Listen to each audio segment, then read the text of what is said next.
Good evening. This is Sergeant X. They say that ghosts and the like just don't exist. That when a person passes on, he just lies quietly, not bothering another soul, so to speak. You believe that, don't you? Mm-hmm. Well, did you ever hear about the skull that walked? No? Then listen, my friends, to the Mystery Playhouse.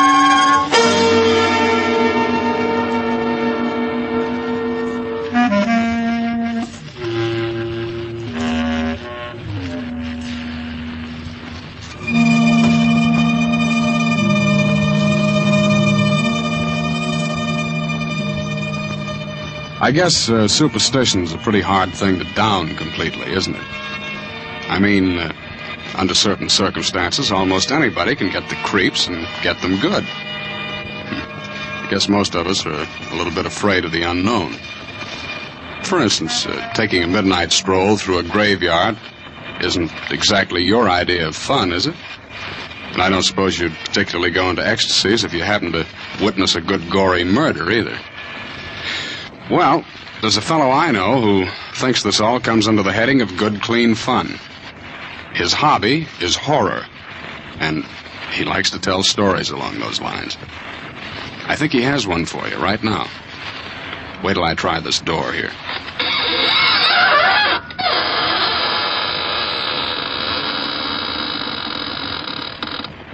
Good evening, friends of the Inner Sanctum. This is Raymond, your host. Well, come in, won't you? Yes, how are your spirits this evening? Oh, I'm glad to hear that. Our spirits are fine, too. Would you like to see them? Oh, it's no trouble at all. Now, which would you care to see first? The spirit or the body? Oh, well, the body is right over there on the floor. And the spirit is right next to it. Oh, you can't see it. I forgot to tell you, you have to be one in order to see one.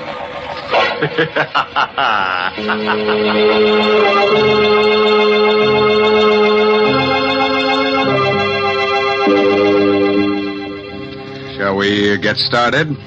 Well, naturally. Now, turn out the lights. No, you won't see any ghosts in the dark, but they'll be able to see you. Far from town, there are a group of 3 hills. On the summit of the highest of them is the Cruz estate, owned by 2 brothers, Arthur and Carl. At this moment, Carl and his wife, Lucille, are digging a hole at the entrance of the estate, planting young poplar trees.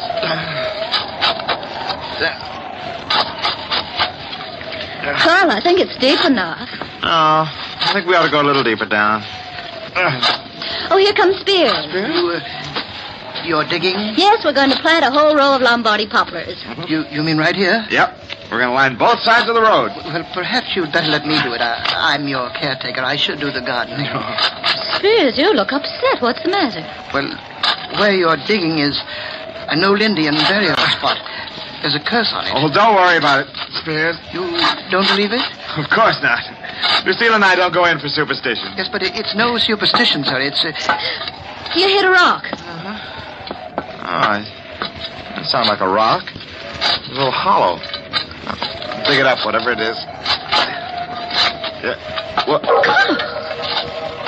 It's a skull. Yes. A skull. A Spears is right. This place must have been an old Indian burial ground. Please put it back. No, keep it. Carl, perhaps you'd better put it back. Please bury it again, Mr. Cruz. It will bring bad luck to all of us. No, Spears, that's just a silly superstition. Well, what about the rest of the skeleton? Well, there doesn't seem to be one. No, just a skull. You bring it into the house, will you, Spears? Oh, partner, I'd rather not. All right, I'll take it in myself. But don't either of you mention this to my brother Arthur. He's terribly scared of things like this, and he's just gotten over his nervous breakdown. Carl, perhaps you should put the skull back. Lucille, you're not being taken in by this hokum about curses, are you? Oh, that sounded like my wife, Mary. She was cleaning the windows. Good heavens. She fell out of the window. Mary. Well, she's unconscious. Please do something. You must do something. I'm afraid there's nothing we can do, Spears. She hit her head against a rock. She's dead.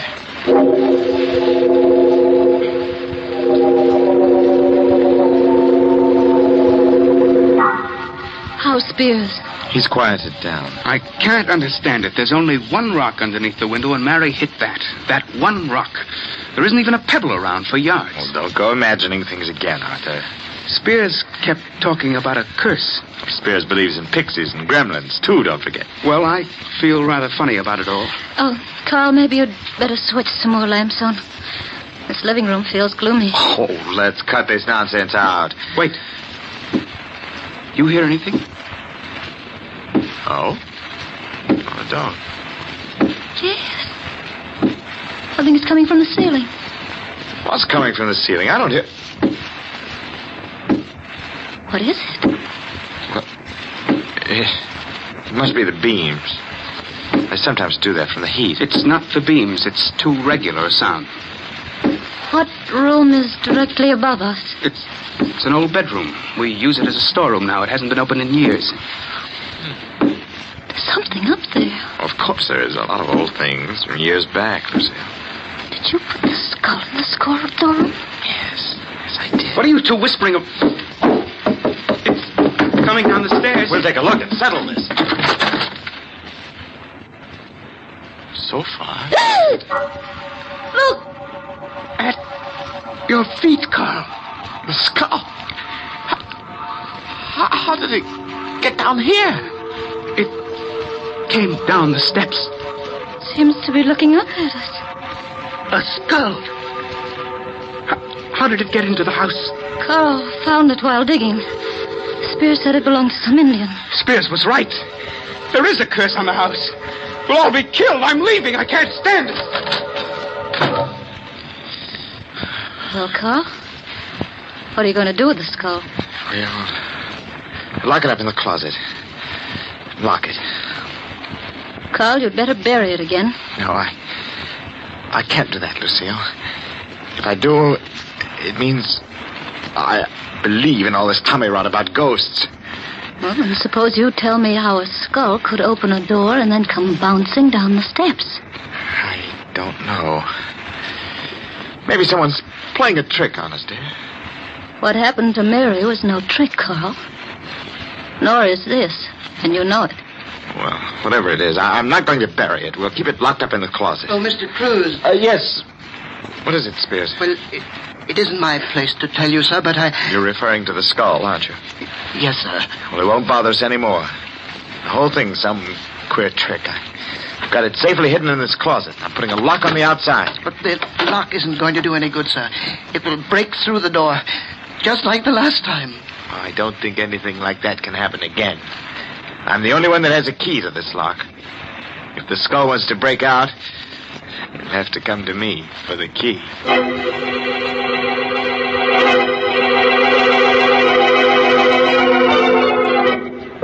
How are you feeling, Arthur? I'll never feel right in this house again. Oh, nonsense. Why don't you put a light on? Arthur, it's morbid sitting here in the dark by yourself. We're all going to die. Don't be ridiculous, Arthur. Where is the skull? Where it can't get out. Tomorrow I'll take it into town and let the police look at it. Tomorrow will be too late. Look, I'm getting tired of this. You've got to get hold of yourself, Arthur. You'll go completely to pieces. You think I'm a coward, don't you? Oh, Arthur, no. You're not a coward. You're just a victim of your own exaggerated imagination. Wait. There's someone at the door. I'll open it. Who is it? I don't know. No one came in. Something came in. For heaven's sake, put the light on. The skull. I can't believe it. You can't believe it. There it is, grinning at you from the floor, but you can't believe it. You don't believe in these things. I put a lock on the door. Locks aren't going to help. Nothing is going to help. We're all going to die.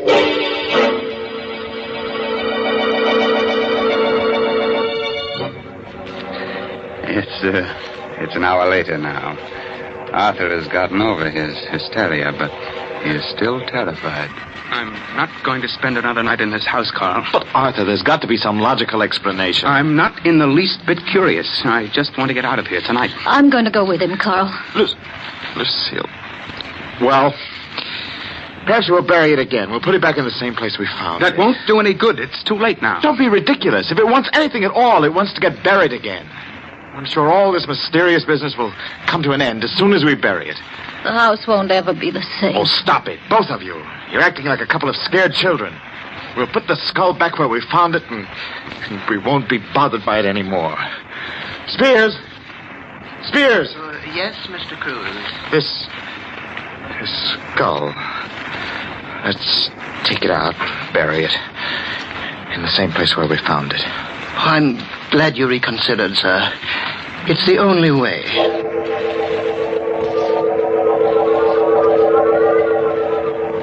I don't seem to remember the spot. Well, it's on the other side, sir, right near the entrance road. Oh, yes. Yes, sir. Here it is. Yeah. But the hole we dug, it's not here. I filled it in, sir. Oh, well, we'd better dig it up. Yes, sir. If you'll hold the skull, I'll dig it open. We might as well do it right. I know exactly how deep it was. If you don't mind, Mr. Cruz, I'd rather not touch the skull. All right. Yeah, that's about right. There. Now we'll put the thing back. But it doesn't seem to want to go back. Oh, I just missed dropping it into the hole. Hold the flashlight down here. Yes, sir. Well, that does it. Oh, I hope we'll have no more trouble.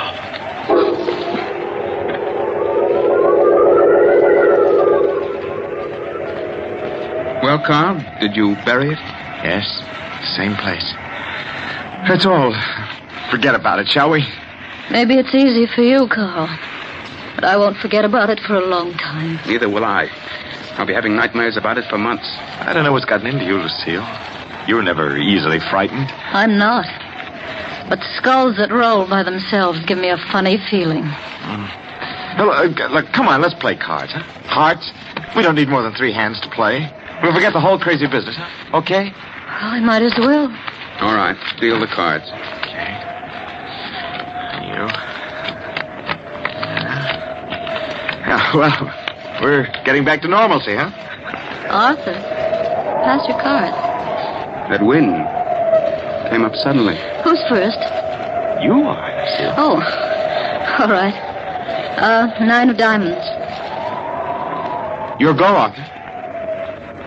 Come on, Arthur, throw a card. I think I hear something. Of course you do.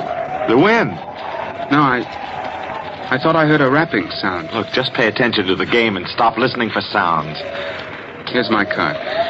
You threw a club, diamonds the suit. Oh, I'm sorry. Did you hear that? What was that? It's only the wind blowing the shutter. Oh, come on, let's play. Throw a card, Arthur. There's someone at the door. It isn't the wind. Someone's outside. All right, I'll open the door. No, don't open it. Please, Lucille. Sitting here frightened isn't going to do us any good. We've got to open the door. Don't open it, Carl. Who is it, Carl? What? It was nothing. It's just the wind. You're lying. Your face is white as a sheet. I know. It's the skull. It's come back. I tell you, it's nothing. It was just the wind. Nobody was there. I'll see for myself. The skull.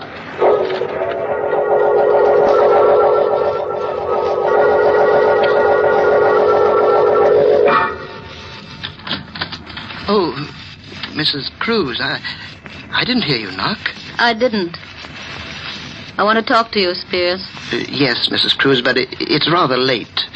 You've been up late before. Oh, yes, but it's just that I'm tired tonight. I don't mean to be rude. You've been doing a lot of night work. What are you referring to, Mrs. Cruz? Spears, you don't really believe in skulls that move around by themselves, do you? Well, I warned your husband about it. It's a curse. Is it part of a curse for a skull to use a trowel to unbury itself? Your trowel? My trowel? Why, you're mistaken. No, I'm not. I just came from there. Why would I want to do anything like that? Mm-hmm. Why? That's why I'm here. I'd like to know why. Please, Mrs. Cruz, I'm tired. We'll talk about it in the morning. We'll talk about it now, Spears, right now. Get out of my room. All right. I'm going straight to the police. I've got the trowel. We'll see if the skull left any fingerprints. You won't do that, Mrs. Cruz. Oh, yes, I will. All right, Spears, just sit right where you are. I'll shoot. Oh, please. Put the gun down. Start talking. Why, it's all a mistake. If you don't start talking, I'll shoot. In self-defense. Did you dig up that skull? Why, Did you? Yes. Yes, I did. And you rolled the skull down the steps. The first night it was in this house, didn't you? Well, it was only a joke. And you also managed to open the closet. Yes, but Whose skull is it? I don't know. You're lying. That skull has something to do with you. I checked up on it. Your first wife disappeared. Perhaps the police can identify the skull. Oh, please, don't go to the police. Well, it was my first wife, Jane. I killed her. I didn't want your husband to bring the skull to the police, so I tried to scare all of you away from here as the safest measure. Go on. Yes. Wait a minute. Who rolled the skull into Arthur's room? It wasn't me. It must have been... That's right. It was me. Perhaps you and I can work things out. I tried to frighten my dear brother-in-law Arthur away so that I can have complete ownership of the entire estate. You see, Arthur is leaving tonight. Yeah. Perhaps we can help each other. No one has to know of our little conversation. No one is going to know. Well, now that we've both accomplished our purpose, maybe it would be the best thing to bury the skull again. Yes. We'll do it now.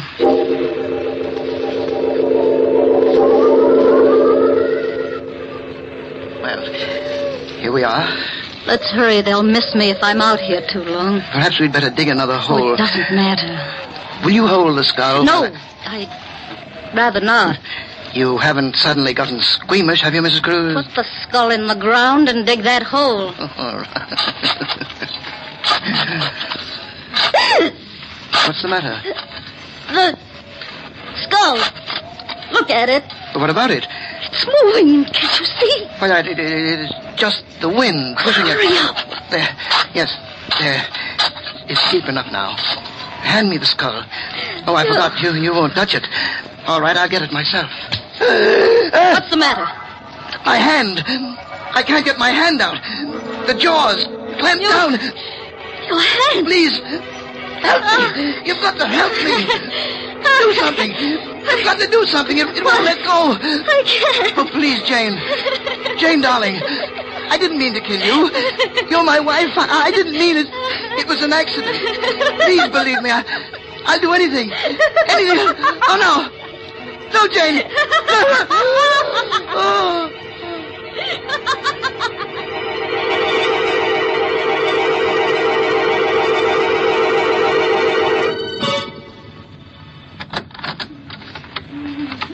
How is she, Carl?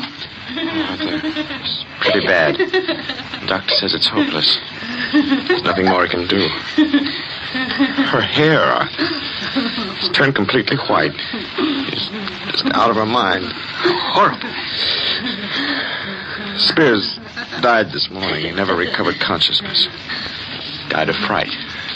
Everything else seems to make sense, but I don't understand how the skull could have clamped its jaws on his hand.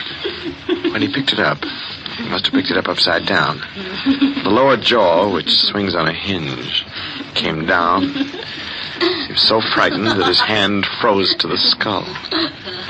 Spears was just frightened to death.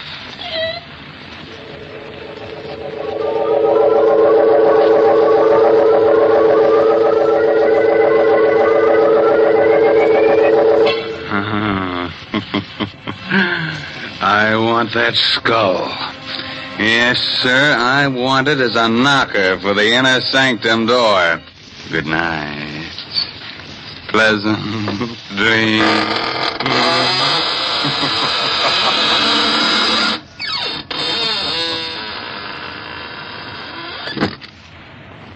Well, thank you very much, friend Raymond.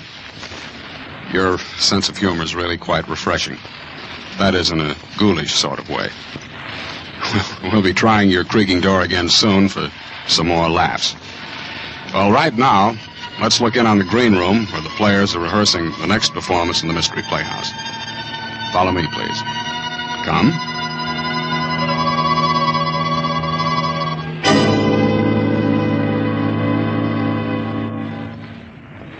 What a crowd. Say, Dexter, how's it feel to be both a spy-catching hero and a prospective bridegroom at the same time? At the moment, it feels like being the 13th sardine in a tin built for 12. The doghouse is always like this. Hey, finish your story, Stanley, about Dexter reporting the German agent, that, what's his name? Quartz. Quartz, huh? Well, Dexter here figures that Quartz is up to something, so he tips off the FBI. Hey, you guys, take a look at that gal in the black dress. That's fine talk for a guy who's about to get married. Go on, Stanley. Dexter's only trying to change the subject. Well, following up Dexter's tip, the federal men trapped Quartz. That was 6 weeks ago. So today, in 3 minutes, in fact, Quartz is going to get quite a shock. Quite a shock. You mean they're going to... That's right. At 6 o'clock, that'll be less than 3 minutes now, Quartz is being electrocuted. You ought to read the newspapers, Lieutenant, and find out about things. Well, when you've just got back from the canal zone, you're likely to neglect the newspapers for the first few days. Hey, the gal behind us. What'd you say, Dexter? The gal behind us. One in the black dress. Oh. Mob's too thick. I can't even turn around to get a look at her. Hey, go on, Stanley. What was this Quartz after? Plans of a new type mortar, wasn't it, Dexter? Mortar? Oh, I can't say. Oh, don't be such a clam. But it's taboo, I tell you. Well, don't get sore about it. Oh, who's sore? Come on. Let's get out of this mob and find some less crowded joint, huh? Oh, take it easy. Let's have at least one drink here now we finally got to the bar. Ouch! Ooh, what the heck? What's the matter, Dexter? Somebody step on your corns? Oh, no, it felt like someone stuck a needle in my hand, but the way I'm wedged in here, I can't even lift my hand to see. Probably a pen scratched you, with all these women about. Hey, Dexter, according to the clock on the wall there, Quartz is being executed right this second. Say, it's kind of close in here. Let's get out and get some fresh air, huh? Take a look in the mirror over the bar, Stanley. That woman behind me. That's what Dexter's been muttering about. The brunette in black. Smooth. Hey, do you know her? What makes you think I know her? Well, I thought she nodded at you. Just my natural good looks. I never saw her before in my life. It's kind of close in here. Let's get out. I can hardly breathe. Oh, stop clowning, Dexter. Quit leaning on me. What's eating, Dexter? Just because he's going to be married. You shouldn't have mentioned marriage, Stanley. From the way he's leaning on me, he must have fainted. That's altar fright. Come on, Dexter. Take your weight off him. All I can do is take care of myself. This... Say, Stanley, he has fainted or something. No kidding. Oh, Dexter's a practical joke. No, this isn't a joke. He's all gray about the lips. Huh? Look at him. Hold him. He's falling. Oh, Dexter! Dexter, what's the matter? Dexter! Lieutenant, is he all right? What's the matter with him? Is he all right? No, he isn't. I think he's dead. Oh, it's impossible. Is there a doctor here? Open his collar or something. Just don't let him lay there. Come on. Over here, Doc. Back up, please. Let the doctor through. Lieutenant, what on earth's happened? The doctor, maybe he can tell us. Hey, Dr. Garber here.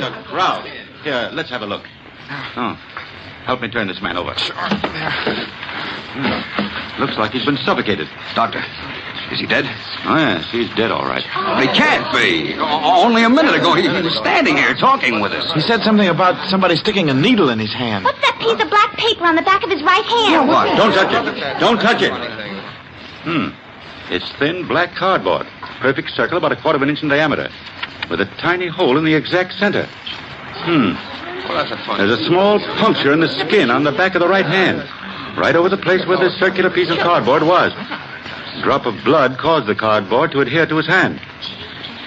Somebody better call the police. The police? Why? Because it looks as if your friend here has been murdered. But Dexter couldn't have been murdered. I was standing right beside him all the time. No one's to leave. Everybody stay right where you are. And you over there, call the police department and ask for homicide.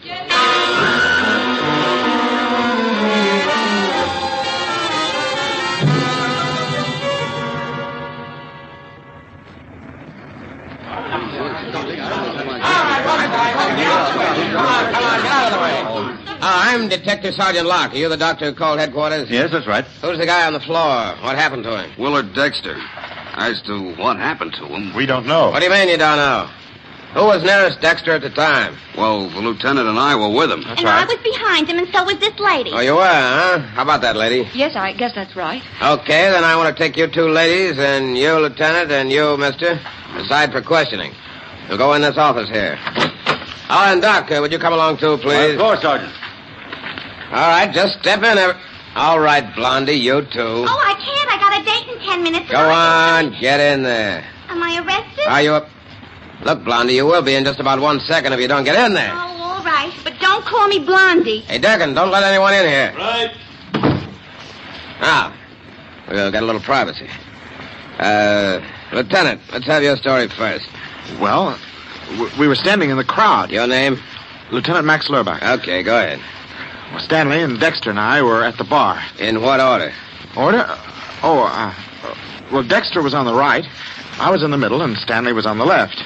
All right, go on. Dexter said that someone stuck a needle in his hand. And suddenly he went limp and fell to the floor. Sergeant, on the back of his right hand, I found this little black cardboard disc. Huh? Under the disc is a small wound, and I've made a study of poisons. I believe that this man, Dexter, was poisoned. Poison? Yes.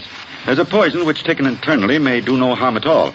But the smallest bit introduced directly into the bloodstream causes almost immediate paralysis of the nerves which control the breathing. What poison? Curare. Huh? There's a trace of what seems to be curare on the underside of that black cardboard disc. Then you think he was murdered? It appears probable. Your idea, Doctor, is that someone jabbed a poison-coated needle into Dexter's hand? A minute or so before he collapsed. Now, where would a guy get this stuff? Well, certainly not from the average drugstore. Curare is made by the South American Indians. It's a very rare in this country. Say, Stanley, did you notice? Dexter died at the same time Quartz was executed. Say, I hadn't thought What's of that? The spy who was electrocuted? Yes, Sergeant. Dexter was the clerk in the Army Ordnance Department who suspected Quartz and tipped off the FBI. Yeah? It couldn't have been a coincidence that they both died at practically the same minute. You don't suppose that I some don't German agent... suppose anything yet. Hey, Sarge. Photo and fingerprint boys are here. Right with you, Durgan. Now, everyone, just sit tight a minute. Say, that's a rather unusual way to kill somebody, don't you think? I wonder if that police sergeant is right, and the killer really is one of those 4 people. Well, it's too bad our time is all up, or we could stay around and find out. I'm afraid you'll have to wait until next time, when we present the entire story of Death in the Doghouse. This is Sergeant X, closing the doors of the Mystery Playhouse. Good night. Sleep tight.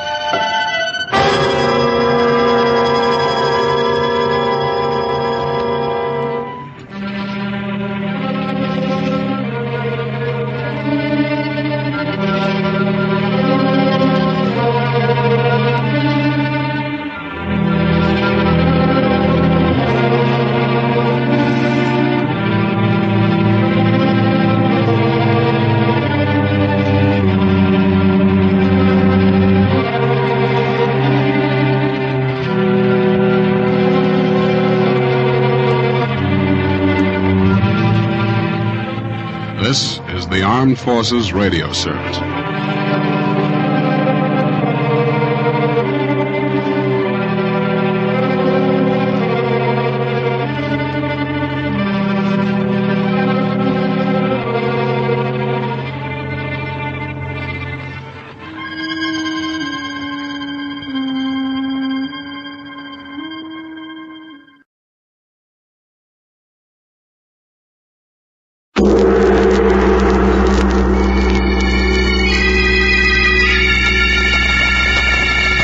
The Sealed Book.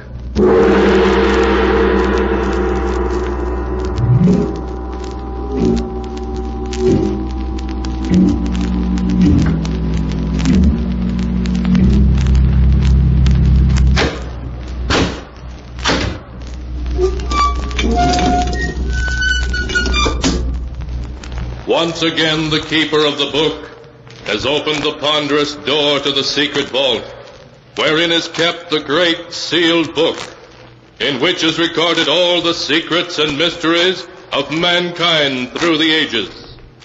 Here are tales of every kind, tales of murder, of madness, of dark deeds, strange and terrible beyond all belief. Keeper of the book, I would know what tale we tell this time. Open the great book and let us read. Slowly, the great book opens. One by one, the keeper of the book turns the pages and stops. Ah, the strange story of two scoundrels who would stop at nothing for money. A tale called The Ghost Makers.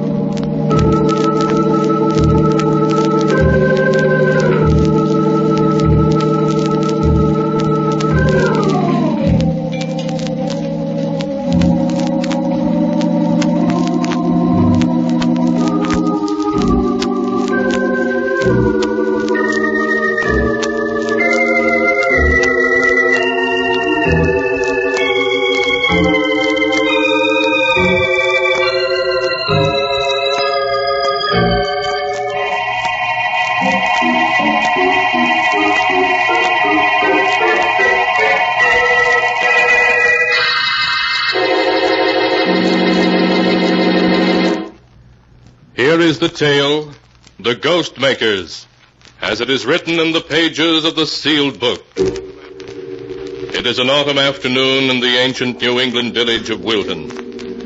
In an old stone house a mile from the town, Agatha Wainwright is serving tea to her nephew Ned, and a little man Ned has introduced as Professor Piedmont, a friend who has come to spend a few weeks with them while he works on a book to be called Old Graveyards of New England.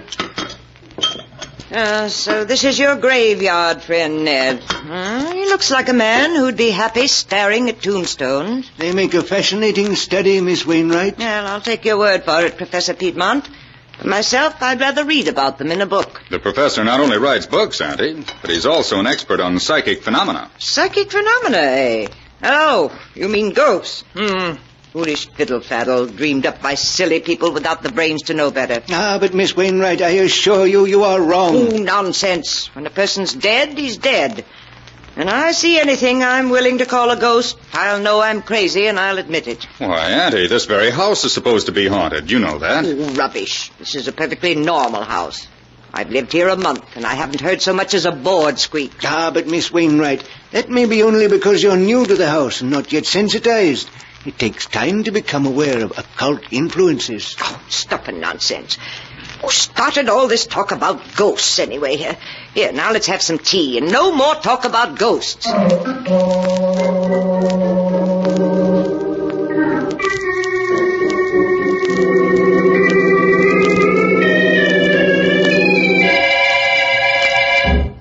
Well, Ned, now that we're alone, suppose you tell me a little more than you put in your letter.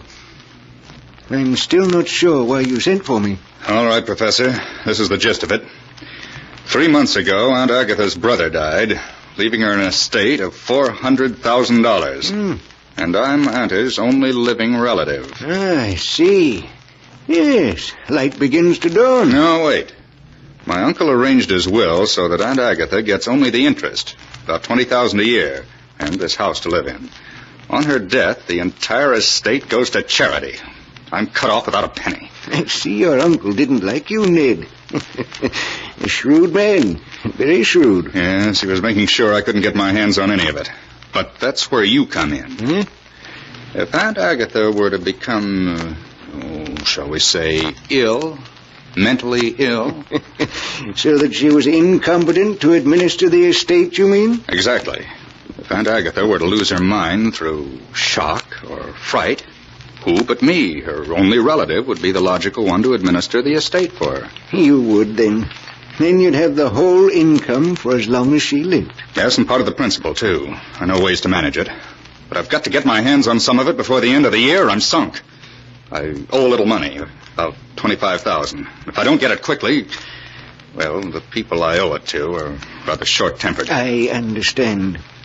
Yes, Ned, I remember when I knew you in Chicago. You liked to gamble, didn't you?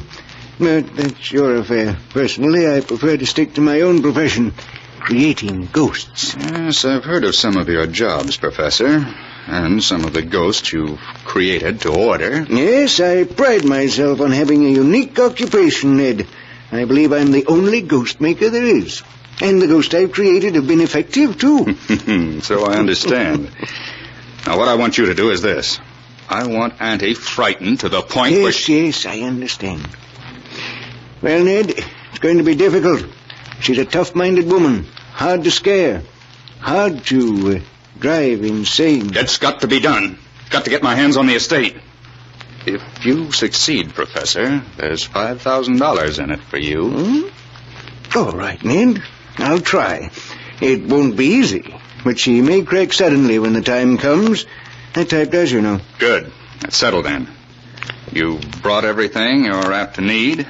All my apparatus and gadgets are in my trunk. They'll be here tomorrow. I'm not altogether sure I like this job, Ned. I hope you're not going to turn moral on me, Professor. No. There's something about this place that disturbs me, though. You know, I am psychic at times. Not altogether a faker. Next, you'll be scaring yourself with your own stories. As we were driving past that old cemetery this afternoon, I suddenly felt a premonition and a chill. The kind of chill you're supposed to feel when you go near the place you'll someday be buried. Oh, it was just the wind. We'll have to get you some red flannels. Here. Here's something that'll give you your courage back. Drink it down. Yeah, that does me good. Of all the different kinds of spirits, I prefer those in bottles. I thought you'd like it. Now, let's go downstairs again. We won't talk about ghosts anymore tonight. But tomorrow night, who knows what may come knocking at Aunt Agatha's door.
And now to continue the story, as it is written in the sealed book. The following evening, Ned and the professor joined Aunt Agatha by the fireplace, where she sat knitting. Outside, a cold winter wind blew. Oh, listen to that wind. We may be in for a storm. We're in for an early winter, that's what. The first snow will fall any day now. It's good to have a fireplace to sit by when the wind blows like that. Here's the cider and donuts, ma'am. Very well, Emmy. Bring it right in. Ah, cider and donuts. Just what we need on a night like this. Will you have a glass, Mr. Ned? Oh, yes, thank you, Emmy. Will you have some cider, Professor Piedmont? Professor, Emmy's trying to give you some cider. Oh, excuse me. I was listening. Thought I heard someone knocking on the front door. Someone knocking? Well, there is someone there. Well, they can't be very anxious to get in, if that's all the noise they can make.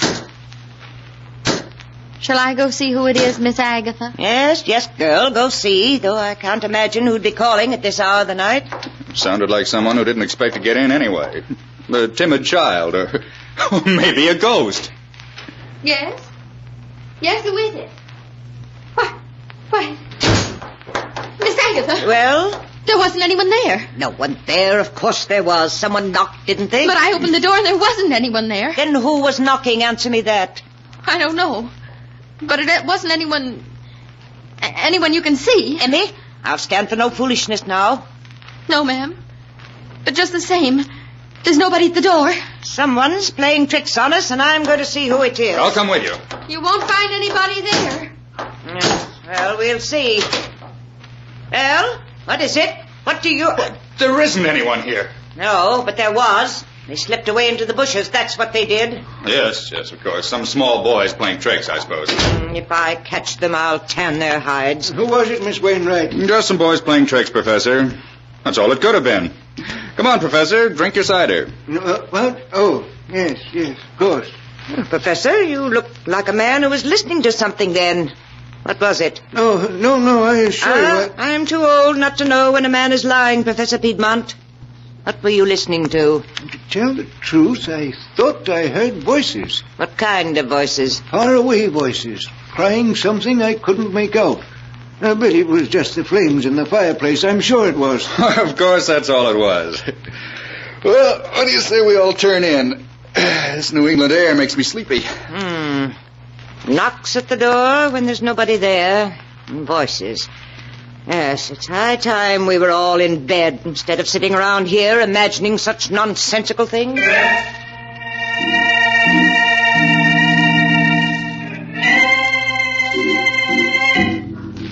Highly pleased with their first effort in creating ghosts that didn't exist, Ned and Professor Piedmont went to bed. But before they retired, they held a brief, low-voiced conference in Ned's room. Well, Professor, that door-knocking act was all right. You did it very nicely. Yes, Ned. An ordinary length of black thread run through a crack in the window sash and attached to the door knocker can create a very satisfactory ghost indeed. Now tell me, what comes next on the program? Well, we can't work too fast. Tomorrow the hired girl, Emmy, will spread the story of tonight's happenings. The whole town will start talking about it. Good. And then? And tomorrow night, nothing happens. Your Aunt Emmy is reassured. But tomorrow, I'll be busy. I noticed today there's an old hollow tree in the woods about 100 feet from the house. What about it? I'll run wires to it, hiding them under the leaves, and install a small loudspeaker in it. I'll conceal the microphone and batteries behind the drapes in the living room. I see. So 2 nights from now, we'll hear ghostly voices, eh? Exactly. They'll accompany the ghostly knocks on the door. But that won't be all. There'll be other surprises on the program. Professor, remind me to tell you sometime that you're about as unpleasant an old rascal as I've ever met.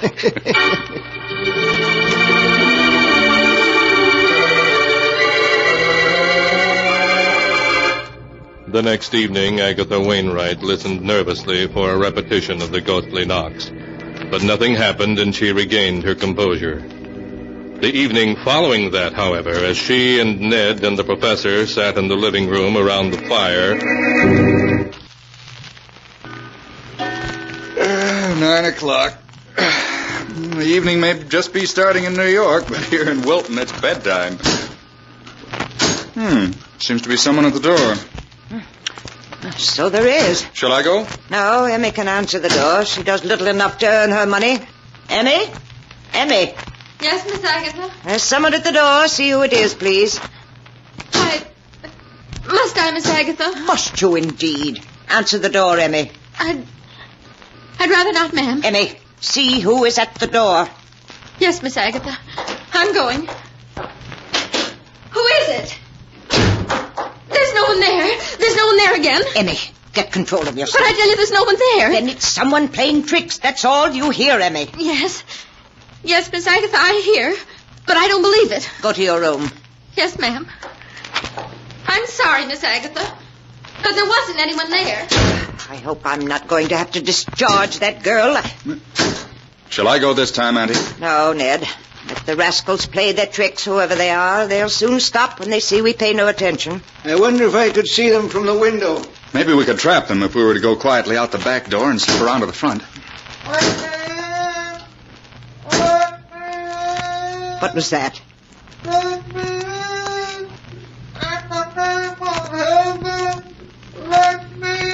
Someone calling. Really? I don't hear anyone. It's someone calling to us to let him in. Strange. I can't hear it. Oh, you must have heard it, Ned. It was perfectly plain. There's some voices certain people can hear and others can't. If there's someone calling, we better take a look. Come on, Auntie. We'll see what goes on. Who's there? Show yourself, whoever you are. The yard's perfectly empty. No, there isn't a soul in sight. Both the knocking and the voices seem to have stopped. Perhaps we ought to search the yard and... And Agatha, look. Down at the edge of the trees. Lights. 3 balls of light moving around just above the ground. Really? 3 spheres of light? Dear me, luminous spheres are common manifestations of spiritual presences. Oh, nonsense. They're just will-o'-the-wisps, that's all. Well, whatever they are, we're going to see. Come on, Professor. If it's a trick, we'll soon know. Yes, Ned. Wait for me. Don't scare them away. I want to see what they look like. Ned, they're rising. They're floating away above the trees. And Agatha. Annie, are you all right? Shall I get a doctor for you? What do I want with a doctor? I'm all right. I'm an old fool carrying on like that. Just because of some will-o'-the-wisps or whatever it was. I shan't do it again, I promise you. You need not be ashamed, Miss Wainwright. Unless I'm much mistaken, we've witnessed a psychic visitation of a kind unsurpassed in my experience. Oh, stuff and nonsense, Professor. You may believe in spirits, but I don't. I never have believed in ghosts, and I'm not going to stop now. It was just that it was, well, unexpected.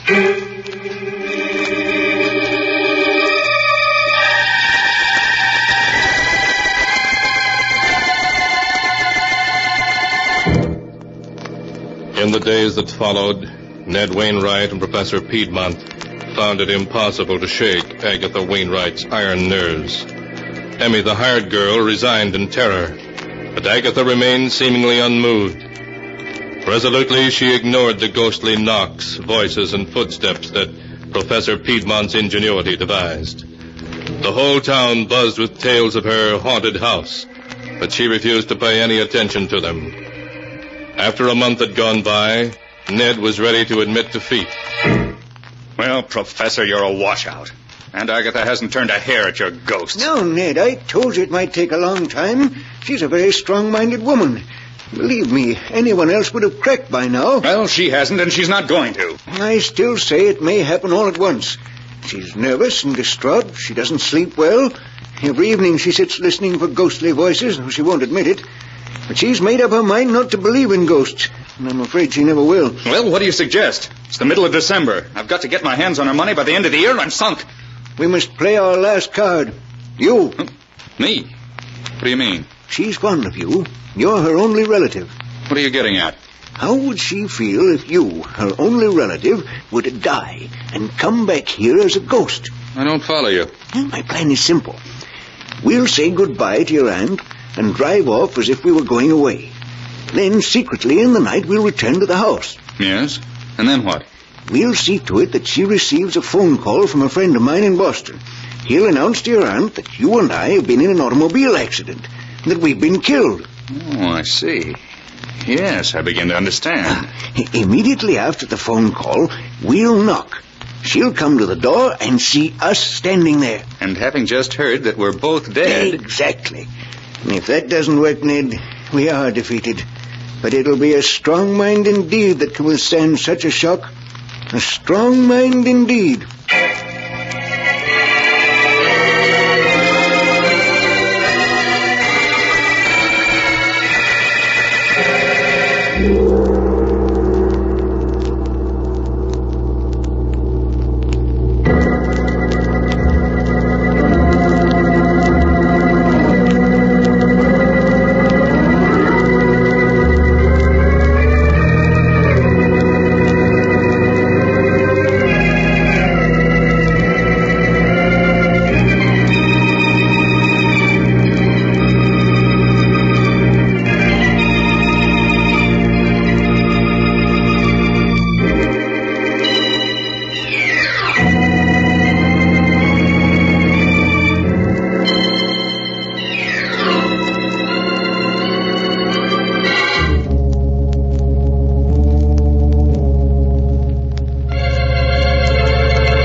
And now to continue the story, as it is written in the sealed book. 2 days later, Ned and Professor Piedmont said goodbye to Agatha and drove away.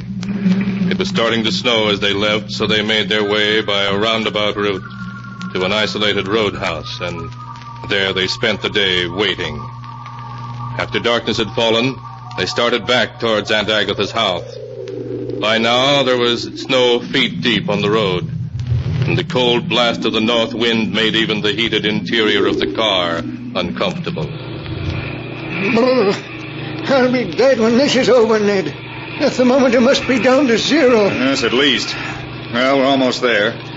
We'll drive up to within 100 yards of the house and wait in the car with the heater on. What time did you arrange to have that phone call made from Boston? At 9 o'clock exactly. We want to knock the instant after she gets it. Right. Isn't that our turn there? I think so. The snow makes it so hard to see that... Professor, look out. We're going up the road.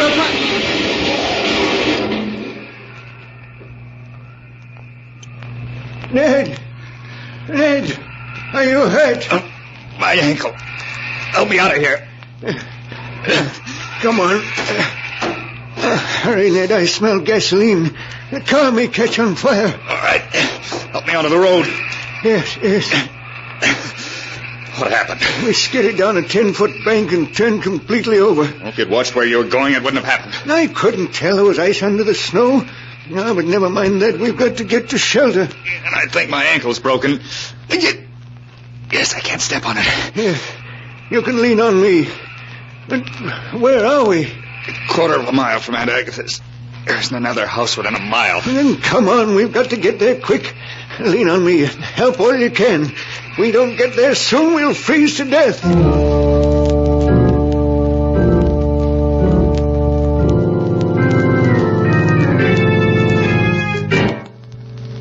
Half an hour later, numb with cold and scarcely able to struggle on, Ned and Professor Piedmont staggered up to Agatha Wainwright's house. The windows all had heavy wooden shutters over them. Shutters they themselves had helped Agatha put in place to keep out anything that might come knocking at the door in the night. But through the small pane of glass in the front door, light showed as they stumbled thankfully up the steps. Thank heaven we're here. Couldn't have gone another 100 yards. Oh, all right. I'm almost frozen. We've got to get inside. Yes. Here, help me. All right. One more step. There. Ned, the phone call from Boston. What time is it now? Time? It's 9. 9 o'clock exactly. Then knock quickly. We've got to get inside before that phone call comes.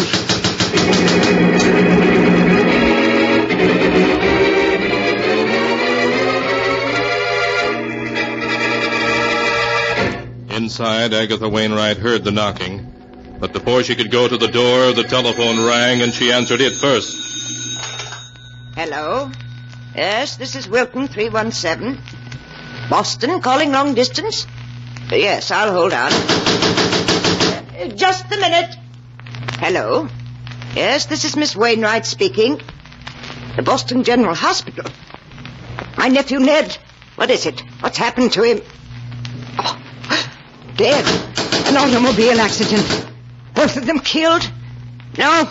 Oh, no. Yes, I'm all right. Thank you for letting me know. I'll come in the morning. Dead? Killed? Oh, no. No, he can't be. It's Ned. Let me in. Let me in. Ned's dead. He's been killed. Let me in, please, Agatha. It's Ned. Let me in. No, Ned's dead. Ned's dead. Let us in. No, you can't be Ned. Ned was killed. He's dead. Stand, Agatha, please. It must be Ned's ghost. The professor was right. There are ghosts. It's Ned's ghost out there. Agatha, we're freezing to death out here. Please let us in. No, you can't come in. You're a ghost. You're Ned's ghost. You can't come in. I won't let a ghost in here. I won't.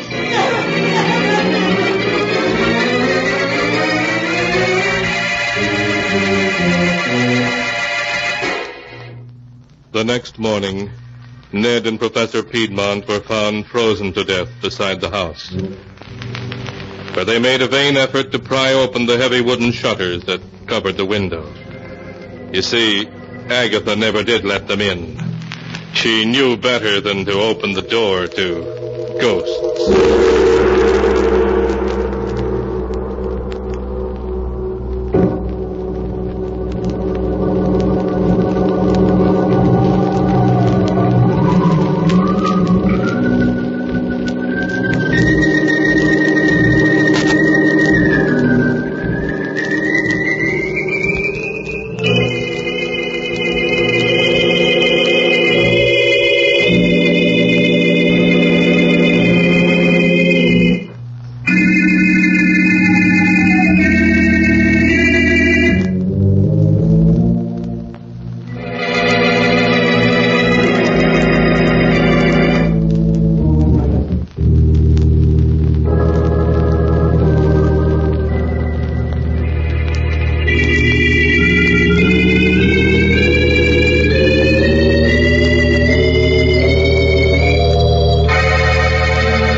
Keeper of the book, before you close the great book, show us the tale we tell next time. This one? Ah, yes. Why, this is amazing. It's a tale of murder. Queer, unexpected, fiendish murder. Murder of a very different and unusual kind. A tale such as you've never heard before.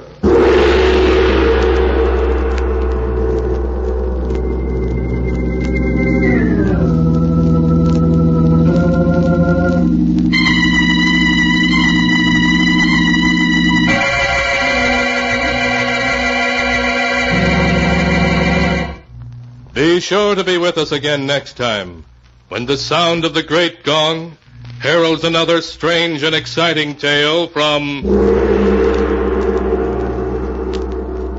The Sealed Book.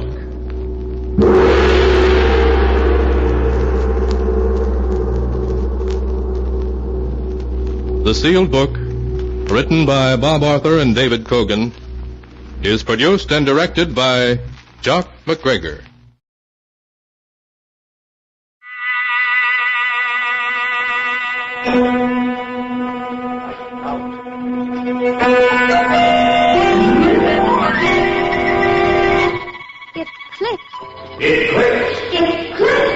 clicks.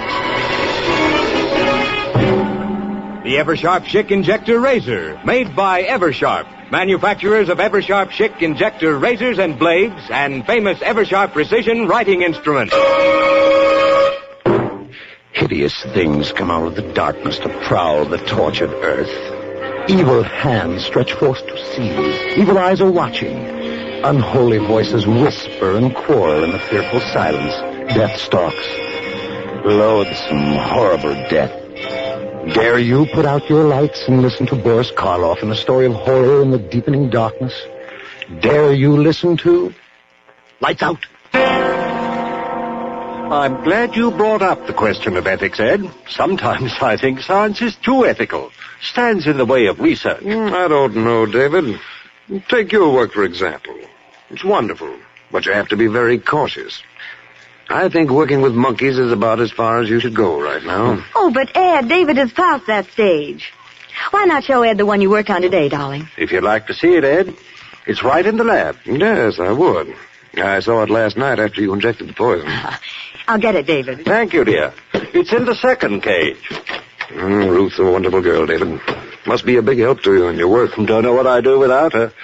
But if she ever gets too interested in pure science, I'm going to lock her out of the lab and just make her go back to being a wife. How do you find time for a wife? Now, look here. All you practicing surgeons think the research man is a machine. Not me, Ed. Ruth means more to me than all the discoveries I might make. Her happiness is all I live and work for. Well, I can't say that I blame you. She's a very charming person. Here he is. Same one you saw last night, Ed. Stone dead. And there he is, just as healthy and alive as any other monkey. Why, it's amazing, David. Naturally, I've followed all the experiments along this line, but you seem to have progressed much farther. David can't go any farther with animals. He's ready for the next step.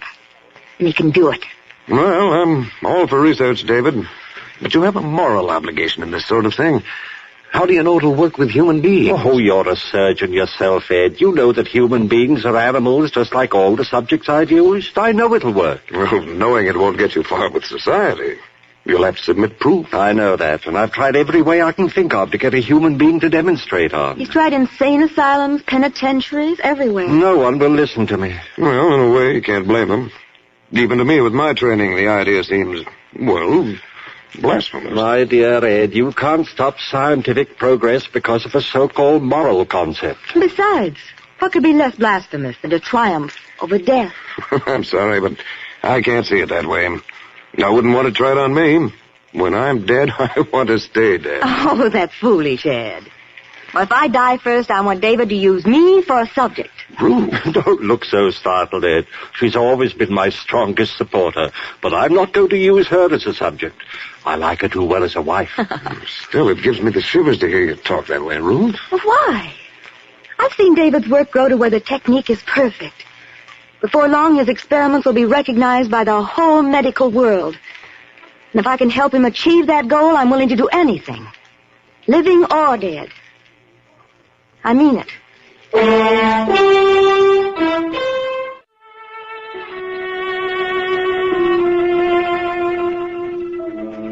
She said she wanted to do it, Ed. Living or dead. David, you're surely not going to hold her to that. Not now. Of course I am. She meant it. But I called you over here tonight, Ed, because I need help. Don't tell me that. But I want you to help me bring Ruth's... To bring her here? That's exactly what I mean. David... Will you help me? Or must I bribe some stranger? David, why don't you give this thing up?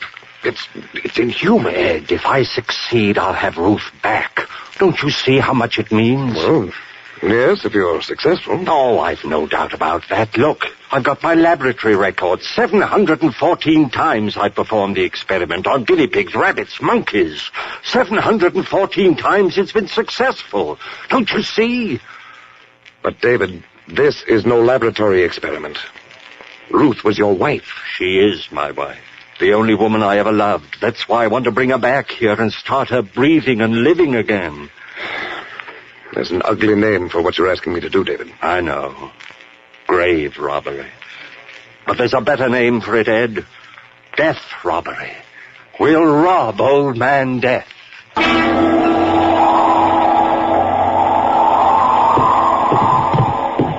Kick the door shut. On the operating table. I must say you're completely equipped. It's surgery just as well as a lab. Everything we need is here. There. Well, it's done. Not yet. You mean you want me to stay? Ed, listen. Ever since Ruth, well, I guess I've leaned on you for everything. I won't ask you to stay, but I do need you. Just a little longer. All right, David. I'll stay. Ruth will be the first to thank you when we succeed. David, I'll always doubt this until I see Ruth living, breathing, smiling again. It won't be long, just a matter of 15 or 20 minutes. If nothing happens. What will you do if your operation doesn't work? Then you'll have just one more job to do as my friend. And that? Will be to bury both of us. Oh, now look, David. If Ruth isn't alive again within a few minutes, I'll have lost her forever. And I'll have proved that my whole life's work is useless. I'll have reason enough to use any of a dozen tricks that any good surgeon knows. End the whole business. Oh, but don't look so horrified, Ed. We won't fail. Let's begin. I should remind you once more, David, that you're usurping powers that belong to God Almighty. I like to think that Providence has wisely held back the knowledge of things like this until we knew how to use them, and I know how. Hand me that large beaker. All right. I'm not going to back out on you, David. What shall I do? No, you'll work as you haven't worked in surgery before. Thank heavens I've got your skill on my side. Now then, first strap the sphygmomanometer on her arm. I just happened to think of something. Keep moving. This is all a matter of timing. Yeah, but, David... Here are your instruments. And I want the incision right here where I'm shaving the hair. Make a small incision just at the fontanelle while I prepare the solution. David, have you considered... Please, work fast. But, Dave, what? She was embalmed, you know. Of course I know that. I've something to replace the blood and to counteract the fluid. It's ghastly. Finish the cut. I know what I'm doing. Well, that's all for the incision, but after all... Work nice. Now cut away the dura mater. Entirely? Leave the brain exposed? Yes, I'll fix that. I've done it 700-odd times. Well, this is no guinea pig or monkey. Well, I hardly need reminding. Sorry. What's that? A compound I've synthesized myself. What is it? I call it digamma-paradiamine. Oh, I know that isn't chemically correct, but it's as close as I can get to it. I knew that something like it must exist. Took 3 years to track it down. Took me that long to make the first drop of it. You know what you're doing, all right? Yes, I do. Now then, if you're finished, take the leads from that storage battery there and attach the positive to the silver plate on the shelf. Put that at her feet. I feel as if I were doing something unholy. Place the tip of the negative in the incision you made in the skull. Be sure the tip of the wire actually penetrates the pia mater. David, what if you bring her back? I will bring her back. But what if you bring her back and find she comes back without her soul? Her soul? You're a surgeon, and you believe in a soul? Well, I hesitate to say there is no such thing. You've seen a good many deaths, haven't you? Have you ever seen any evidence that the soul escapes at death? Perhaps I couldn't recognize the evidence. Let's put it this way, then. If there is any soul, it either leaves the body or stays with it at death. Now, no reputable surgeon or physician has ever been able to report the slightest evidence of the soul's having left the body. So, the soul, if there is a soul, must stay with the body, a part of it. I'm ready now, if you've finished. Everything's set. Good. Close that switch then at the battery. Watch the meter and keep the current between plus and minus 5 of 150.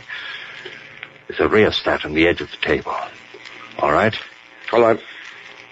Now, I'm going to inject 10 cc's of adrenaline in the brachial artery. Adrenaline? Adrenaline and something else.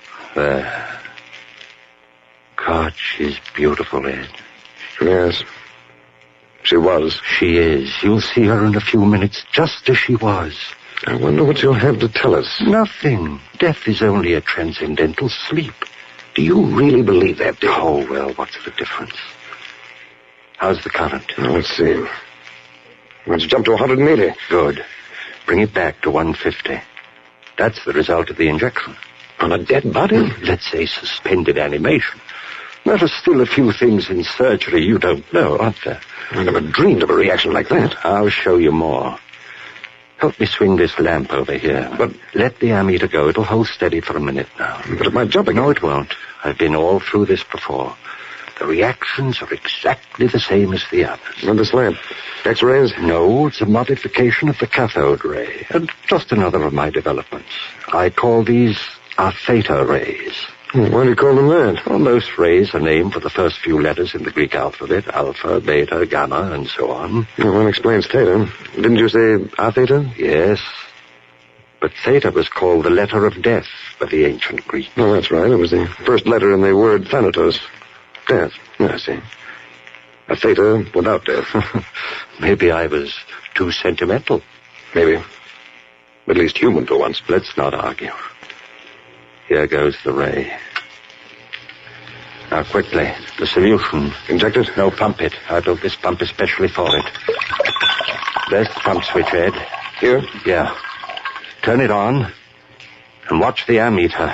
Okay. It's jumping. How far? 155. Let it go. 160. 170. Hold it there. It'll stay there now. Listen carefully. Yes. As soon as I turn off the pump, I want spigma readings. But there won't be any blood pressure. Wait and see. Give me a reading each time I ask for it and take them carefully. Are you ready? This is fantastic. I'm ready. Okay. Reading. Systolic 0. Diastolic 0. That's all right. It'll take a few seconds. Now. 40.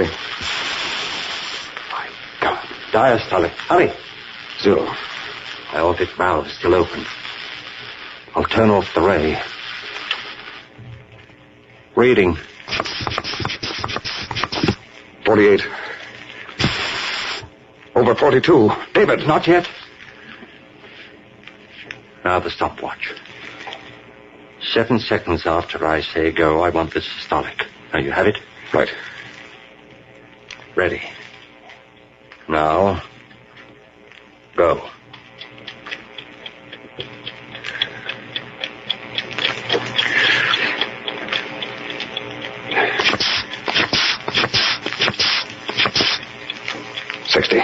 Good. Just what it should be. Lord, look at my hand. Well, I don't wonder. Oh, darling, just a few more minutes. All right, Ed. Now the ray again. We'll know the answer very soon.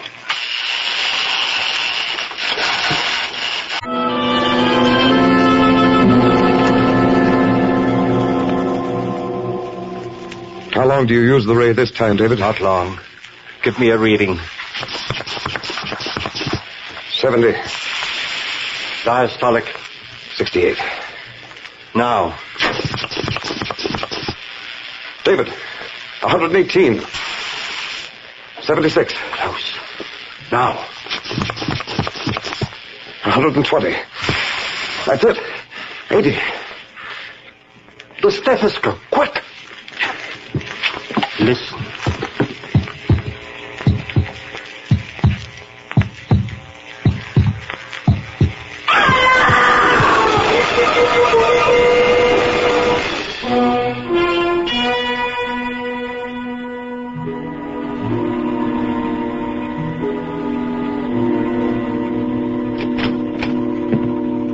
Sleep?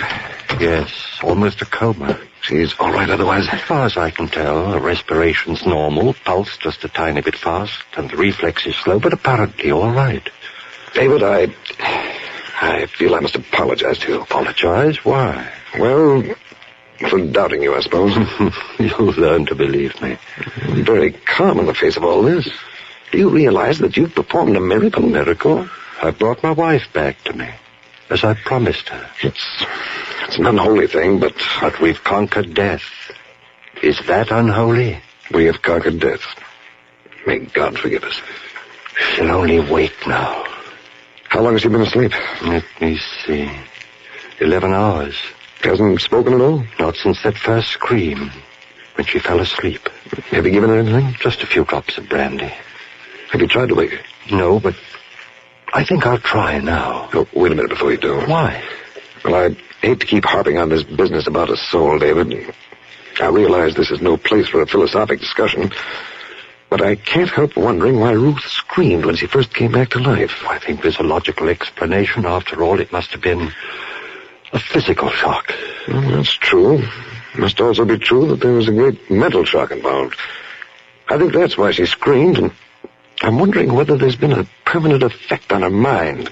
Or, as I prefer to think of it, her soul. Oh, you're simply borrowing trouble, Ed. I've never seen any sign of permanent damage in my other experiments. Don't forget that Ruth was a human being. Well, there's only one way to find out. I'm going to wake her. You're not afraid? Afraid? Of what? Ruth. Ruth. Wake up, darling. Oh, God. Ruth, dear. It's David speaking. Wake up, dearest. Ruth. Ruth. There, darling. No wonder it scared the poor girl. Ruth, it's David, dear. I kept my promise and you're alive again. Oh, you're all right, honey. It's David. You're... Ruth. David, what's the matter? God is her mind. No, David. Her soul.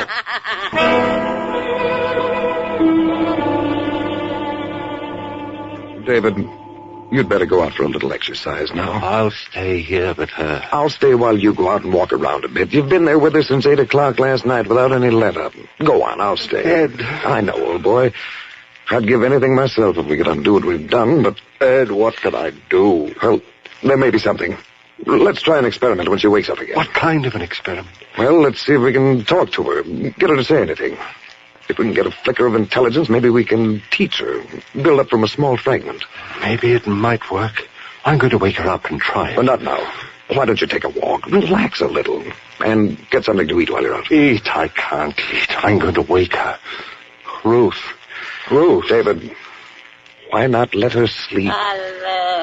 She's waking up now. Ruth. Hello, Ruth. Are you waking up? Poor child. Poor child. There. She repeats after me. A little. Maybe it will work, Ed. Ruth. David. It works. Seems to. Ruth, say I want a glass of water. Seems to. I want a glass of water. It's too long for her. Ruth. Say, Ruth.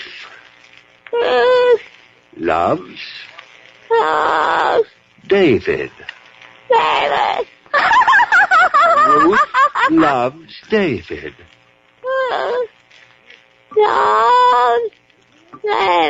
Ruth loves David. Ruth loves David. Ruth loves David. Working, Ed. Maybe. But what is she thinking? I don't know. No. Ruth, stop it. Stop it. Wait a minute, old man. Ruth loves Too much for you, tired as you are. Go on out and take a little walk, and I'll work with her for a while. Stop. Your nerves won't take something like this. Oh, I guess you're right, Ed. I can't think of it all. I'll be right back. Fine. I'll take good care of her and see what I can find out. Be patient. Don't worry, I will. And you get something to eat while you're out. All right, I'll try. Poor guy, this is really rough on him. Rough on him. Ruth. Ruth. We're kidding ourselves. There's nothing there. She's a parrot. Ruth, put on that scalpel. Scalpel. You'll hurt yourself. Ruth, stay away. Don't put it down. Think of David.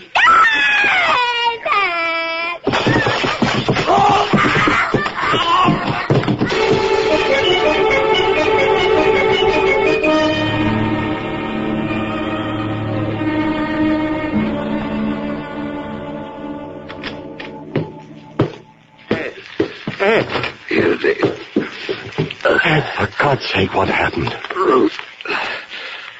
Scalpel. I'll get something and fix you right up. Wait. No use. Now, look. Doctor. Artery. No hope. Ed. All right, Doctor. Your diagnosis is correct. A minute or two left. Ruth hiding. Watch out. No soul.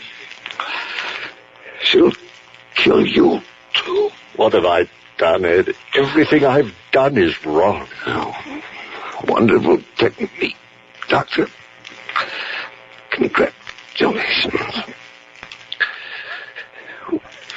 Ed. Ruth. She's somewhere in the house. What if she gets out and a scalpel in her hands?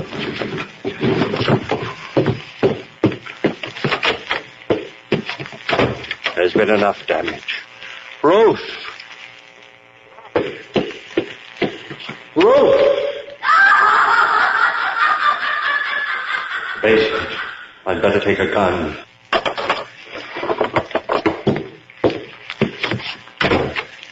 Ruth! Ruth! Wish I had more light. Ruth!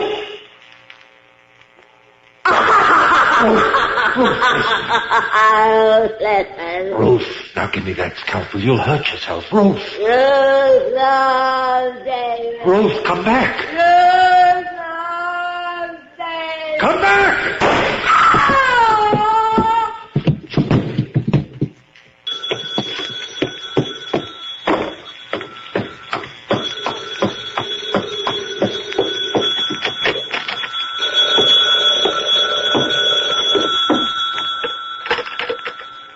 Hello? Yes? Oh. Hello, Doctor. Well, I've been busy in the lab. No, there's nothing new. Just an experiment. No. Like so many experiments, it just didn't work out.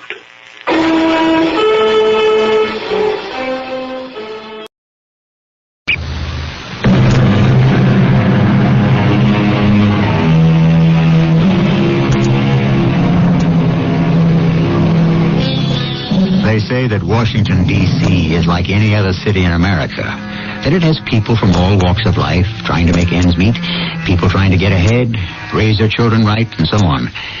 But it isn't. Washington is a one-company, one-business town, and the business is U.S. Government, Inc. And sooner or later, most people within and without the city's limits find themselves enmeshed in that company's business, like Tim and Kathy Doyle. It started with a call on the telephone. May I speak to Mr. Doyle, please? My husband's not home right now. This is Mrs. Doyle. Mrs. Doyle, this is Mr. Stairwell of the Bethesda Funeral Home. Funeral home?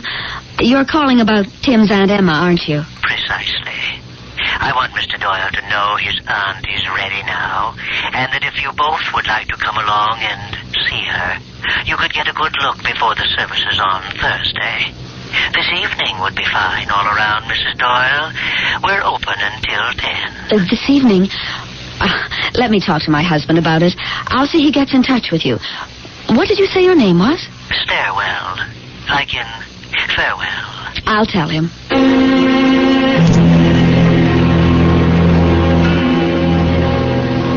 Hello? Is there anyone here? Kathy, are you sure that funeral director said they'd be open until 10 tonight? Tim, I don't like this place. Did we have to come over this evening? It could have waited till tomorrow. I told you, Kathy, tomorrow is impossible. I'll be even more jammed up than today. That's what my job in the Department of Justice is. Late hours, all hours, any time. I wish you'd stayed on as an assistant in drugs and narcotics enforcement. Are you going to give me that you're working too hard routine again? I'm sorry. I guess it's just that I hate a funeral parlor, especially at night. It's so spooky. Honey, we have no choice.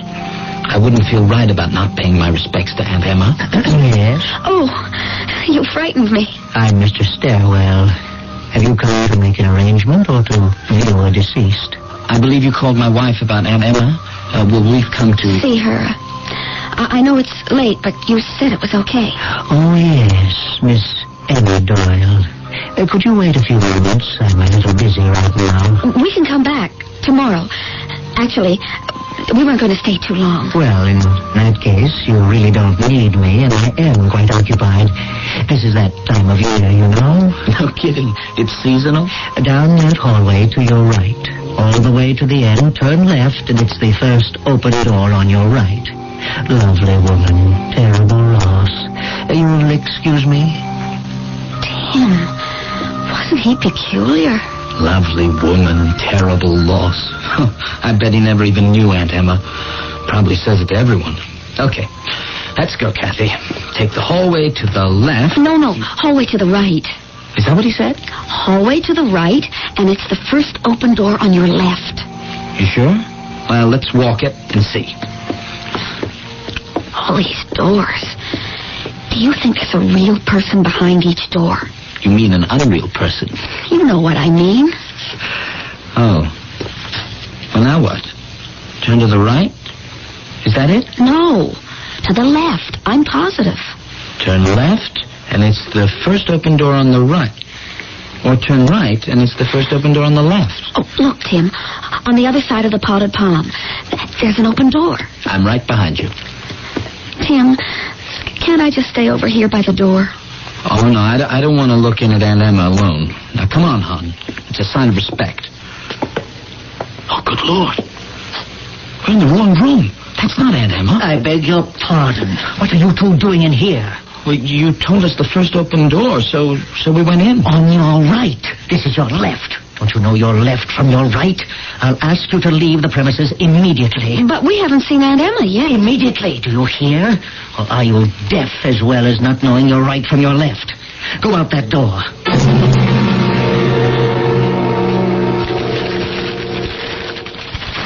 I've gone through this newspaper page for page twice already. And there's not a word. Son of a gun. Not a word about what, Tim? Oh, nothing. Something I was looking for in this evening's paper. Some new Justice Department case? Not exactly. But it could be something a lot of government people would like to know. If it's true. I can't understand it. Why are you so mysterious, Tim? Honest, Kathy. I'll tell you as soon as I know for sure, okay? Right now, I'm just as much in the dark as anyone. Now, listen, chick. Do you mind if I don't stay up and talk? I've got a heavy schedule tomorrow. Of course not, darling. You don't mind if I stay up and read, do you? This book is absolutely fascinating. It's about something in wartime called Operation Mirror. A government official who has a double so he's protected in case somebody wants to kill him. Yeah, okay, fine. I'll see you in the morning, Kath.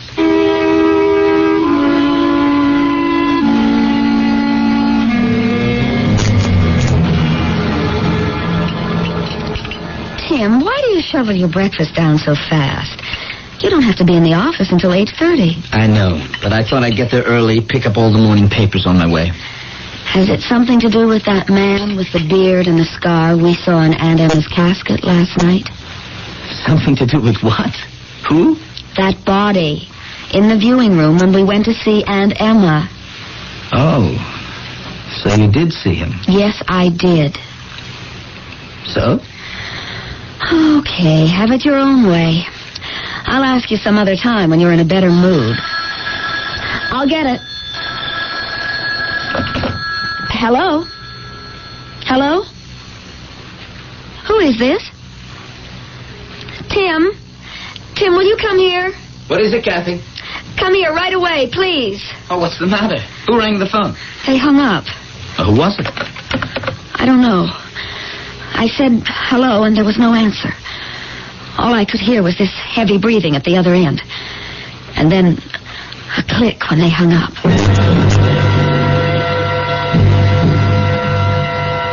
Julian, do you mind if I come in for a moment? Of course not, Tim. Close the door behind you and drag up a chair.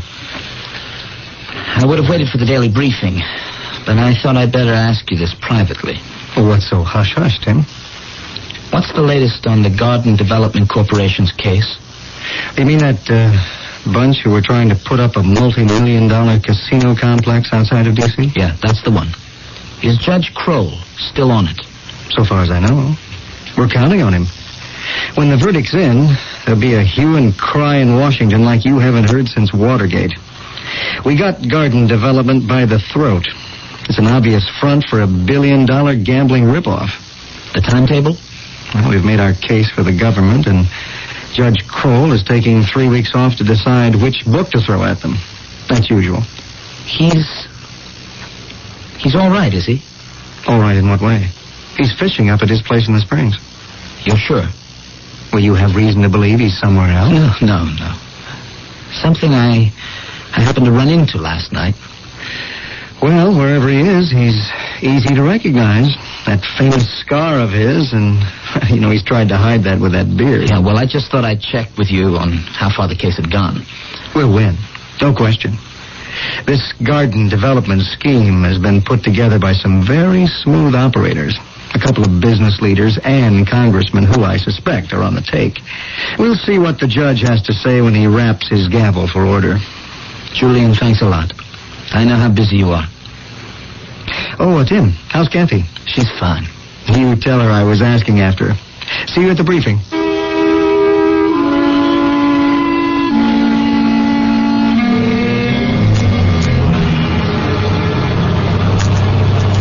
Like something to drink, Stairwell?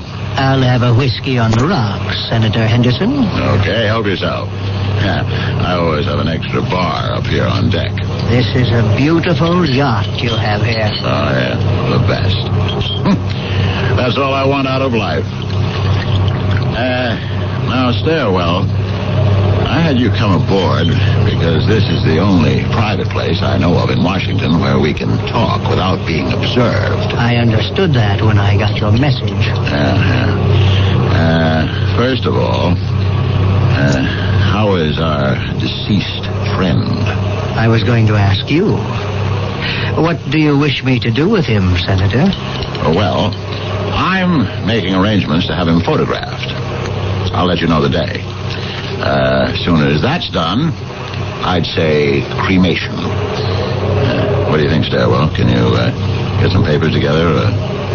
False identity, doctor's certificate, that sort of thing? I don't understand why you want pictures of the deceased.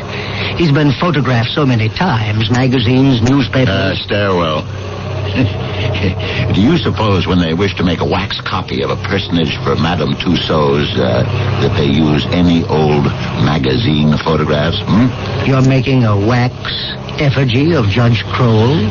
In a few weeks, Judge Kroll was to hand down a verdict, which in all probability would have gone against myself and my associates. Coals would have been raked, reputations ruined. Well, as fortune would have it, when I went to visit the judge at his cabin in the Springs, I found him on the floor. As you know, he'd passed away. Heart attack. I saw the advantage and took it. Called you, arranged for the embalming, etc. We are engaging a gentleman who is the spit and image of the judge. We shall coach him to be the judge. He will appear in court, claim a sore throat, and render a verdict in our favor. On paper. The photos are to assure us we have not left a mole unmarked, and the duplicate scar is exact. Only you, Stairwell, will know that the judge is stretched out in your funeral establishment. Only you. Senator, I don't know how to say this, but you see, you have just said... I have just said... that no one but you and I know the judge is deceased. But I'm afraid someone does. What? A man and his wife came to the funeral home, Senator, the night before last to pay their respects to a relative. By accident, they happened to see the remains of Judge Kroll. How could you be so stupid? It was entirely my fault. What were you doing letting any visitors who come off the street wander around your premises, Stairwell? Who were these two people? Mr. and Mrs. Timothy Doyle. Doyle. He's with the Justice Department. Research and Assistant Counsel. Justice? Now I've heard everything. And now you, Stairwell, you hear this, and hear it clearly. I am not going to pass this along to my associates. This matter is strictly between you and me. I don't care how you do it, but I do care when you do it. I shall be following the obituaries in the Star and the Post quite carefully. And unless Mr. and Mrs. Doyle appear in those columns very soon, your name will.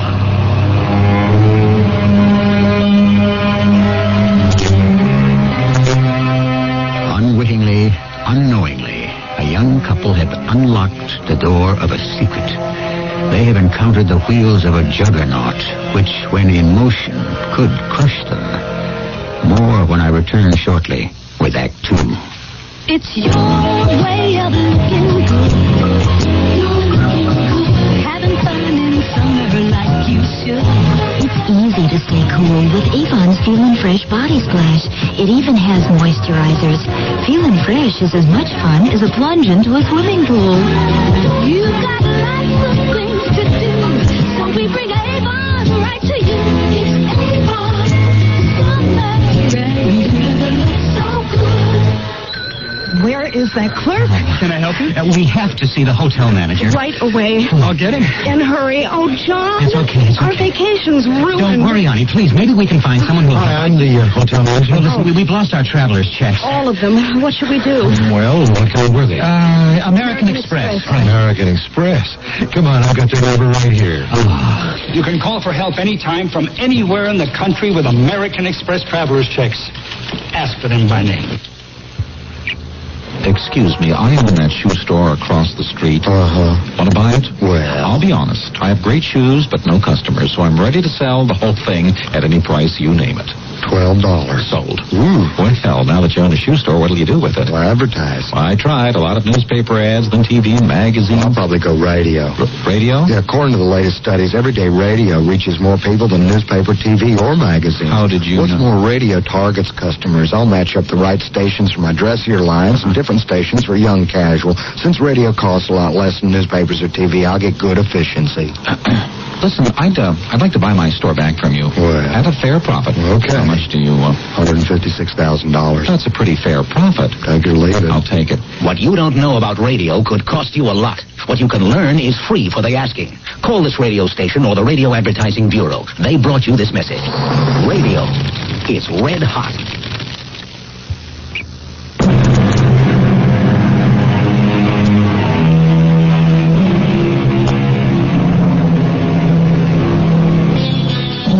Years ago, Henry James, a writer I greatly admire, wrote, "Life is a battle. Evil is insolent and strong. Goodness is apt to be weak. Folly very apt to be defiant. Wickedness to carry the day. The world as it stands is no illusion, no evil dream of the night. We wake up to it forever and ever." This morning, when Kathy Doyle awoke, it seemed that horror and dread were peering over her shoulders. You do understand, Tim, don't you? I felt I just had to get out of the house. I sort of understand, Kathy. I'm enjoying driving up this morning to Big Hunting Creek. I like the view of the waterfall. We can picnic. But I don't know. I thought weekends, you like staying at home. I do, Tim. But the last few days... I know this sounds weird, but when I'm home alone, I get the feeling I'm being watched. I gotta shift in a second. This is a pretty steep grade. Hey, look at that fool speeding down the hill towards us. He's crazy. Oh, I'm drunk. Look at him, weaving all over the road. Did you see that? I kept my eyes closed and grabbed my seatbelt. That was a near miss, inches. Good thing he was on the outside and we were on the mountainside. Tim, what's that in the road up ahead? Oh, no, son of a gun. Oh, there goes lunch by the waterfall. What is it? It's a roadblock. I better pull up and stop. There are branches and trees pulled right across the road. Some local is telling us there's danger up there. Does that mean we can't go any further? If we're smart. Somebody went to the trouble of warning us. This is a lousy spot to turn around in. The road's so narrow, I'll have to inch back and forth. Well, here goes. Aren't you getting awfully close to the edge, Tim? You know any other way to make it?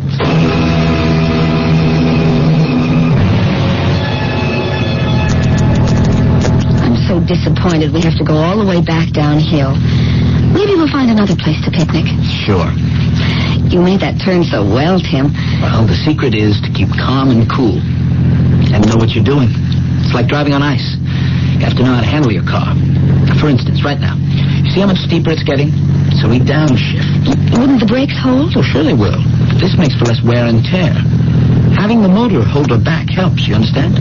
Tim, there's their car again, down there where the road makes an S. Do you see it? Oh, that same car driven by that same crazy man. Will you look at him? Coming up this way, lickety-split? Tim, I'm afraid he's weaving all over the road again, only this time we're on the outside. Tim, honk him, he's coming right at us. Move over, you crazy fool! Get over on your side! What's he doing, trying to kill us? Oh, my Lord, he hit us. Take it easy, Kath. Kath, we're okay. But we're picking up speed. Don't go downhill so fast. I can't get the brakes to hold. They're not holding. I'm pumping, but they're not. The emergency, it's come right out. Tim, do something. Are you buckled in with your safety belt? Yes. Now listen, you see that thick mat of bushes sticking out of the side of the mountain down there? I'm heading for those. Make it right. Maybe they'll hold the car back. Keep it from rolling down any further. No, Tim, that's on your side. You'll be killed. No, I won't, honey. Believe it. Kathy? Kath? I'm all right, I think. Nothing feels broken. Can you unbuckle your safety belt? I can't reach around there. It got all twisted. You've got to get out of this car, but fast. Now hold still. I'll try to reach around over you and unbuckle it. Yeah, there. You're free. Now, Kathy, can you reach over and open your door? I think so. Oh, hurry, baby, hurry. Okay, now, get out as fast as you can. Run straight downhill. You see where that big rock sticks out? Get in back of that. What about you? I'll be right behind you. Okay, now, down here behind this boulder. What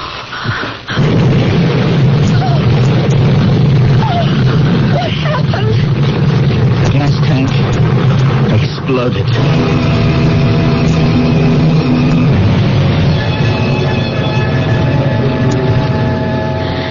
It's so good to be home again with my feet up on the sofa. I'm still shaking all over. Me too. Oh, Tim, what would I have done without you? The way you handled everything, you were incredible. Well, when someone's out to get you, you find yourself doing things you didn't know you could. Is that what you think? Because I think so, too. We're on somebody's list, like they say in the gangster movies. I don't see any other reason, Kath. No emergency brake comes apart in your hand unless it's been messed with. I knew it. And when I hit the foot brake, it went right down to the floor. Nothing. Someone drained all the brake fluid, leaving us just enough to drive up part of the way. Can you think of anyone who would do that to you? Is there something you found out about someone in your research? I don't know. 150-year-old treaty between the USA and the Indians? No, I don't see that. It could be all mistaken identity, like in the book, Operation Mirror. Not you, but someone who looks like you. Tim, what are we going to do? We haven't done anything to anybody.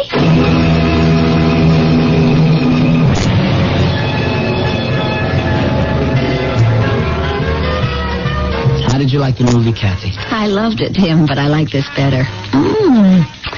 I haven't sat in a drugstore for a chocolate ice cream soda since I don't know when. We have to just keep going, Kathy, and pray that it's all coincidence or a mistake. It isn't, Tim, and we both know it. Okay, hon. You finished? Yep. Let's walk home. It's a nice, clear night. You see, it didn't rain after all. Yeah, the radio said it would. Wait till I pay the man for the sodas.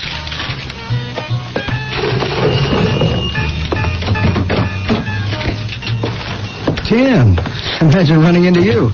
I saw you and Kathy at the Beacon. How are you two? Julian. We're recovering. That was some hair-raising accident you two had.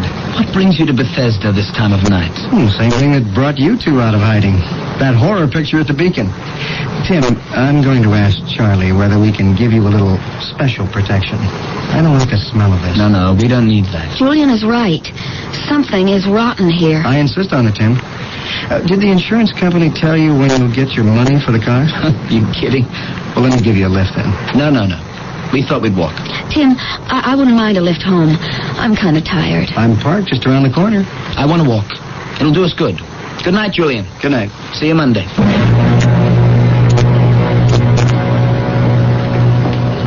Why didn't you let Julian give us a lift home? I can't explain it, Kathy. It was as if a voice inside of me was saying, don't get into Julian's car. Your own boss at the department? What do you suspect him of? I don't know. Maybe I'm in such a state I see an enemy in every shadow. Timothy Doyle, I don't want you to say any more. Let's just enjoy our walk. See? The moon's out. Rain tonight. Ha! Doesn't the public library look beautiful at night? Like an old Greek temple. Wouldn't you know it? I left the umbrella in the movie house. I better run back and get it. Shall I wait for you here? No. You might as well come along. Let's jog, okay? Oh, Tim! Look back there where we were just standing. Oh, Mother of Mercy. A great walloping piece of marble fell down from the roof and smashed on the street. If we'd been standing there. Right where we were. Hold on to me, Tim. I'm getting real scared now. If we hadn't turned round and run back to get your umbrella... 1 second later... we would have been crushed to death.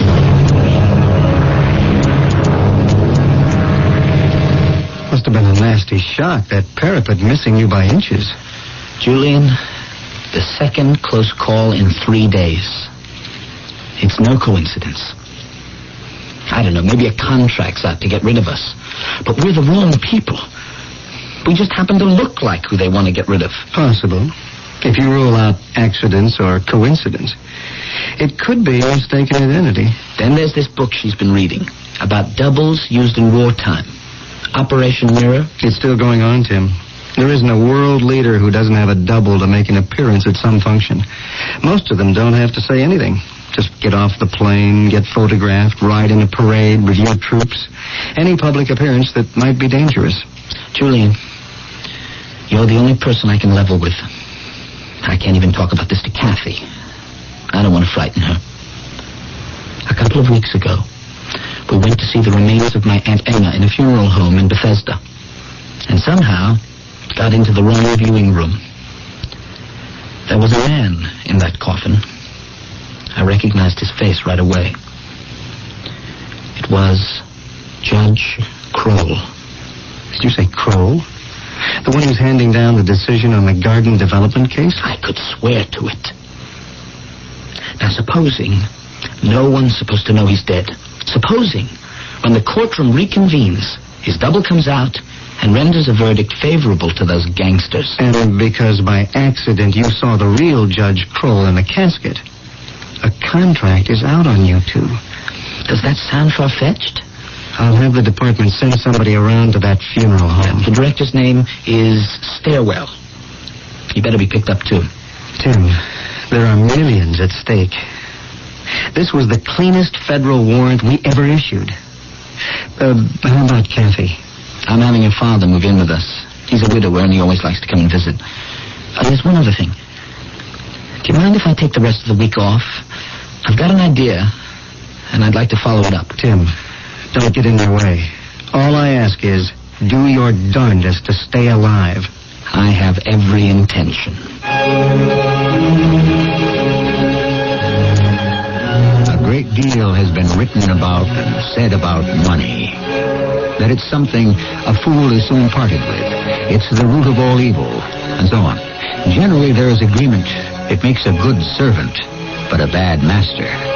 For those of us who like to unearth clues and solve mysteries, there's plenty of evidence that Tim and Kathy Doyle are being fingered, so that someone's desires for money will not be thwarted. I shall return shortly with Act 3.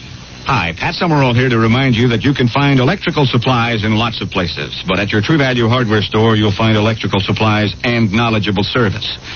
The electrical section of your True Value hardware store has many items necessary to tackle do-it-yourself repairs around the home. You can find plugs, outlets, receptacles, extension cords, and much more. But remember, It's your True Value dealer who can give you the confidence necessary to tackle those electrical repairs yourself. With his expertise and know-how, you'll know that you've purchased the right supplies for the job. So if you want to be confident that you're getting exactly what you need, that those tools are the right ones for the job, and that you'll be receiving helpful, knowledgeable service, have confidence. Visit your True Value hardware store or home center today. And save gas. You won't have to drive far for your hardware and houseware needs. If you're looking for values, service, and selection, you'll find them nearby at any one of the more than 5,000 True Value hardware stores and home centers located nationwide. My name is Brian Weber. I'm a national track star from Champaign, Illinois. Maybe you've never heard of me because wheelchair games don't get that much publicity. Neither do the kind of motorcycle accidents that left me paralyzed just 3 years ago. I was on spring break from the University of Illinois. I was riding my motorcycle, going only 35 miles an hour, and just 3 blocks from my house, when a gust of wind forced me into a ditch. I wasn't wearing a helmet. Why should I? I was an experienced rider, riding motorcycles for years. Now I'll never walk again. Don't let it happen to you. In 1978, there were 4,530 fatalities involving motorcycles, and another estimated 500,000 people were injured. If you ride a motorcycle, observe the speed limits, wear a helmet, stay off drugs, and don't drink. A reminder from the National Safety Council and the Rehabilitation Institute of Chicago.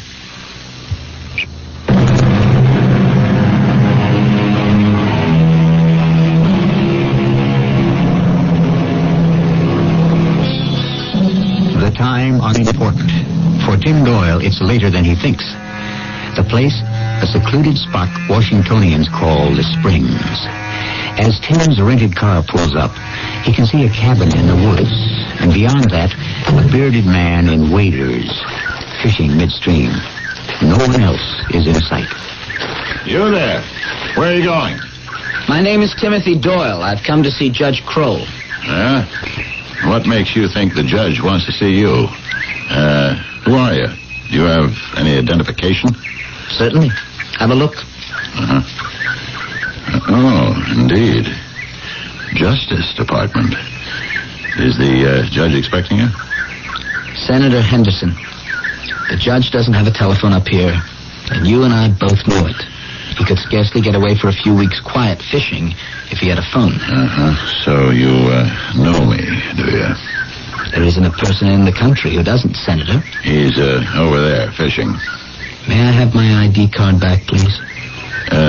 Mr. Doyle, I'm going to show it to Judge Kroll to ask whether he would like to see you. I'll ask him myself. Oh, no, you won't. The judge has asked me to keep people away from him, and I intend to do just that. I need to see him before he arrives in court next Tuesday. Then, my dear Mr. Doyle, you will have to go through channels. Are you the only one here, Senator, besides the judge? Why do you ask? If I'm not mistaken, there's a man standing in the window of that cabin. I see something glinting in the sunlight, like the barrel of a gun. You may see a man, but a gun? No. The judge has a handyman who works around the place, and he's just probably getting the noon meal ready. I was just about to call the judge to tell him to come in when you drove up. So, if you would be so good as to turn your car around now and go back where you came, I would appreciate it. Come along to the court on Tuesday. Perhaps after the judge has rendered his verdict, he will speak to you.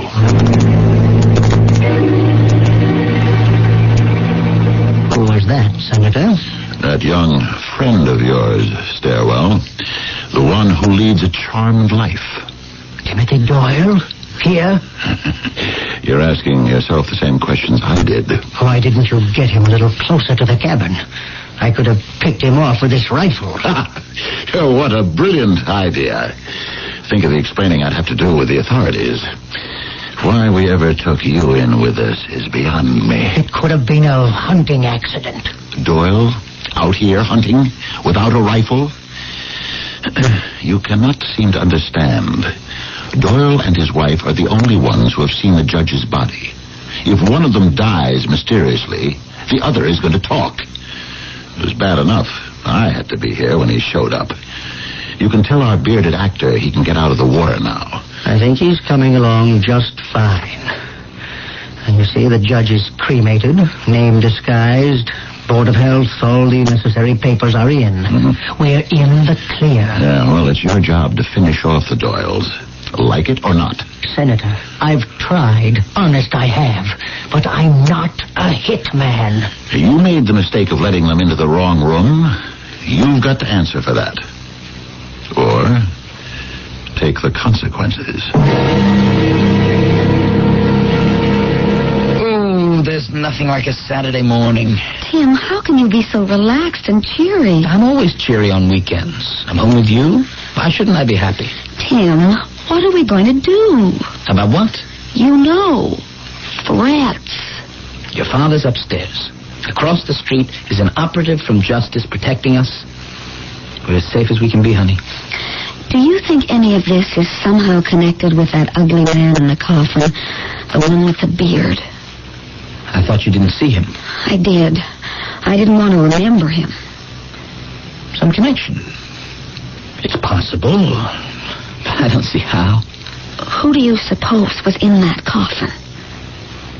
Tim, I asked you a question. I heard you. Don't try being evasive with me. Do you know who that dead man was? Did you recognize that face in the coffin? Not positively. That's the truth, Catherine. But you have an idea. It's such a wild idea anyway. You know, the insurance people said they'd put a form for me to sign for the car in the mail. Let's go see if it's come. Coming? Uh-huh.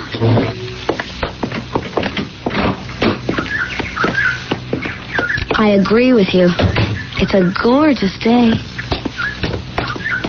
Oh, Tim, before we go to the mailbox, I want to have another look at that hole in our big oak. I think robins are building a nest there. At this time of year? Let's cut across the lawn. Oh, this big oak gets wider and thicker every year. Look, the both of us can hide behind it now. There it is. See the nest? Oh, hey, the mail is in. Bauman's picked up the letter I left there and put the flag back down. That's what I call a big nest. Huge. I bet you half a dozen robins will be born there. Will you look at that squirrel? He's climbing right up our mailbox. Isn't he darling? He's sitting right on top of it. He's trying to get at the latch and open it. Maybe he thinks someone sent him some nuts. Oh, the mail post. It blew up. It exploded. It could have been us. It could have been you, Tim, or me. A guard from the Justice Department. He's getting out of his car. What good is he to us? Someone planted a bomb in our mailbox, don't you understand? That man was sitting there, probably watching him, doing nothing. It wasn't a squirrel they were hoping to kill. Tim, you've got to do something. I can't stand this anymore.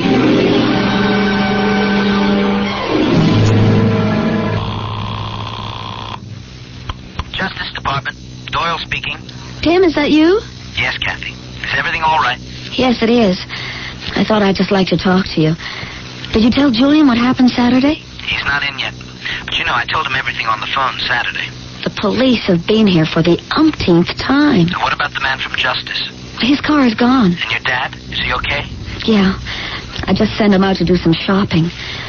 Tim, it's so hard to pretend to him that it was all a mistake. I'll get home early, honey. Don't you worry about anything. And you don't mind my calling you at the office on a busy Monday morning? Of course not, darling. Anytime. Bye, Kat. Bye, Tim. Oh. Yes, what is it? Oh, aren't you the funeral director, Mr. Stairwell. I've come to apologize, Mrs. Doyle. Apologize? What for? I don't blame you for keeping this front door on a chain and not letting me in. I treated you and your husband pretty shabbily. And I drove all the way out here to tell you so. Oh, that's all right, Mr. Stairwell. Of course, you can come in. Please. It was all a misunderstanding. We've had a lot worse things happen to us since Aunt Emma turned out to be someone else. Our living room is right over here to your left. That's another thing I want to apologize for. How could I have misdirected you into a viewing room where my own dear father lay in state? My fault entirely. The bearded man in that casket was your father? Yes, poor man. He had a hard life. Well, now that I've apologized, I do have a problem, Mrs. Doyle. You know, we placed your aunt's casket in your husband's family vault. I went by there yesterday, and it's become quite dangerous. It ought to be looked at. Dangerous? Really? I don't think Tim will be free to go to the cemetery before next Saturday. Can it wait till then? Do you want my honest opinion? No, it's filling up with water. I'd say 3 or 4 inches a day. That's awful. We have to do something. If you'd like, we could go out there right now. I have my vehicle outside. Would you take me? Mr. Sterwell, that's so thoughtful. Just let me get my bag, and I'll be right with you.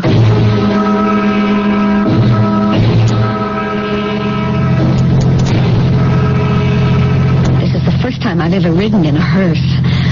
Up front, it's not at all uncomfortable. If you'll forgive a bad joke, Mrs. Doyle, I've never had a complaint from a passenger in the back either. Well, here we are. This is the East Gate. Oh, dear. I never thought I'd be visiting this cemetery so soon again. Let's hope it'll be the last time. I'll get the door for you. Let me see. The vault is right behind that big poplar tree. Am I right? Before we go into the cemetery, would you mind turning around, Mrs. Doyle? You've got a gun. Yes, I have, and it's loaded. Mr. Sterwell, what are you going to do? You see that public telephone right by the gate? I want you to walk in there slowly, attract no attention, and call your husband.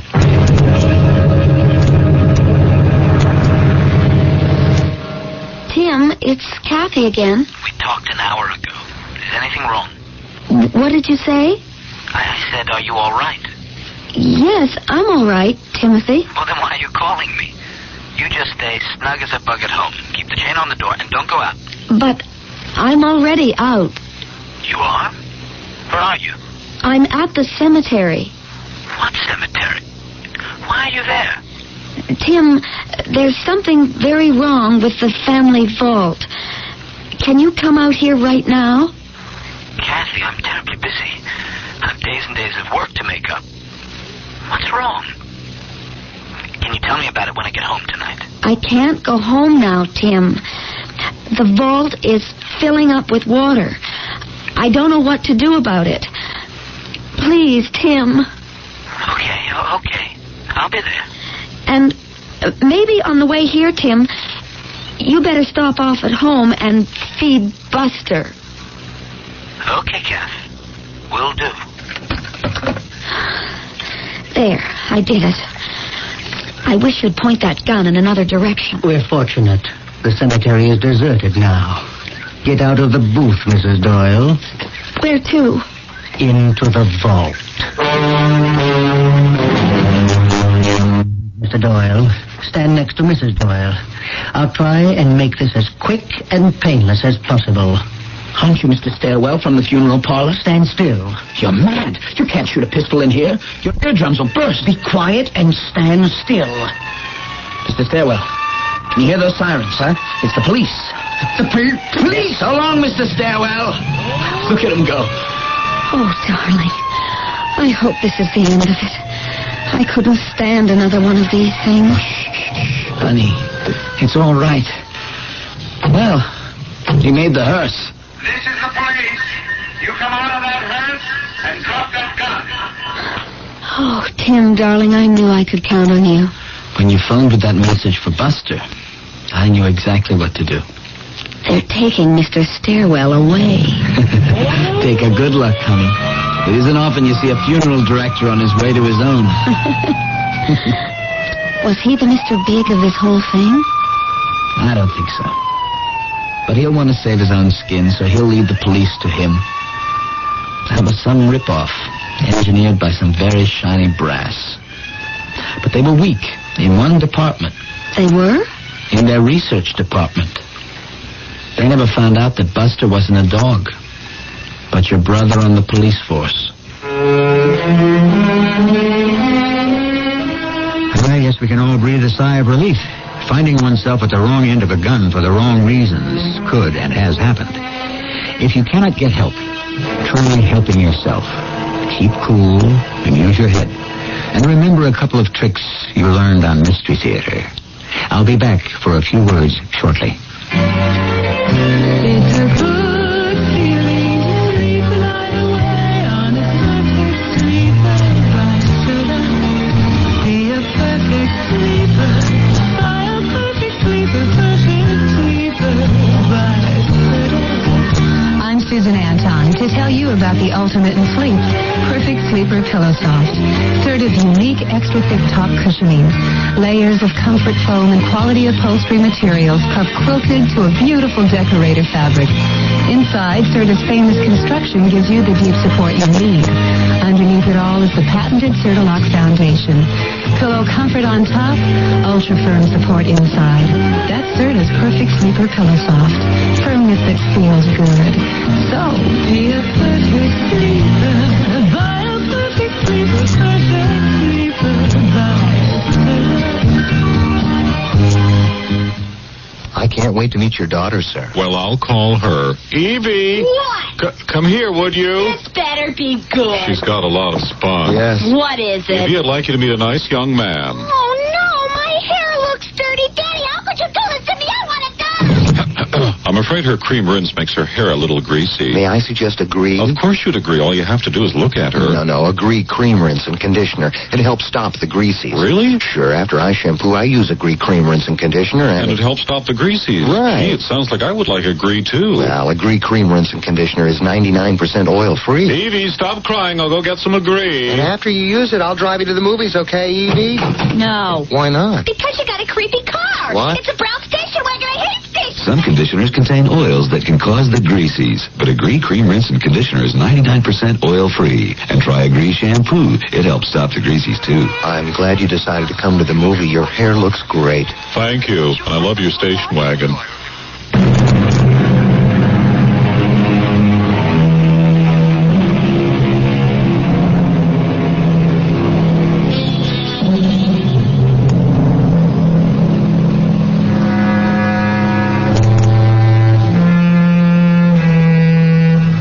Somebody famous, whose name escapes me, has said, "It's not death that frightens me, it is dying."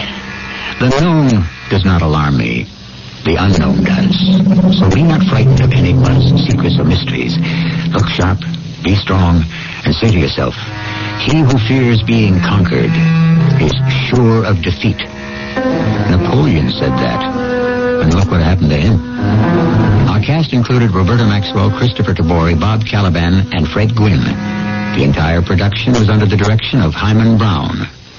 This is E.G. Marshall inviting you to return to our Mystery Theater for another adventure in the macabre.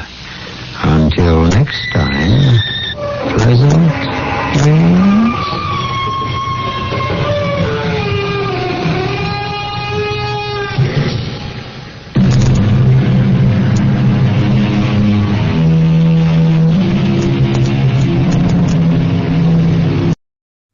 The time now is 11:30.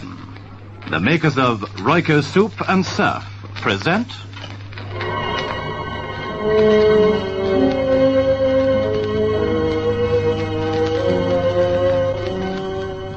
Dead. Touched. My shoulder.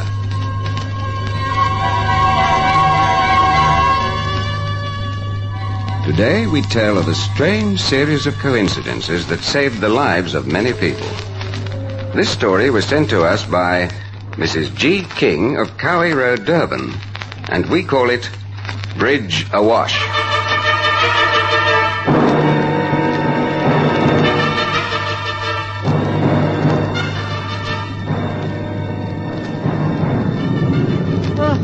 I can't run any further, Mary. I can't. You must, Martha. You must. Oh, come on. Don't sit there. We must stop that bus. We must. Oh, you said must 4 times in a row, dear. Oh, for goodness sake, who cares? Martha, there is no excuse for begging. Look, I'm going and leaving you here.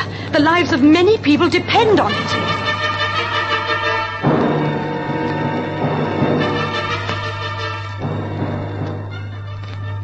Don't take our word for Royco Cape Dutch cream of vegetable soup. Ask Omar. Here's the soup I loved as a little girl. New Royco Cape Dutch cream of vegetable soup is just like my old Oma made. She used a special recipe learned by heart in the good old Cape days. Yes, Royco Cape Dutch cream of vegetable soup is the real thing.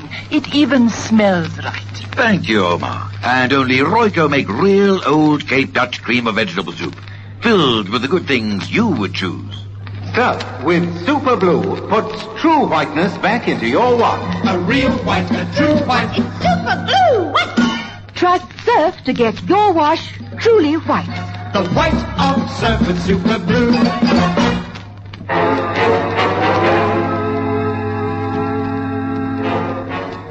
Martha, what are you doing? Ringing the grammatical errors in this newspaper. They're disgraceful. Oh, look at that. Do you see? At least 12. Well, I think it's a complete waste of time. Oh, how can you expect a standard of education when newspapers display such abysmal ignorance? Ah, there's another. You see that? A typographical error. Oh, forget it.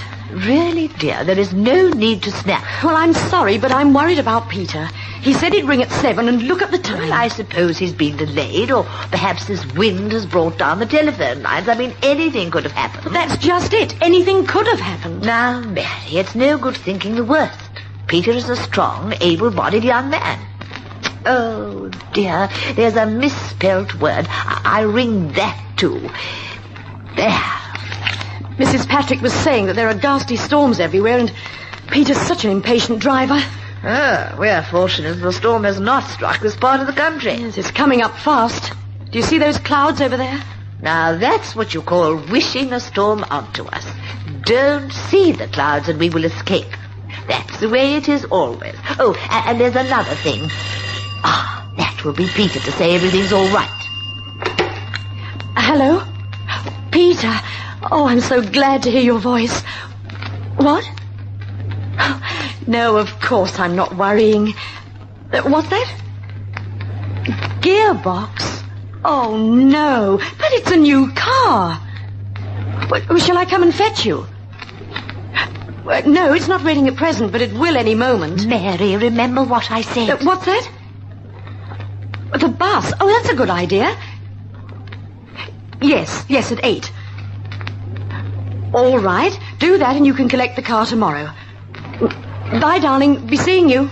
Now what's happened? His car's developed gearbox trouble, and he had to be towed back to town. He says it's pelting with rain. Oh, here it comes. Thanks to you. Oh, Martha. I said it and I mean you. You brought this storm on yourself. Oh, and it is a particularly horrible one. I think I shall retire under the blankets. There's nothing worse than these wretched storms in this part of the country. The whole atmosphere seems electrified. Peter's coming back in the late bus. I'm glad he's being sensible about this and didn't expect you to drive 50 miles and fetch him. Oh, well, I must take cover. I'll join you for a strong cup of tea when the danger is past. I was relieved when Martha left me. Her carefully ringed newspaper lay on the small table, and the sight of it irritated me. I walked across to the window. Below me, the countryside lay stretched like thick black cotton wool. The lightning was now flashing vividly, and then the rain lashed down, great drops which turned to torrents. There was something grand and wild and fearful in the scene. I stood a moment longer watching, and then a particularly vicious flash of lightning stabbed across the sky, sending forked fingers earthwards. I could see it strike straight into a plantation of great wattle trees which flanked the road bridge. In my imagination, I saw one of those giant trees split and then crash to the ground. I turned from the window and drew the curtain, but I felt uneasy. Perhaps that wasn't imagination, but some sixth sense warning me of the danger. I tried to concentrate on the newspaper, but found I couldn't. I walked to the back of the house, but could see no light in the servants' quarters. If a tree had fallen on the bridge, what of the traffic easing through the rain and mist, unaware of the danger ahead of them? I walked through to Aunt Martha, anything to talk to someone. There was a vast bulk in the bed, completely concealed by thick blankets. I remember calling, Martha, Aunt Martha. Oh, go away until after it's all over. I want to talk to you. In this, you must be mad. I have a steel bridge in my mouth. It's a fearsome lightning conductor. Martha, please. I think one of the wattles has been struck near the road bridge. Well, that wouldn't surprise me. Listen to that. Go to bed, Mary, and don't be foolhardy. What if the bridge has been damaged? What did you say? Road bridge damaged? If a wattle fell directly onto it, it's possible it has been. Oh, my dear child, what a frightful thought. I'll phone through to Sergeant Fenter and ask him to check. What? Use a telephone in this? Be suicide. But I must. Oh, really, you are most tiresome. Why not wait for Peter to come back? He'll know what to do. Peter will be using that bridge. Oh, my. Exactly. I'll phone through to Sergeant Fenter now. Oh, be careful, for goodness sake. Oh, I'm going into retreat again. Oh, what a barbarous country to have storms like these. Oh! I wasn't too happy myself about using the telephone, but it was dead in my fingers. There was no chance at all of raising the exchange or warning the police. Then I was compelled. I was almost forced to do something about it myself. I went through to my aunt again. Oh, now what's the matter? I can't raise the exchange. I'll drive down to the bridge and see if it's all right. What did you say? Oh, look, I can't repeat everything I say, so listen to me. I'm driving down to the bridge to check. You will do no such thing. Wake the servant. They don't seem to be there. I must do something about Mary, listen to me. If that wretched bridge has been damaged, car headlights will pick it up. When the visibility is nil, never. Well, then, just hold the right thought. I'm not arguing about this. I'm going right now. You stay here. I shan't be long. I can't allow you to go out in this alone. Oh, Aunt Martha. Well, I'm coming too. Oh, no. I'll wrap up well and accompany you. Though heaven knows I still think you are completely insane. Almost before I sat in the car, I knew it wouldn't start. It was as dead as the telephone. Martha sat beside me, straight and disapproving, while the lightning still danced and lunged across the sky. Neither of us spoke as we left the car, and on one accord walked down the long road towards the gate. The water rushed around our ankles, and the red earth was churned into thick mud. The river, normally a gentle stream, rushed and rampaged. Ahead of us was the wattle plantation. And then, as I'd seen it in my mind, it materialized. A great tree had crashed across the bridge, shattering the side and straddling the road. This was a death trap to any unsuspecting motorist. My dear child, this is too terrible. A motorist couldn't see it in this ghastly weather. We'd better walk to the village just as fast as we can. Walk? To the village? But that's all we can do. Oh, but it's over 5 miles. Let's not argue about this. Let's go. Oh. Come on. It was a walk into a nightmare. The rain still slashed down. The thunder roared and rumbled, and then crashed like giant waves around us. There was lightning, too. Always that lightning dominating the scene. I found myself running and praying that we'd see a motorist who'd help us. But there was no one. And then Martha collapsed onto a sodden patch of grass. Oh, I can't run any further. Mary, I can't. You must, Martha, you must. Oh, come on, don't sit there. We must stop that bus. We must. Oh, you said must 4 times in a row, dear. Oh, for goodness sake, who cares? Mary, there is no excuse for being... Look, I'm going and leaving you here. The lives of many people depend on it. All right, I'm coming. Well, too. come on, then. There's no time to lose.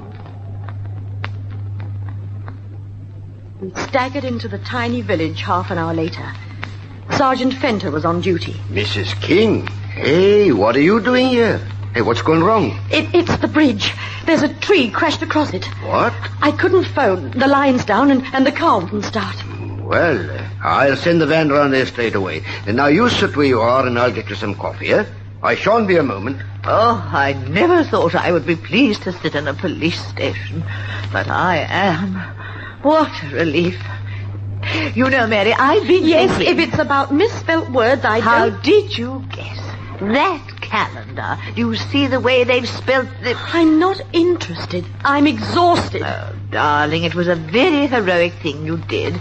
I would still be under those blankets. There you are. Here's your coffee. Now I've sent the van and we'll stop the bus at the turnoff. Oh, thank you, Sergeant.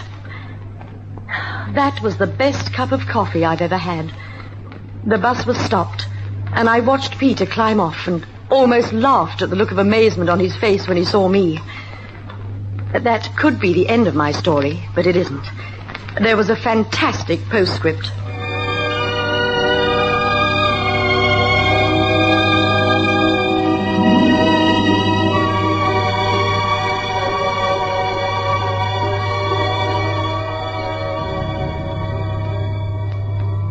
What a spread when you add the creamy cheesiness of Melrose Cheese Whirl to sandwiches and snacks. Creamy, smooth cheese that spreads with ease. Melrose Cheese Whirl. Yes, Melrose Cheese Whirl is real dairy fresh cheese whipped and blended with butter into a creamy, smooth spread. What a whirl of a way to have cheese. Melrose Cheese Whirl. Give yourself a spread. Add the creamy cheesiness of Melrose Cheese Whirl. Surf with Super Blue puts true whiteness back into your watch. A real white, a true white. It's Super Blue. What? Trust Surf to get your wash truly white. The white of Surf with Super Blue.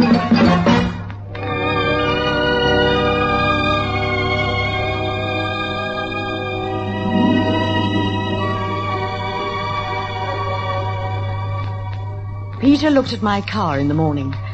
The battery was dead. But there was something else inside, very much alive. A thick puff adder which lay across the back seat. We all asked ourselves the same question. Had it been there the night before? And if so, how fortunate my car didn't start and irritate the monster into striking.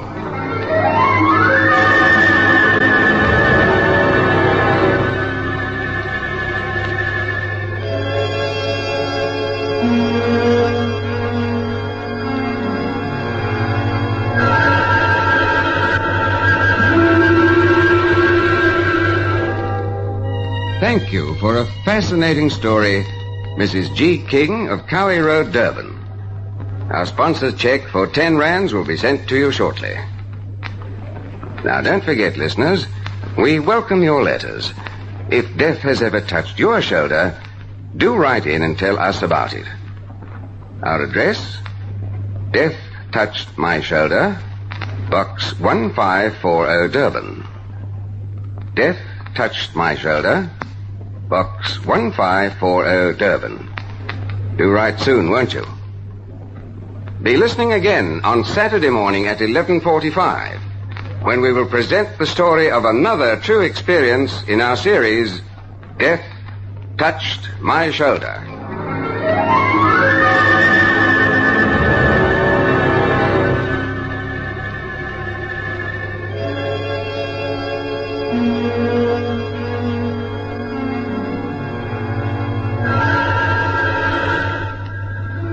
Death Touched My Shoulder was presented by the makers of Melrose Cheese Whirl and Surf. Listen again on Saturday morning at 11:45 for another interesting story in Death Touched My Shoulder. You're tuned to the national network of Springbok Radio for Brighter Broadcasting, and the time is 11:45. Lights out for the devil and Mr. O.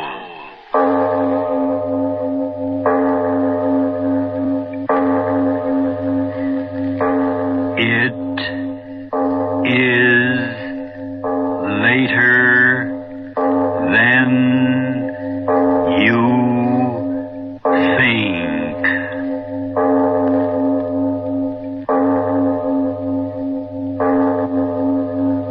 Turn out your lights now. We bring you stories of the supernatural and the supernormal, dramatizing the fantasies and the mysteries of the unknown. We tell you this frankly so that if you wish to avoid the excitement and tension of these imaginative plays, we urge you calmly but sincerely to turn off your radio now. This is Mr. O. Arch Obler.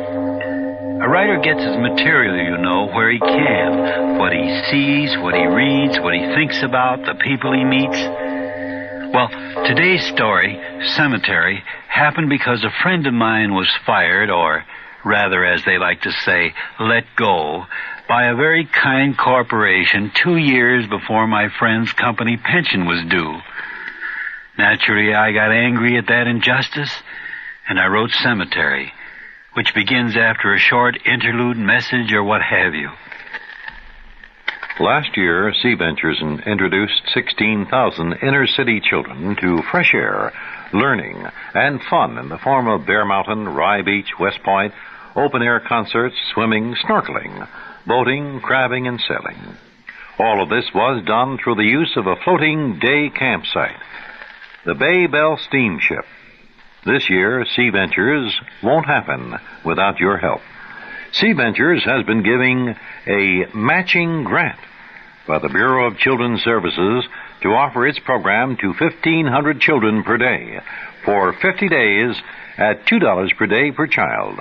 However, Sea Ventures still needs the funds to match this grant in order to carry out the program. Won't you please send your dollars to Sea Ventures, Post Office Box 711, Island Heights, New Jersey, 08732. That's Sea Ventures, Post Office Box 711, Island Heights, New Jersey, 08732. And give a kid some fresh air. And now, if you haven't already done so, turn off your lights now and listen to Cemetery.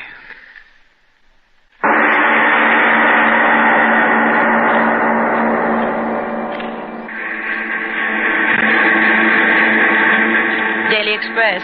City editor, 1 moment. Daily Express. Want ad department, 1 moment, please. There you are. Daily Express. Sport department. Whom do you wish to speak to? 1 moment, please. Daily Express. 1 moment, I'll connect you. Daily Express. Daily Express. Good morning, Mr. Roberts. Good morning, Jim. Kind of late today, aren't you, Mr. Roberts? First time in 40 years. Can't understand what happened to my alarm clock. Well, maybe it wore out. Worn out. Maybe that's right. Just worn out. Hold up a minute, will you, Mr. Roberts?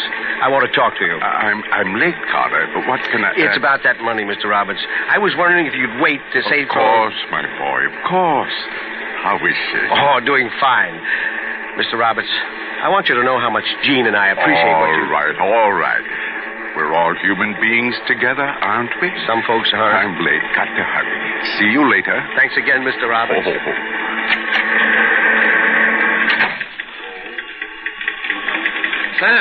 Sam Roberts. Yes, Harry. Have you heard the news? No, was so late, didn't even look at the paper. Why, it's only 2 minutes after. 2 minutes after is 2 minutes late, Harry. Sam Roberts, you're the... Oh, well. Listen, have you heard about Bridge? He's here. Bridge. Mr. Bridge, the new publisher. Oh, him. Well, that's nice. He's taking things over. Sam, you're not in the least bit interested in the fact that there's a new man on top, are you? Well, I've been here so long, and many have come and gone. But aren't you afraid of... Well, finish it, Harry. Afraid of what? Oh, forget it. That column of yours is all that matters, huh, Sam? Well, I've been doing it quite a number of years. You know, just this morning, I was thinking how fortunate a man I am. For 40 years, things have happened. Wars, peace conferences, depressions, and prosperity. And in all that time, Mr. Roberts. Someone paging you, Sam. Mr. Roberts, you wanted upstairs right away. Upstairs, Jim? Me? He said come up right away. New boss, Mr. Bridge. Mr. Bridge? Yeah, right away. He's the boss. That's not so good, Sam. What did you say? Oh, nothing. Nothing at all. You'd better get up there. Sure. Too bad I was late today. Maybe he's been waiting for me. Take the side steps, Sam. Get up there faster. Yeah, that's right. Thanks, Harry. Thanks. Good luck, Sam. Luck? Why should I need luck? Funny about that alarm clock.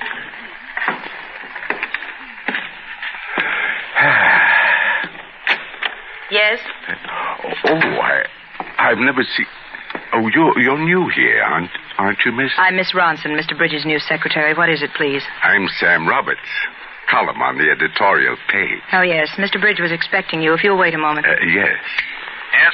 Mr. Roberts is here, Mr. Bridge. All right, send him in a hurry. Yes, sir. Very well. You can go in now. Yes, so I heard. All right, Roberts, come in. Yes, sir. Well, come in. Yes, sir. Sit there. I'm pleased to meet you, Mr. Bridge. Sit down. Thank you. You know, Mr. Bridge, I think you're going to like publishing the Daily Express. What I mean to say is, on this paper you'll find a group of men who work together, who actually think that the newspaper is part of their lives, who actually... Just a moment, Mr. Roberts. I'm a busy man. I couldn't understand that. I didn't ask you up here to hear about the esprit de corps of this organization. It's been my personal experience that the average man does what he's paid for. No more, no less. Oh, now don't say that, Mr. Bridge. Now you take Charlie down at number 1 Linotac. Why, there's a man Mr. Roberts. I'm sorry. I know you're busy, but I thought maybe you'd like to know something. I've seen the balance sheet. I know all I want to know about this publication. The Daily Express earned 23% less in the 6 months of this fiscal year than it did in a similar period in any year in its history. Well, I don't know much about that. But after all, things haven't been going too well any place. You can't blame the men. The men of an organization make money. The men of an organization lose money. And I assure you, Mr. Roberts, that during the next 6 months, this newspaper will make money. Well, that's fine. I'm sure folks... Will you keep quiet? If that's what you want. Mr. Roberts, there comes a time in every man's life when he ceases to be an asset to the organization which hires him. Might as well be frank and tell you that time has come in your career. What did you say, Mr. Bridge? In plain English, what I said was that you're getting just a little too old for this organization. Old? In other words, I'm giving you 2 weeks' notice. Sorry, Mr. Roberts, but that's the way things are. Good day, sir. You mean fired? The cashier will have your check. Good day. But my column... I'm a busy man, Mr. Roberts. But my column... I'm replacing that tomorrow with a syndicated column. Big-name Broadway stuff. That's what the public wants. Mr. Bridge, you don't understand. Thousands of people, they write me. For 40 years I've been... If you've been doing it for 40 years, that's long enough. Good day, Mr. Roberts. Mr. Bridge, listen, where should I go? Ever since I was 16, this is my work. I don't know Must I have you shown up, Mr. Roberts? No, I don't want to anger you, but my column... 40 years, I tell you. Will you... It isn't the money. I'll work for nothing. Yes, I'll work for nothing. Now, look here, Roberts. Didn't you hear me, Mr. Bridge? For nothing. Just let me be here. Get out of here. No, listen to me. Just a minute more. I have no time. Get out. But my 40 years here, since I was a boy... You've been paid for every day. Then I don't want any more pay. Just let me stay. My work, a man can't live without his work. Get out. Miss Ronson. No. I'll go. I'll go. But before I go, just another word. Well... Who wants me to go? The managing editor or you? Certainly it's my doing. It's my money invested in the paper. It's my right to choose my employees. Let me stay. Oh, what are you going to do? Start playing hearts and flowers? Please. Once and for all, get out of here. This is a business institution. You've been paid for services rendered. Now get out of here and stop acting like a fool. All right, Mr. Bridge. All right.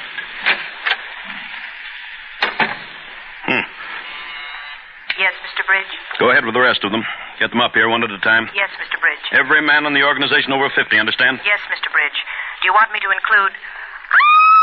What? Miss Ronson. Miss Ronson, what's the matter? Answer me. Crazy little fool screaming like that. Answer me. All right, I'll come out there and see what's the matter. Look here, Miss Ronson. Didn't you hear me? What was the idea of... Miss Ronson, what's the matter with you? The window. Look. Window? What about the window?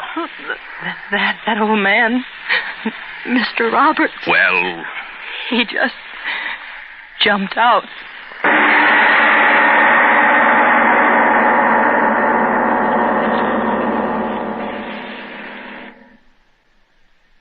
We leave our The Devil in Mr. O's story of cemetery for a message.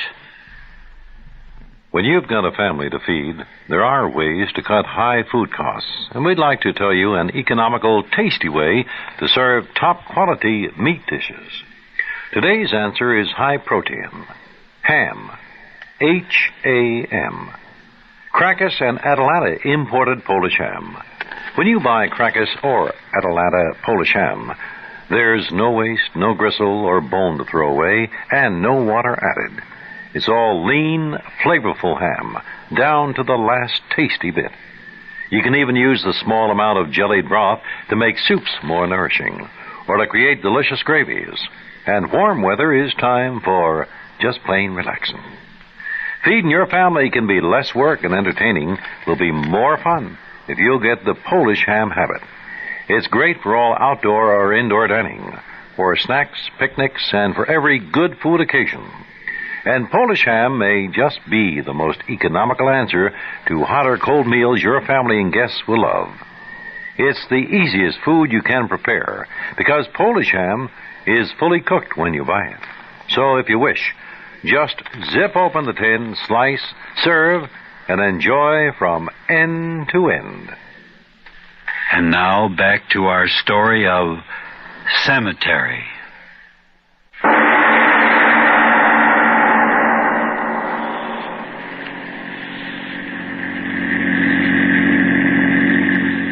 Jenkins?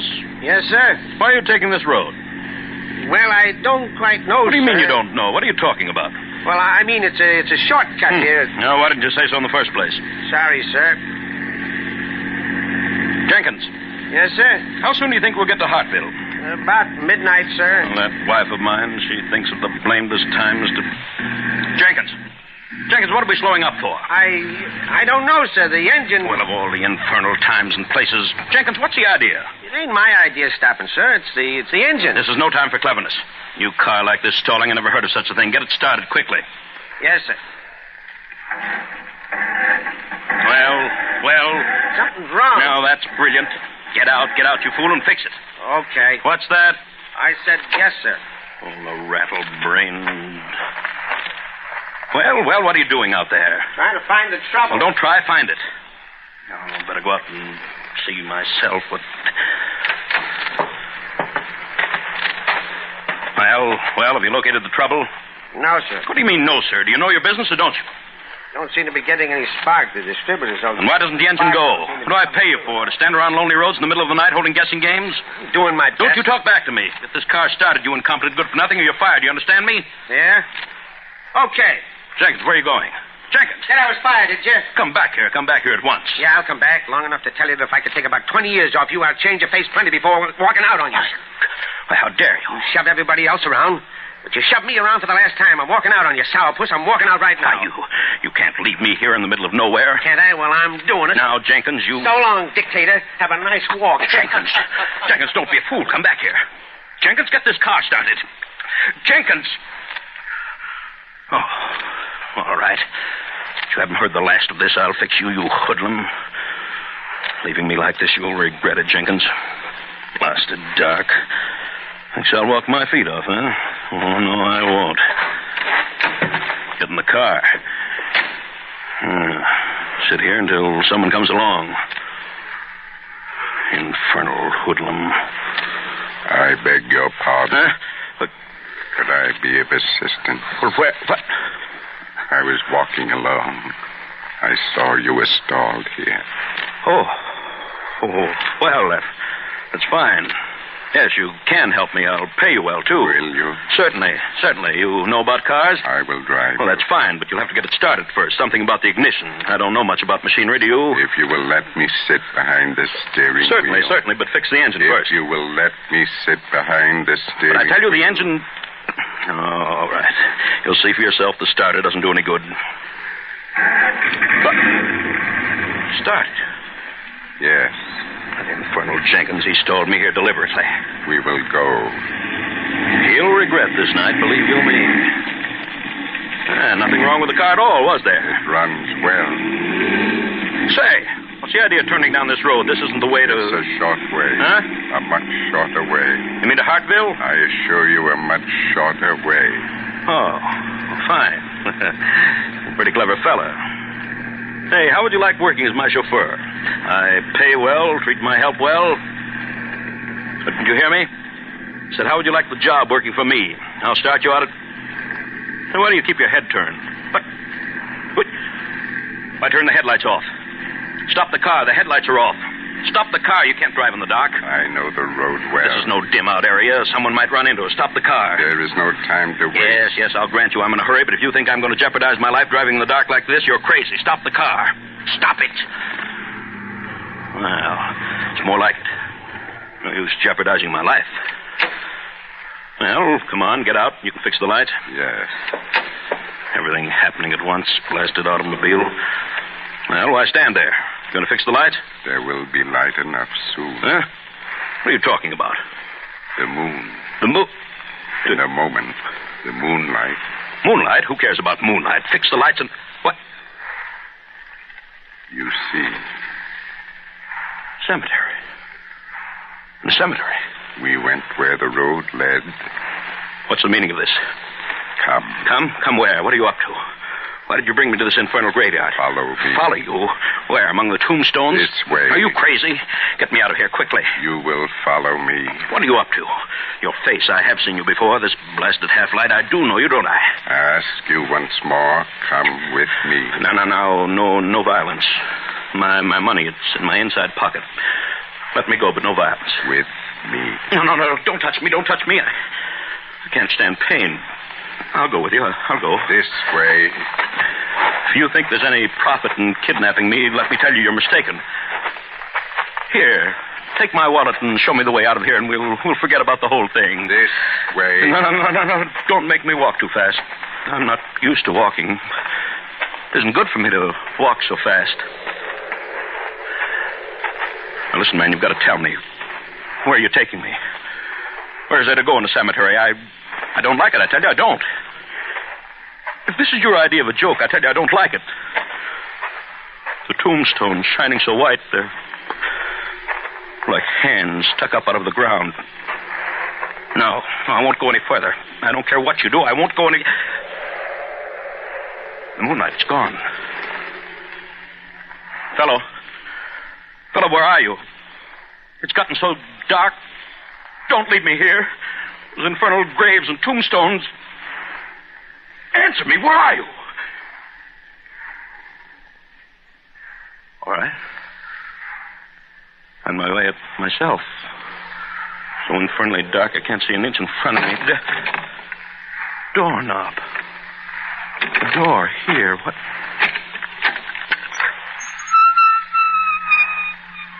Yes. But how? What steps going down? I wonder what... Door! Let me out. Let me out of here. Let me out. Let me out of here. I'm here. Huh? Where? Oh. I heard you. Are you down there? I am here. Tell me, is that the way out? The way out. Oh. Wait for me. Wait for me. So infernally dark. Just get me out of here. Get me back to my car. Any place but out of this infernal cemetery. I'll pay you well, anything you want. Oh. There you are. What is this place? Where am I? Well, don't stand there in the shadows. Talk up. Where am I? Look about you. Infernal candlelight. What can I see? You said this was the way out. Well, lead the way. Take up the candle. All right. Look at the wall alongside of you. Hold the candle high. What is this place? You see... Coffins. The mausoleum of the family of Bridge. Your family. No. Look closely. The brass plate on that one. Jeremiah Bridge. Born 1802, died 1858. My grandfather. You never were here before, were you? Huh? Oh, no, of course not. I can't stand funerals and such things. Why am I here now? They lived their years. The men of the family called Bridge. They lived their years like robber barons. And then they died, and here in darkness rots their bones. What are you talking about? Who are you? Why did you bring me here? I tried to rest, yet found no rest. As long as you were living. Who are you? As long as you were living. Answer me, who are you? Take your arm away from your face and let me see. Roberts. Yes. I tried to rest. But the thought of all the men, my friends, whose hearts you'd break as you broke mine, That thought kept tearing at the dead bones of me until I thrust up out of the grave and came back for Robert, you. your face. My coffin was a poor one. Worms and maggots worked quickly. No. The dead are dead, they told me. Stay back. The dead can't walk, they told me. No closer. The dead can't talk, they told me. Stay back. And yet I walk, I talk. Back. When you took away my work, you took away my life. Back. All the years I lived, I was what they call a good man, asking so little. A place to sleep, my work to do. No, stop. I can't bear to look at you. When you took my work, and with it my life, my goodness and kindness went too. In the grave, I learned the will to kill. No, not me. You hear me? Kill. And you, the one to be killed. No, not me. You can't kill me. Here in the place where all of your breed lie rotting. No. This is the place for you. No, stay back. I can't go any further. The wall. There's hate in me now. Hate that wants to tear the eyes that saw only profit from your head. Oh, please, no, I beg of you. Hate that wants to rip that fat hypocritical tongue from out your head. Please, not me. Hate that wants to rip the skin from off your flesh. No, stop. Dead can't kill the living. Hate can kill in life or death. No, I'll get away from you. I will. Dark again. Roberts, where are you? I can't see. No. You're not in front of me. Then where? Gone. Hide. I'll hide till morning. What? Box. Empty coffin on the floor. Yes, hide in it. Climb in. Put the lid down. Yes? Never get me in here. Ghosts can't move material things. Never get me. Wait until morning. Get away then. Never happened anyway. Hallucination. Man jumped out of the window. How could he live again? Air. I think air's getting bad. Open the lid and see if he's gone. Can't budge it. He's sitting on it. Robert's holding it tight. Get off. Get off. The air, I'll suffocate. Get off. Robert, get off.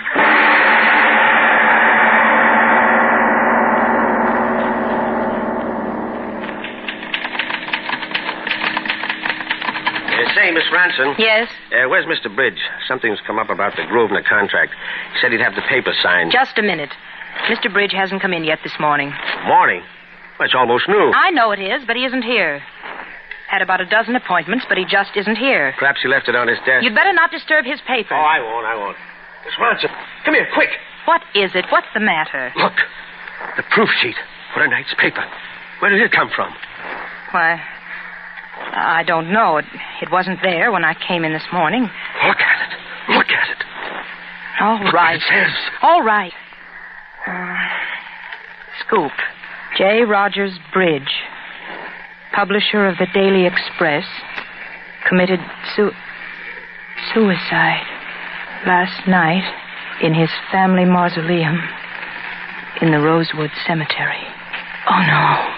And look at the signature. It's signed Roberts. Roberts. Oh, but he's the old man who jumped out of the window. Wait. Look. The message. It's printed on... Oh, no.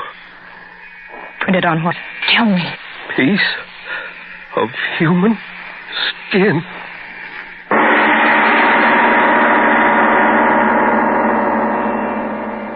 This is Mr. O.R. Jobler. Next time, we've got one of the most intriguing plays we've ever done. We know as the result of the pictures those brave astronauts have brought back that the moon has been powed and popped by meteors for many centuries. Well, if one of those meteors should fly through space, a meteor, a small one in relative terms of those that have hit the moon, say a mile in diameter, should hit right on the Empire State Building, 9 million human beings would be gone.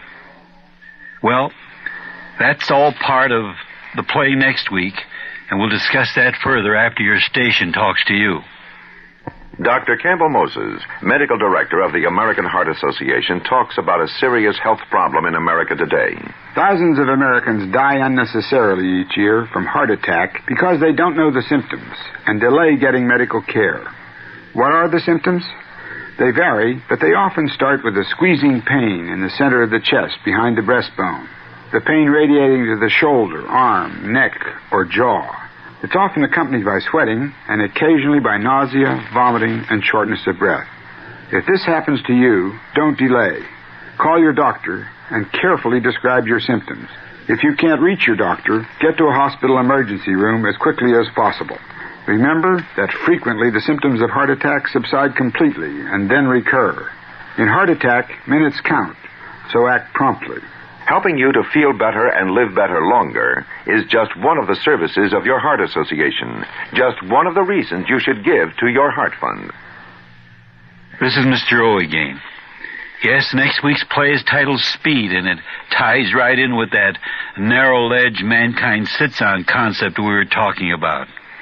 What if instead of moving at 3-4 miles an hour, a man could move at 20-30 times that rate?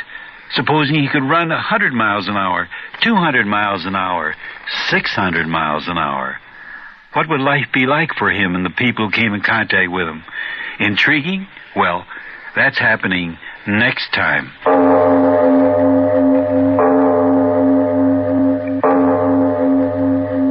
It is later than you think.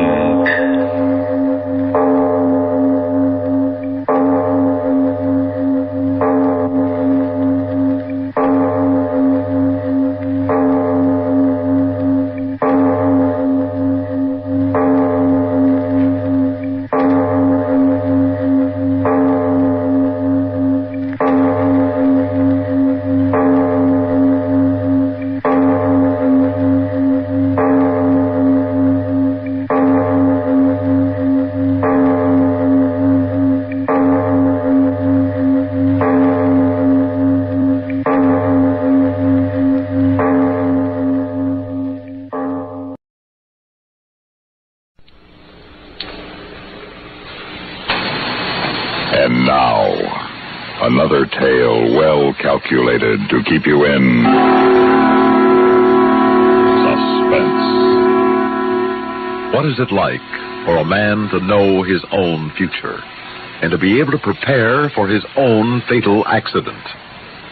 Listen now to The Time, the Place, and the Death, written by Peter Fernandez.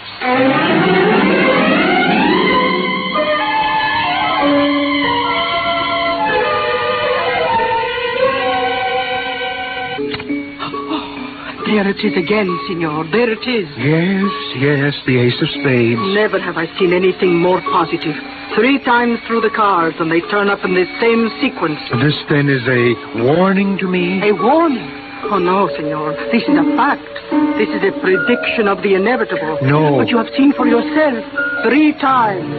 Yes, that's true. But to die now in the prime of life, in perfect health? Who can dispute fate? I am sorry, Signor, but you are fortunate that you know now. Do not question further. Accept. You will be happier. Accept? Happy? To know that very soon I will cease to live? Happy to know that only about 2 weeks are all that remain to me of this exquisite life? Would you care to go through the cards again, Signor? No, thank you. How much do I owe you? Oh, no charge. Instead, I wish to offer you my deepest sympathy.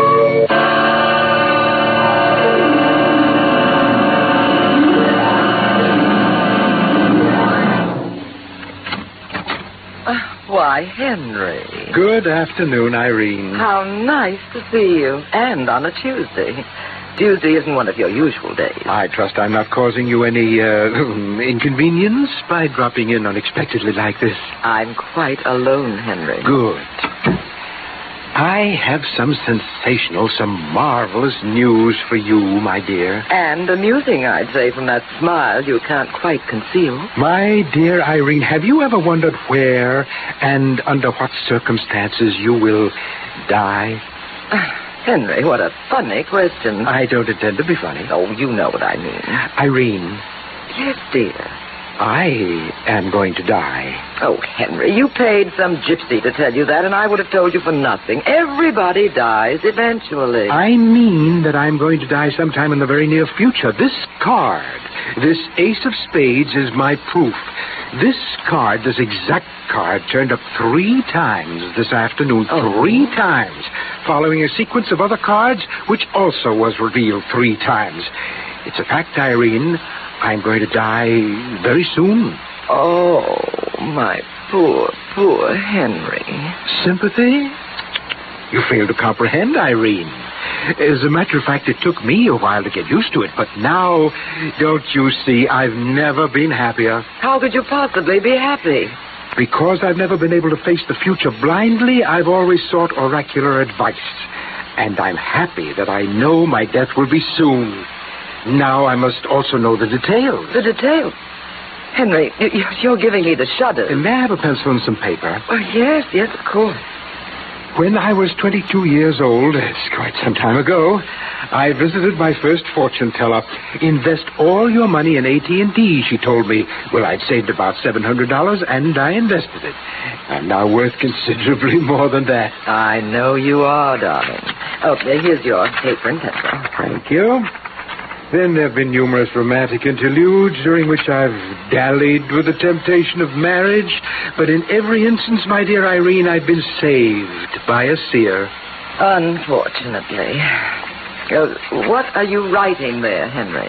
A list. There are so many possibilities of how I'll die, I'd like to consider them. But this is all I have so far. Number 1, accident. I mean, no matter how carefully one crosses the streets, these days he risks his life. A strong possibility. Number 2, crime. I'm a gentleman of considerable means. Oh, yes, indeed, darling. But isn't that list rather unnecessary, Henry? After all, if you want to be absolutely certain of just how you'll die, why don't you commit suicide? What an absurd suggestion. Then pay someone to do the job. Irene. Oh, well, frankly, dear, I think you should forget the whole thing. No, I'd better be going, and I'll take this list. I can add to the possibilities as they occur to me. Now, here, my dear, take this money. Why, Henry? It should be sufficient to buy an attractive dress, which you must wear to my funeral. Well, good afternoon, Irene. Good afternoon, Henry.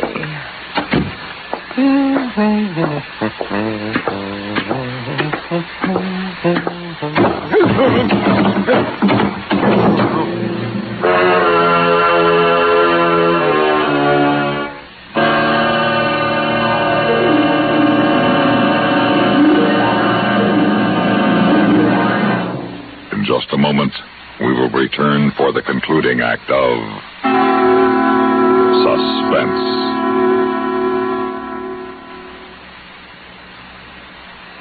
Here's Hollywood star Mona Freeman. Who feels like acting with a miserable cold? I relieve cold distress the fast way with 4-way cold tablets. Yes, tests of all the leading cold tablets proved 4-way fastest acting.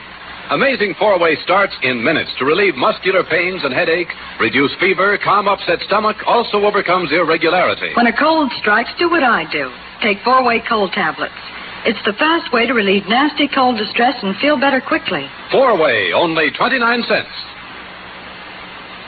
Our program will continue in a moment after a word about another fine product of Grove Laboratories. Had dandruff for years? Now get rid of it in 3 minutes with Fitch Dandruff Remover Shampoo. 3 minutes with Fitch regularly is guaranteed to keep unsightly dandruff away forever. Apply Fitch before wetting hair. Rub in 1 minute. Add water. Lather 1 minute. Then rinse 1 minute. Every trace of dandruff goes down the drain. 3 minutes with Fitch. Embarrassing dandruff's gone. Fitch can also leave hair up to 35% brighter. Get Fitch Dandruff Remover Shampoo today. Who's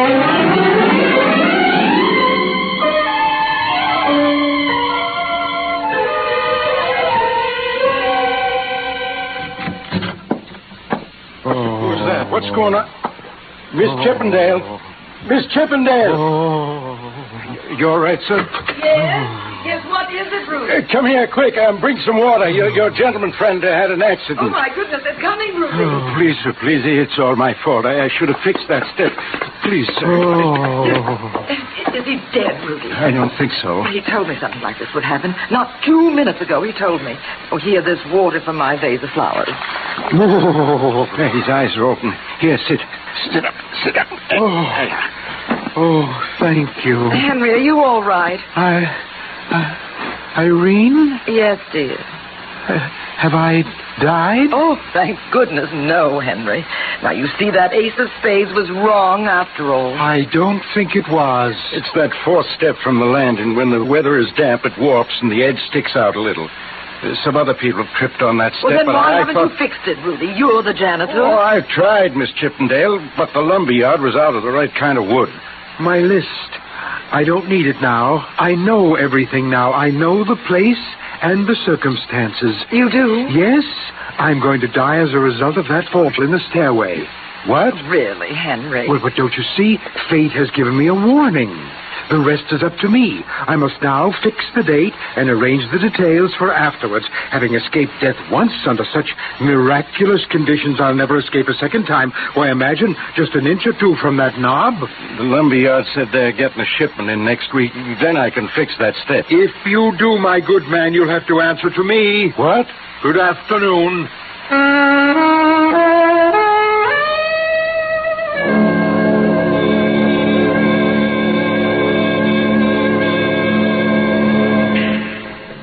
But it's impossible, Henry. Nobody can foretell the future, except perhaps the weatherman, and you know how accurate he is. Take my advice and forget all about it. Oh, it's your shot.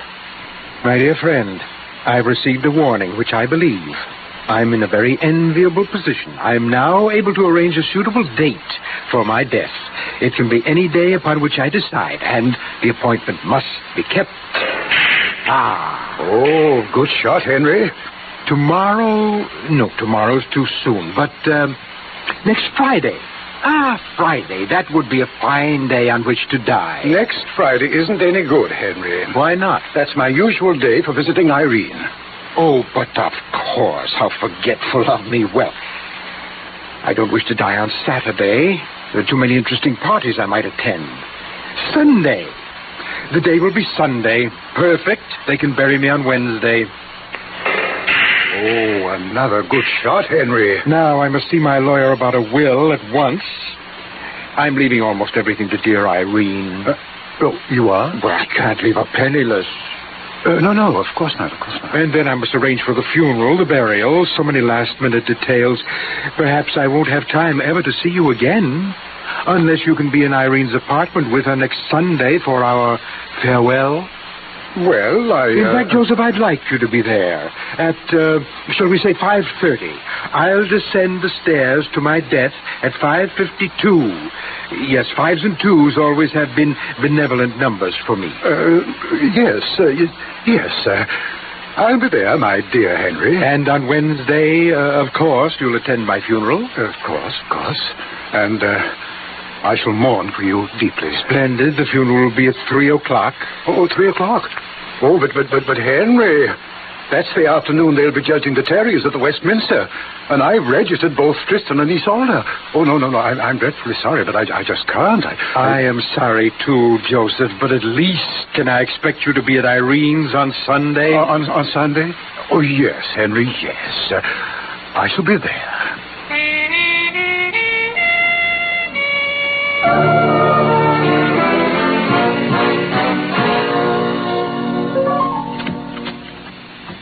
Good evening, Irene. Joseph, it's so late. May I come in? Of course.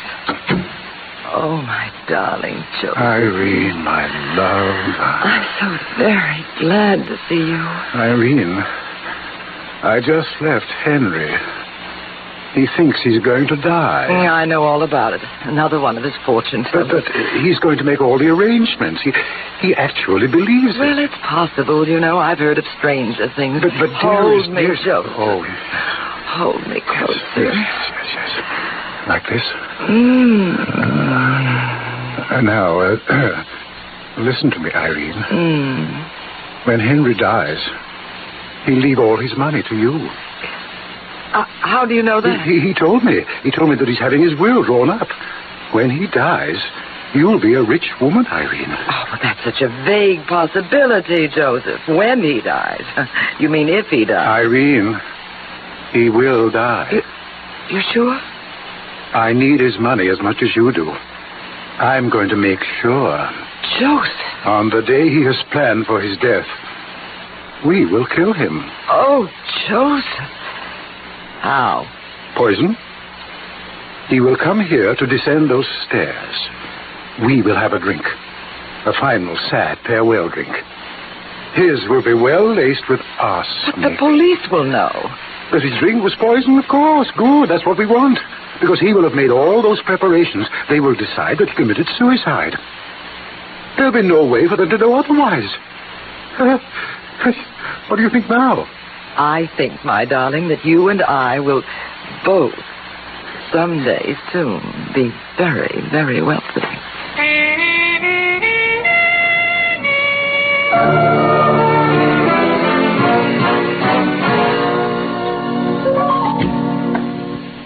Yes, sir. Is there some way I can help you, or would you rather look around? I wish to order one of these. Oh, yes, sir.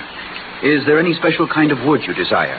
If only I knew what kind of wood that stairway is made of, that might be rather suitable. But it too might warp. I desire mahogany. I'll just write this down. Yes, and the trimming, sir. Silver. I want a first-class funeral. Very well. $2,000 certainly will take care of everything, sir. Excellent. I'll make you out a check for the amount right now. Oh, that's perfectly all right, sir. Just a deposit will be sufficient. You can mail the balance to us later. But I won't be able to later. You see, the coffin and the service are for myself. That's a great joke. I am not joking. I am dying on Sunday. I want to be buried next Wednesday. I believe you're serious, sir. I assure you I am. Forgive me. I understand. Goodbye. You'll be given a magnificent send-off. Goodbye, sir. And good luck.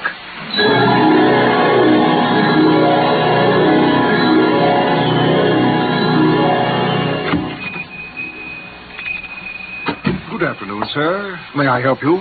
Wait. Let me make a guess. I'd say that you're a man searching for an exquisite boutonniere. I wish to order a floral wreath.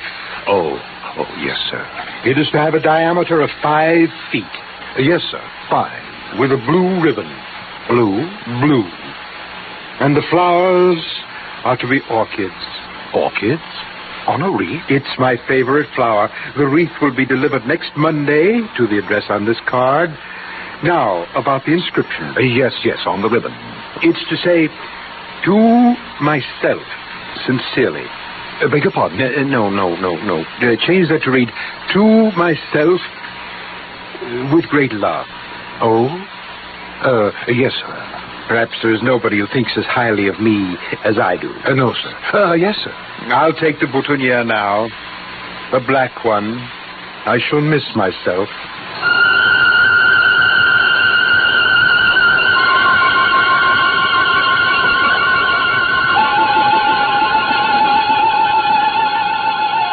Irene, he should be here at any moment. Yes, I know. And he's never late. No. Here's the capsule with the arsenic. Oh, it looks so harmless, doesn't it? Now, when he comes in, offer him this drink. Then break this capsule with your fingernail right here. And pour all of the contents into his glass. There's enough here to fell an ox. Such a little thing. Think of tomorrow, darling. Think of all his money. Oh, that's all I've thought of for years. Well, there he is. Then quick, put this next to the liquor bottle. Yes. How's this? Good. He'll never notice. Now, answer the door. Joseph, I'm afraid. There'll be nothing to it. As soon as he drinks the arsenic, we'll just call the police and it'll all be over. Hurry.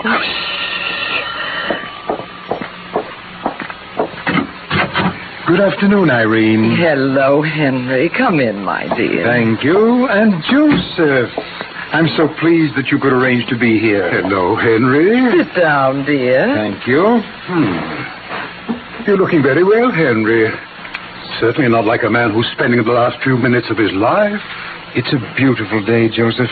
And I had a delightful lunch earlier. Couronne de canard au riz à la normande. It was perfection. Then why don't you go back to the same restaurant tomorrow? Why go through with all this today? Because I must. But I rather regret leaving on a day like this. Well, then why not change your plans?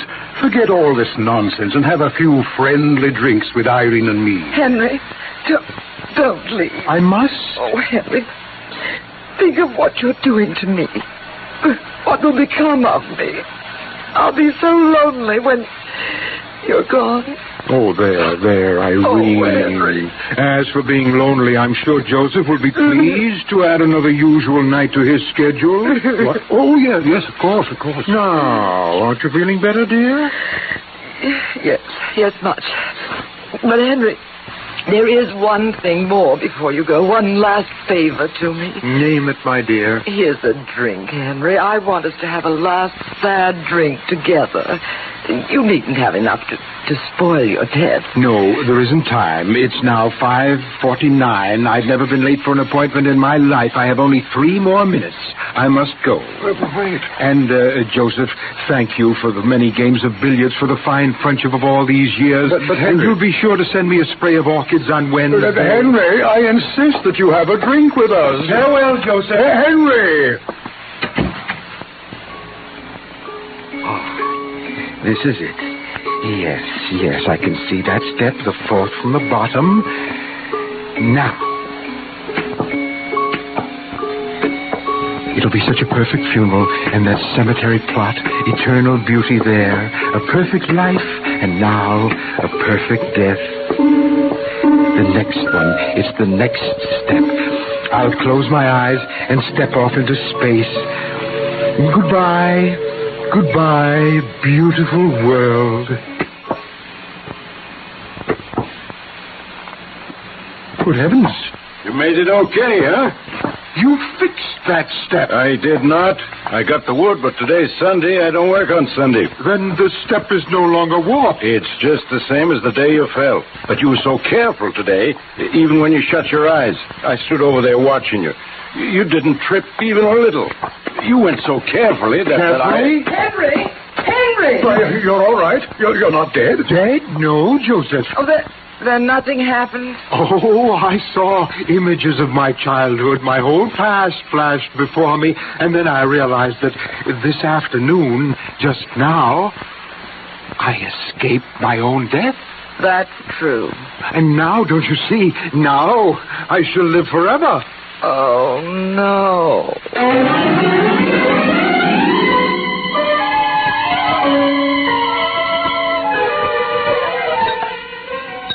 Well, this certainly calls for a celebration, Henry. Oh, from now on, every day will be a celebration. Here's your drink, Henry. Thank you. Irene. Yes, dear. There's something I must do first before anything else. What's that? I must telephone. I'll put my drink down right here, and it won't take a moment. But Henry, I'd like to propose a toast to you. Well, then go right ahead, Joseph. It would be bad luck for me to drink my own toast. But Henry... Hello. Oh, dear. Is this the funeral director? This is Henry Perth Johnson. You're expecting my body in a short while. Well, I've decided to cancel all the arrangements. Yes, that's right. No, I didn't die. No, I'm in the best of health. Next week? No. My good man canceled it permanently. Thank you. Henry. Now, wait, Joseph, before you make a toast to me, I would like to propose one to both of you. Irene, do something. It mustn't happen. No, Henry. What's the matter? Here, give me that glass. I'll make a fresh drink for you, I haven't Henry. even touched this drink yet. A toast. Give it to me, Henry, please. Well, why? Is there something wrong with it? Oh, no. It is just... There's a strange smell to this drink. Oh. Reminiscent of gardens in summer and rose arbors and Ah, now I recognize it. Arsenic. Arsenic. Arsenic. Decidedly. Surely you realize that I cannot die now, under any circumstances. Yes, we realize. Here you are, Henry. A fresh drink, and I'll take that glass. Thank you. Henry, sweet, sweet Henry. Will you ever be able to forgive us? Forgive? I've already forgotten. To you, Irene, and you, Joseph, my closest and my dearest friend.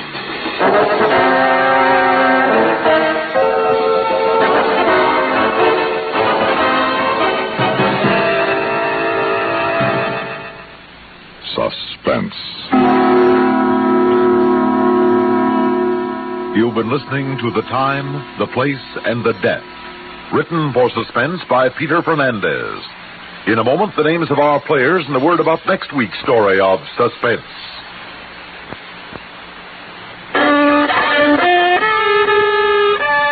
Are you out of tune due to irregularity?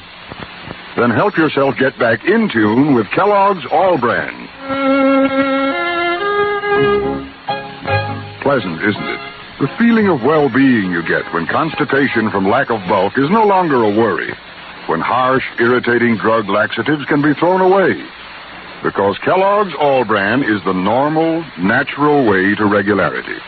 Its whole brand content gentles away constipation, supplies your system with the bulk-forming foods you need for youthful regularity. And it tastes good, too. Fact is, Kellogg's All Brand is the one and only whole brand cereal that combines proved effectiveness with appetizing taste and crispness.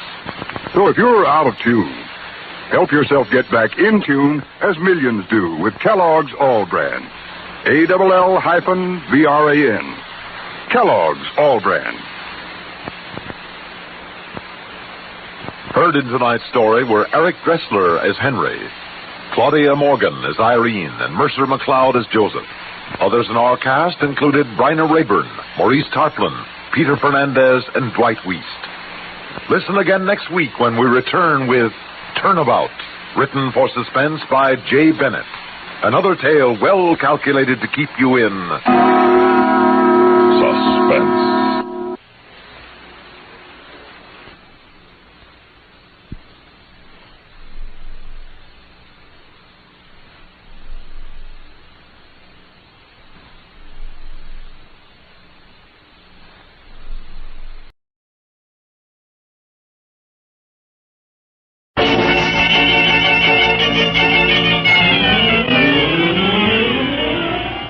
We bring you The Witch's Tale, written and produced by Alonzo Dean Cole.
And now, let us join old Nancy, witch of Salem, and Satan, her wise black cat.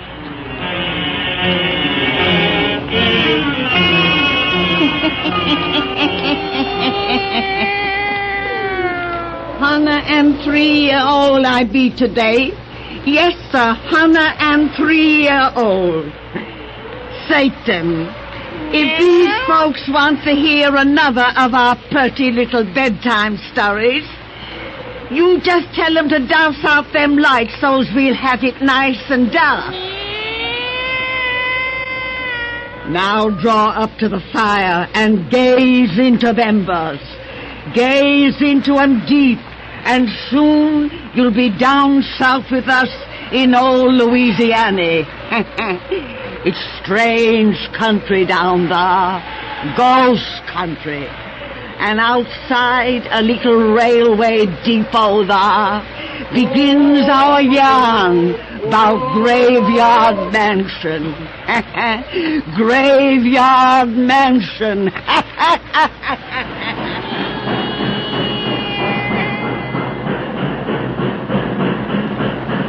Good heavens, driver. We're strangers here. Just got off that train. You can't expect us to walk a distance you say is 3 miles at this time of night.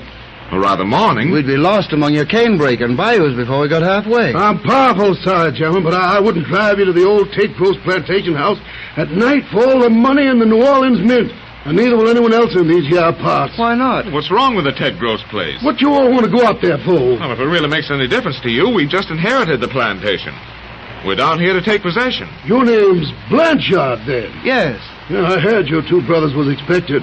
Your lawyers had men from Baton Rouge this past week fixing the house up.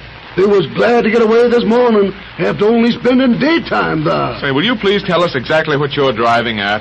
Just this. If you gentlemen are wise, you'll take the first train back up north and forget that Tate Gross place was ever left you. That old house ain't been lived in for 900 years, for good reasons. Folks here call it Graveyard Mansion, 'cause it's a house of the living dead. What? That's all I know, gentlemen. Good night. Hey, come back here. Wait a minute. Well... I'll be doggone. Drove off and left us flat. He didn't even want to stay and talk about the place, Kurt. Lord, Al. It looks as though we've inherited a haunted house. Our attorney never mentioned such thing in his letters. Well, he's an educated man. You don't think he'd write us with such a crazy idea as that? Come on. We'd better start walking. Walk? To Tate Gross tonight? We haven't any choice. That chap is the only taxi man. There are no hotels in this little village. Let's go back to the depot. We'll get directions from the station master and see if we can buy a lantern. All right.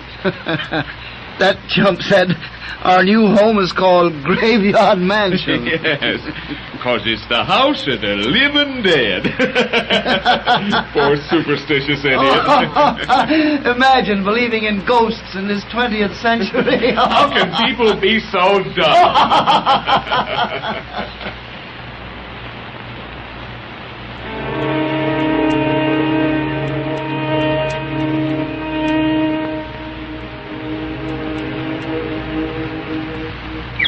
There's the marker they told us to look for, Kurt.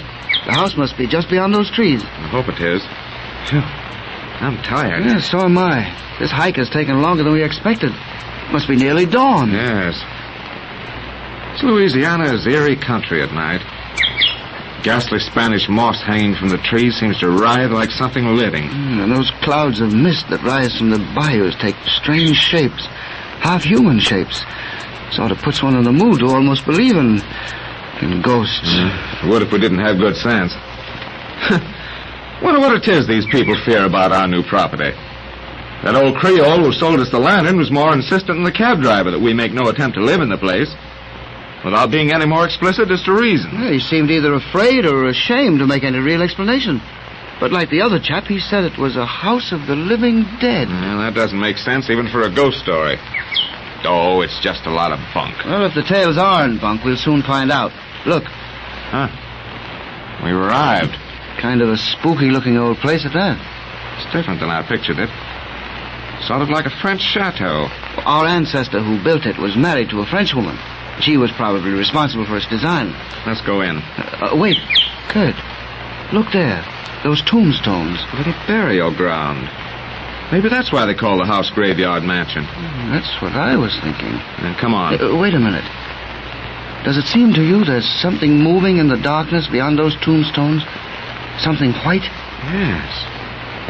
Oh, some of that ghastly mist that rises from the bayous. I suppose so.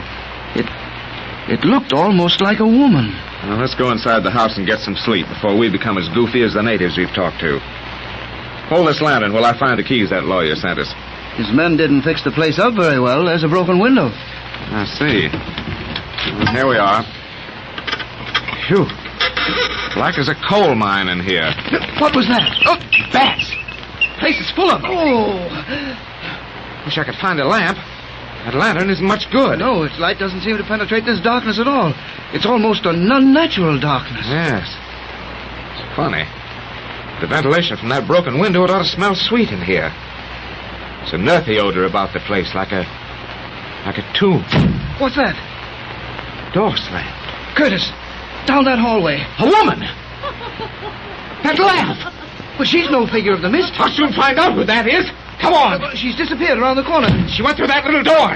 Help me. Here it is. It's stuck. Right. I've got it. It leads to the cellar. There she goes, down those stairs. Hey, stop you. Who are you? She doesn't even look around. After her. Hold up that lantern, Alan. Oh, the bats knocked it from my hand. We're in the dark. With her. That laugh again. Hold on to your nerve. I've got matches. Well, give me a light, for God's sake. Light. Here. Oh, thank God. The lantern isn't broken. Well, light it, quick. I have it. Now we'll see what... The woman's gone. The cellar's empty. Where did she go to? This isn't a true cellar. It's just a little vault. There's no way out save by these stairs. She couldn't have passed us. They're too narrow. The vault is bare. No place in which to hide. Curtis, what's that set up in the wall? Why, it's... burial crypt. A burial crypt? A tomb! That's where that woman hid! Alan, hold on to yourself. Here, don't let your nerves go like that. Alan, our senses have been fooled. Those stories we heard, these ghastly myths we've seen have made us imagine things that can't be true. We haven't seen any woman. There's been no woman here to see. But we heard her laugh. No, we only thought we did. Our imaginations have played us tricks, I tell you. Alan! You must be right. Of course I'm right. It's the only explanation. There's an inscription on that tomb. What does it say? I'll see. It reads, "Here lies Antoinette de Morey, wife of Adrian Blanchard. Born 1782, died 1804. 130 years ago. Antoinette de Morey. She's the woman this mansion was built for. Yes, I remember her name now. Come, let's get out of this cellar. Wait. That's funny. What? It's cold as death down here, but this slab is warm. Feel it. Yes. It's warm as life. The rooster crowed. That means it's dawn. Let's get out of this cellar where I can see the light of day. Go ahead, I'll follow. Peculiar. Now this slab is growing cold.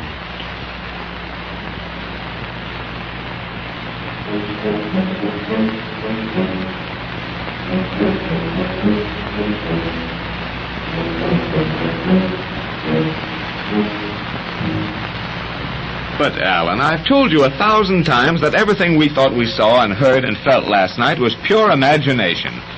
Well, that's simple common sense. I know it is. And I've honestly agreed with you all day. But ever since the sun went down, I realize I'm acting like a baby, Kurt, but this place has got my goat. You'll soon get over that. Cold shivers ran up and down my spine for hours after we came out of that infernal burial vault this morning. But now that I've had a little sleep, I feel honestly cheerful about our inheritance. Why do you suppose that single tomb is in the cellar when there's a graveyard just outside? Oh, I don't know. Oh, Lord, I forgot to show you. Alan, look what I found in the attic. A miniature portrait. What a beautiful woman. Here, look at the back. It's engraved. To Adrian from Antoinette. Uh-huh. It's Our Lady of the Tomb. Wasn't she a knockout? She must have been lovely. Our great-great-uncle must have been mad about her. That's probably why she's buried away from the common herd. Poor thing. She was only 22 years old when she died. A branch of the family still lives down here. Wonder if we have any female cousins who've inherited her good looks. We can find one. I'll bet you'll have no more objections to living in this house. Oh, you and I are going to be crazy about this place. Look out this window at that neglected land we're going to put in shape. Look at those great trees and that bayou shining in the moonlight. And those old tombstones in the yard. It's nearly midnight when they say the dead return to life. If you're going to start that again, I'm going to bed. You better turn in yourself. It is midnight. Yes. Just midnight. Kurt, did you hear that door? The wind must have slammed it shut. It may be the door from that cellar. Now stop that. You're not going to pieces on me again. Kurt, look out this window. The woman whom we saw last night. Good Lord. She won't get away from me this time. Where are you going? After her. Oh, wait, don't leave me. Wait, Kurt, don't go near her. Let me go. No. Alan. She's turning back. She's coming toward us. Run. She's something awful from the grave. I won't believe that. Let me go. That laugh. Same we heard last night. Run, I tell you, run. She's something risen from the dead. Lord, help me. I believe you're right. Come on. Run. Wait. She's calling to us. Yeah, there's nothing dead about that voice. Why do you gentlemen run away from me? Do you think I am a ghost, perhaps?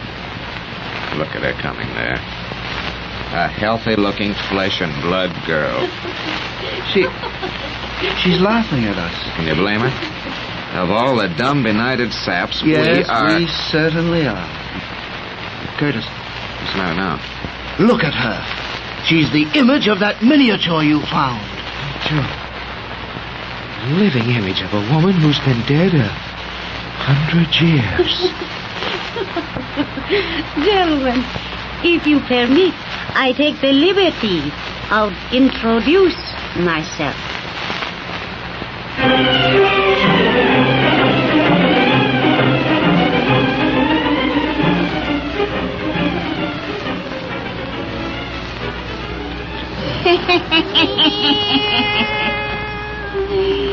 Satan, if these folks come see us next time old Nancy has a birthday, she'll tell them some more about graveyard mansions.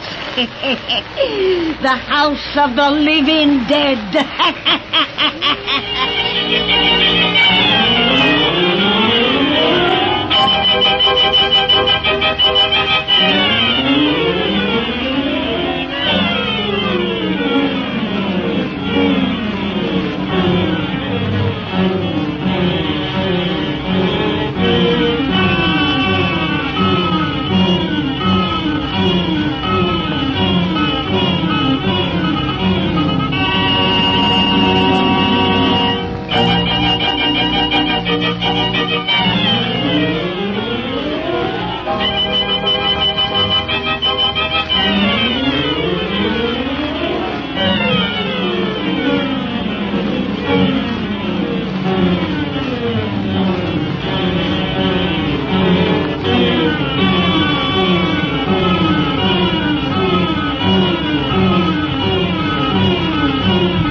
We bring you The Witch's Tale, written and produced by Alonzo Dean Cole.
And now, let us join old Nancy, witch of Salem, and Satan, her wise black cat.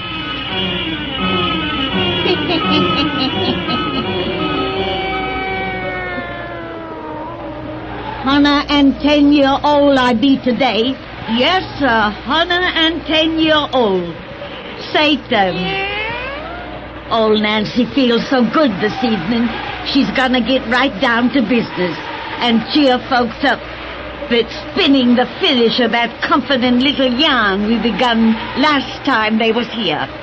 Douse out them lights so's we'll have it dark and cozy. We told how them two young brothers from up north went down to Louisiana to claim a fine big mansion they'd inherited, which folks call the House of the Living Dead. But our brothers didn't pay no attention to that kind of talk till they got out to the place and seed a ghostly figure which seemed to disappear in a tomb down cellar, on which was the name of a French woman who'd been dead 100 years. Then, next night, they saw what appeared to be the same ghostly figure out on the grounds, and they was about to run away from it when they seed it was really a living, breathing girl. A living girl who was the image of the woman who was buried in that tomb. That's why we left off.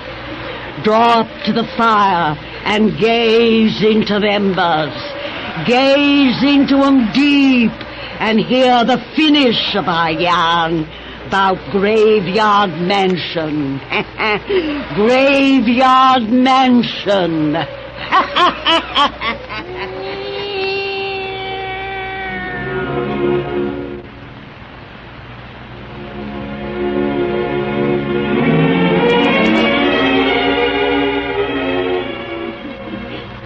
You two gentlemen acted so afraid. When you saw me coming toward you, you must have think I am a ghost. No words can express my humiliation for the childish way we acted. We're terribly ashamed. We'd heard so many weird tales about our new estate, and, well, we didn't think any living person would venture on these grounds at night. I come often when the moon is full like this and wander here while others sleep. This place has been so long deserted. I have come to look upon it as my own. Oh, but now that you are here, I must not trespass anymore. Please don't feel that way about it. I should say not. Look upon this place as still your own. Thank you. Perhaps I shall. Now I must say au revoir.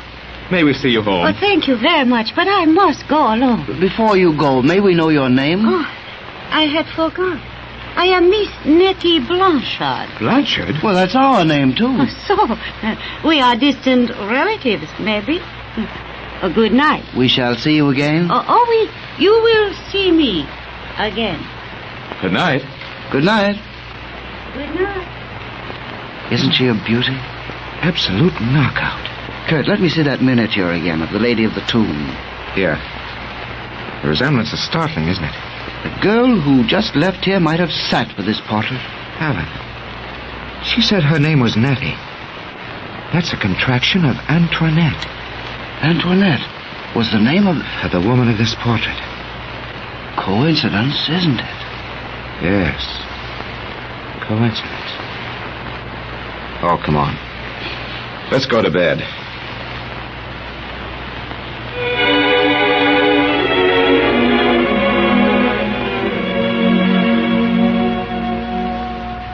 Alan, wake up. Are you going to sleep all day? Huh? Well, it's morning. Time to rise and shine. Oh, I was dreaming. It must have been a pleasant dream, for you certainly didn't want to snap out of it. I dreamed that girl, the one we met last night, came into this room and kissed me. Oh, that sounds nice. Get up. We have a lot of work to do. Right away. Queer. I feel weak as a kitten. Huh. You don't look any too good. I have a funny pain. Where? Here. On my throat. There's a little mark there. As though you'd been bitten. Funny. That's where I dreamed she kissed me.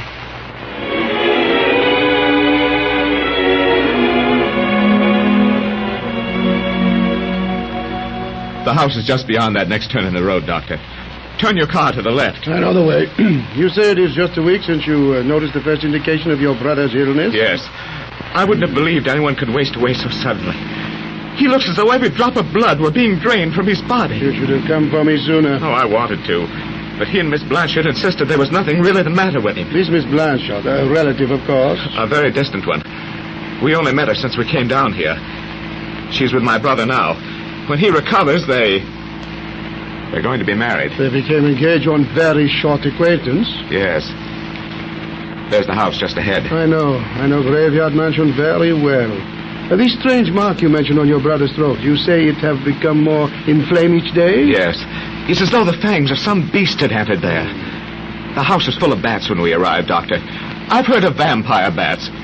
Do you suppose... No, I do not believe your brother is the victim of a vampire bat. Here we are. Oh, there's Miss Blanchard at the door. Nettie, is Alan all right? I brought the doctor. The doctor come too late. What do you mean? Not that Alan... Your brother is dead. No. No. Graveyard Mansion. Graveyard Mansion. Oh.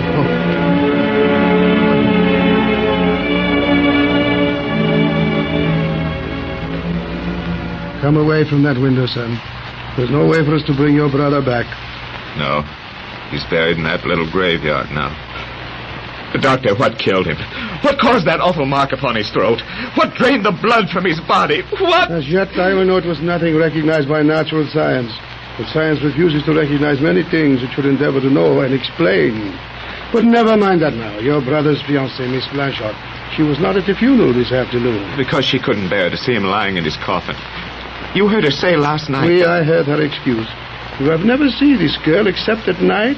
Why, no, but the reason is... I have also heard her excuse for that. I thought I knew by sight every soul in this parish, yet I have never seen that girl until the night you brought me here. Well, you don't mean to imply that she had anything to do with Alan's death? I imply nothing. But it is midnight, in time for Miss Blanchard's promised call. I'm most anxious to improve her acquaintance. I see her coming beyond those gravestones. Isn't she beautiful? You love that woman. Doctor. You love her as your brother did. Yes. While Alan lived, I denied it even to myself.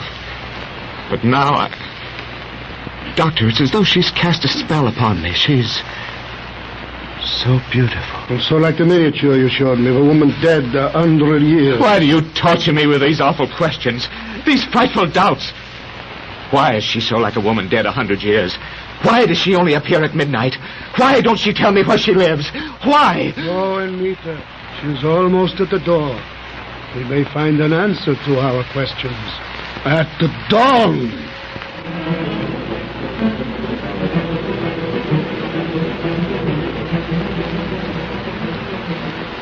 I never see such a superstitious man of medicine, Dr. Brochard. The way you talk, you have me almost believe in ghosts. I believe in ghosts, Mademoiselle Brochard, in ghosts and vampires. Vampires, Doctor? Such talk is foolish. No people now accept such things. Because the thought is too fearful for men's minds to dwell upon, perhaps. Have you heard what vampires are, Miss Blanchard? Some other time you tell me. Curtis, I must be going now. Mademoiselle will find the explanation very interesting. Vampires are those evil spirits sometimes called the dead alive. It is said they rise from their graves at midnight, clothed in human flesh, kept whole by blood drained from living bodies. Very interesting, but I must be going. But you have not heard yet all. At midnight, the vampire can rise, mademoiselle, but it must return to its grave at dawn. Yes, but I must be leaving now. Of course, it is very late, or rather early. Dawn is here. Doctor, what are you driving at? I believe in vampires, my boy, and dangers of the darkness. Since Miss Blanchard will not permit you or me to see her home, I suggest you wait with us till daylight come for her protection. You keep me here with talk. I must be home. But a few minutes can make very little difference, and dawn is nearly here. Move from that door and let me pass. You are as anxious to reach your home as the vampire is to reach his tomb. Doctor. You are insulting. No, I am accusing. Dr. Broussard. Accusing the fiend who killed your brother, accusing the evil soul of Graveyard Mansion. Stand from that door and let me pass. No. Let me pass. I do not fear you. Dawn is coming light. The robs fiends of the power darkness lends them. Look, the first streaks of dawn shine in the sky. No, let me pass. Doctor, you're mad. Stand aside and let her go. No, she's normal woman, not of the vile undead. Let her remain within this room 1 minute more. I cannot. I am late. Nettie. She's turned around. Ran the other way. After her. She's going to the cellar. I knew she would. Quick, and you will see the truth. Dawn! She's gone home. I won't believe. You shall have proof. What are you going to do? Open the tomb of Antoinette, who has been dead 100 years.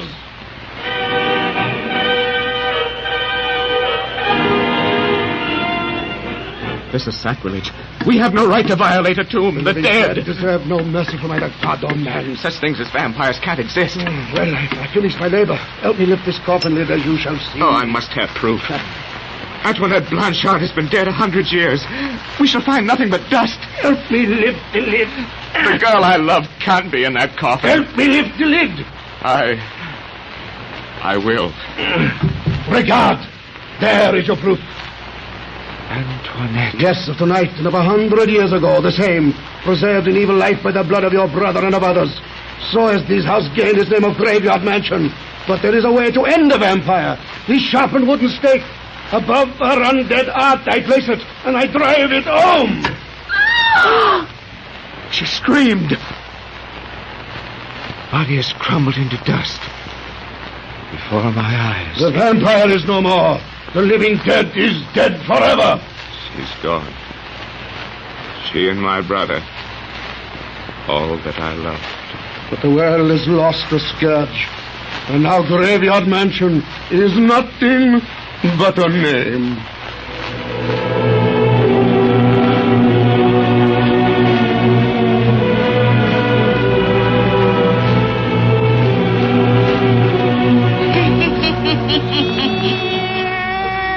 Well, that's the end of that one, Satan. You folks come see old Nancy next time she has a birthday.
No, stay where you are.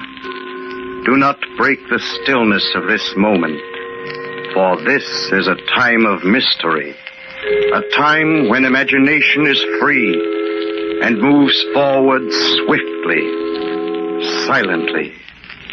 This is the haunting hour.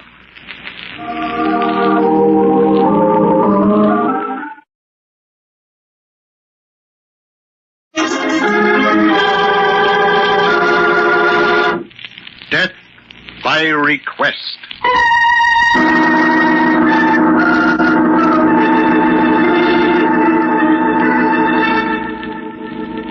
A man sits quietly by his fire, his eyes drawn to the shifting, darting tongues of flame. The crackle of the burning wood breaks in upon the silence, and the man stirs comfortably in his chair. Roger Stevens is at peace with the world. Lost in the stillness of his study, the goodwill of the universe seems crowded into this man's successful life. But there is a deception to this peaceful scene of contentment, for at this very moment, The life of Roger Stevens abruptly changes its course. There it is, the phone jangling harshly, cutting the silence into jarring bits of sound. Roger Stevens becomes aware of the insistent ringing. He rises from his chair, walks toward the telephone. He is wondering who can be calling at this late hour. It is almost midnight. There, he is lifting up the phone. Hello? Hello? Who is this, please? Is this Roger Stevens? Yes, but who's calling? Did you live in Oak City about 10 years ago? Yes. See here, who the devil is this? My name doesn't matter, Mr. Stevens, but I'd like you to know that I'm a friend of Mike. Mike? Mike who? You know who I mean, all right? Say, if this is some sort of joke, it's a rather poor one. I'm afraid I'll have to bid you good night. Don't do that, Mr. Stevens. You'd better hear what I have to say. Who are you? I guess you wouldn't know me without my wings, Mr. Stevens, but you might call me an avenging angel. And, well, you're drunk. Go home and sleep it off. I've been looking for you for 10 years. I thought you might have changed your name, but you played it smart. After the verdict of suicide, you figured you were in the clear. Now, look here, whoever you are. This ceases to be an amusing situation.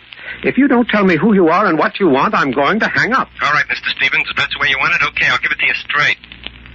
10 years ago, Mike was in business with you. He found you were stealing from company funds. You killed him. Forged the books to make it look like you'd been the guilty man. And planted the idea of suicide. I never believed it. Never. Why, you're crazy. I don't know what you're talking about. And when I came home, I tried to tell the police that it couldn't have been suicide, but they wouldn't listen. You had left the city. No one knew where. Now listen to me, you fool. You've got the wrong man. I don't know any man named Mike. I never killed anyone. I know you murdered Mike, Mr. Stevens. I've got the proof. But I'm not giving it to the cops.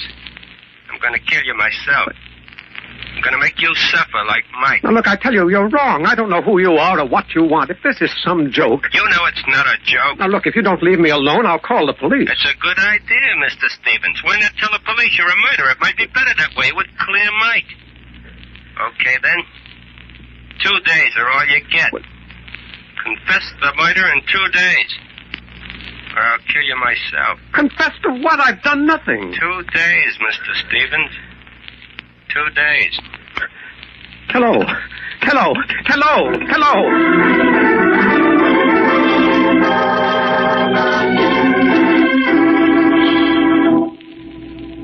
Now, I've heard stories like this before, Mr. Stevens. There's no cause for alarm. But this fella threatened to kill me, Lieutenant. Naturally, that's part of the routine. These practical jokers have rather wild imaginations. Lieutenant, I'm not yet convinced. Take my word for it, then.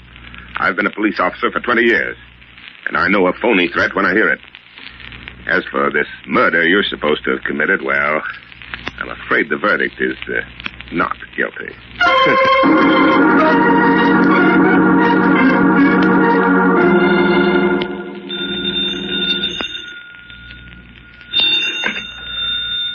Hello? Sorry to bother you again so soon, Mr. Stevens. What is it? Why don't you let me alone?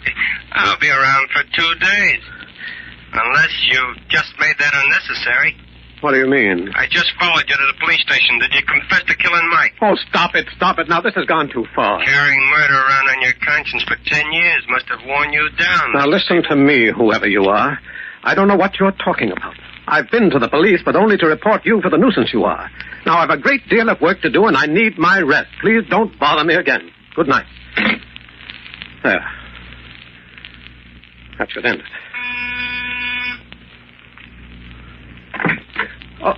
Oh, Walter, come in. I'm glad to see you. Sorry to disturb you this late, Roger, but I noticed a light in your window as I was passing by. Say, you look rather drawn. Huh? Been reading a mystery or something? Worse than that, Walter. I've been in one. You what? Oh, well, that's wonderful. Here, let me sit down by the fire. Tell me all about it. It's not that amusing, Walter. Oh, I'm sorry, Roger. I didn't realize you were so upset. Well, tell Professor Stone all about it. Well, it began about 2 hours ago. Some fellow called me up on the phone and insisted that I'd murdered a friend of his. Roger, are you making this up? Of course not. I told you it was incredible. This fellow, whoever he is, claimed that his friend used to be a partner of mine, that he supposedly committed suicide, but in reality, I'd killed him. Roger, I've only known you for a few years, but it's never quite struck me that you were a Jekyll and Hyde character. I went immediately to the police, but they insist it's only a practical joke. What else could it be? Well, then how do you account for the fact that a few moments after I returned home, this madman phoned me again? He insisted that I confess the murder, and he's given me 2 days in which to do it. And if you don't confess this imaginary murder... He's going to kill me. Say, he's covered everything. A very thorough fellow. But who can it be? Oh, probably one of the boys down at the office. You've been driving him pretty hard, you know. Well, I've got to, Walter. I promised the architectural blueprints for the new Wilson skyscraper by next week. If I don't deliver, I might as well declare bankruptcy. That's the biggest job I've ever gotten. Yes, I know. Your bid was a few thousand lower than mine. I hope you make it, Roger. It's a wonderful chance for you. Don't I know it? Everything was going along beautifully until this maniac began to bother me tonight. I'm worried about this. He must have me confused with someone else. Oh, forget about that, Roger. You heard the last of him. Ah. There it is again. Shall I answer? No, I will. Maybe it's someone else. At this time of night? Hello? I'm outside the house, waiting. Why don't you tell me who you are? Here, let me have it. Hello? Hello? There's no one on here. Hello? Hello? Hello? You're not hearing things, are you, Roger? Please, Walter, not from you. I couldn't stand it. Couldn't you recognize the voice? No, I can't. It's not familiar at all. I wonder why he left the wire when he heard my voice. Perhaps he knew you would have recognized him. Yes, that's probably it, Roger. Well, whoever it is, you'll be able to dress him down properly when you discover his identity. Then it'll be your turn to call him up all night long. If it were only as simple as that. If only... If only what, Roger? Oh, nothing, Walter, nothing. Well, I'll be getting along, Roger. You look as if you need some rest. I hope I can get it. Better see to it that you do. You have to be in shape for those Wilson building blueprints tomorrow. Somehow they seem unimportant now. Look here, Roger. You're letting this thing get the better of you. Now, hold on to yourself. Don't let this jokester upset you. Thanks, Walter. I'll be all right. That's the boy. Well, have a good night's sleep.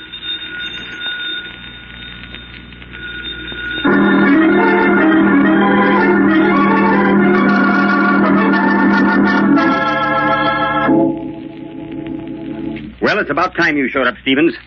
I've been waiting here for you at my office for an hour. Well, I'm very sorry, Mr. Green. I came as quickly as I could. Do you have the blueprints for the Wilson building? Well, you know, it's quite an assignment, Mr. Green. I'm aware of that, Stevens. But your company promised those plans would be ready for me this week. I've got to start construction the day after tomorrow. Well, you'll have them, Mr. Green. I'm finishing them this evening at home. Very well, then. I'll expect the blueprints no later than to noon tomorrow. Well, they'll be ready.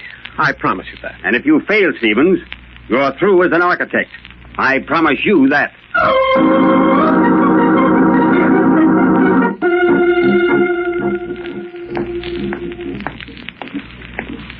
Joe, is my car ready? Oh, hello, Mr. Stevens.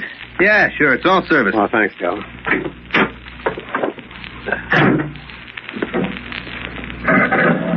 Oh, say, Mr. Stevens.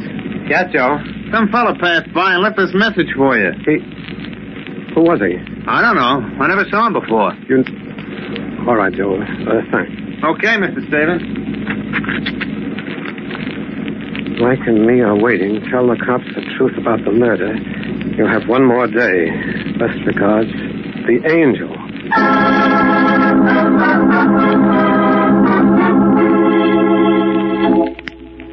I've never heard of any criminal called the Angel. Well, this fellow's no ordinary crook, Lieutenant. He's got me confused with someone else, someone who really murdered his friend. We could check with the police of Oak City, but you don't even know the name of your hypothetical victim. Besides, it's obviously a hoax. You're a reputable citizen. But can't you trace this man by his note? Even a Ouija board couldn't help me with this, Mr. Stevens. It's printed, and there's no legitimate signature. Any man in this city could have written it. Well, isn't there anything you can do? Frankly, I don't think anything's necessary.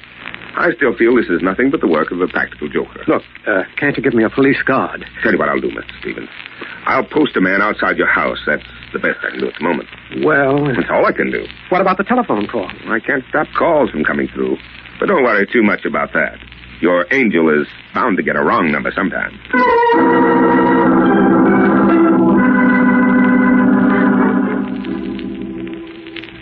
these plans for the building. I've got to finish them. If he'd only leave me alone. I can't think. Green must have them. Construction the day after tomorrow. No, I won't answer. Why doesn't he let me alone? If it only stopped ringing. Hello, Mr. Stevens? I've been waiting for you to pick up the phone. I know you're there. That's all right. You don't have to answer. I guess you're tired. 10 years of hiding would be tough on any man. But it'll soon be over. Just one more day. Good night, Mr. Stevens. It won't be long now. Hello. Hello. Yes, Mr. Stevens. Operator. Yes, sir? Quickly, trace that call that just came to my apartment. What was that, Mr. Stevens? I said trace that call I just got. I don't understand, sir. There hasn't been a call to your apartment for 2 hours.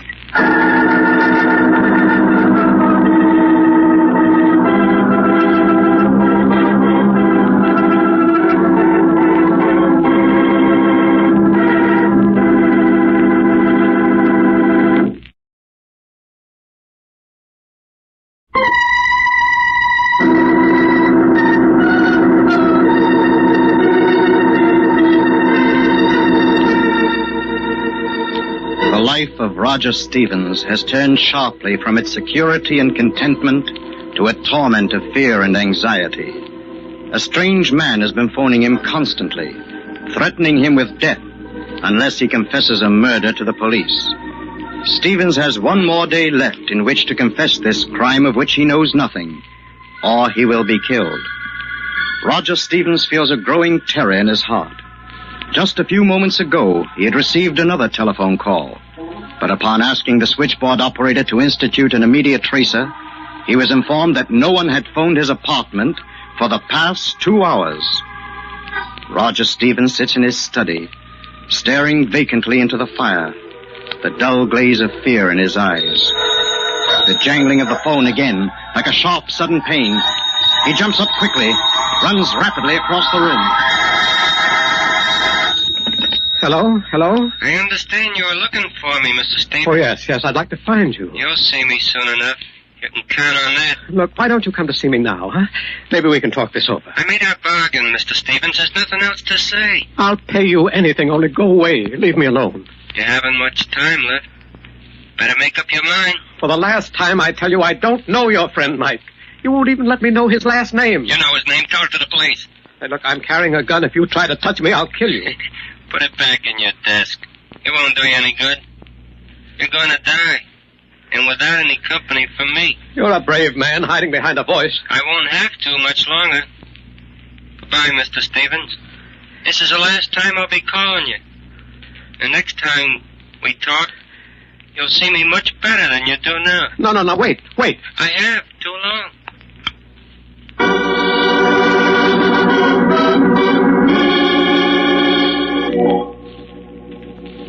Yeah, I know, Mr. Stevens, but a private detective has other things to do besides running around looking for comedians. Mr. Harris, I'll pay you any price you want, but I must have your protection. Sorry, Mr. Stevens, but I can't take the case. But the man who's been calling me is a dangerous criminal. He's threatened to kill me. If he does, it'll be a joke on him.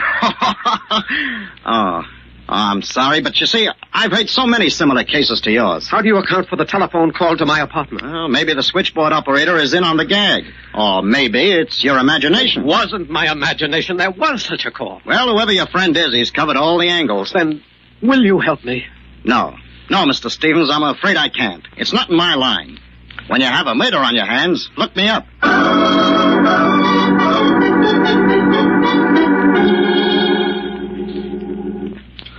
Take hold of yourself, Roger. You're going to pieces. What would you do? Somebody's threatened my life. I don't know him. I don't know what he's talking about. You know, it's just possible that this whole thing is real. I know it is. Walter, you've got to help me. What can I do? Stay here in my office with me, Walter. Stay with me. You'll never come near me with you around. I can't do that, Roger. Oh, it's ridiculous. He wouldn't dare harm you. He's just trying to frighten you. I'm not sure. I don't know. How can I take a chance with my life? Listen, Roger. You've got to get a grip on yourself. Green wants those blueprints by this afternoon. You know what it means if you fail to deliver them. I don't care. I can't finish them. But you must. It'll mean the end of your business if you don't. I don't care. I can't do it. Roger, come to your senses. Green will be here at any moment. Now, what did you tell him? Tell him just what I've told you. I'm giving up the plans. The Wilson building can be built by somebody else. You take it over. Are you sure of all this? Yes. You made up your mind? Yes. Good heavens. Leave me alone, will you? All right, Roger. You know what you want. You go over to my place and wait for me there. I'll speak to Green when he arrives. I can stay with you, Walter. Of course you can, Roger. Now, don't worry any more about those telephone calls. We'll fight this thing together. Thanks, Walter. You'll hurry, won't you? As soon as I can, Roger. Here, I'll walk to the elevator with you. He said I had until tonight. It'll probably end then. He's tired of the whole thing himself. Oh, if I could only be sure. Here we are. Look, why don't you come home with me now, huh? Be reasonable, Roger. I've got to talk to Green about new blueprints for the Wilson building. Going down, sir? Goodbye, Roger. And don't worry. All the way, sir? Huh? Oh, street level, yes. Say, you're new here, aren't you? Yes, Mr. Stevens. Well, that's strange, you're knowing my name. I saw you come in. I make it my business to know all the tenants in the places I work. You know, you're strangely familiar to me. I've worked in a lot of buildings. No, it's not your face, it's... Anything wrong, sir? No, it's nothing. You were saying something about my being familiar, Mr. Stevens. No, I was mistaken. Forgive me. What's wrong? Why are we stopping? I don't know. We were stuck. What floor is this? We stopped between the 5th and 6th floors. Well, use your emergency switch. I've got to get out of here. The lights have gone out. Yeah, our power's off. We may be stuck here for a few hours. Well, we can't be. Not jailed up here in this elevator shaft. You don't have much choice, Mr. Stevens. Yeah, you better make yourself comfortable. Your voice. Here in the dark. There's something about it. Oh, is that what you recognize? No. There's just something about it. It's probably just my imagination. Well, Mr. Stevens? Yes. Yes, what is it? I guess this is it. What do you mean? There comes a time in every man's life... No, stop that. No, don't come near me. When you pull your ideas together and think of how quickly the years have gone. No, please, no, don't touch me, please. Life just seems to slip through your fingers. No.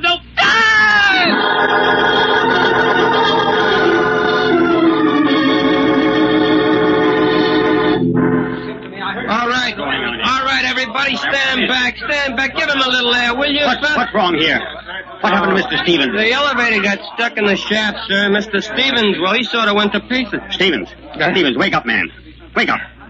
How do you feel? Oh, Mr. Green. Yes. The elevator man, he tried to attack me. Oh, I did nothing of the sort, sir. He just went wild in the car and began screaming like someone was trying to murder him. Before you had this fit of yours, Stevens, did you finish the plans? And I didn't do anything to him. All right, that's enough. I believe you. Well, Stevens? No, Mr. Green, I'm sorry. Walter Stone is up in my office. He's taking over. He had better take over everything, Stevens. You're through in this town. I'll see to that.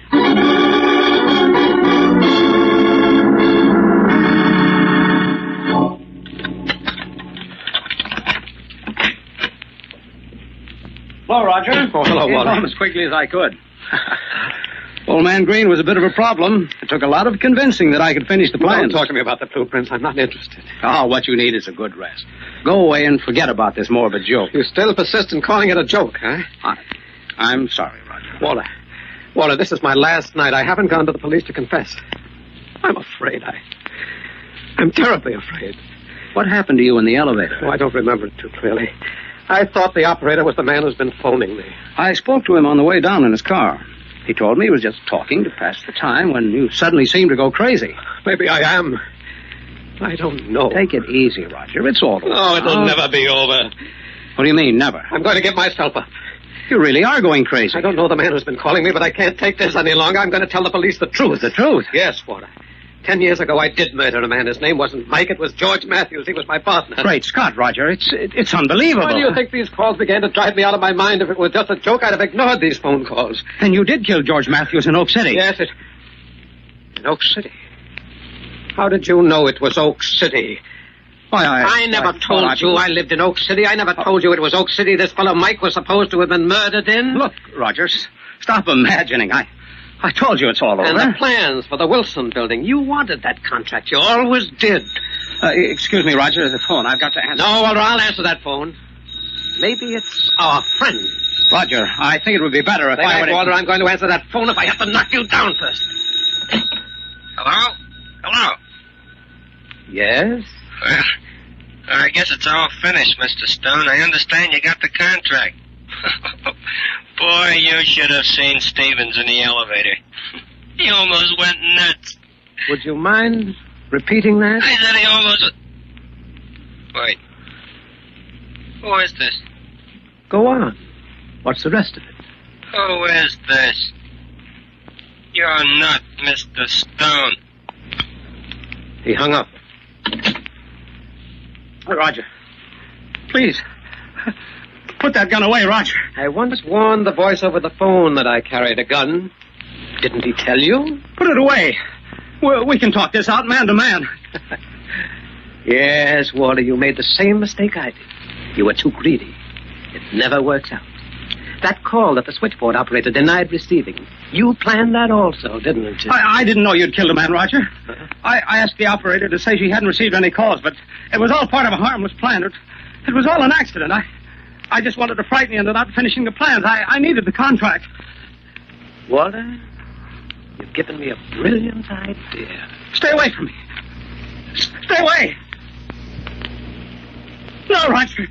Please, it was only a joke. Bad you didn't get the last laugh. Right. No.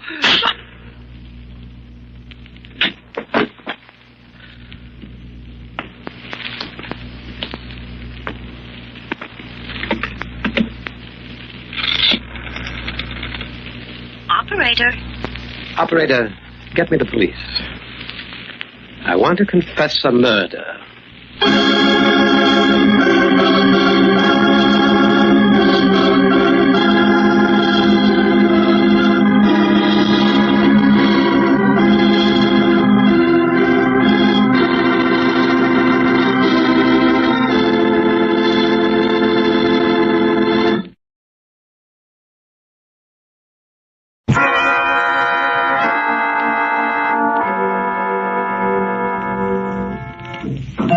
Shadows and stillness, mystery weaves a spell of strangest fascination, charging the mind with doubts and fears. For mystery is a strange companion, a living memory in the haunting hour.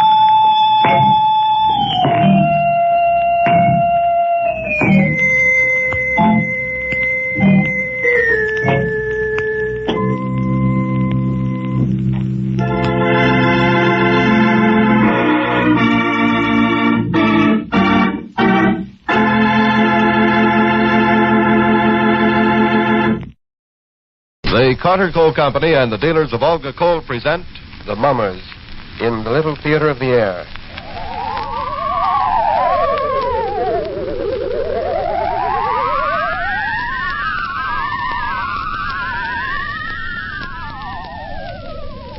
Good evening, ladies and gentlemen. Well, by now we're getting a bit used to winter. We're like soldiers in the middle of a campaign, growing hardened to discomfort and better able to take it, and looking with longing toward the day when the war is won and there'll be plenty of everything again, including that good Olga coal. But like good soldiers, we can't afford to let down now that victory is in sight. We must work harder than ever to get every bit of heat from the coal we get, make it go further and use less. We must figuratively tighten the belts on our coal bins and wade into old man winter with a little less fuel and a little more heat from every ton. That can help make Hitler's ghost walk, which brings me to the hermit, who's ready with a ghost story for you right now.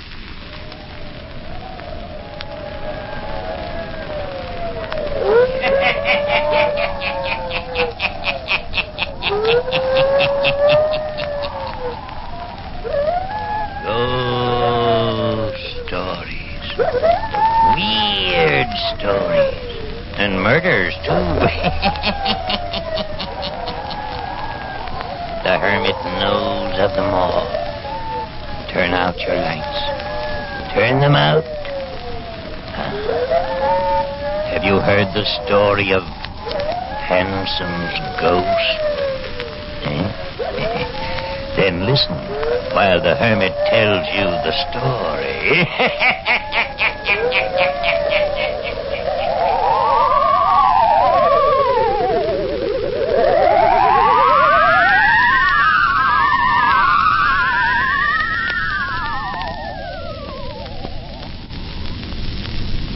I'm glad that you two people came to me to talk this matter over. Well, we're glad, Dr. Thorndyke, that there is someone we can talk with before we go to see Uncle Hanson. I'm really all against going up to his old house. Marion feels it's because it was her father's last request before he died that she see him. Oh, we decided to make the trip. I understand. We might as well tell Dr. Thorndyke the truth, Douglas.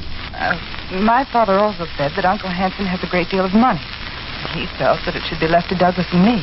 You were the only rightful heir. Dad said that if Uncle Hanson knew us, got acquainted with us, he might come to his senses and leave some of it to us. You make us sound awfully mercenary, Mary. Well, it should belong to me. Uncle Hanson cheated my father out of part of the estate. Yes, I remember.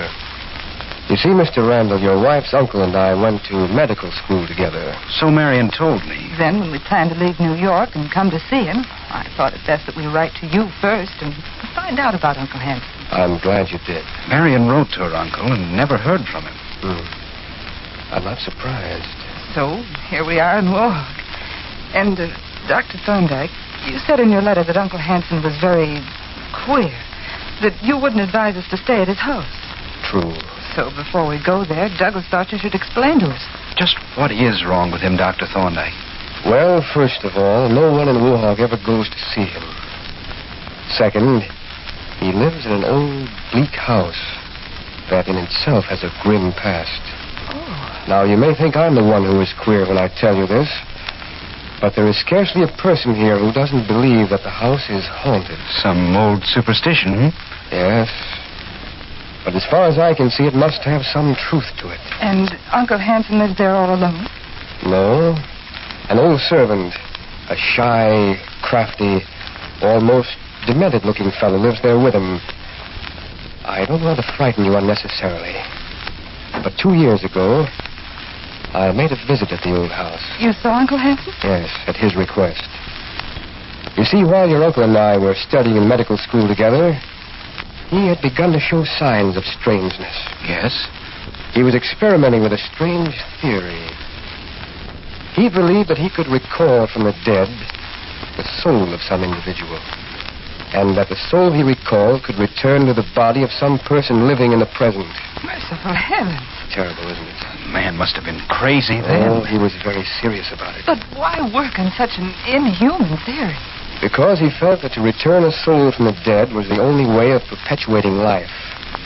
If he could recall from the dead a soul that had passed beyond before its time, and could get it to live in another body, then the person could go on living. Preposterous. He claimed that someday he would prove it. He claimed that he himself would never die, or he would get some dead soul to occupy his body. And this way he might retain perpetual life. It's all pretty awful and muddled. To think that such a crazy man was my father's brother. As I started to tell you, 2 years ago, his old servant brought me a letter asking me to come that particular evening and see Dr. Hanson. I drove over to his house that night, walked to the door, rang the bell.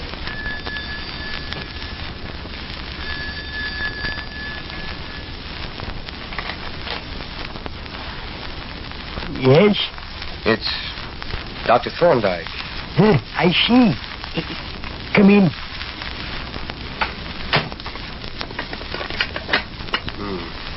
Keep it dark in here. I can't see where I'm going. The doctor needs it dark for his work. We don't care for the light. Will you tell Dr. Hanson that I'm here? He expects you. You can follow me up these stairs. All right. Can we have a light to see by? Your eyes will grow accustomed to the darkness like mine do.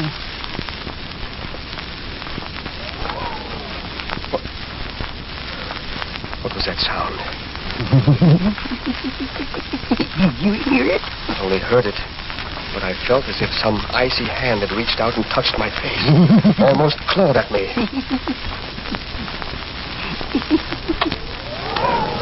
There. I felt it again. Something touched my face again.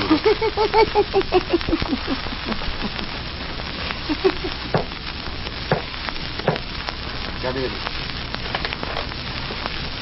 Hello, Philip. So you came, Thorndyke? Yes. I sent for you to prove my theory to you, Dr. Thorndyke. Yes, Philip? And don't look at me as if you thought I was demented. I'm not crazy. I never thought you were demented. Only obsessed.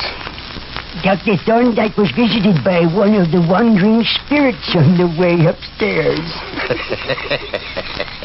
Really? Something cold brushed against my face, if that's what you mean. The spirits that roam this house were trying to be kind to you. Trying to get into your body. Trying to give you new life. You're lucky. So, you're still working on that old theory, are you? Working? I have it practically complete. Now listen, Philip, if this is what you called me over tonight for, I can't stay and listen. I have calls to make. You always scoffed at me, didn't you? Never believed I could do it. Why would you want to do it, Philip? I have found a young soul that died too soon. The spirit of a man who was stabbed by his own wife. What do you mean? In this very house. Yes, he lived here. We know. Don't we know, Thread? Yes, we know. A young man who was stabbed by his wife. She went to prison for it. I remember the story. But about the spirit of that man, I'm able to recall. You did not know. Philip, this is nonsense. I'm about ready to call that spirit forth and get it to take abode in my body. Philip Hanson, I won't stay here and listen to such balderdash. You know what it will mean to me? I shall never die. Never. For once I've recalled one spirit to come and live in my body, I can recall others. I'm leaving. Wait, not yet. I shall never die. I shall have years and years to use my money. No one will be able to take it from me. It shall be mine for years to come, long after you are dead. I have no desire to live beyond my time, Philip. But I have. I'm going. Now, wait. I shall show you my experiment. Then you can go if you wish. What do you have cooking in that kettle? And in these test tubes? The essence of spirits. Turn down all the lights, Thrill. Yes, sir. Now I shall pass my body through the fumes coming from the steaming kettle. I shall put the fumes all about myself. Watch. And to make no sound. Now.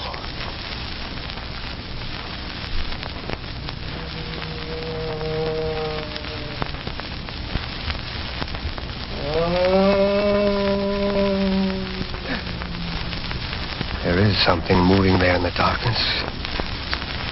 I see it. Quiet.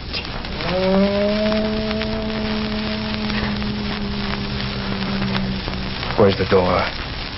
Let me out of here. I shan't stay another minute. Let me out of here. Get away from me, whatever you are. Get away. Where's the door? I've got to get away. Got to get away. Get away from here. Get away. Away!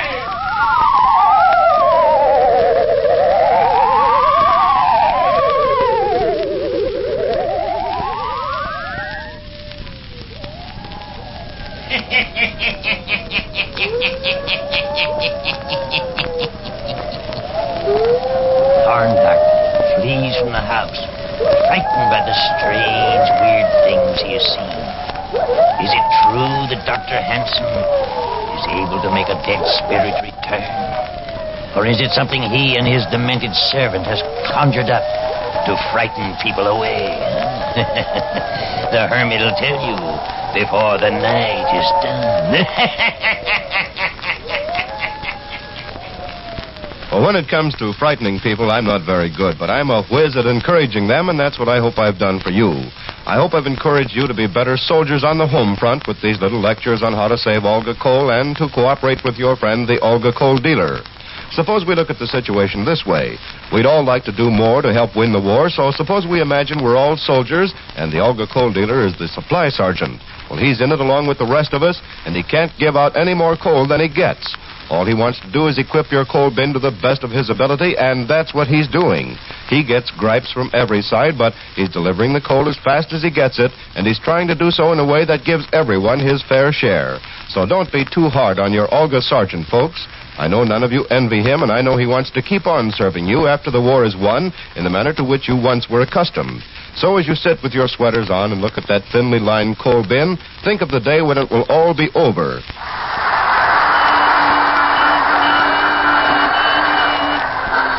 And you can once more take phone in hand and say, I want a whole bin full of that good Olga coal. That's right, the kind spelled O-L-G-A. Well, come on in, Hermit. You haven't even been here, and we've been telling ourselves stories.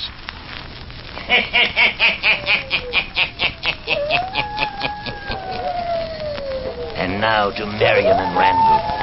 Dr. Thorndyke of the town of Ohog goes on telling the story of Marion's strange Uncle Hanson. Yeah, listen.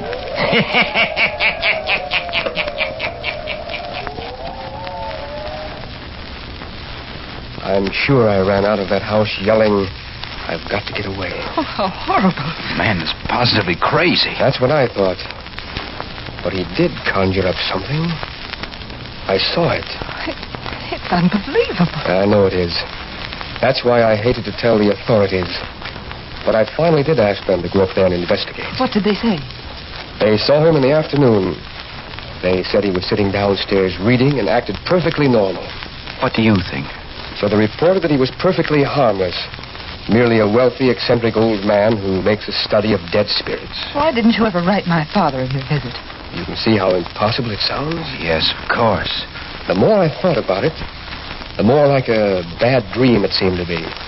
I began to feel as if I was the crazy one. Dr. Thorndyke, have you seen my uncle since? No, not since. Do you think he would harm us, Doctor? No, I think his mind is weak, but I think he's harmless. If we went to see him in the daytime, there'd be no danger, would there? I don't think so. But I thought you ought to know my story first. Marion, you don't want to go up to the house after hearing Dr. Thorndyke's story. If Dr. Thorndyke thinks he's harmless, then to pay him a visit wouldn't be dangerous. It's up to you, Marion. I think we'll go. Tomorrow. And thank you, Dr. Thorndyke, for telling us your story. Perhaps it's all over now. It may be it was only shadows. Natural shadows and natural sounds that I heard and saw in that old house. Yet it was such a weird experience. I shall never forget it.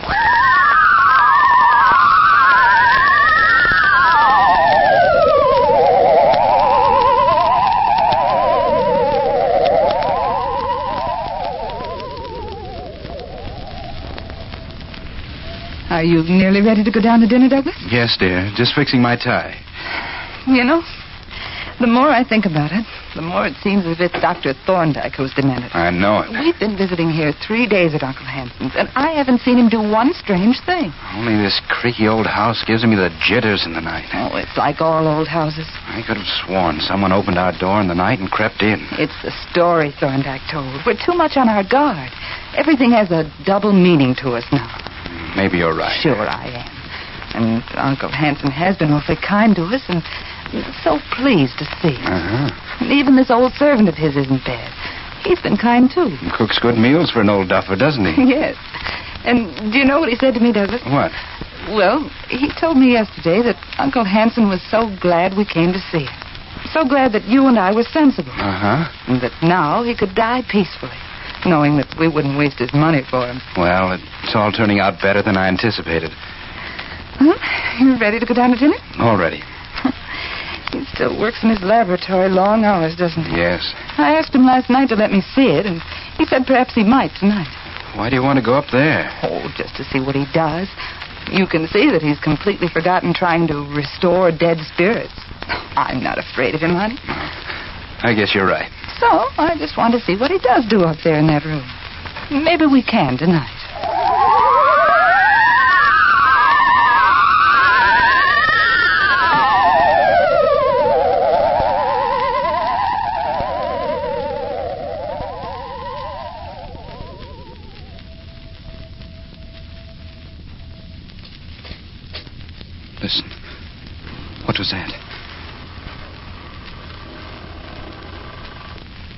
Marion, wake up. I thought I heard our door creak open. What, Douglas? Sure as anything, I thought I heard our door creak open. I was asleep. I didn't hear anything. If there were only electric lights in this house. Where's that darn candle? There was one on the bedside table. I can't find a thing groping around in this dark. You've got yourself upset from visiting Uncle's laboratory. But he did have the most queer-looking gadgets up there, didn't he? Yes. Now, if I can only find a match.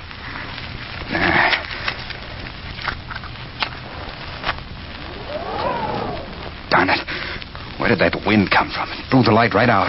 Why don't you forget it? You just heard some board creak. There isn't anything in here. Darn funny creaks. It's strange how you're more upset than I am. I'd just as soon move out any time, I can tell you.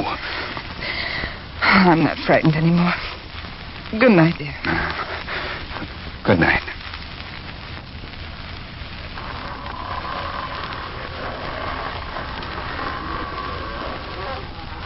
Now, what was that sound? Marion, something cold passed over my throat. Marion. Douglas, what is it? Get away from me. Marion. Douglas, there's something standing right over you. I can see it. Douglas. Oh, help.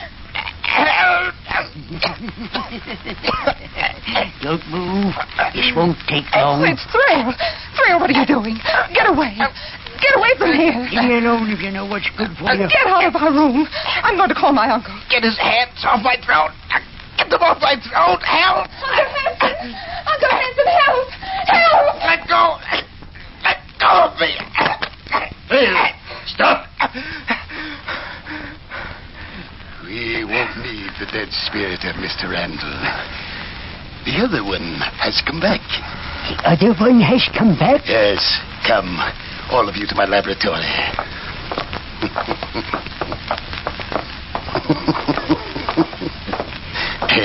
I captured the spirit trail as it wandered about the house tonight. It's hidden in my laboratory. That is good. If my experiment works, Trail, then it may be we can get a young spirit for you. Then you can live on, too. Oh, Douglas. Now, all is dark in here. Very dark. Only the fumes from my kettle. That is all. If anyone speaks and frightens the spirit away, we'll make away with him. Oh, Douglas, they're both crazy. Quiet, both of you. So you thought you could get my money, did you? You thought I was going to die. No, I shall live many, many years. Here's the kettle, Doctor. Yes. And now the dagger that we found in this house. The dagger that was used to kill the dead spirit lurking in this room. Bring it to me. I'll stir the kettle with it.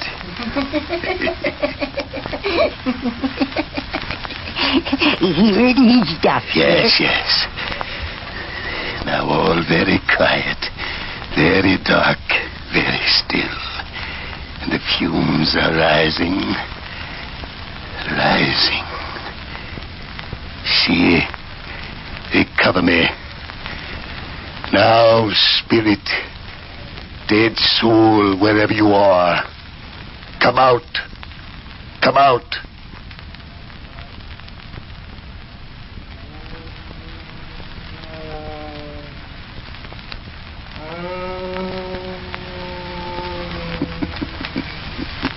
Spirit is here.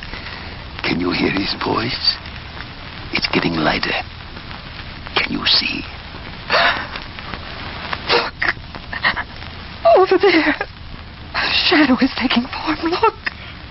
There is some light. It is approaching me. Look. It is coming near me. Yes, I'm coming closer. Closer. I see him. Look. It's going right up to Uncle Hanson.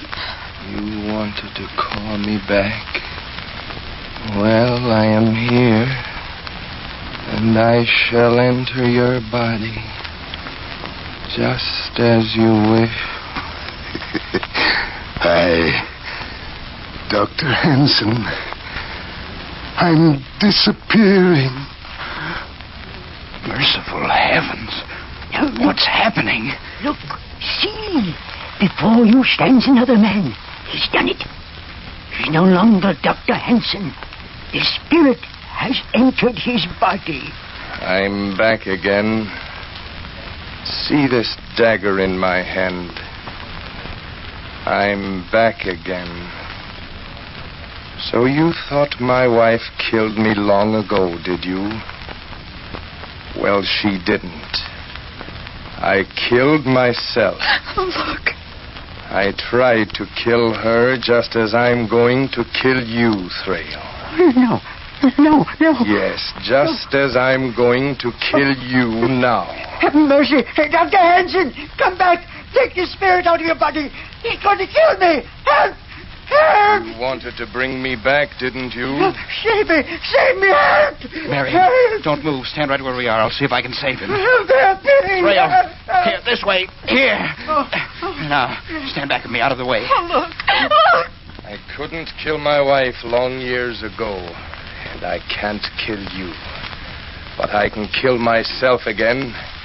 Yes. What is he doing? You brought me back into your body, Dr. Hansen, only so that I might kill myself again. Now the dagger's through my heart.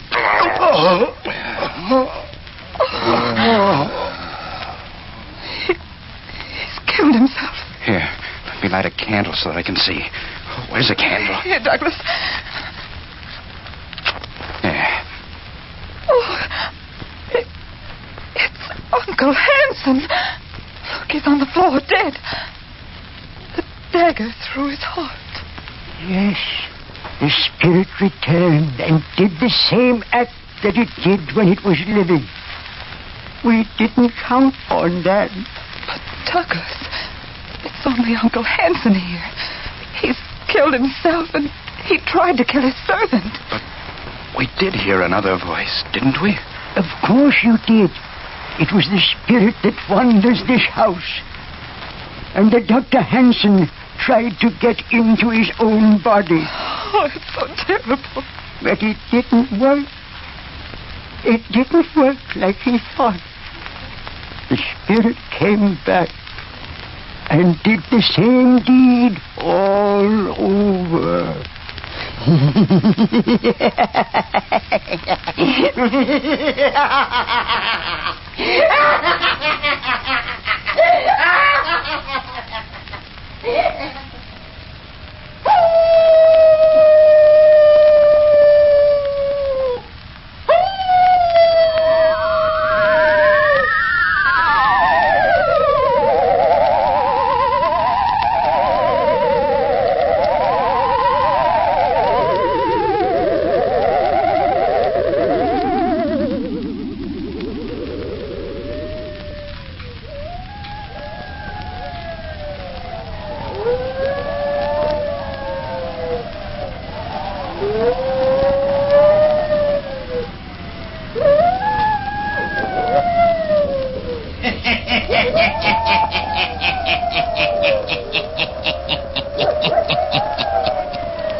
The ghost returned, as Dr. Hansen wanted it to, and entered his body.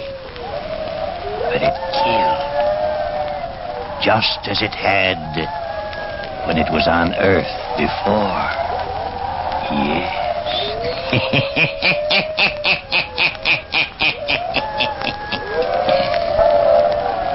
Turn on your lights. Turn them on.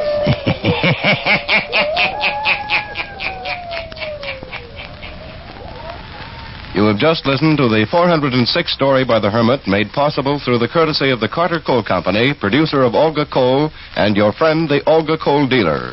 That word friend is full of meaning for you these days. The dictionary defines it as one who entertains for another such sentiments of esteem, respect, and affection that he seeks his society and welfare. Now, isn't that just about a perfect definition of the man who looks after your coal needs? I don't really have to tell you that you can trust your Olga dealer to look out for your interests. You know he appreciates your patronage and wants to keep you on his side. Sure, I know nowadays he can't always give you as much coal as you'd like, as promptly as you'd like it. He can't always even give you the kind of coal you'd like or the size you'd prefer. But you can count on him to do his best. In these war days, that's all anyone can do. So don't shop around for coal. That does no good, just causes a lot of confusion. And above all, don't get panicky about deliveries. After all, these shortages are never as bad as you think they'll be. You're still eating and wearing shoes and clothing, aren't you, in spite of what you've heard? Well, the chances are you'll not freeze either. And remember the reason for all the shortages. What you don't get is going to help those boys of yours and ours at the fighting fronts. By saving every bit of coal you can, you're doing your part on the home front. And remember, when you do order coal, ask for Olga Coal, spelled O-L-G-A, by name.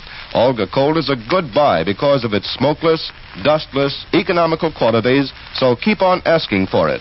And keep on buying war stamps and bonds till it hurts the enemy so badly he'll throw up his hands and surrender.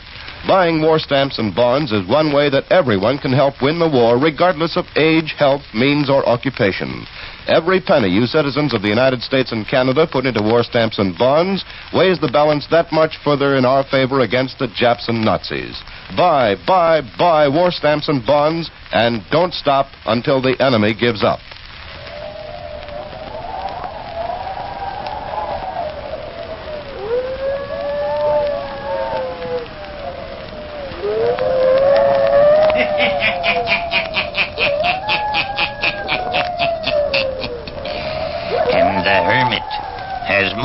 Stories for you. Listen in again next week for my hounds howling. I'll tell you the story of the devil dog. I'll be back. Pleasant dreams.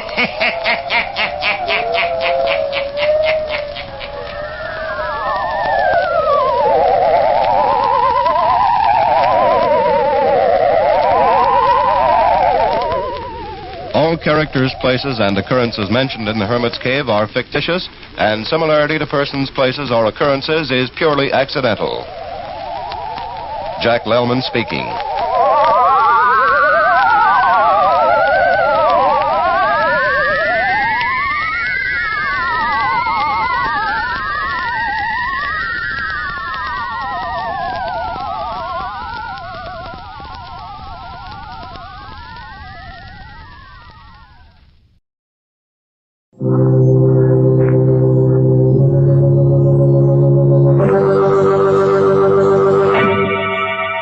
Lipton Tea and Lipton Soup present Inner Sanctum Mysteries.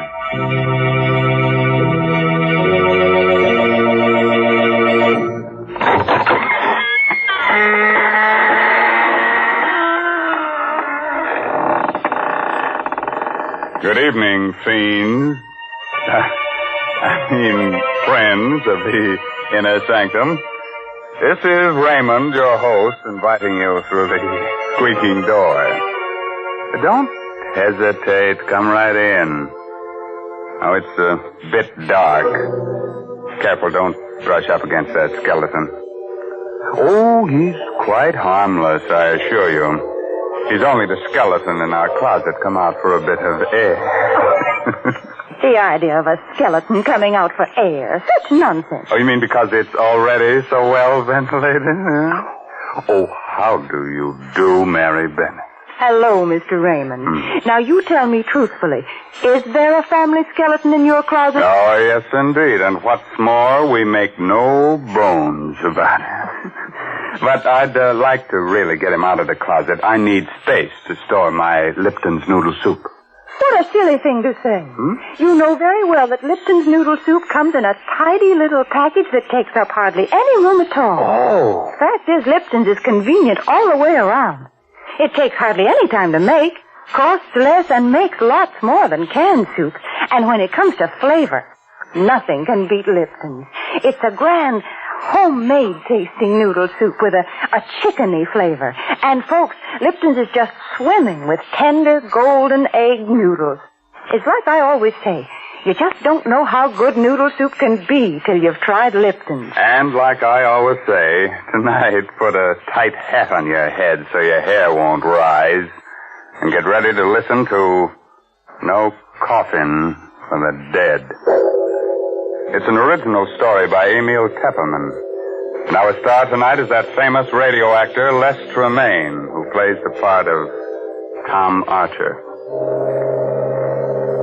Along the swanky East River Drive, all is quiet, except for the footsteps of two men who hurry toward one of the many tall apartment houses. Let me introduce you quickly to these two men before death strikes out at them. The man on the outside, the tall, blonde man, is District Attorney Tom Archer. The other one, the lean, dark-haired fellow, Tom Archer's assistant, John Frayne. Tom's really worried about them. I'll walk you to the door of your house, John. I don't like your being out alone this late at night. Whoever's been sending you those threatening letters isn't John. Look out, John. That fellow in the alley with a knife. Look out. Drop that thing, you. You've killed him. You've killed John Frayne. Don't. Keep back, you John. Oh, that knife, you don't. No. Don't stab me. Oh, that devil killed John Frayne. Stabbed me. I'll remember his face if I ever see him again. I'll remember.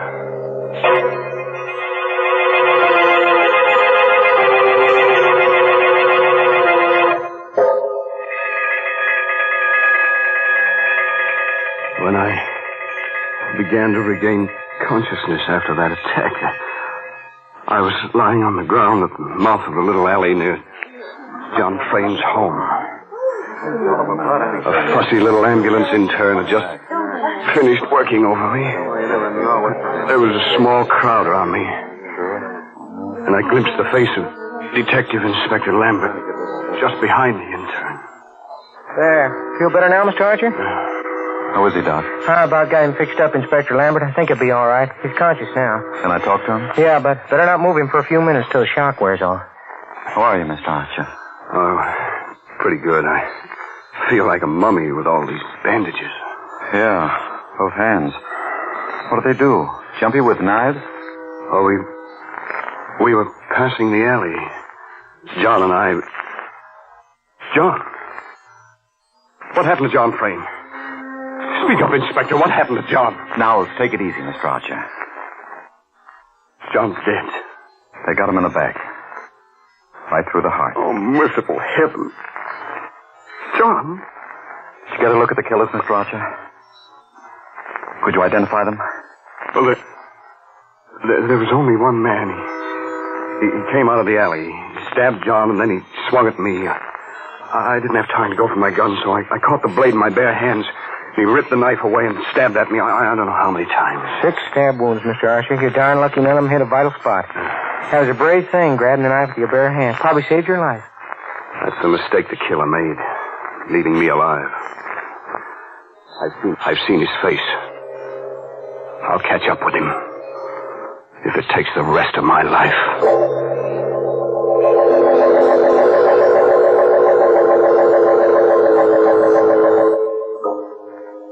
I was a bit shaky on my feet when Inspector Lambert and the intern helped me up. But I insisted on going over to where the body of John Frayne lay, covered with a white sheet. And then I saw Susan, leaning against the great comforting bulk of old Mrs. Hogan, their housekeeper. She was looking down at the shroud that covered her husband's body. It was God's will, Mrs. Frayne. Susan. Oh, Tom. Tom, I can't believe it. But John. Be brave, Susan. John's dead. Nothing I can say will replace him. Have you any idea who the murderer is? Oh, I saw his face for a moment, that's all. But I'll recognize it again, I'm sure. Mr. Archer, here's something we found in the alley. What is it, Inspector? Looks like the charm off a watch fob. It's broken off. A charm? Well. You recognize it, Mrs. Frayne? Oh, no. No, it can't be. It can't be. No, of course not, Susan. There are hundreds of watch charms like this one. What is it, Mrs. Frayne? That watch charm is... My younger brother, Peter, wears one just like it. Oh? Oh, nonsense, Lambert. You can buy those in any jewelry store. Besides, I saw the killer's face. It wasn't Pete. Mrs. Hogan. Yes, Mr. Archer? Please take Mrs. Frayne upstairs now. That I'll do. Come along, darling. I'll see you later, Susan. Oh, please stay here, Tom. You're hurt. All those wounds. I'll be okay. Right now, I've got to go downtown with Inspector Lambert and look at pictures while that murderer's face is fresh in my mind.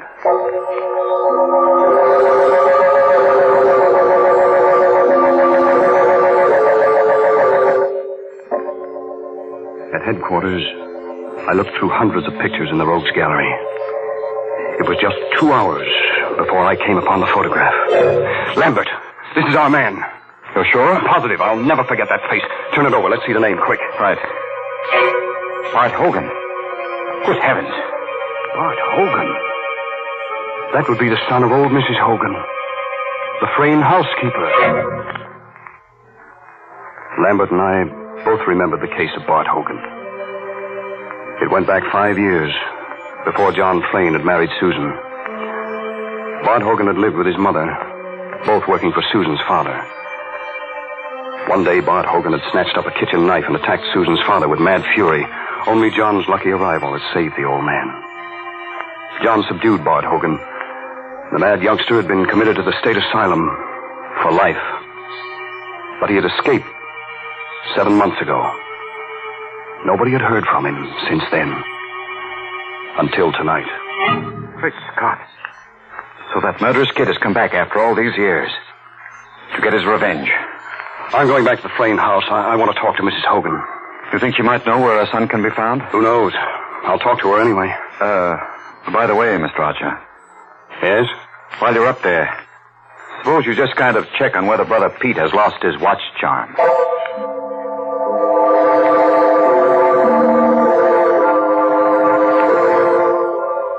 The Fraynes occupied a top-floor duplex in the riverfront apartment house. I took the elevator up, and Mrs. Hogan admitted me. I'll take your hat and coat, Mr. Archer. Thank you. Mrs. Hogan, where's your son, Bart? Bart? Well, why'd you ask after Bart? Have you seen or heard from him since he escaped from the state asylum? What makes you ask that? Mrs. Hogan, there's reason to believe that the person who attacked us in the alley is your son, Bart. Oh, no. Never say that, Mr. Archer. I'm afraid it's true. No, it couldn't be. I swear to you, it couldn't be Bart. Why not? I can't tell you why. But it wasn't Bart, I'm sure. What makes you so sure? Do you know where he's been hiding since his escape? Do you know where he is now? Oh, heaven help me. If you know where he is, you must give him up. But he didn't do it. He didn't. Believe me, Mrs. Hogan, I understand how you feel. But it'd be far better for Bart to go back to the state asylum than to be hunted for this new crime. If he didn't do it.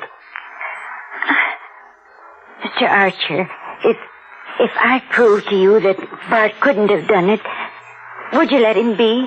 Not make him go back to the asylum? Well, I don't know what to say. You see, I was downtown just now, and I recognized the picture of the man who attacked us. It turned out to be your son. There's very little chance that I was mistaken. But if I prove he couldn't have done it? How can you prove it? Well, come, I'll show you.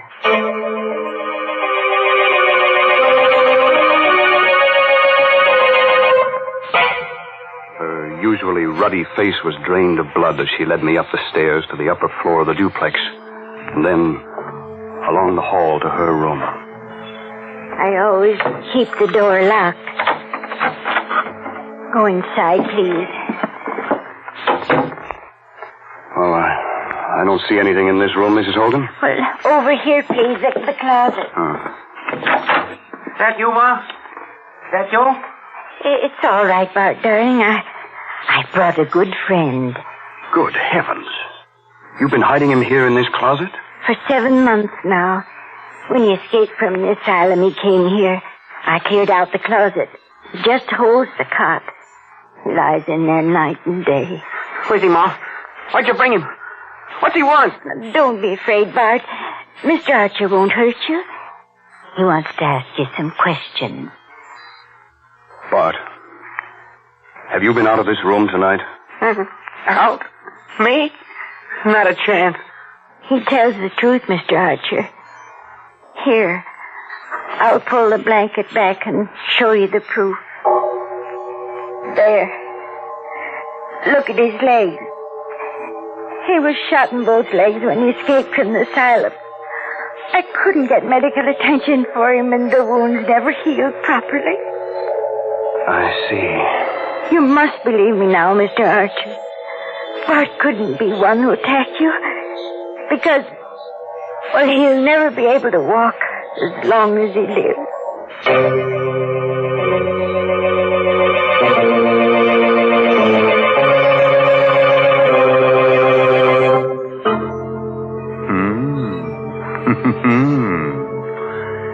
Well, now, if Bart Hogan didn't do it, and mind you, I said if, then who did kill poor John Frayne? Well, whoever killed him must have been a rather cheerful person because he took life so cheerfully. Cheerful indeed. Mr. Raymond, you've always had such gruesome thoughts on your mind, you wouldn't recognize something cheerful if you met right up with it. Oh, now, Mary, aren't you being a bit unfair? No, I'm not. You just don't know what folks like. But you listen to me, because I'm going to make a suggestion that'll please everyone. All right. Folks, if you want to give the boys overseas a real taste of home, why not send them a package or two of Lipton's noodle soup? It's so easy to do. You don't even need a request slip. You know, a bowl of hot soup makes a mighty good snack for the boys. And when they receive Lipton's noodle soup mix, they're getting that old-fashioned kind of chickeny-tasting noodle soup. So send a package or two of Lipton's to your favorite serviceman. That's a terrific suggestion. And here's another thing that pleases me. There seems to be plenty of murder ahead in tonight's story. You remember that pretty little girl, Susan? Well, looks like she's next on the murderer's list. How about that, Tom? Come on, tell us more. And don't spare the gore. When I entered the living room on the lower floor, a few minutes later, Susan and Peter were there with Arnold Matson, the lawyer. I tell you, this is a serious problem, Susan, and we've got to find an answer to it. There is no answer, Mr. Matson. Oh, Tom, thank heaven you've come at last. Hello, Susan. Hello, Peter. Hi. You know Mr. Matson, of course. Of course. I understand, Mr. Archer, that you narrowly escaped the same fate as poor John. Well, I was lucky. Those bandages must be a nuisance. I can stand them. Bandages are better than a shroud. By the way, Peter, that looks like a new watch charm you're wearing. What, this? Oh, I lost the other one someplace, so I bought a new one. What of it? Oh, nothing.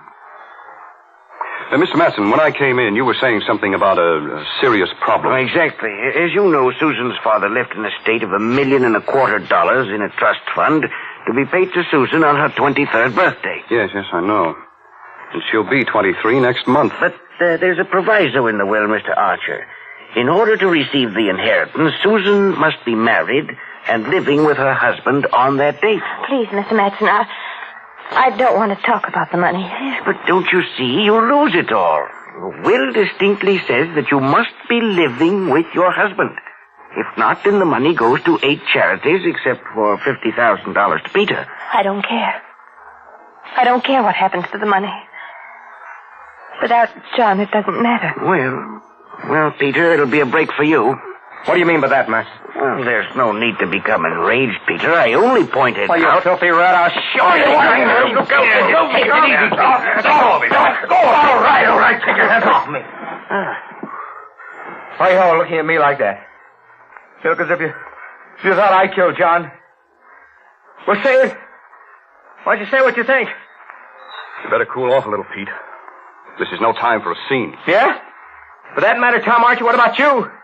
You'd like to marry Susan yourself, wouldn't you? Why, you rotten little... You better cool off a little, Tom. This is no time for a scene. I'm sorry. Yes, Peter, you're right. I would like to marry Susan. You know that, don't you? Yes, Tom, I know. Yeah. You two look at each other like a couple of puppies in love. I'm going to get a drink. And nuts to the 50,000. Right, George, I've got it.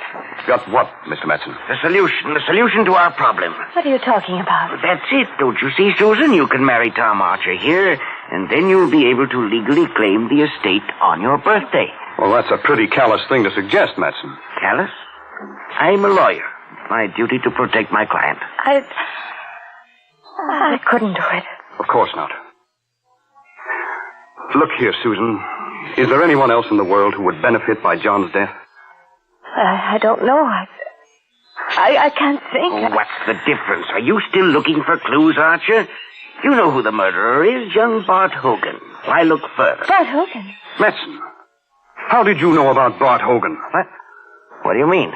Well, I just come from Inspector Lambert's office. There was nobody present when we found Hogan's picture. How did you know about it? Well, it's really quite simple. I phoned headquarters a little while ago, and Inspector Lambert told me. Archer, Matson! What's that? Peter!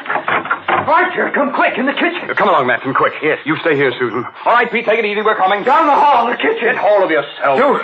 You open the door. I can't. Well, go ahead, Archer. Open it. Huh?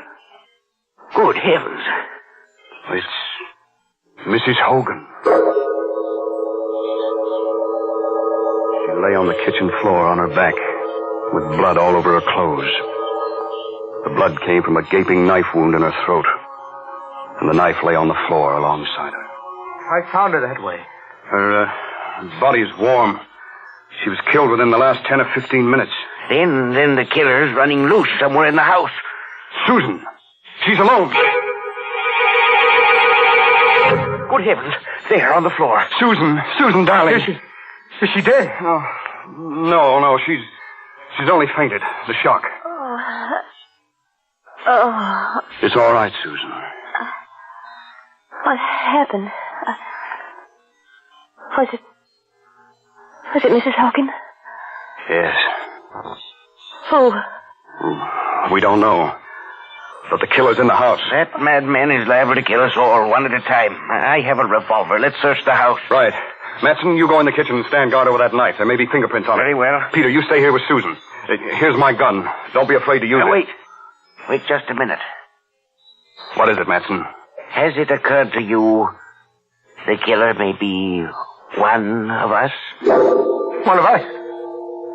What are you looking at me for? You were out of this room for quite a while. Why, you are a killer! Look out, the gun!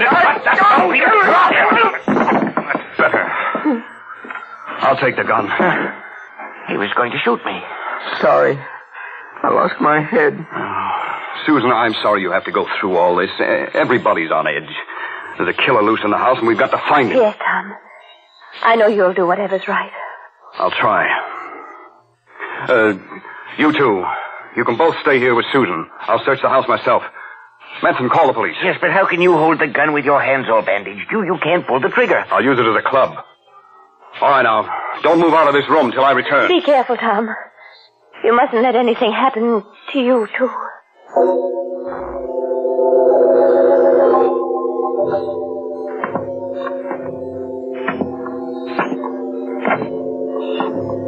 I went slowly up the stairs to the upper floor, gripping the gun by the barrel in my bandaged hand.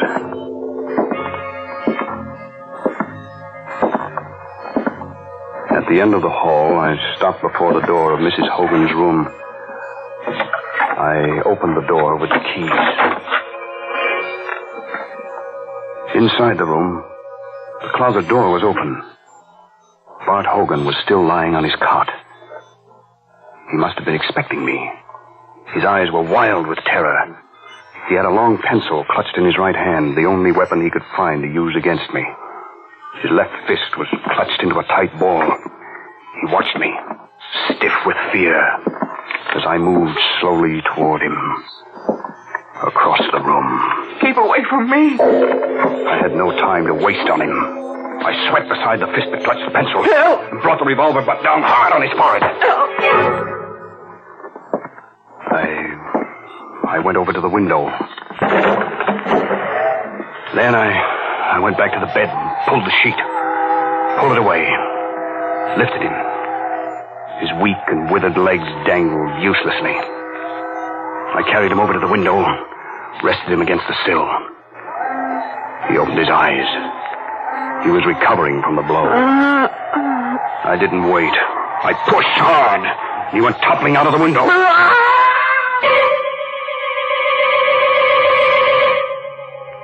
I leaned over and saw the body strike against the 10th floor setback, then go hurtling into the air and smash down upon the pavement far below. There wasn't enough of him left to perform an autopsy on. They'd never know his legs had been no good, that he hadn't been able to walk. Everything would be easy sailing from here on. Susan would marry me to save the estate. $1.25 million. Oh, I'd been clever enough. When I called out that fake warning at the mouth of the alley, I myself stabbed John in the back. Then I slashed myself up. They'd taken my story at face value, Lambert and the others. I'd guessed that Mrs. Hogan was hiding Bart, but just as a precaution, I'd stolen Peter's watch chain and dropped it at the scene of the crime in case I should need another suspect. But when I found Bart couldn't walk, it became necessary to kill Mrs. Hogan, too, for she was the only one who could tell the police that Bart hadn't been able to walk.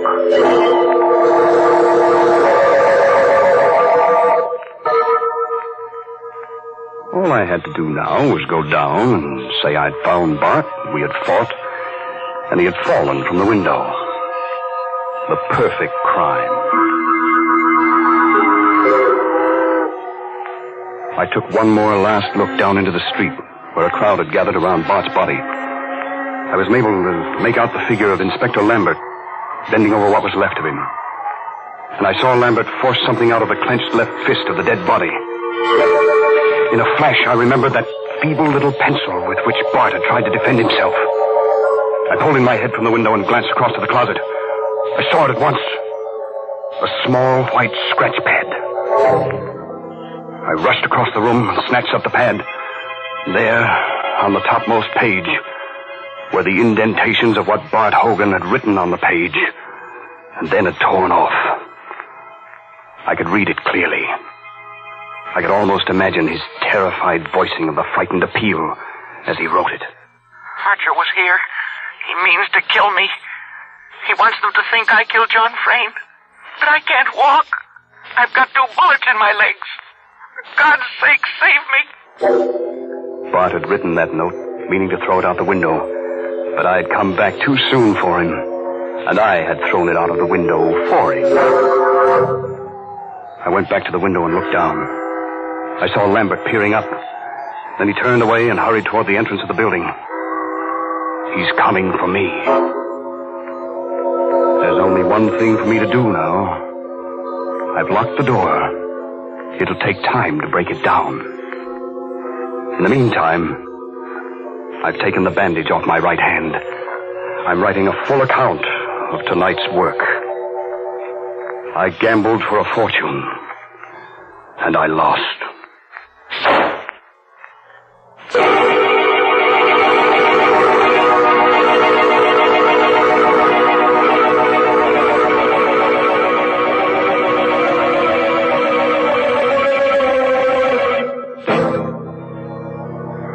Oh, dear.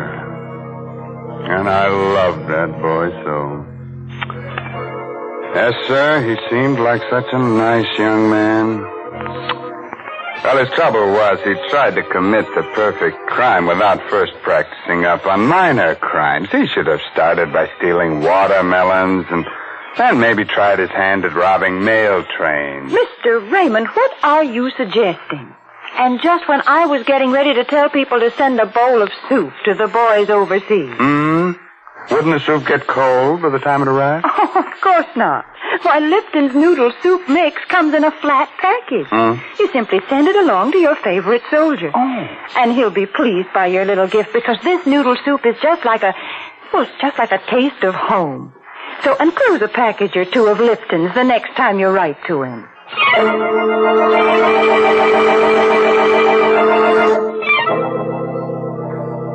Oh, gosh, I'm sorry you have to go so soon. But drop in again next Tuesday for another little blood fest. You know, some people have to commit murders to get a kick out of life. Others get their satisfaction from listening to Inner Sanctum. But, a word of advice.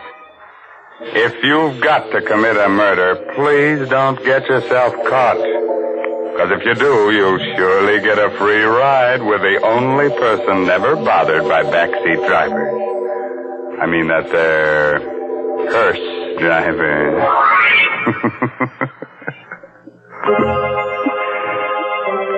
By the way, this month's Inner Sanctum mystery novel is A Time to Die by Hilda Lawrence.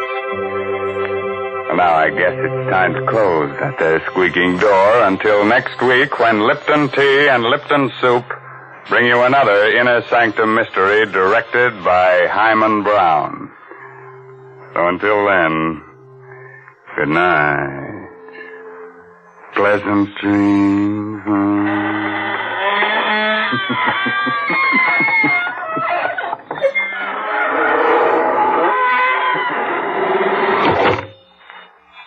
Folks, here we are outside the squeaking door. And I guess we're all pretty shaken up after hearing about those murders. But I know just the thing that'll put us back to normal again. It's Lipton tea. Yes, a cup of that brisk Lipton tea would do just fine. And did you notice that word brisk? B-R-I-S-K. It's a mighty important word in tea language. The tea experts always use it. It means that Lipton tea has a lively flavor. It's never wishy-washy. That's why most folks prefer Lipton's to any other kind. Now, don't forget, that's Lipton tea. And don't forget to tune in again next Tuesday night to Inner Sanctum. This is CBS, the Columbia Broadcasting System.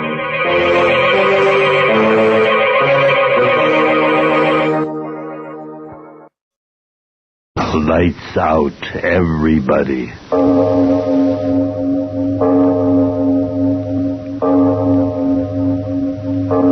It is later than you think.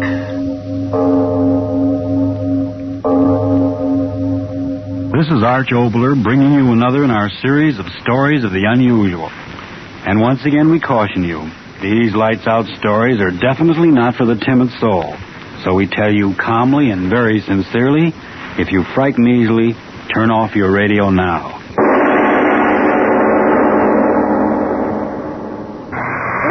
Albert. Yes, Adelina, I am here. Dr. Miller. Dr. Miller. Yes, you'll be here any moment. I sent for her. You must not talk, Adelina. You're strained. Come, Frank. We'll go see if Dr. Miller is coming. Yeah. So, now I can breathe. But, Herbert, Dr. Miller, why do you send for her? What can she do? Do not be a fool. Did you not hear her? That's the old woman. Dr. Miller, Dr. Miller. I tell you, she drove me crazy with it. Until finally I sent for Dr. Miller. But will she come? Who knows? And if she does come, what difference can it make? The old woman, worn-out machine. 84 years is long enough. Perhaps that is the doctor now. I will go with you. I cannot believe that she would come here. In a moment we shall see. Yes, I'm coming. Adelina lives here? Yes, Dr. Miller. I you do not recognize me, perhaps. I am the mayor, old Albert. Oh, yes. Will you honor my house by entering? Of course. I did not know if you would come. You are so busy. She is such an old She was a woman. friend of my mother's. Where is she? Oh, this way, please. Albert. Oh, yes. Doctor, if you will permit me. This is my good neighbor, Frank. It is a great honor meeting you, Dr. Miller. Adelina, you say she is dying. Why do you keep me from her? Oh, no, Doctor. Do not even think such a thing. Come this way. In here, Doctor. In here. You hear? She talks with her last breath so pitifully. It is a great pity. For one as old as she, it would take heaven's own intervention to Please stop. go now. Huh? Oh, yes, of course, Doctor. Anything you say. Adelina. Try to open your eyes. It is I, your old friend, Dr. Mueller. Dr. Mueller. Yes, I came as quickly as I could. Dr. Mueller. I waited. Yes. Here is my hand. Oh, my friend, you are in pain. My son. My youngest. In 2 days, he will be here. Oh, Dr. Mueller, I am so tired, and I want to die. But not yet. Not yet. No, you must rest. Not yet. Not yet. I tell you, I must not die. Not yet. Adelina, please. My youngest. He comes. I must see him once more. I must not die. Not yet. Not. Oh, my friend. You call me friend, don't you? You, my only friend. Have pity. What can I do? Give me life. Give me life with a few more hours until my son arrives. You are so wise. A few more hours. Say you can give me life. Life. I am so old. I know. The blood is cold and worn. But in your wisdom, you must know some way. You keep a little warmth within me. A little warmth until he comes. I don't... Oh, friend. Do not turn away from me. I beg you. Have pity. Help me. All day. I have fought so long. Now you must help me, Dr. Mueller. A few more breaths until my son. Help me. Yes, I will help you. You must not speak. You must use all your strength in listening and trying to understand what I'm going to say. Good friend, what I'm about to tell you is so strange that I almost dare not speak. And yet if I'm to help you as you ask, I must speak. No, just listen. As you've said yourself, death is very close to you. And since yours is the disease of old age, of a body worn with long years of living, there's nothing that medicine can do for you. Except perhaps to ease your leaving of this life. And I will help you. But what I'm about to do to you is something I should not do. Listen, good friend. Try to understand. For many years I have worked with little white mice attempting to discover the true nature of cancer. For many years, good friend. And while in these studies I've made a discovery. A discovery which goes beyond all understanding. In working on the little creatures, I discovered that when an organism has lived its full span of years, The cells within the body become aged, worn, and become what I call a fibroblast. Now I've discovered that by injecting the extract of the tissues... Oh, she dies. What should... I promised her. I must do it. I must. My instrument case. I must. I promised. The hypodermic.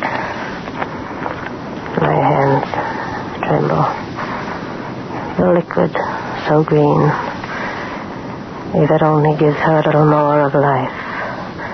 My hands must be sure. Needle deep into her heart. No, you must live. Only a few seconds more until there. Deep. Done. No. It will never work.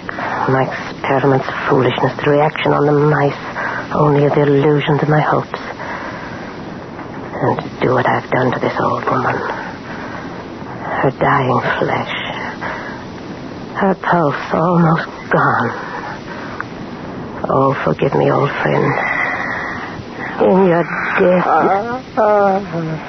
No. Not dead. Lips. She's so red. Eyes open. So bright. So fresh. So young. Doctor.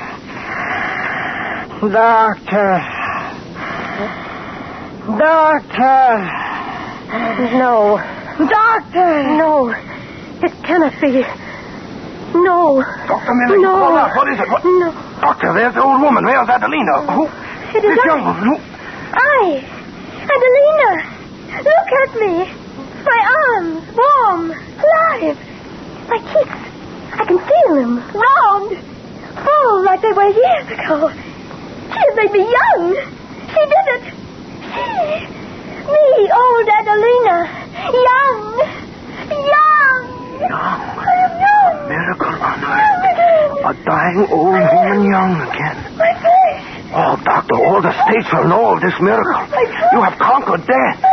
We shall live forever. Oh, no. What have I done?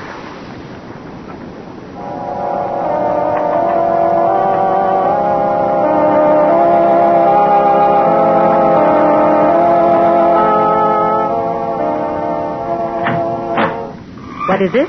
What do you want? Doctor, it is I, Frank. Oh, such news. He is coming here. I tell you, he comes here. The mayor is bringing him. He refused to wait until morning. And who is this impatient one that has to see me at midnight? It is His Excellency. His Excellency? Yeah. Frank, what are you saying? I tell you, His Excellency. Oh, his last name. I never can remember names. His picture, you see his picture everywhere. He's coming here, Doctor, to see you. The mayor is bringing him. Oh, Frank, you've been drinking. Oh, no, I tell the truth, Doctor. The great one has heard of the miracle of Adelina. What are you saying? The miracle, the resurrection from the grave. I hear him talking to the mayor. He is coming to see you. There. You see, I tell you the truth. Open up in there. Aren't you going to open the door? What else is there to do? Open it, Frank. Yeah. Oh, what an honor. Oh, gentlemen, come here. Well, Frank, where is she? Where's Dr. Miller? Have you told us? I am here, Mr. Mayor. Oh, I did not see you standing there in the shadows. Doctor, a great honor has come to you. Yes, a great honor. Most distinguished visitor our little community has ever known. Yes, a most distinguished... Introduce me, you cackling old fool. Oh, yes, Your Excellency. I only thought... That is to say, I only meant... Stand aside, you fat old fool. Dr. Muller, you know who I am? Yes, Your Excellency. I am a man of few words. I will speak plainly. I want plain answers. I am at your service, Your Excellency. Then tell me quickly, how did you do this miracle? Miracle? He means Adelina. His Excellency means... Close your mouth. I am talking. Go, all of you. Yes, Your Excellency. Now then, Doctor, I ask you for an answer. How did you give that old woman back her youth? Well, don't stand there staring at me. I want an answer. How did you do it? There is nothing to say. Nothing to say? No. Do you realize to whom you are speaking? There's no doubt you do not. In your unfortunate isolation, you have failed to do your duty in having the proper knowledge of who is important to the state. All right, I will educate you. I am Joseph Brown, Doctor of Philosophy and member of the Department of Propaganda. I know of you. So? Then speak plainly. There is no use hiding facts. I've seen the woman with my own eyes. Your fat mare took me to her. I've talked to neighbors, friends. I know that she was worn out, aged, dying. Now she's young again. Speak, and speak plainly. How did you do it? And if I tell you? If you tell me. My dear doctor, this is your house? Yes. Your experiments in that room? My laboratory. Mr. Mayor? Yes, Your Excellency. Come here. Yes, Your Excellency. Open that door. At once, Your Excellency, at once. Into your laboratory, my fine doctor. I follow. The rest of you stay out here. Now we will be quite alone. So, now we can speak plainly. So this is where you do your work, my fine doctor? Yes. What have we here? Well, mice. Little white mice. How charming. I use them in my experiments. And what are your experiments? The hereditary factor in cancer. Cancer. So you persist in lying to me. Doctor, they tell me you are a very clever woman. Yet I assure you, you will be most stupid if you persist in keeping the truth from me. I am not a violent man, so I ask you very calmly to be sensible and speak freely. Now then, the miracle of youth. How did you do it? I am not quite sure myself. That is no answer. Well, there are other methods. Mr. Mayor. You want me, Your Excellency? Come here. Yes. Anything you say, Your Excellency. Mr. Mayor, how old are you? Why, Your Excellency, I'm not quite sure. In my 50s, I believe. All right, you will do. Bare your arm. My arm? You heard me. All right, doctor. Give him the injection. Injection? Me? You will kindly shut your mouth. You heard my order, doctor. Do as I say. The injection to him? Yes, to him. I spoke plainly enough. But I can't do that. Why not? You have more of the liquid. Yes, but don't you understand? It's permanent reactions on the human mechanism. I don't know that... And so I dare not use it. But that woman, she is young. Yes, but who knows what other... All right. That's quite enough. Doctor, I have come a long way to investigate a rumor. Now I am here, and you will do as I say. If I refuse? Do not speak like a child. I am not a violent man, and yet... Doctor, it would be a pity to lose your life work, Now, do not stand there. I'm growing quite impatient. Yes, and the mayor, too, grows impatient. Oh, Your Excellency, what are you going to do to me? I am an old Hold man. your mouth and bare your arm, you old fool. Well, Doctor? I am ready. Excellent. Oh, Doctor, what? Hold your tongue, I tell you. Proceed, Doctor. Oh. It will not hurt, Albert. So, how simple. The needle in, you press the plunger. It is done. How do you feel, my friend? Yes. How is it, old man? What's going on inside of you? Look, his flesh begins to glow like hers did. The wrinkle's gone. His back straightening. It happened again. A miracle. Speak, man. Speak. Your Excellency, my head, it hurts. My blood rushing through my veins. Doctor, why do you look at me so? My voice sounds so strange in my ears. Look in the mirror ahead of you, you old fool. Yes. No, it cannot be. My face, young. I'm young again. Doctor, look at me. Young again. I'm young again. Young again. Oh, my muscles so strong. Look, I jump, I dance.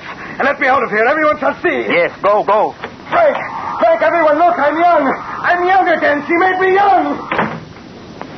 So, it makes them young again. Does it? Are you blind? Didn't you see it just as I saw it? Wrinkled flesh, young, twisted back straight. I tell you, a gift to the state from heaven. Or hell. All science is mad, and all scientists are madmen. I've often said that. Only we who think with our blood think clearly and recognize our destiny. I don't understand. You will receive many honors for this, Doctor. Oh, but first, you have kept an accurate record of your experiments? Yes. May I ask where? Notebook. This. Excellent. In the name of the state, I ask you to give it to me. To you? Yes. What would you do with it? I told you. There are some of us who recognize our destiny. I recognize this as mine. What? With this power in my possession, think what wonders I can perform.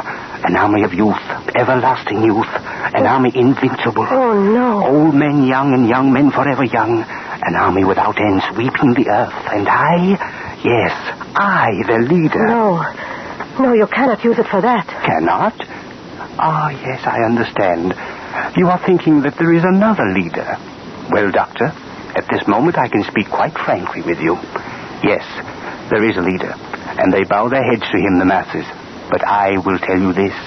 It was my brains, my catchwords, my slogans that taught them to look on him as the invincible. And so, what they shout for is really a man who exists only in me. Now perhaps I can take my rightful place. He's an emotional old woman, Leland. While I know the wonder and the power of the soft word. With your elixir of youth to tempt men, I shall become quite invincible. With an army invincible. You do not speak? All right. Then do give me the notebook. You cannot make men young to kill. Make them young to live. The notebook, Doctor. No, I will not give it to you. My work has been to preserve life, not to destroy it. The notebook? No, you can't have it. Not for soldiers, do you hear me? Not for soldiers. As you wish, Doctor. I told you, I am not a violent man. Good night. Doc. Yes, Your Excellency. Go in there. She has a notebook in her hand. Bring it to me quickly. Yes, Your Excellency.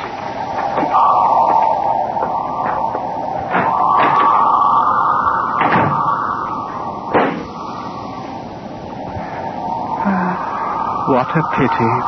The good doctor. She has committed suicide.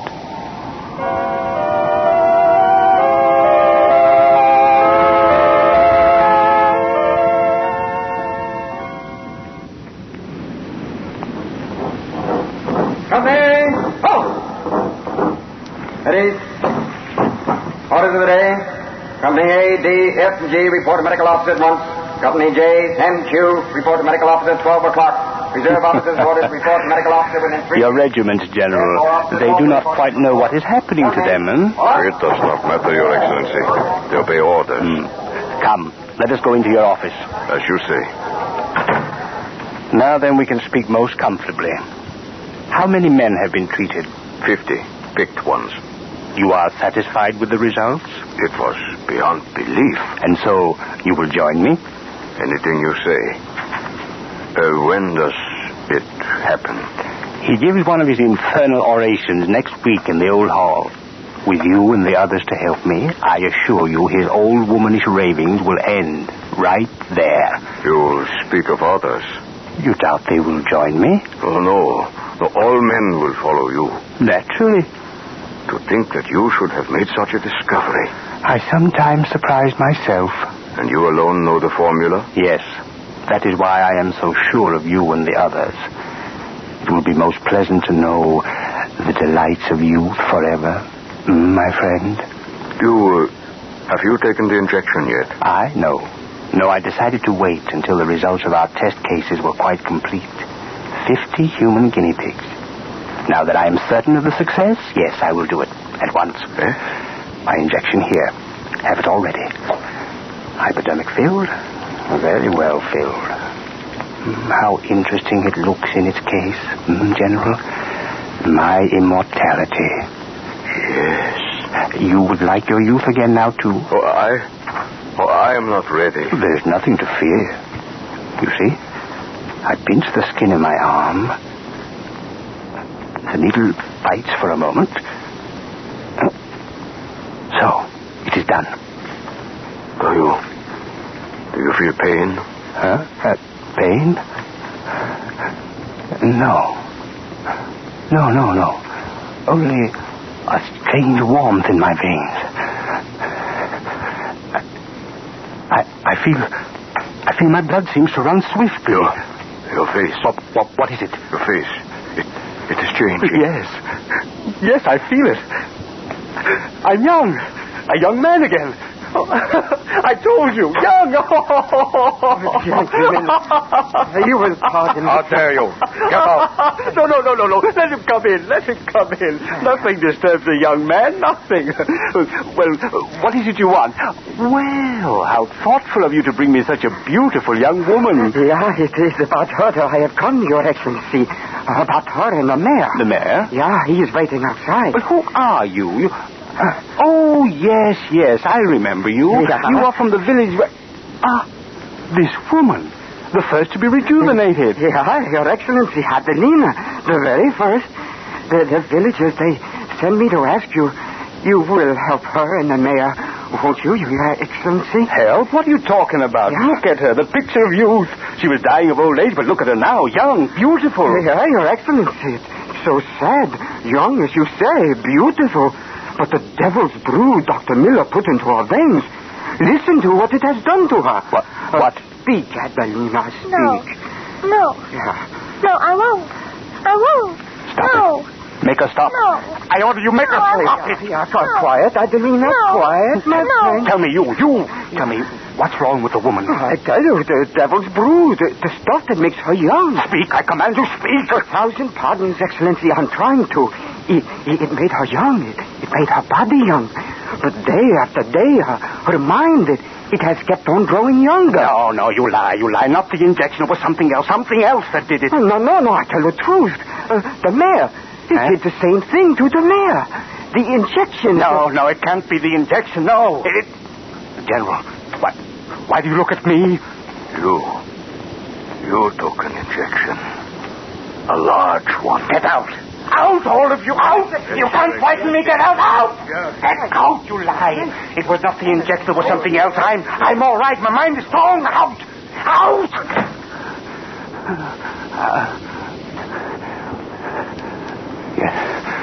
Yes, he was lies. It cannot be the injection. No. Some strange disease. Yes. I'm all right. I must be all right. Yes, I'm strong. My mind is strong. I'm young. I'm not a violent man. No. I am young. My mind is strong. How can the mind grow young and the body stay old? It cannot be.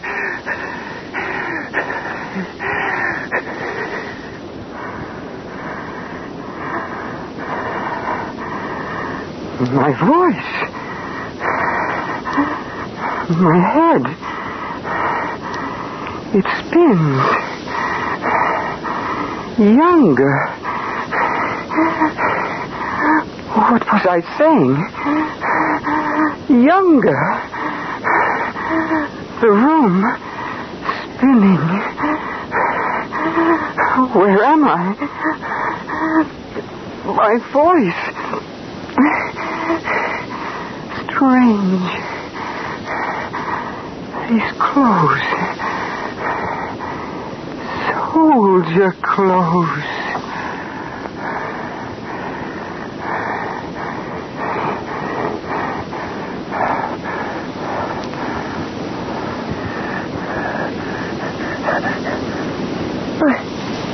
I am a soldier. I am a soldier. I am a soldier. I am a soldier. My head. Mother. My head. Where am I? I want my mother. My head. It hurts. Mother. Mama.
This is where he phoned from. And good Lord, there he is, lying under the call box. Dead? His throat cut from ear to ear. And there, look, right next to him. Another of those devilish chessmen.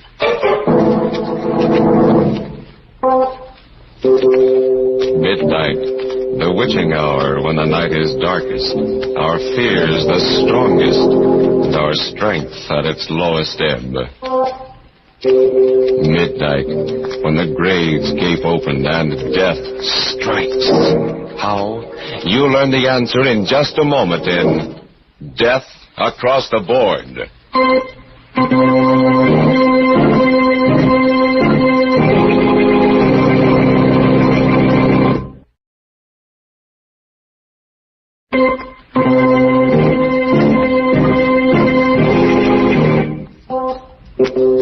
And now, Murder at Midnight. Tales of mystery and terror by radio's masters of the macabre. Our story by Robert Newman is Death Across the Board.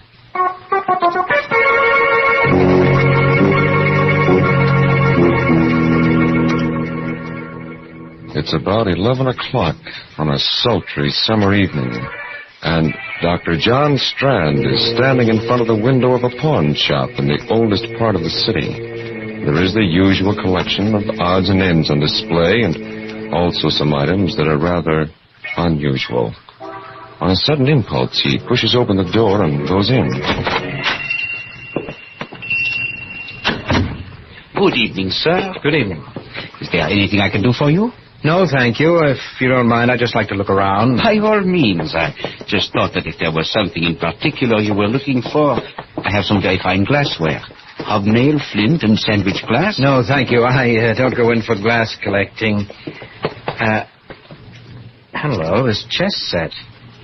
It's a very interesting one. And a very interesting game you're playing. My dear sir, you have no idea how interesting. Whose move? White's. Oh, well, then White should win in 6 moves. That, sir, is very much open to question. Well, perhaps we can play sometime. How much for this set? Oh, I'm awfully sorry, but it is not for sale. Oh, that's too bad. Yes. However, if you are interested in chess and chessmen, I know of a set that I think might appeal to you. It is an Arabian set, 12th or 13th century ivory, reputed to have belonged to Salah ed-Din. The white pieces are Saracen warriors, and the black pieces are crusaders. You have it here? Unfortunately, no. But it is not very far away, and if you thought you'd like to see it... Well, if it's not too expensive, and if you're sure it's no bother... My dear sir, don't give it another thought. I will be most anxious for your reactions, even if you do not buy. The address is 23 Valen Place. That is down 2 blocks and 1 to your right. Ask for Felix and tell him that Raphael sent you. 23 Valen Place and ask for Felix. I will phone him. Tell him to expect you. Your name is... Strand. Dr. John Strand. Very good, Dr. Strand. Somehow I have the feeling that we shall see each other again. Perhaps even have a chance to play that game you mentioned before.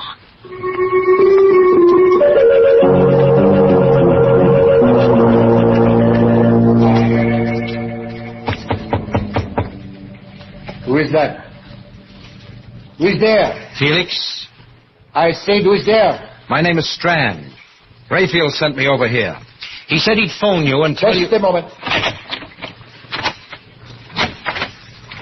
How do you do? I hope I'm not disturbing you. Very well. Come in. Now, hold your hands up. What? I'm afraid there must be some mistake. There is. You have made it, thinking you could come here and take me in this way. Well, but this is ridiculous. I said hold your hands up. Keep them up. Now, look, Felix, if that is your name, will you do me a favor and call Rayfield? He sent me over here to look at a chess set. And don't move, do you hear? Stay right where you are with your hands behind your head. You so much as move.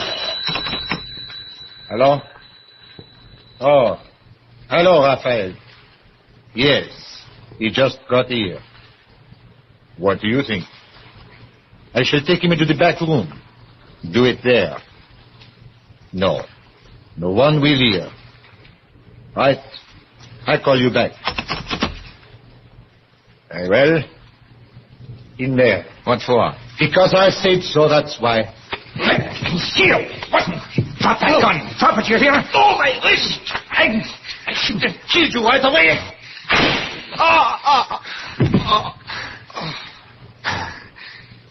Okay, now. Now get up and tell me what this is all about. Do you hear me? I said get up. Felix. Dead.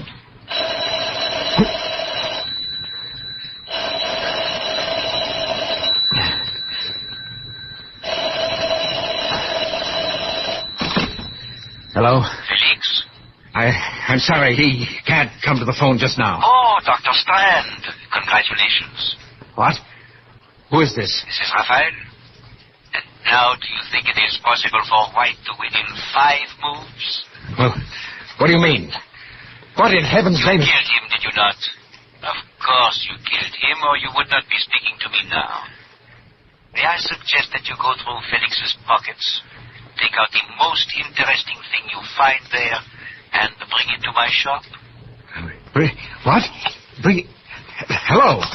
Hello? Raphael! Goes through his pockets. Well, I've got to get to the bottom of this and find out what it's all about. A wallet, keys, and a chessman.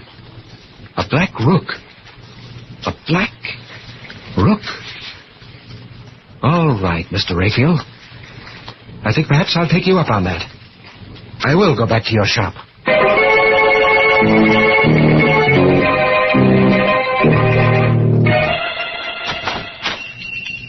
Good evening, sir. Can I help you?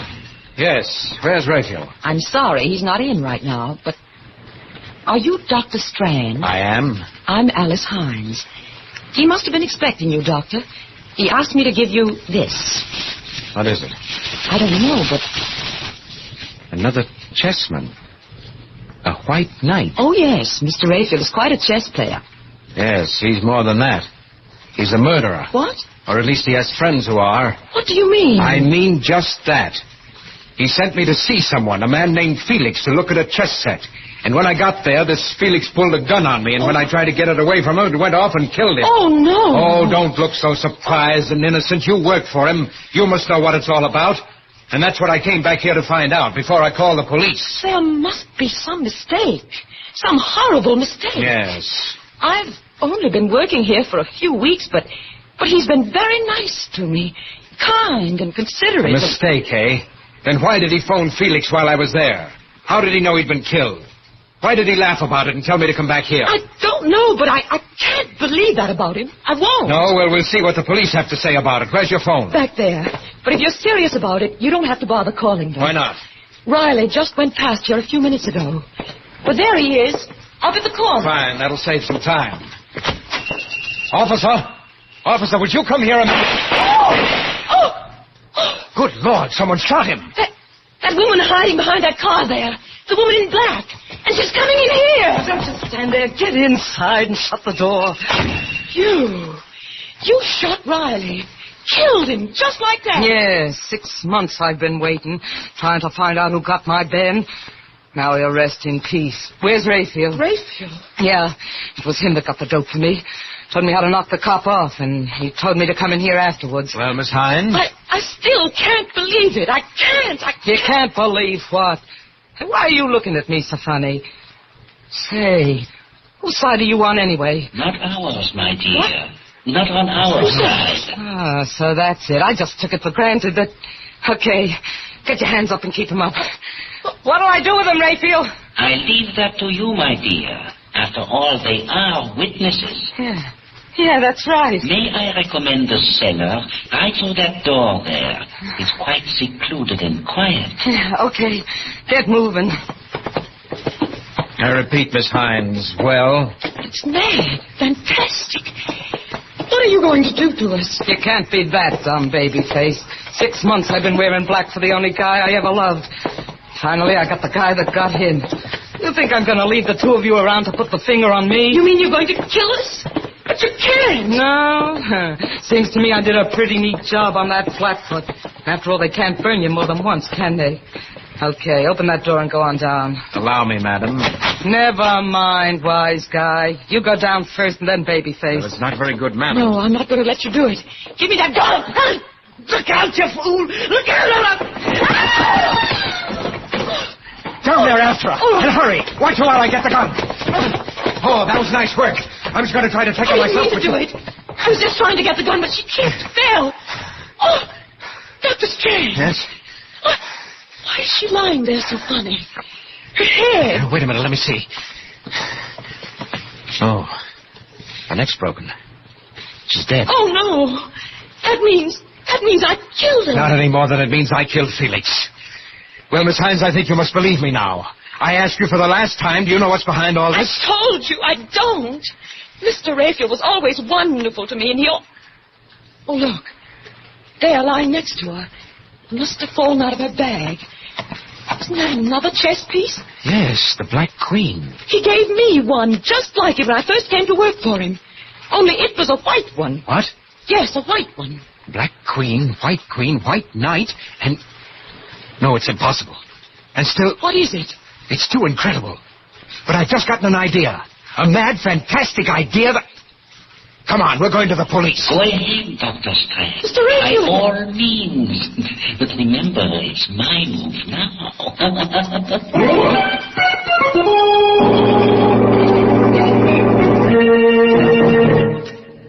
Raphael's move. With 3 pieces removed from the board already, 3 corpses, and the hands of the clock still moving toward the witching hour, and more. Murder at midnight.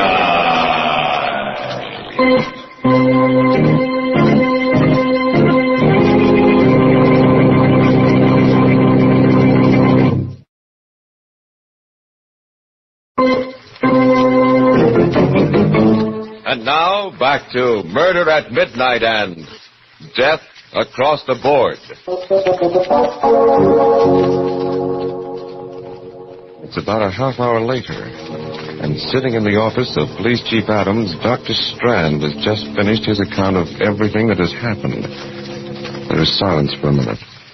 And then, without looking at either Strand or Alice, Adams says, So, you each bumped someone off, eh? And you've come here to give yourselves up. No. No, we certainly didn't come here to give ourselves up. I told you that in both cases it was self-defense. We're here because there's a madman loose, a homicidal maniac, and you've got to do something about it. A guy that just goes around bumping people off for fun, eh? Or rather gets other people to do his killing for him. Oh, no, there's much more to it than that. Much more. Yeah? What? Well, it just came to me a little while ago. Well, that's nice. There was something strangely familiar about this Raphael. Did you ever hear of Raphael Norbert? No. He was one of the greatest chess players in the world. Won practically every tournament in the books. And then about 5 years ago, he disappeared. Well, I believe he's playing another chess game now, the maddest game that ever was. Is there a map of the city around here? Yeah, right there on the wall. Now, let me see. Now, here's Raphael's shop. And... yes, this would be it. This section of the city here, 8 blocks each way, this is his chessboard. And human beings, people like Alice and me, are his chessmen. What? John. I know it sounds fantastic, but I think it's true. Oh. Now, when he sent me to Felix's, he told me to go down 2 blocks and 1 to the right. That's a knight's move. In other words, he had cast me as one of the white knights in his insane, murderous game. Oh. Alice was the white queen, he himself was the black king, and so on. He just lined up all these people, said, you play this piece, you play that. Oh, no. That was the beauty of the game, the fascinating, exciting part to him. No one knew that they were playing in it but he. Felix didn't know that he was a black rook any more than I knew I was a white knight. But Raphael's black pieces were all criminals of some sort who wouldn't hesitate to kill. And it was by killing that one piece took another. You see, that was the ultimate refinement of the game. He could plan a move, but he had no way of telling which piece would take which. What do you mean? Now, for instance, I killed Felix instead of his killing me. In other words, Raphael was not only playing his game against law and order, against society, but he was matching his brain against that of every other piece in the game. Against law and order, eh? I got this in the mail a couple of weeks ago without any letter or anything like that. How would this fit in with your theory? The White King. Of course. That means he's playing this game principally against you. Now, do you believe us, Mr. Adams? Do you? I don't know.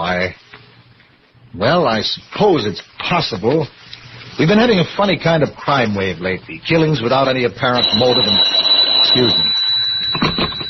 Hello? Hello, Chief. Valenti speaking. Yes, Valenti. I'm down the corner of 3rd and Sycamore. There's something kind of screwy going on. I was... Hello? Hello? Valenti! What's the matter? One of our detectives down at 3rd and Sycamore, and it sounded like somebody got him. Now make sure about this before you answer, but would this be part of what you were talking about? Well, let's look at the map again. 3rd and Sycamore. That would be in the area. That's Rayfield's chessboard. Yes, I think it is. Okay, come on. We're going down there and see.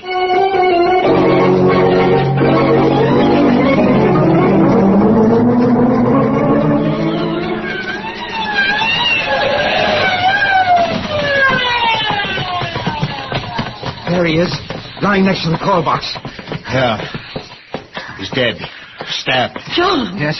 Mr. Adams. Huh? Look there, lying next to him. Another chess piece. Yeah. Yes, a pawn. A white pawn. Well, of course. If you're the White King, then all your men would be pawns. Pawns, huh? They're the pieces that get pushed around, aren't they? Well, they're the ones that are usually sacrificed. 2 of my men, Riley and Valenti. Okay, Strand, if this Raphael wants to play, I'll play with him. Then you do believe it? Yes. You're a chess player, Strand. Do you think you can figure out what this Raphael character is going to do next and tell me how I can meet him? I might.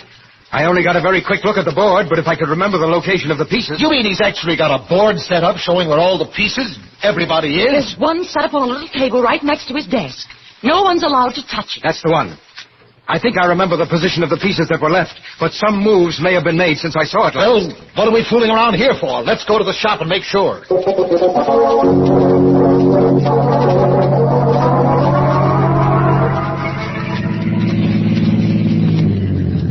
That's the store right there. Well, it's all dark.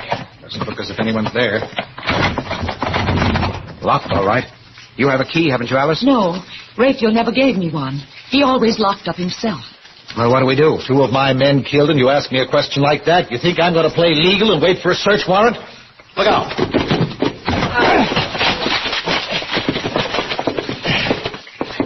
Okay. Now, where's the light? Right here. There's the chessboard over there. Yes, I know. Let's take a look at it. This all there is to the place? Except for the cellar. She must still be down there. The woman in black... We'll go down there later. Well, Strand? Well, at the moment, Black seems to have the edge on us.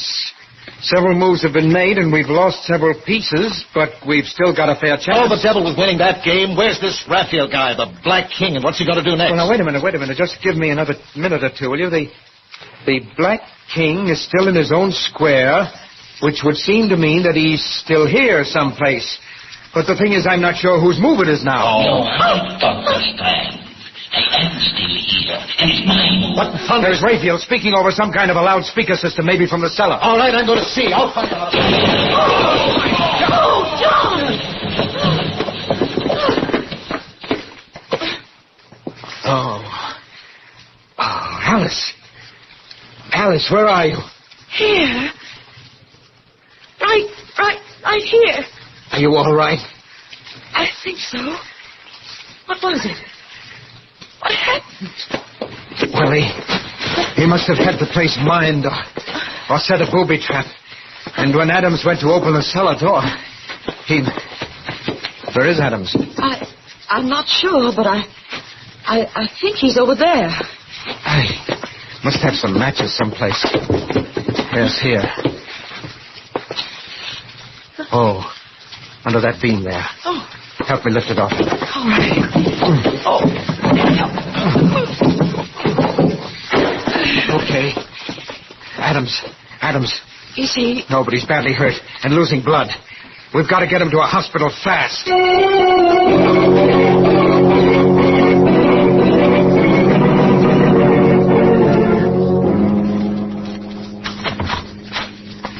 Now watch it.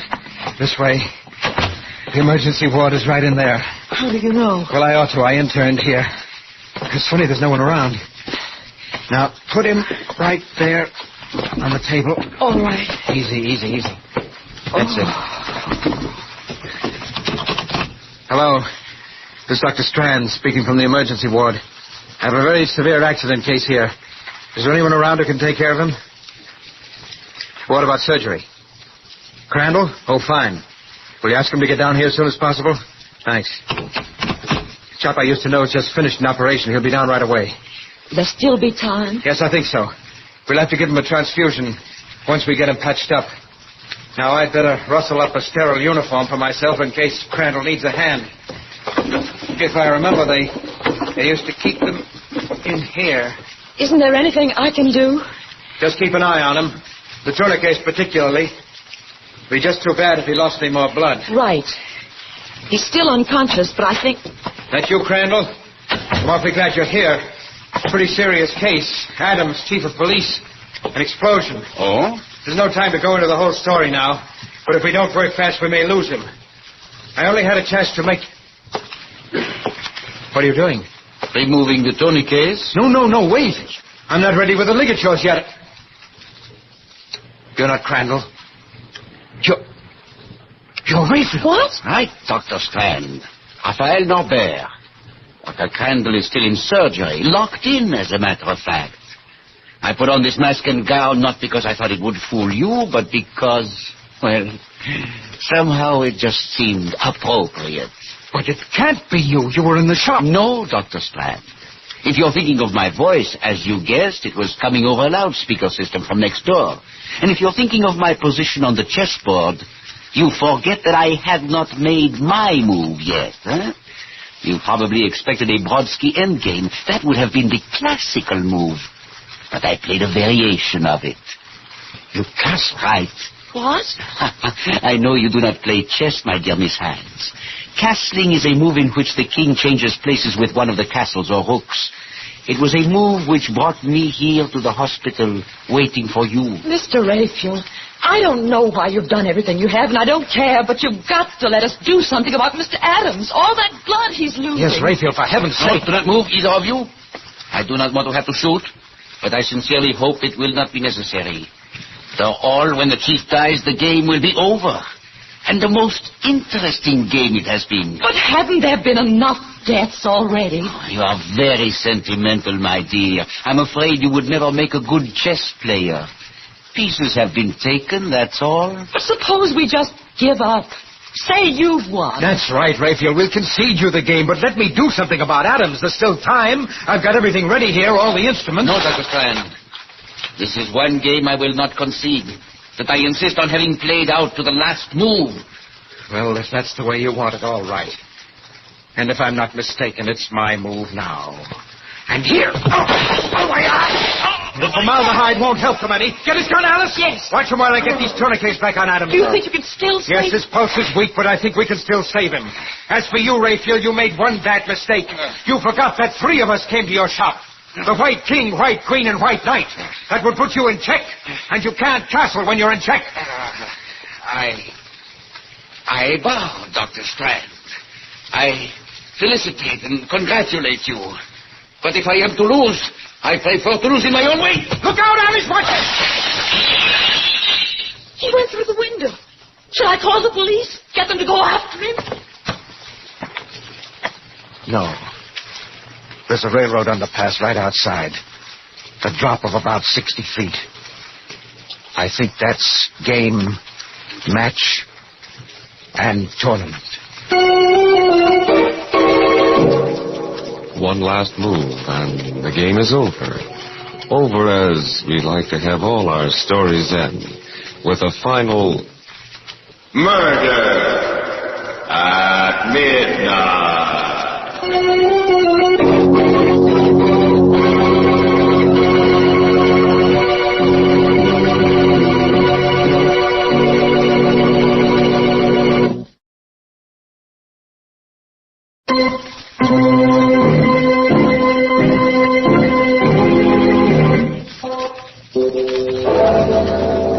Remember sure to be with us again when death moves his black chessmen and the clocks strike 12 for Murder at Midnight.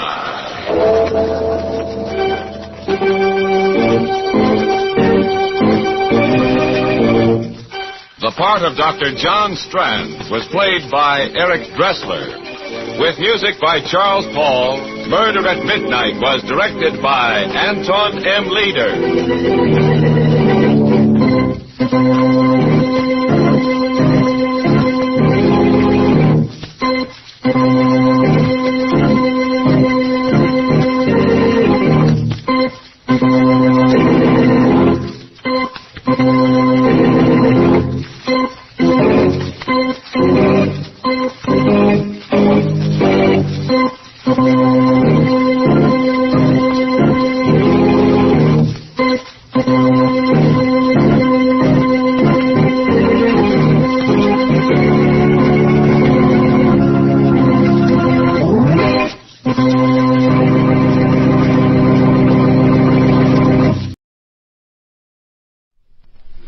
This is Vincent Price.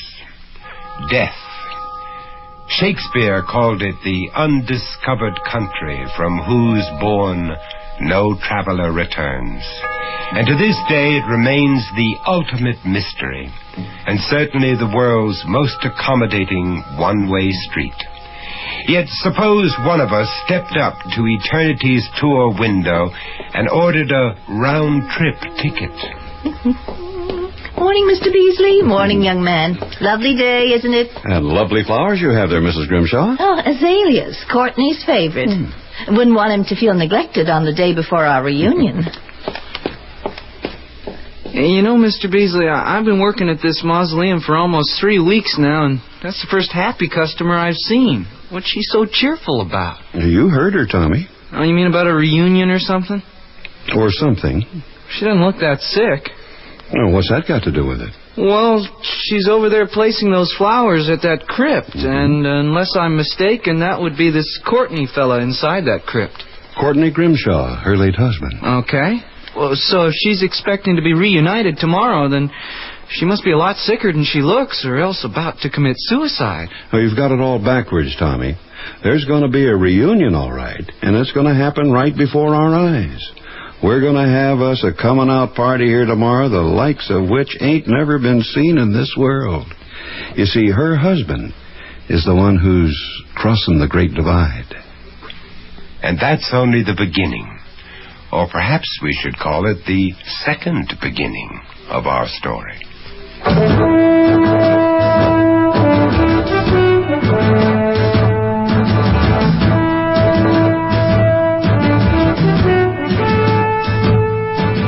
Mutual Radio Theater, a new adventure in radio listening. 5 nights of exceptional entertainment every week, brought to you in Elliott Lewis's production of the Mutual Radio Theater. Our story, Death Warmed Over, by Larry Tubell. Our stars, Mary Jane Croft, Keith Andes, and Elliott Reed.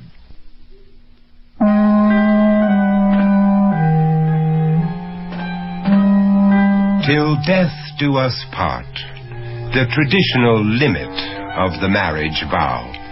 Yet it doesn't apply in the strange case of Mary Grimshaw, a woman anxious to resume what may well be an unholy matrimony with a husband who's about to return from the limbo of death.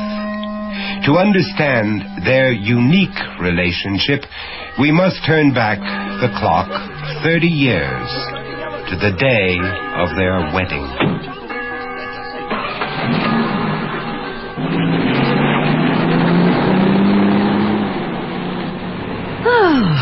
Glad it's over? Glad to be alone. With you. Mary, don't. Don't what? Don't sit so close. You're blocking the rear view mirror. All I can see is your head. I thought you liked my head. I love your head. But not in the rear view mirror. Yes, Dr. Grimshaw. Whatever you say, Dr. Grimshaw. I love you, Dr. Grimshaw. Even if you prefer the scenery to my head. What's that? My new watch. What's it trying to tell us? That it's time for my pill.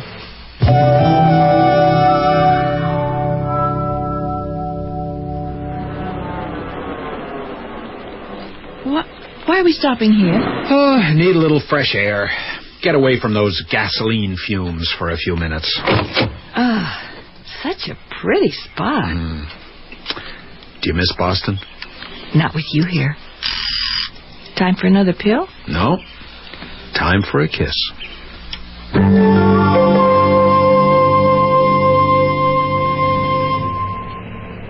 Well, what do you think of Mason's Notch, Vermont? Is this it? Are we there? Well, don't blink or you might miss it. I love it, Cord. It's like a picture postcard. The main drag is down that way. General store, post office, graveyard, everything a person needs. Why, there's even a diner for special occasions. Why are we stopping? Behold the Grimshaw Estate. A fitting domicile for the town's new general practitioner. What do you think of your new home, Mrs. Grimshaw? Oh, Cord. It's beautiful. Oh, but it's so big it must have cost a fortune. Didn't cost me a penny. This was the family's vacation home when I was a boy. We spent our summers up here before my folks died. It was a happy time. I dreamed of living here someday. For good. I guess some dreams do come true. How come you never told me about this house? Well, you never asked. Besides, I've only known you for 3 weeks. There are a lot of things I haven't told you. Time for a kiss. Yeah, but you can't fool me. It must be time for another pill, too.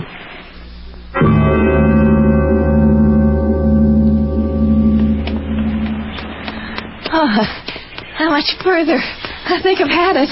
We're almost home. Just round the next bend. Now, we got to get you in better shape. This is the short course. Tomorrow we jog 5 miles. Tomorrow you jog 5 miles. I read the morning paper and eat my bacon and eggs. You can see the house now. We're almost there. Oh, can't jog another step. You go on. I'll walk the rest of the way.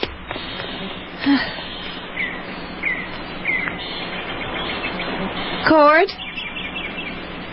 Cord, what's wrong? What's happened?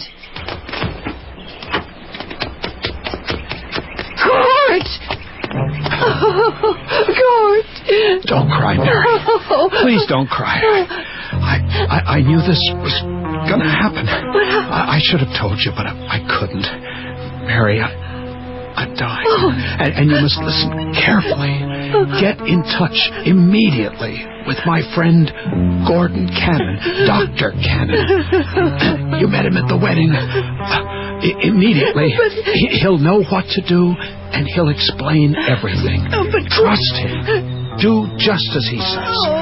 My will is up to date, and everything will be fine for you. Oh, Mary. Mary. Wait for me. Oh, Cord. Cord, please, darling. Wait for me.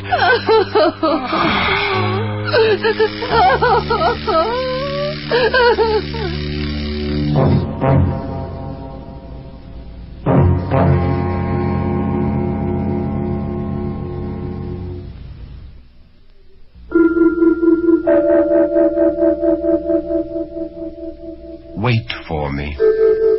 A rather odd instruction from a dying man to his young bride. But then Dr. Courtney Grimshaw is not exactly your run-of-the-mill cadaver. As for poor, sweet, dutiful Mary, her ordeal has only just begun. Gordon, oh, thank God you're here. How'd you make it so fast? I had no choice. There isn't a moment to spare. Follow me. Where are we going? Downstairs to the basement. Why are we going into the wine cellar? Have you seen the wine cellar? No. You've never seen a wine cellar like this one. I can't see a thing. Yeah. Where is that light switch? Oh, Gordon, what is it? Oh, it's nothing, Mary. It's only a mannequin. But why? What are all these tubes and machines for? To bring Court back to life. Gordon, please be serious. This is no time for jokes. I assure you I'm not joking. It was Court's idea. You know about his parents, how young they died. Well, so did their parents. Congenital heart condition. Court knew he was going to die young, but he couldn't settle for such a short life, so he designed his own resurrection. You mean Court is actually going to come back to life to me? Well, not right away, Mary. Heart transplants aren't perfected yet, but Court and I figured that in another 25 or 30 years, they'd be foolproof. And that's when Court will be brought back. 30 years? I won't be a young woman in 30 years. Young or old, the question is, do you want to be with your husband again? Of course I do. Then we've got a lot of work to do. And we've got to do it fast. Now, it's going to be very difficult and very unpleasant. Are you up to it? Well, I don't know. What do I have to do? Well, to begin with, while I prepare this equipment, I want you to go upstairs and get Court's body ready for transfer down here. I want you to massage his chest and to breathe deeply into his mouth. We've got to get his heart and his lungs working again. This machine will take over once we get him down here. Oh, Gordon, I can't. It's too horrible. You can't ask me to do that. It's not me that's asking. It's Court.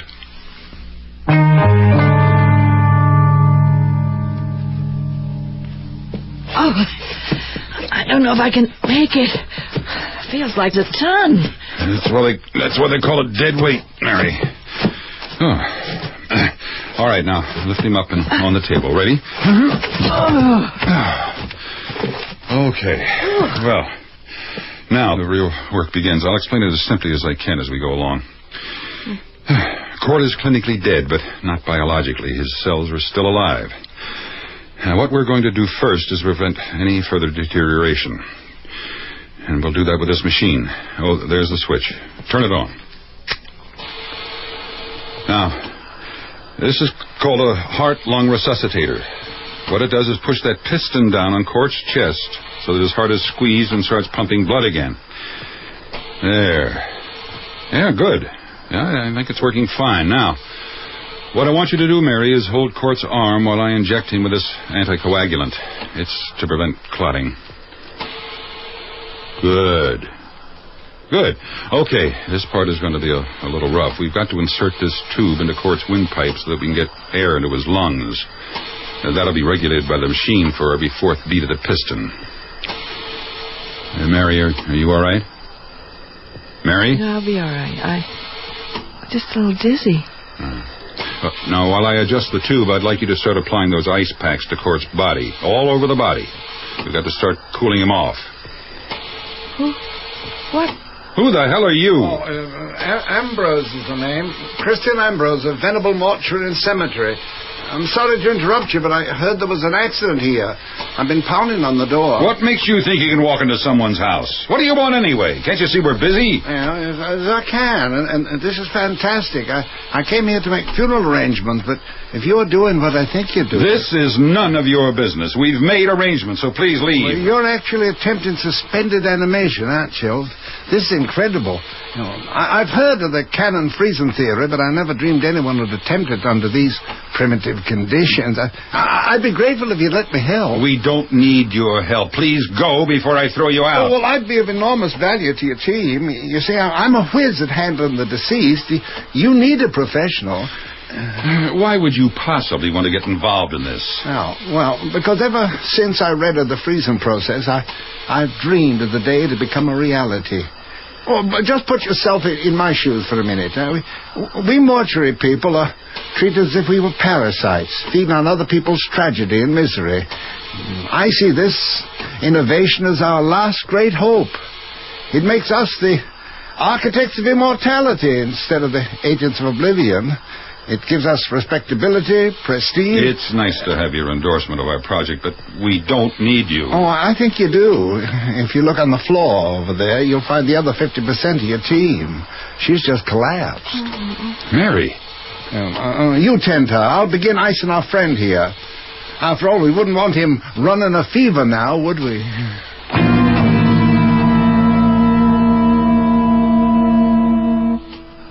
Fascinating. Utterly fascinating. Dr. Cannon, you're a genius. But what motivated you to devise this theory? Our patient.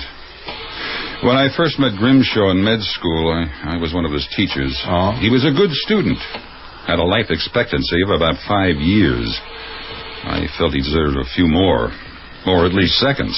Yeah. Well, now, let's see. We've drained and stored his blood and pumped his veins full of DMSO. I guess we can turn off the heartbeat machine now, right? Wrong. We've got to circulate that protective solution through his bloodstream. We can turn it off tomorrow. Right now, it's time to apply the slush. Oh. In the freezer over there, you'll find a bunch of plastic bags. They contain a slush of dry ice and alcohol. All we have to do is pack the body in those bags, and we'll get his temperature down to minus 79 centigrade. Then, in a few days, we'll go from dry ice to liquid nitrogen and get him down to minus 196. At that point, he'll be in cold storage until whenever we decide to throw him back to life. Oh, here, put these gloves on before you start handling the dry ice. Marvelous. Absolutely marvelous. Mary, what are you doing here? I told you to stay in bed. I'm better now. Can I help? Mary, stay out of this. You've had enough trauma today. I don't want you to wind up with a nervous breakdown. I tell you, I'm all right. We're finished for the day anyway. Ambrose will be leaving in a minute, but I think I should stay the night. I'm afraid to leave you alone in your condition. My condition is fine. I'm perfectly capable of staying alone in my house. Besides, you forget. I'm not really alone.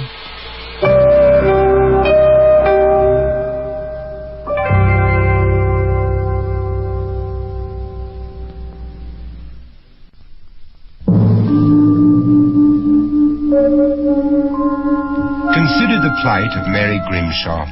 A whirlwind courtship of 3 weeks' duration, then the bride of a man who turns out to be fussy, demanding, and before the sheets have even cooled after a night of honeymoon bliss, dead as a doornail. As if that weren't enough excitement, she is then asked to participate in a chilling debate with death, a process that includes such delights as mouth-to-mouth resuscitation with the corpse of her loved one. Is it any wonder that she's cracking under the emotional strain? Against his better judgment, Gordon Cannon has decided to leave Mary alone in her house for the night, even though she seems to regard Courtney's cadaver as company. As the night wears on in this environment ripe with terror, Mary slumbers fitfully between two sets of worlds, the worlds of life and death, of dreams and reality. Only the morbid, maddening rhythm of the heart-lung resuscitator in the basement penetrates the eerie stillness of the house. On the brink of nightmare, the beat of the machine seems to convey a message. Wait for me. Wait for me. Lost in this realm of macabre fantasy, Mary is caught up in a chase through a kind of limbo eternity. Her pursuer is a jagged creature of ice that emits a vapor of frost in the manner of a dragon breathing fire. Cornered, she produces a match, strikes it, and holds it up towards the oncoming creature as if holding up a cross to ward off a vampire. Reacting to the flame, the cadaverous creature begins to melt away like so much ice.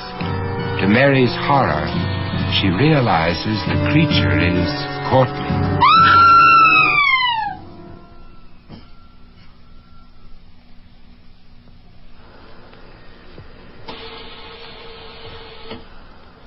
Oh, thank God, only a dream.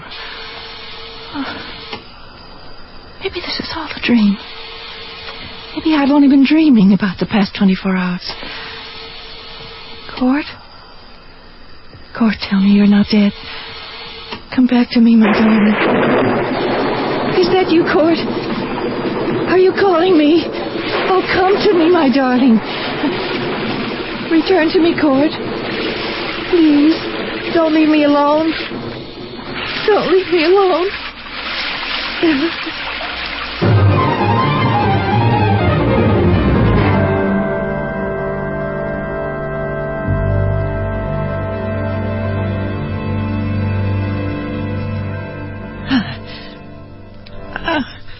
I must have dozed off again.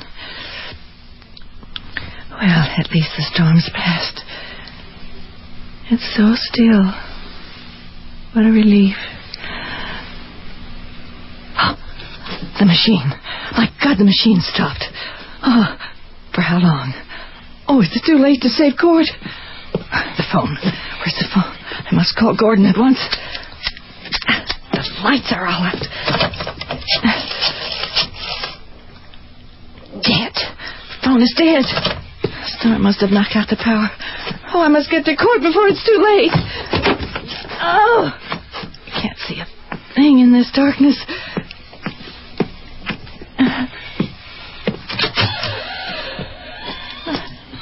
Can't see a thing in here.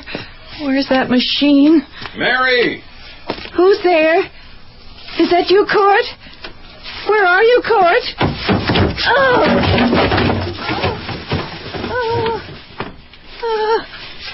Oh, my God. What have I done? Mary, are you in there? Mary! Where's that utility switch? Good God. Mary, are you all right? I've killed him. I've killed him. Calm down, Mary. You can't kill a dead man. You've only knocked him over. He's all right. Are you all right? Here, let me get him off you.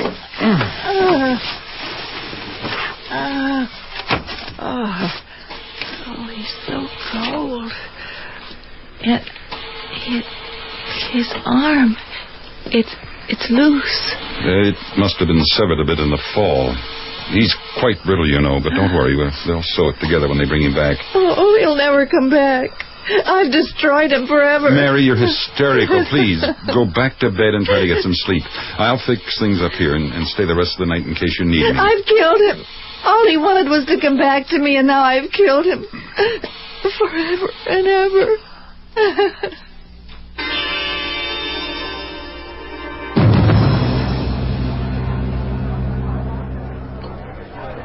Well, here's to a job well done. And here's to Grimshaw.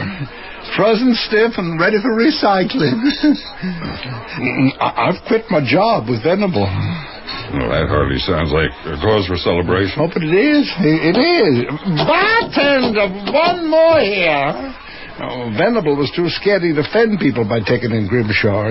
He simply refused to see the business potential of suspended animation. I talked myself blue in the face, but he'd only respond with, "You can't tamper with the master plan." So I quit. Well, where does that get you? On welfare? No, not on welfare. As a matter of fact, it could make me a very rich man. You know, I'm planning to open my own small place on the edge of town. That's just what Mason's Notch needs, another mausoleum. Oh, no, mine's going to be different. It'll have a freezer wing, and the court. And court's going to be my first customer. You know, I can see it now. I'm going to call it the Rip Van Winkle Freezoleum. And the ads will say, "Play it cool. Die now, for later." Oh, I've got a better one. How about immortality on the easy layaway plan, huh? I like it. The county mortuary board will call me an opportunist, of course. They'll pick up the story in Boston. I might even make 60 minutes. They'll come from all over the country to be frozen to death. And you, Cannon, you will be hailed as the founding father of eternal life.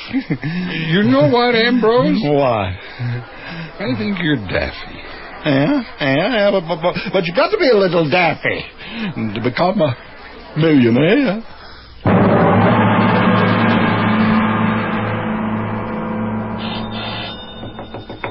Who is it? It's Gordon. Let me in, Mary. Gordon, you've been drinking. Yes, and I've been thinking, too. Thinking about what? Well, about you. Mary, it's time to give up the ghost. Let's have Court buried and forget this whole ugly business. What are you saying? Mary, life is for the living. Court has gone far enough. He's asking too much of you. He's slowly killing you, too. I want you to forget Court and come away with me. Let go of me. Mary, this is madness. You can't stay faithful to a dead man. I was wrong. I was crazy to think a thing like this could work. You've got to listen to me before it's too late. Gordon, you're hurting me. Let go. Mary, I want you to listen, and listen carefully. I love you, Mary. I won't stand by and let you destroy your life. I won't let you be sentenced to life imprisonment. Come away with me, Mary. I want you to be my wife. Oh, Gordon. Say you will. Gordon, hold me. Hold me tight. Say you come with me, Mary. I can't. I can't leave with you. But why? You must. Gordon, I'm going to have a child. Courtney's child.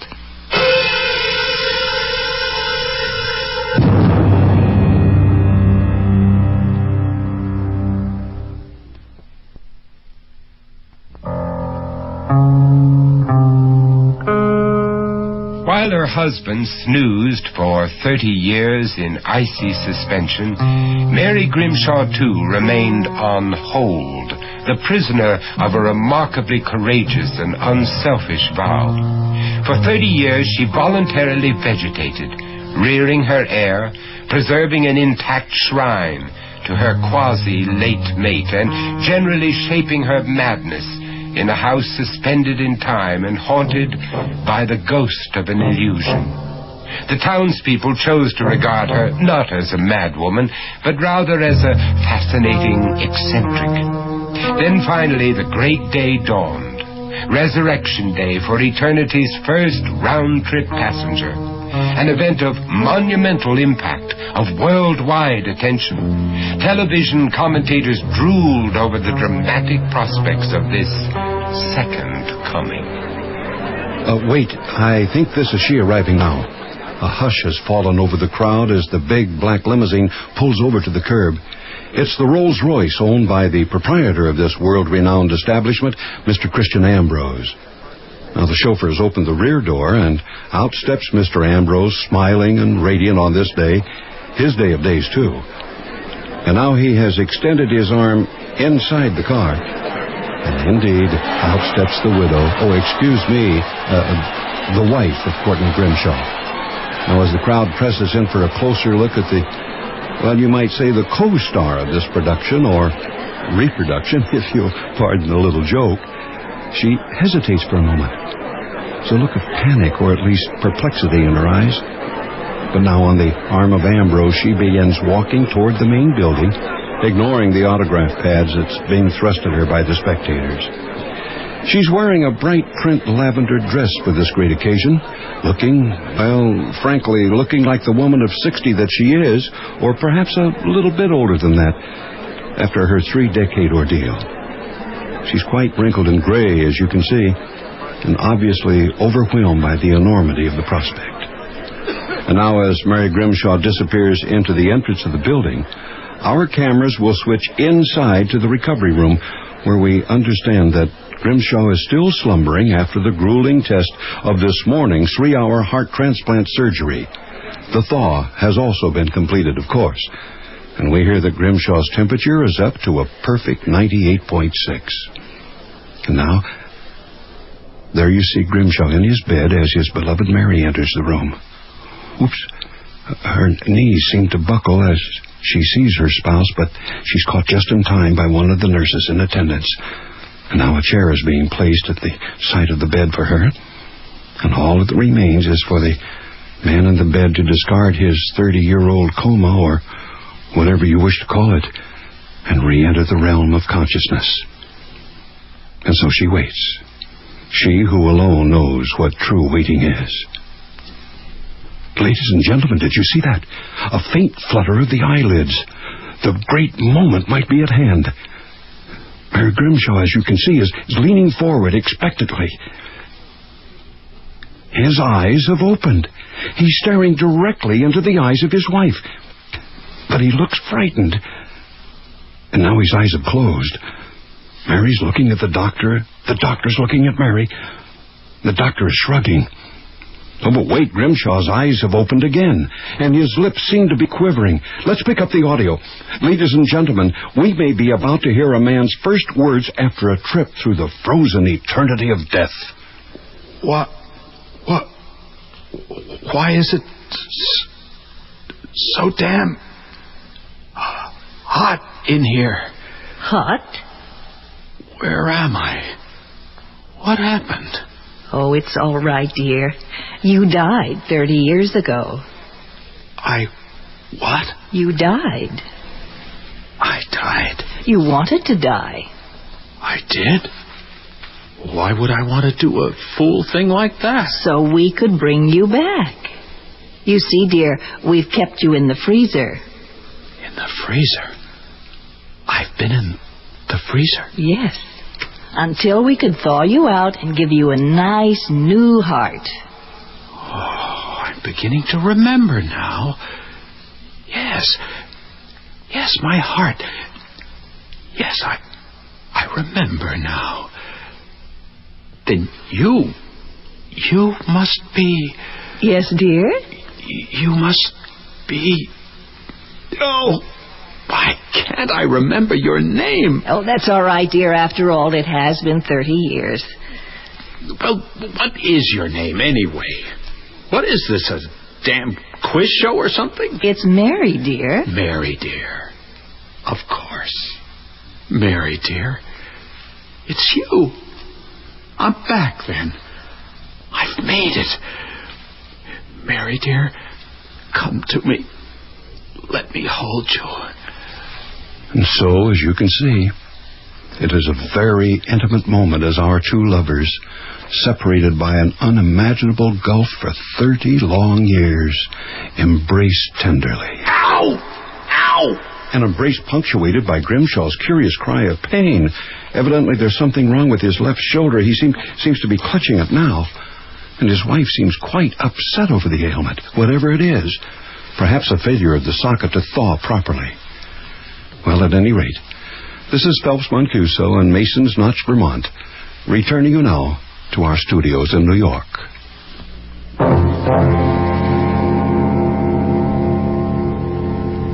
Now close your eyes. Close my eyes? Why? You'll see. Notice anything? I notice a bedroom. Our bedroom, as I recall. You notice anything different about it? No. That's the point.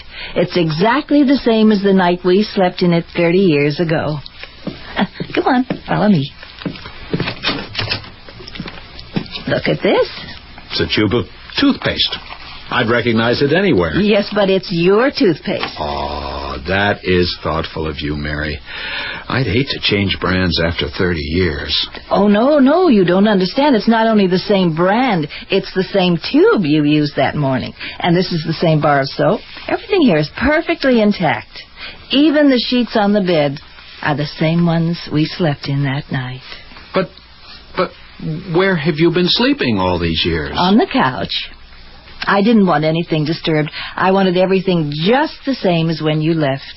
So we could resume our lives together as if nothing had been interrupted. That was very thoughtful of you, Mary. But where's the evening paper? Tonight's paper? No, the one from 30 years ago. Just thought I'd scan the obits. Oh, that must be him now. Him? Who? You'll see. Well. Mother always said I was the spitting image of my old man. Now I have the living proof. You are alive, aren't you? Darling, I'd like you to meet your son. This is Courtney Jr. You can call me Court. Or you can call me what my friends call me. Son of Frankenstein.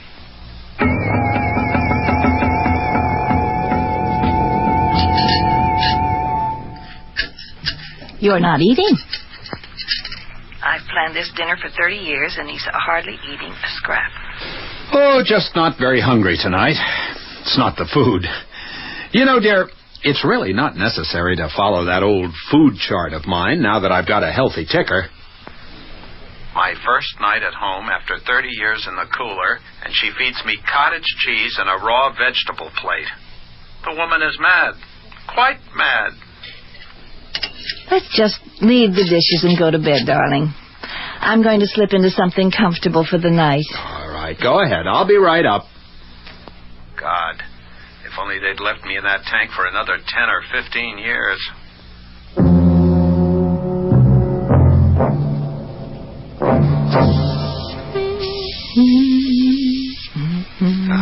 You look very lovely, dear.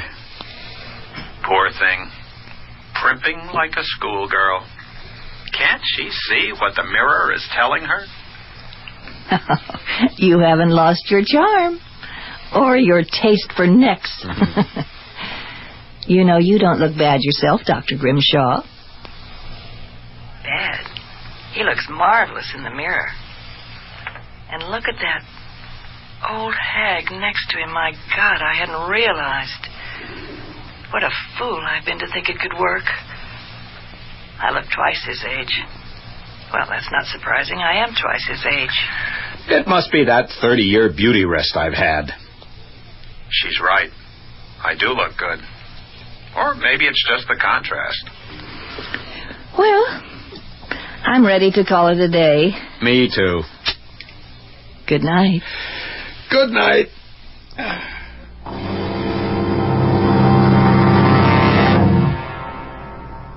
Mary, you can't just pack up and leave a house you've lived in for 30 years. This is terrible. Think of what you're doing. I have thought about it. I know what I'm doing. But nothing has really changed. We can pretend it's like, 30 years ago. Everything in the house is just like it was then. You've seen to that. Everything in the house with one exception. Your 60-year-old bride. Well, maybe we can work something out. Maybe there's a way. If you really mean it, there is a way. There is? Yes. And it's the only way. Well, what is it? Could you love me if I was your age? Well, of course. Didn't I? 30 years ago? Well, since it's impossible for me to be your age again, could you love me if you were my age? Well, yes, of course I could. Well, suppose I were to die today, say from an overdose of sleeping pills. Would you be willing to wait 30 years for me, like I waited for you? But, Mary, that would be insane. Yes, it would. As it was for me. But would you? Mary, of course I would. Oh, Court. It's so much to ask, but I knew you would. I knew our love could never really die. As soon as you're gone, I'll contact Ambrose. He has new techniques that are foolproof. We'll bring you back as good as new. But, Mary, are you sure? Are you willing to die just for me? For us, for our love, our undying love. Besides, I won't be dead. Think of it as my turn for a beauty rest. 30 years. I don't know if I can live that long without you. Well, wait as long as you can. It doesn't have to be 30 years. I'll come whenever you call. I'll save our toothpaste. And I promise not to change the sheets.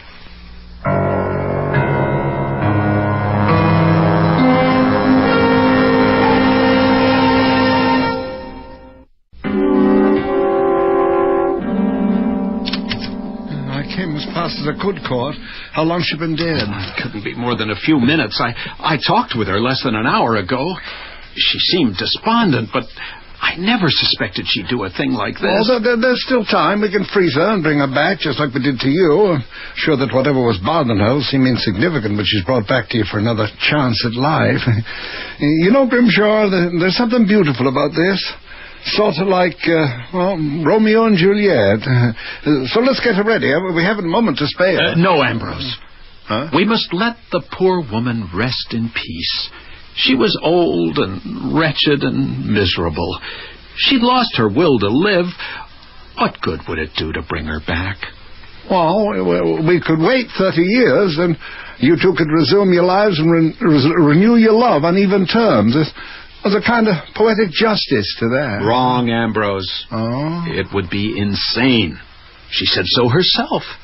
She knew what 30 years of separation could do to a relationship. It was my mistake in the first place, and she paid a terrible price. We can't make her pay that price twice, can we? No, I suppose you're right, Grimshaw. You certainly can't force someone back to life when they'd rather be dead. I guess it's a new twist to an old story. Live and let live. Die and let die.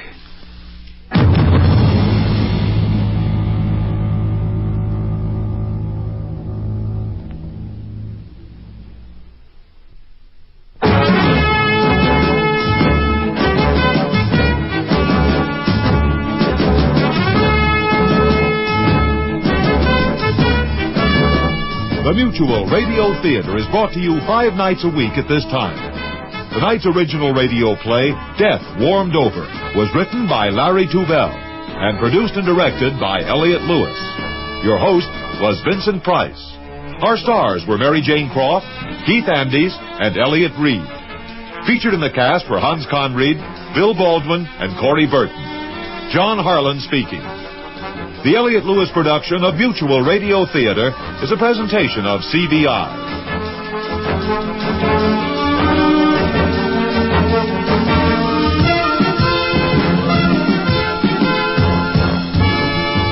Mutual Radio Theater has been brought to you in part by Serta, perfect sleeper mattresses and foundations, with the top comfort and deep support for firmness that feels good.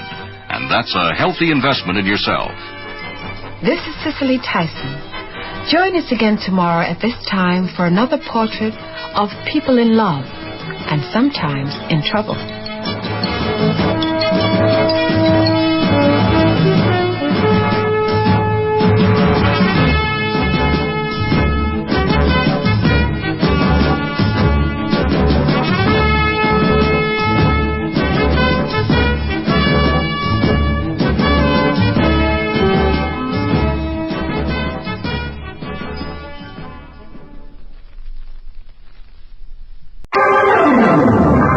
Mystery is my hobby.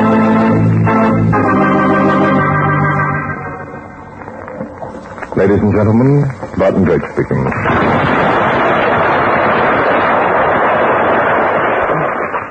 For tonight's drama, I've selected case history number 116 from my book, Mystery is My Hobby. I call it Death is a Twin.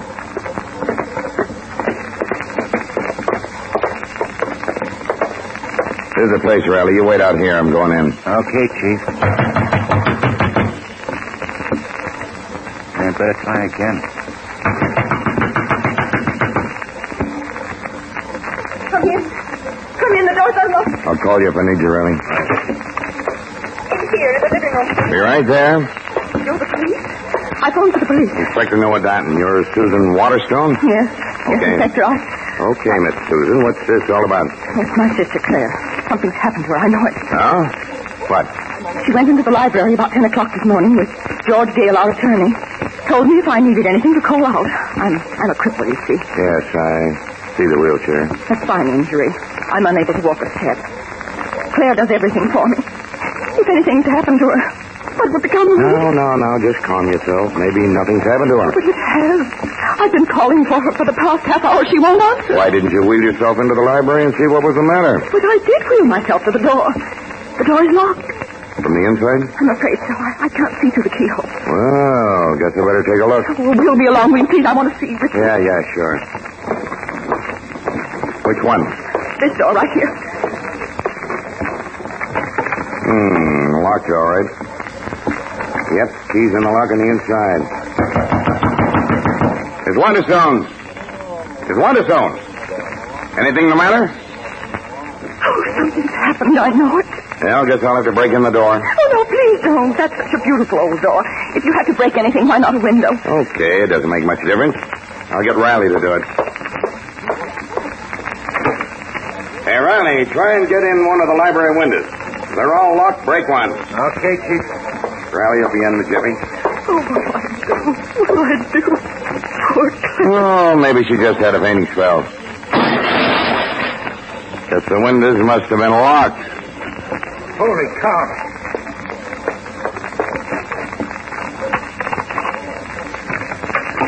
Chief, boss. She's dead. Claire dead. Oh, no. No!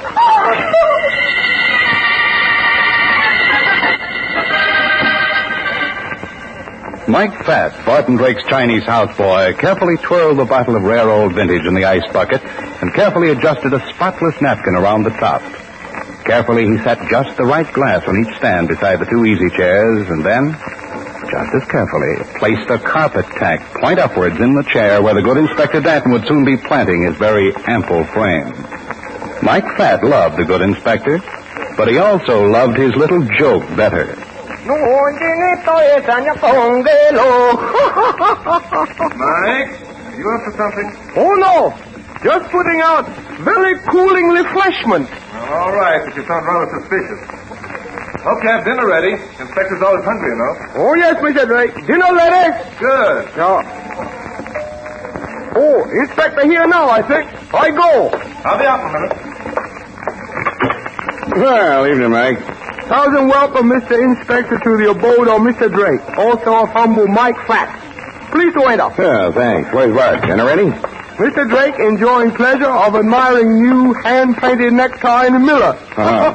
Please sit down. Yeah, sure. Oh, no. This the chair, please. Huh? What's the matter with this one? That Mr. Drake's chair, please. Oh, I think I'll stand for a while. I'm tired of sitting. Oh, no. Better sit. Old Chinese proverbs say, quote, man who sits in friend's house is friend of long standing, unquote. All right, Oh, something the matter? Inspector, was that you yelling? I sat on something. Oh, yes, in one moment. Oh, only carpet tax. Mike, Funny thing, carpet tax should be in carpet. Excuse me, please. I get emergency blinding. That conniving, scheming, celestial heathen. I had to take him and... No, Inspector. Mustn't accuse without proper evidence, you know. Evidence? The carpet tax. I'll bet you Mike didn't leave a single clue. Well, Sit down, Inspector. I'll have Mike pour you a drink. I'll take mine standing up, thank you. Have it your own way. Oh, here, lead crossy bandage. Yeah, well, you can take it right back where you got it. Pour the Inspector a drink, will you, Mike? Not on your life. I'll pour my own. All the Chinese proverbs say, he who drinks from white bottle, get red nose. Well, you get that... Get out of here. Oh, yeah, I can't run that much. You can sit down safely now, Inspector, I'm sure. Well, okay. Pour yourself some wine. Okay. Pour mine, too. I'll trust you. Well, Inspector, have a hard day? No, nothing interesting. Few robberies, hit-and-run driver, wife beat up her husband, and a suicide. Oh, well, suicides are always interesting. Always some very tragic reason that makes a man take the matter of his life into his own hands. Nothing odd about this one. Just plain open and shut case. Yeah, who was it? Gal by the name of Claire Waterstone. How did you do it? Poison, glass of milk. Look, Bart, how about dinner? Fingerprint? Sure. Dead girls on the glass. What did it happen? In the library. Sat there reading a book, drank her poison milk just as calm as you please, and dropped over dead. Reading a book, huh? Now, look, Bart. Don't start getting any ideas. This was suicide, plain and simple. Why, even all the doors and windows were locked on the inside. We had to bust a window in order to get in. And the only other person in the house was her crippled sister who couldn't walk 2 steps if the house was on fire. Now, come on, let's eat. Reading a book. What book was it, Inspector? If it's any satisfaction to you, it was one of yours. Huh? The first edition of Mystery is My Hobby. What do you know? Now, will you tell that Chinese boy to start serving the food? We'll have to wait, Inspector. Huh? If that girl was reading my book when she died, I feel duty-bound to look into this case. But it was suicide. I solved the case myself. Yeah, so it would seem. But anyway, get your hat and coat. We're calling on the remaining Miss Waterstone. Come along, Inspector. Oh, but I'm hungry.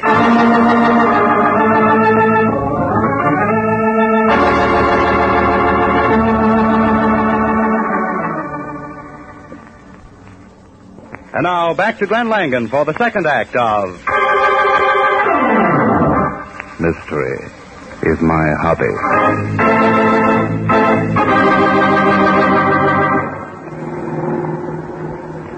Waterstone. You know, that name strikes a familiar note, Inspector. Sure, you remember old man Waterstone who made a killing during the First World War? All kinds of publicity, war, profiteer, and all that stuff. Oh, yes. Yeah, the newspapers made it so unpleasant for him that he retired and has been living on his millions ever since. Then he's still alive? No, he kicked off about 5 years ago. What about his money? Left in trust equally to his 2 daughters, Susan, the crippled girl, and Miss Claire, the one who committed suicide. The mother died when the twins were born. Twins? Sure, Susan and Claire, they were twins. Oh, I see. We'll pull in here. This is the place. It seems there's another visitor. Huh? That chap's just going in the door. Do you know who he is, Inspector? No, can't say I do. Well, we'll soon be finding out.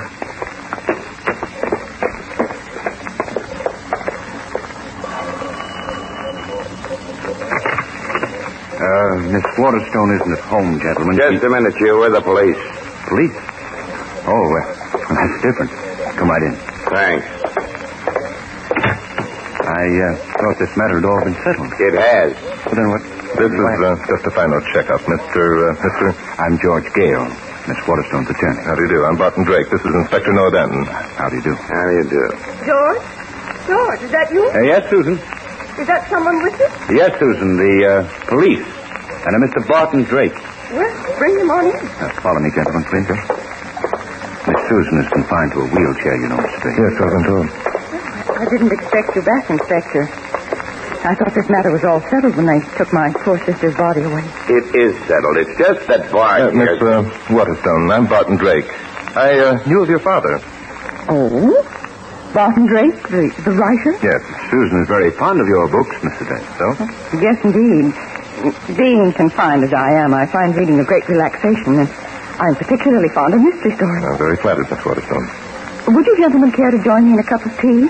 I have some here, all nice and hot. I would. I'm hungry. Thank you. Miss Waterstone, I'd like to ask you a few questions, if you don't mind. I know this must be a very painful subject to you, but... Well, it's all right, Mr. Drake. I'm only too glad to have someone to talk to. Thank you. Now, Miss Waterstone, do you know of any possible reason why your sister Claire should commit suicide? Why, I can give you a very good reason. Yes, Mr. Gale? Claire lost all her money. Oh? All that money her father left her? Yes. Claire was a spendthrift. She ran with a fast crowd, Mr. Drake. Why, I've seen her lose 10,000 over a gambling table in one night. And if you handled a trust fund, why did you let her? The terms of the will allowed me to make a cash settlement when she was 25. I advised her against it, of course, but... And she lost it all, eh? Yes, she did. She couldn't take it, I guess, so she took the easy way out. But you still have your share of the money, Miss Waterstone? Oh, yes.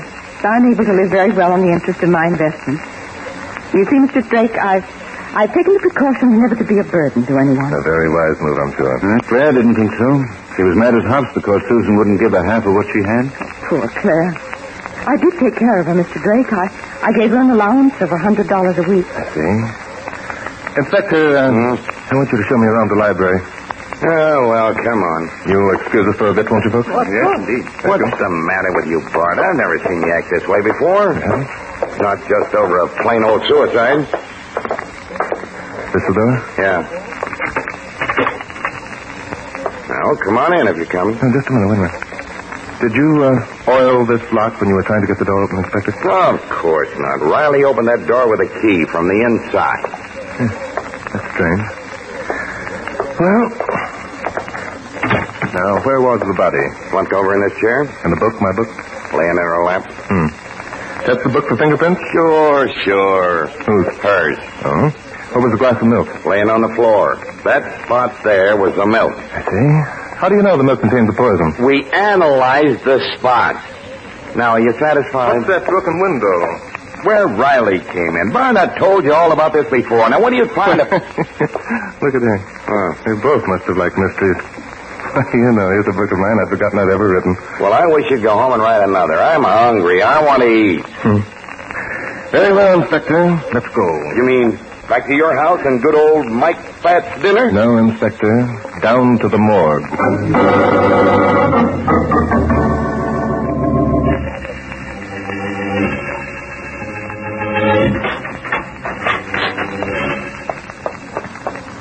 Good evening, Charlie. Oh, good evening, Mr. Drake.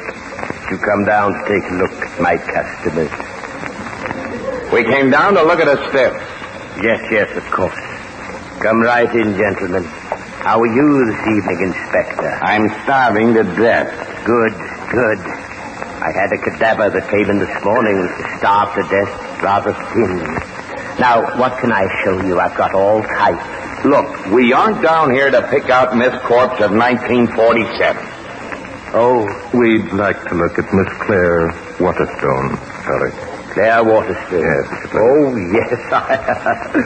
I'll see if she's in. Thank you. Yes, here she is. Someone to see you, my dear. Beautiful girl. Of course, Charlie, of course. You're sure this is the right one? Yes, indeed. I have her case history right here. Got it tied to her big toe. Claire Waterstone, poison, suicide. Yes, she's the right one, all right. Well, what are you waiting for, Charlie? Just looking at her face. Awful sad. Well, there you are. By judge, Inspector, what a remarkable resemblance. Why not? They were identical twins. Yes, this must account for it. Well, that's enough. I've seen all I care to. My pleasure. Come on, Inspector, let's go. You mean at last we're going to eat? Well, maybe. If Miss Susan will make you a cup of tea.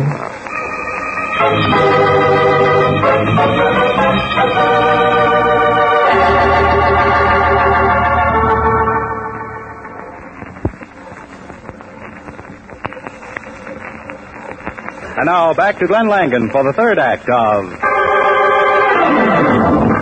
Mystery is My Hobby.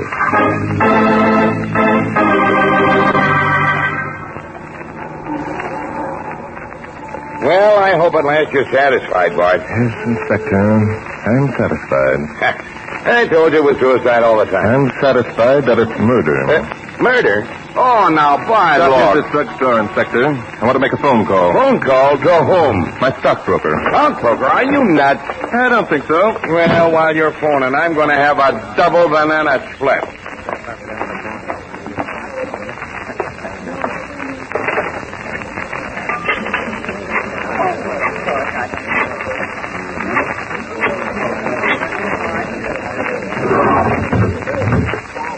Hello, Al?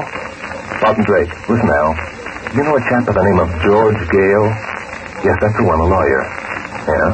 Down at the stock exchange, that's right. Okay. Quite a heavy loser, huh? Thanks, Al. That's just what I wanted to know. Yeah, sure. Meet me for lunch tomorrow. All right, bye. And vanilla. And plenty of nuts, Barney. You through already? Yes, Inspector. Come along. We've got work to do. But I just ordered it. No, what's the use? I'm coming.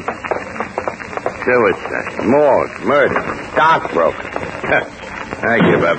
You want to solve this case, don't you, Inspector? I've already solved it. All I want to do is eat. Back to the Waterstones, Inspector. Oh, now, look, Bart, I don't mind going along with the gang, but this time you're going just a little bit too far. You think so, Inspector? You're darn right. This is nothing but an ordinary police job, just plain suicide. That's the way it's marked up on the books down at headquarters, and that's the way it's going to stay. Oh, Inspector, I'm afraid you're in for a big surprise. But it couldn't be anything else. It couldn't be murder.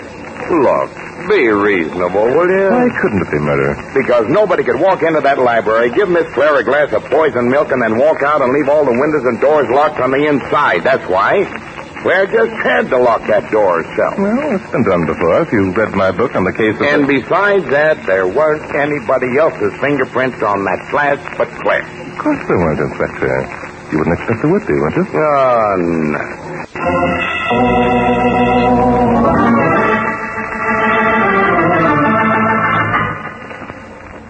And now, Miss Susan, just one more little thing, and then we'll go and leave you in peace. Of course, Mr. Drake. What is it? Susan, it seems to me they've been poking around quite enough. Oh, never mind, George. I'm sure Mr. Drake knows what he's doing. Thank you, Miss Susan. I'd like to look at your sister's room, if you don't mind. Oh, certainly. Right down the hall. The last door on the left. Thanks. Coming, Inspector? Yeah. If you don't mind, I won't go with you. My wheelchair. Of course. I think this is it. Yeah. Kind of dark and gloomy. Yes, isn't it? Now, let's see. What are you looking for? Well, just things. Not much in here. She wasn't very fancy. No. A little bottle of perfume. Let's look in the closet. Huh? Not much of a wardrobe. Well, you got to remember, Claire lost all her money. Probably sold all her fur coats and stuff. Kind of heavy for dressing gowns and robes. And pretty nice slippers. Probably stuff she had left over from the good old days. Seen enough? Oh, yes, in here. While we're at it, we might as well take a look at Susan's room. Okay, anything to get you out of here so I can eat. Must have shared the bathroom. Yeah. Well, this girl Susan has the best room. She says she has. Very nice. Want to look in the closet, Bob? No, you look. What I'm trying to find will more likely be in a dresser drawer. She's got plenty of clothes. Evening gowns, 4 dresses, 3 fur coats, and about 50 pair of shoes. Yes, so I suppose. She has all the money, remember? Isn't that what you said, Inspector? Yeah, I sure did. Inspector, here it is. Here, what is? The key to the whole crime. It's nothing but a knitting needle. Yes, that's right, Inspector. What do you suppose that string is doing tied to the end of it? Is that the way you knit? Is that... I don't know. I suppose she... What is it doing tied there? Just another fatal mistake our murderer made, Inspector. This knitting needle sews up the whole case. Now I'm able to tell you who our murderer is. And who was murdered. But we know who was committed suicide. It was Claire Waterstone. You're sure of it, are you, Inspector? Of course I'm sure. I'm sure. Glad you had to figure it out, Mr. Drake. Hey, Bart, look. Susan Waterstone. She's wanted. Your mistake, Inspector. Not Susan, but Claire. Then where's Miss Susan? We just left We her... just left Miss Susan Waterstone with Charlie down at the morgue. I would like to know just how you figured this all out. Well, stop me if I'm wrong, but here's the way I think it happened. After you lost your money, Miss Claire, you were forced to depend upon your sister, Susan, for your very existence. In order to get the weekly allowance she gave you, you had to wait on her hand and foot. You're right so far. It got to be pretty tiring after a while. You couldn't see why a crippled girl who was unable to go anywhere should have all that money, while you, who were young and healthy, didn't have a dime. So you decided it would be wonderful to change places with your sister and have all that money for yourself. Yeah, but one of them was crippled, Bart. Susan, why did you get out of the chair? Oh, it's no use, George. Mr. Drake knows everything. Oh, that's too bad. You don't think I'm going to let him tell, do you? Barty's got a gun? Yes, indeed. I wouldn't use this, though, Mr. Gale. No, I don't think I will. After all, Claire is the murderer. No, George. You are the murderer. What? Why, This morning, when Susan was in the library, you brought her a glass of poisoned milk. You'd been careful to hold the glass with a napkin in order not to leave any fingerprints. Susan drank the milk, or at least part of it. And the poison worked immediately. But I thought that... Then, George, you took her out of the wheelchair and dumped her body in an easy chair and placed an open book in her lap, a book that she'd been reading at the time. That was another mistake. People who commit suicide never do it while they're reading books, George. Very clever, aren't you? Not so clever, George. This case was very simple. Then you wheeled out the wheelchair and carefully oiled the lock in the library door. You took this knitting needle, in which you had attached this string. You put the needle through the handle of the key, stretched the string to the floor and under the door so that the end was on the other side, the outside. Then you carefully closed the door, pulled on the string, the needle turned the key and locked the door and then fell to the floor. It was a simple matter to give the string a yank and pull the needle under the door. And you hid it in Miss Claire's dresser drawer. And you had done the supposedly impossible. Locked the door on the inside. How did you guess? I didn't have to guess. I'd written up a case just like this one. It was in the book Susan Waterstone was reading, and which, by the way, you also must have read. Well, that's about all. Except that you then forced Miss Claire to assume her sister's identity, didn't you? I hate to do this. It's either you or me. You ready, Inspector? Don't try it. I'm going to shoot you first, Mr. Drake, and then I... No. I got it. Inspector, I felt the wind of that one. I'd save those tears, my dear. You'll need them for your sister's funeral.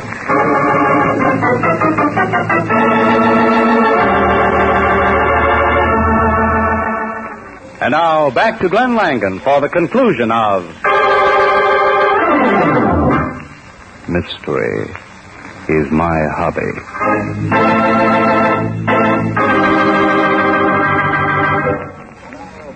Oh, Mr. Inspector, you would like maybe some have a little wine? Okay, Mike. But no more tricks. Oh, no trick. No, sir. Dinner ready pretty soon, Mike? I'm starving. Yes, sir. Few minutes, sir. Good. You know, Bart, I can't get over the way that Claire grabbed that gun. I suppose that she was in with George Gale all the time. Yes, she was, Inspector. However, embezzlement and murder are two different things. Clara wouldn't go for murder. Yeah, but how about Susan's murder? Clara really thought that it was suicide, the same as you did. Yep. George sure had me fooled. I don't know how you ever figured out that Claire wasn't Susan. Oh, no, Inspector, I'm surprised at you. That girl at the morgue, didn't you notice her legs? Sure. She had two, just like everybody else. No, not like everybody else, Inspector. Hers were thin, very thin, not at all the legs of the girl who used them to walk on. And then, of course, the clues in the bedrooms were unmistakable. Did you honestly believe that Susan, being confined to her wheelchair, would use evening gowns, sport clothes, fur coats, and 50 pair of shoes? Well, I don't know. How did you know that George killed her instead of Claire? Well, primarily because of my call to my broker. He said that George Gale had been gambling on the stock exchange with much more money than he could possibly possess. Only, Inspector, it was Susan's money instead of Claire's. Hers was already gone, remember? Gentlemen, dinner is served. At last we eat. Just a minute, Inspector. Barton Drake speaking. Yes? Yes. Oh, yes, indeed. What? We'll be right over. Come on, Inspector, get your hat. But, Bart, dinner's ready. I haven't eaten. Later, Inspector. You can eat later. Right now, we're going to investigate a very mysterious murder. But, Bart, with me, eating is a very serious business. I know, Inspector, but with me, mystery is my hobby.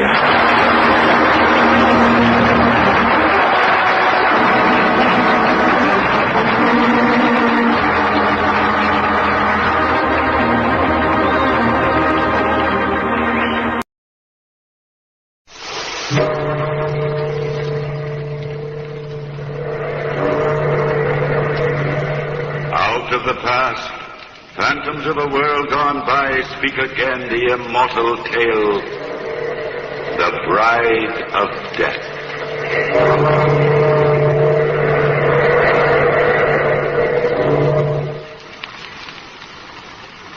This is the story of death, of a fearful prophecy fulfilled, of a love that could lead only to madness. The first ingredient was death, the cold, sharp steel bite of a Scottish claymore. In a narrow street in a town near Donaghmore, an old, half-forgotten Highland feud had flared again. Death peers over the shoulders of three young clansmen as a force twice their number beats them back. Stop a moment and see which one he chooses. Badly outnumbered, my lord. Don't let them force you out. Keep your back against the wall. Watch out for that. Keep your sword up, Kenneth. We'll beat them off yet. The traitors cut out. Oh, Kenneth, my lord, you're bleeding.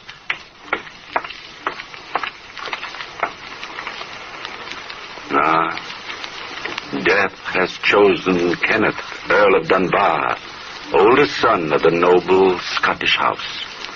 The shouted encouragements of his servant Bruce will not help him now. The tears of his younger brother Douglas come too late. Together these two carry the wounded man into the home of the Dominie. But the services of this holy man will not change the mind of death. Come, my son.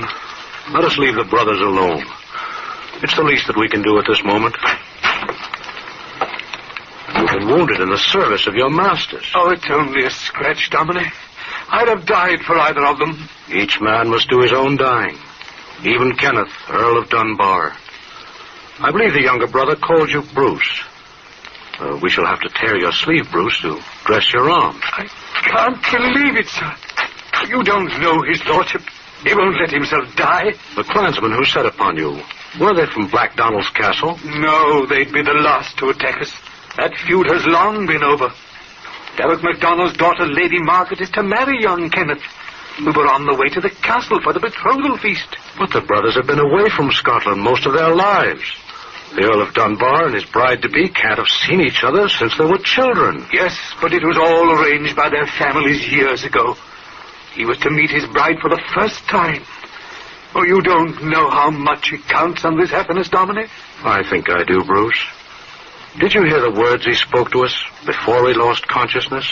You wouldn't find that strange if you knew Kenneth, sir. A man of iron will. There was an uncanny look in his eyes as he said it. Living or dead, he said, he'd seek her out and have her for his own. Living or dead. The death bell. Yes, Bruce. Your master is dead. The betrothal feast will never see its guest of honor. Why, my son, you're trembling. Suddenly, Dominic, I'm afraid. You didn't know this man. I tell you, it'll take more than death to stop Kenneth, Earl of Dunbar. Nevertheless, death was the first ingredient. It was in the mind of Lady Margaret as a girl that the fearful prophecy was planted. But even today, neither her father nor her Aunt Mary know it is there. But it was the second ingredient. It was fear. No, Father. You can't make me do it. I will not marry the Earl of Dunbar. I'll never marry anyone. Young Kenneth is not just anyone, Margaret. Please try to understand, Davok. Margaret's high-strung. She's been alone too much. And now this sudden plan of marriage to a man she's never seen. That none of us have seen. 20 years ago, you and Kenneth Dunbar played together as children. His father, once the feud was over, became my best friend. We have followed closely his career on the continent. A career of bloodshed and violence. A professional soldier. And now that he's returning to Scotland, you remember some absurd plan of the past to unite his clan and ours. You remember the Dunbar wealth. Margaret, that's not fair to your father. All of us consider the Earl of Dunbar a fine match for you in many ways. You've forgotten the stories of his fits of violence, his strange moods, his cruelty and overbearing willpower. Gossip. Gossip in your overwrought imagination, Margaret. I have never intended to force you into this marriage. Oh, Father, if you'd only... I haven't finished, Margaret. I still don't intend to force you into it. The banquet this evening was arranged to, shall I say, bring you young people together. Let it rest at that. But of one thing I am determined. If you reject the Earl of Dunbar, young Kenneth, you shall have no other husband while I live. Thank you, Father. Thank you. The guests have already begun to arrive. The guest of honor will be here before sundown. We both have duties to perform, Margaret. Now that he's gone, come here and sit beside me. I'm sorry I acted so silly, Aunt Mary. But if you only understood how I feel. I think I do, dear. You're frightened. I am. But not of young Kenneth Dunbar. It's grandfather's prophecy, Aunt Mary, that frightens me. Nonsense. Black Donald may have been eccentric, but he couldn't foretell the future, Margaret. And then there was the story that he'd made a bargain with death for being rescued from this room. And a prophecy of some kind that no one ever knew about. And it's this superstitious nonsense that's been frightening you, Margaret? It isn't nonsense, Aunt Mary. You see, I found the prophecy. It says, the last born of Black Donald's clan shall be the bride of death. Oh, you poor child. To have been living in the shadow of that fear. And all on account of that crazy old man. The bride of death.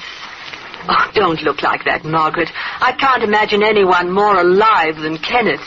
You could hardly call the Earl of Dunbar a spectre bridegroom. I know, and yet, somehow I'm afraid. I'm terribly afraid. There we have two ingredients. All we have to do is to mix them. Perhaps woven together in just the right pattern, they might create a dark tapestry of madness. Twilight has fallen over the wildness of the moors, and a soft wind moans through the trees in the garden back of the castle. Lady Margaret has slipped away from her guests.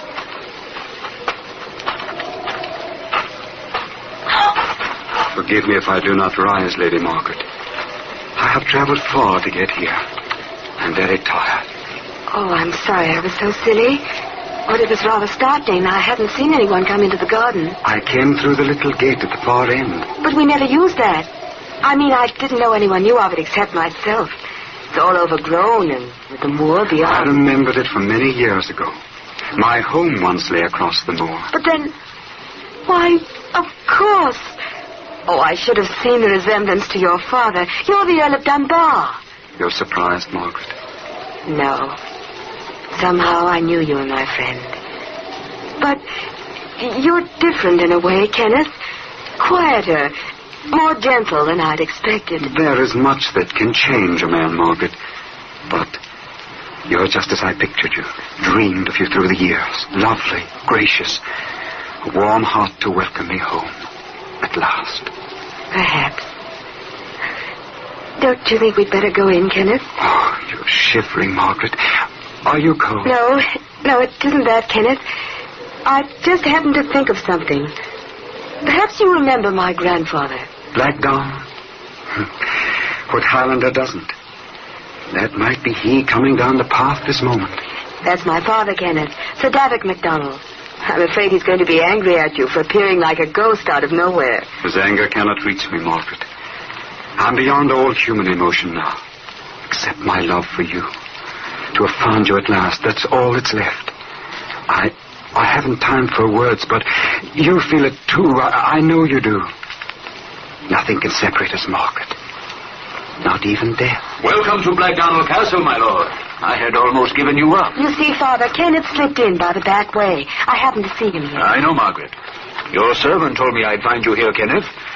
The man is strangely frightened. Bruce has had a trying day, Sir Davok. We both have. I hope you'll excuse us early. Nonsense, my boy. You'll spend the night here. Now come along. My guests are anxious to meet you. Your fame has preceded you to Cairn Nagasha. Even so, it has come too late. What's the matter, Kenneth? You're not well. Do look a trifle pale, my boy. It's nothing, Sir Davok. A recent wound. I lost a lot of blood.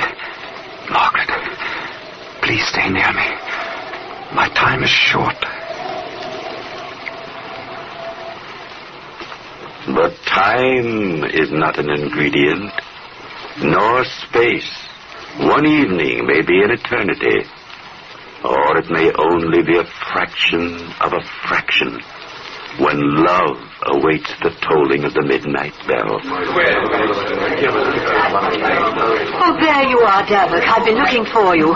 It's nearly midnight and the guests are expecting a toast to the Earl of Dunbar. Mary, I don't understand that young man's behavior. All evening he's avoided me. He's avoided everyone, Davok, except Margaret. I don't think his eyes have left her face all evening. It's very strange. I have an uncanny feeling he means her harm. Mary, do you think I've made a mistake?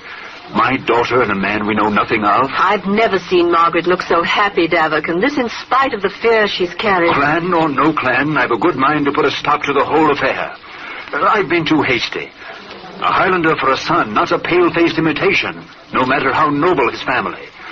But no one say MacDonald gave his daughter to be the bride of a bloodless ghost of a man.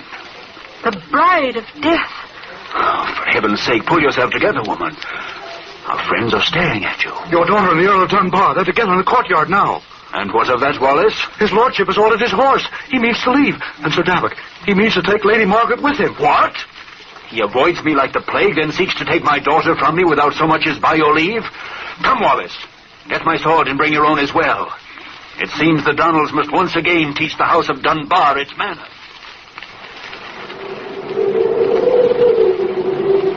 There he is, Sir Davok. Lady Margaret, too. The servant already mounted. Over there by the gate. See? Is this the way the Earl of Dunbar repays the hospitality of the Donalds? To steal my daughter like a common thief? But, Father, let me explain. I'll brook no more interference of my wishes. Join your aunt and wait for me. And now, sir, what have you to say? Only that I shall return and take your daughter with me. By Blackdonald, sir, that you'll never do.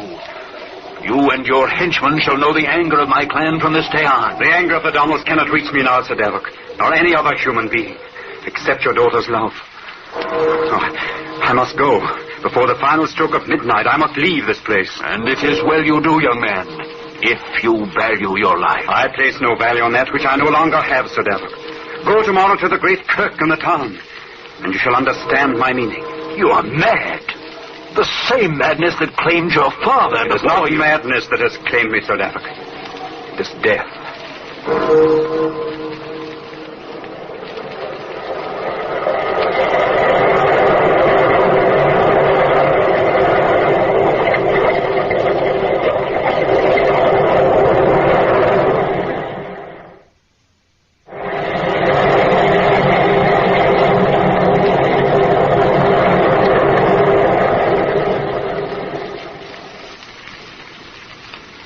The ingredients have gone into our story but one. The fear in the mind of Lady Margaret is a result of Black Donald's prophecy that the last born of his line would be the bride of death. The fulfillment of this dire foreboding seemed close at hand when her promised bridegroom Kenneth, Earl of Dunbar, was stabbed to death on the day of his betrothal feast. Had this been known to Margaret, his first appearance before her might have brought madness with it. Instead, it added the ingredient of love. But now Sir Davok MacDonald, Margaret's father, has added the most potent ingredient of all. His anger at his noble guest's behavior brought forth truth. always a dangerous ingredient.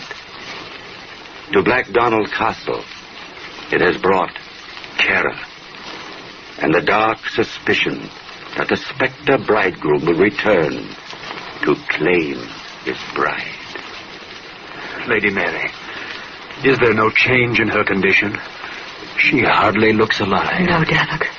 None of your doctors have been able to rouse her.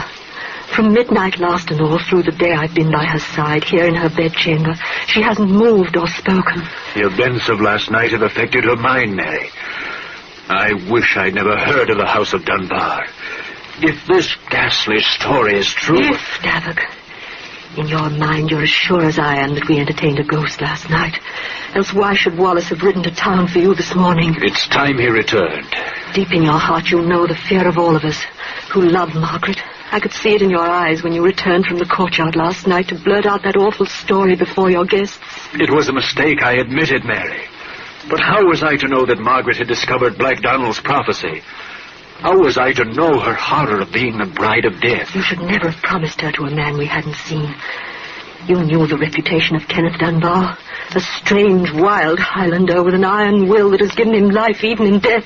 And now his threat to take her with him. Quiet, woman. Kenneth, Earl of Dunbar, shall go back to his grave without her. The Donalds fear no man, living or dead. Sir Davok. Wallace, come in quickly. What have you found? But Lady Margaret, sir, I do not want to frighten her again. She can neither see nor hear you, Wallace. But you do not need to speak. I can read the answer in your face. We heard the truth from the lips of a dead man last night. It is true, Sir Davok. His lordship was killed while on his way to the castle. I could not even get near the kirk. Clansmen from the hills have poured in town to view his body as it lies in state. Hannah. Hush, Margaret.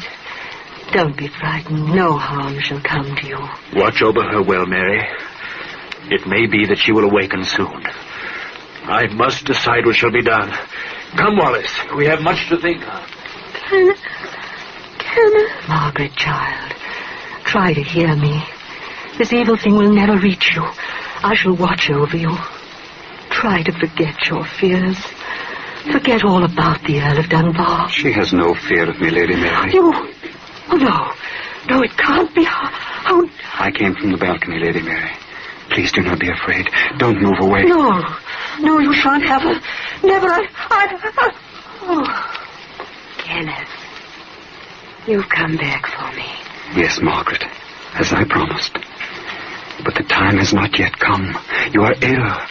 We must wait a little while. But you will come back for me? Very soon, my darling. Through the fears of those about you, through the dark prophecies of the past, I'll come. You're not afraid? My fear was only that you'd left me, Kenneth. There are no words that matter anymore. I only know that I love you, that you're unhappy, that you need me. We shall be together soon. Come, sleep now, and know that from wind-swept moors outside your window, I shall be watching over you. The ingredients of life do not always mix as you expect them to. The poison of fear can often be cleared away by the potency of love. But the clansmen of Lady Margaret had no such protection as they looked upon the powerful ingredient of truth. Within the great stone walls of Black Donald Castle, the terror of the spectre bridegroom grew as the days went by. One night, as the wind lashed the rain across the moors and rattled the ancient casements in the great hall, Sir Davok paced uneasily before the fire. In the name of heaven, Wallace, come away from that window. There's nothing to see. Warm yourself here by the fire. It's a fearful night, Sir Davok. It's in my mind that the spectre bridegroom may be abroad again. Watching won't keep him away. Nor guards either, for that matter. Did Lady Mary tell you that one of my men saw the black figure climbing down the vines beneath Margaret's window? Aye, and that he vanished before his very eyes. It's common talk throughout the castle. They think of nothing else, Wallace. I swear it's like living with people who have lost their minds. It's Lady Margaret's health that concerns me, Sir Davok. She will not eat. She will talk to no one. She spends her days and half her nights watching from a window overlooking the garden. You waste your breath telling me these things, Wallace. I know what's in your mind only too well. You think my daughter is mad, that she has come to think of herself as the bride of death. I do, Sir Davik. As well as I love the Lady Margaret, I've seen the light in her eyes. It isn't fear, I swear. The lass is waiting for this dead man, this Earl of Dunbar, to return. Wallace, you're one of my most faithful henchmen, but you're as bad as the rest. This talk is driving me daft. Go back to your window if you must, but hold your tongue. Davik. What is it, Mary? Is Margaret all right? She's gone, Davik. Vanished. Her room is empty. I thought I told you to lock her in at night. A few minutes ago, she called for me and asked for a glass of water. I left the door unlocked to fetch it, and when I came back, she was no longer there. The spectre bridegroom has come for her. Quiet, woman. She's not well. She may have wandered alone out into the storm. Wallace, call out the guard and have horses saddled for all. We'll search every crag, every inch of the moor, every road until my daughter is found. I'll have her back, though I feel the dead hands of Kenneth Dunbar at my throat.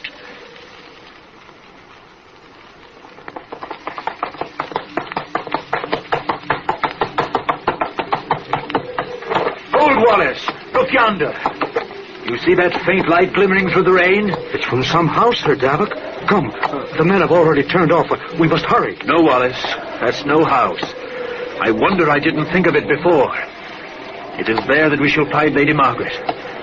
I pray we're still in time. I think we're in the neighborhood of Dunbar Castle, Sir Davik, but not near enough to see a light. True.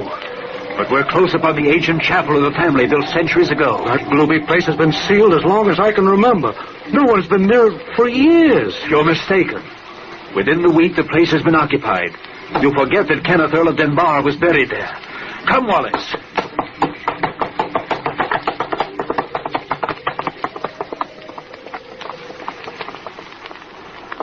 Leave the horses, Wallace. Hurry. I see the chapel door stands ajar. This is not to my liking, Sir Davik. If I could get the men... There's no time for that, you fool. Quickly now. Look. Up front near the altar. Lady Margaret and the dead man. And the dominie from the town kirk stands before them.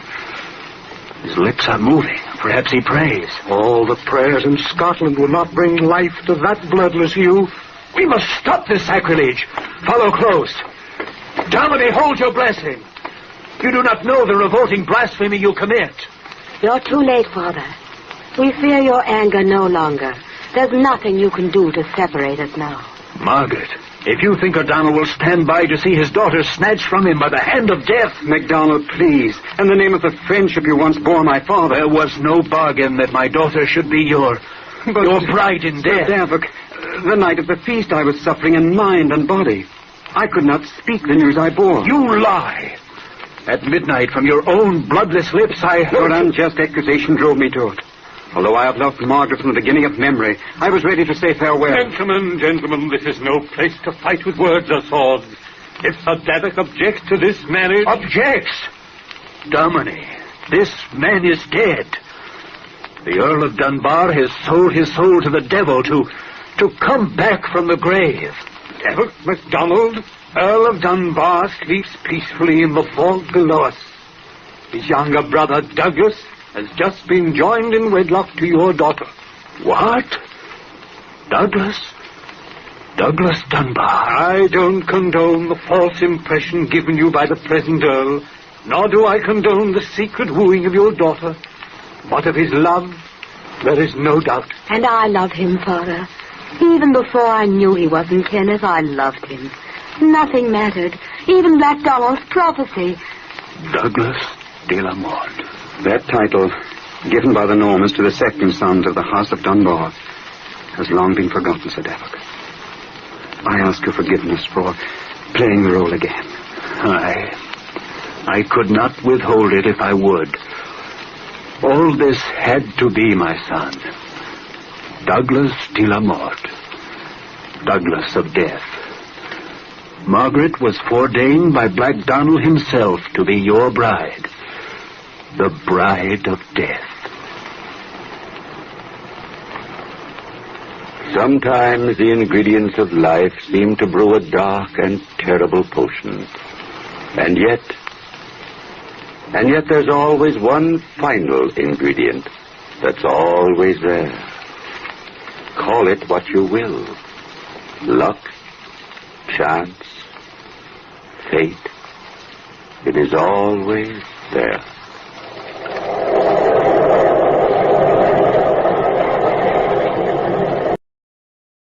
The Mummers in the Little Theater of the Air.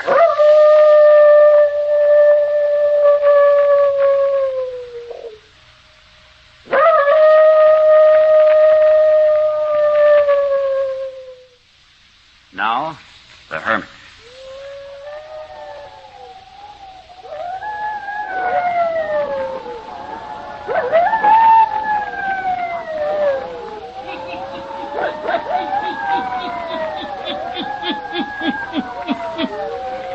Ghost stories. Weird stories. And murders, too. The Hermit knows of them all. Turn out your lights. Turn them out. Have you heard the story? The mystery of the thing? Then listen while the Hermit tells you the story.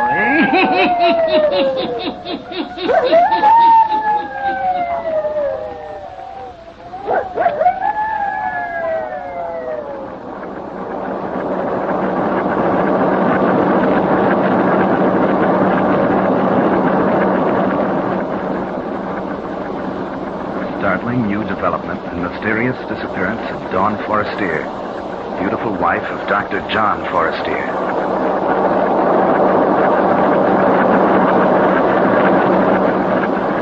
Hextree! You two in Forestier case! Sure, I saw the coat. It was Dawn Forestier's, that's for sure. Had her name stitched in it. As beautiful a piece of sable as a poor newspaper reporter ever looked upon. Yeah, and her other clothing was there, too. Underneath the coat. Hextree! Big foul play in Forestier case! Police hunt for body! Well, read it aloud, Clara. It is believed that the beautiful Dawn Forestier has been murdered. This morning, several hours after Dr. Forestier reported his wife missing, Sexton Rolfe Griggs of Green Cedar Cemetery found a bundle of clothing inside the cemetery gate, which has been identified as belonging to Mrs. Forestier. Oh, golly. In the burial ground. Readers of the Gazette will recall the dramatic circumstances which have surrounded Dawn Forestier since early this year. She was discovered one morning in the spring, wandering in the park near Longview Hospital by Dr. John Forestier. Sure, I remember. Read all about it. She was a victim of amnesia. Oh, yeah. Yeah, that means you can't remember who you are or where you came from or anything. That tells all about it here in the Gazette. The doctor took her to the hospital. Yeah. And he named her Dawn. Uh-huh. And fell in love with her and married her. They never discovered who she was. It says here, it was thought at the time the beautiful woman who later became the bride of Dr. Forestier might have attended a masked ball or came from the stage. But no such person was ever reported missing. Sure. Don't you recall it, Clara? She was dressed in an old-fashioned gown. It was torn all to tatters. Yeah, and now she's disappeared again, as mysterious-like as she came. Oh, gee, ain't it awful? You know, Clara, I kind of got it figured out. I'll bet she was the moll of some gangster who spirited her away and murdered her. Gee, murdered. Probably cut into 100... Gentlemen of the press, I have called you here to my home to tell you that you need not continue your search for Mrs. Forestier. What do you mean, Doctor? Not to continue the search? Now, what's the dope, Dr. Forestier? Have you located her? I think perhaps we have. Well, where is she, Doctor? Where'd you find her? Please. What are you going to do? Please, gentlemen. If you will kindly allow me to do the talking, or rather, if you will permit Mrs. Forestier to speak. Then she is here in the house? No. My wife will speak to you through a letter she left behind for me. I only discovered it this evening. For you see, she had placed it in a volume of verse from which I often read to her. Oddly enough, I had thought I would never want to open the sonnets from the Portuguese again. It was against my will that I turned to it this evening. Perhaps guided by dawn. Who knows? Who can say? It was here I found her letter to me. What is in the letter, Dr. Forrester? I'm about to read it to you. There will be a few passages I will omit. They are personal messages meant only for my eyes. But here is the story of the disappearance of Dawn.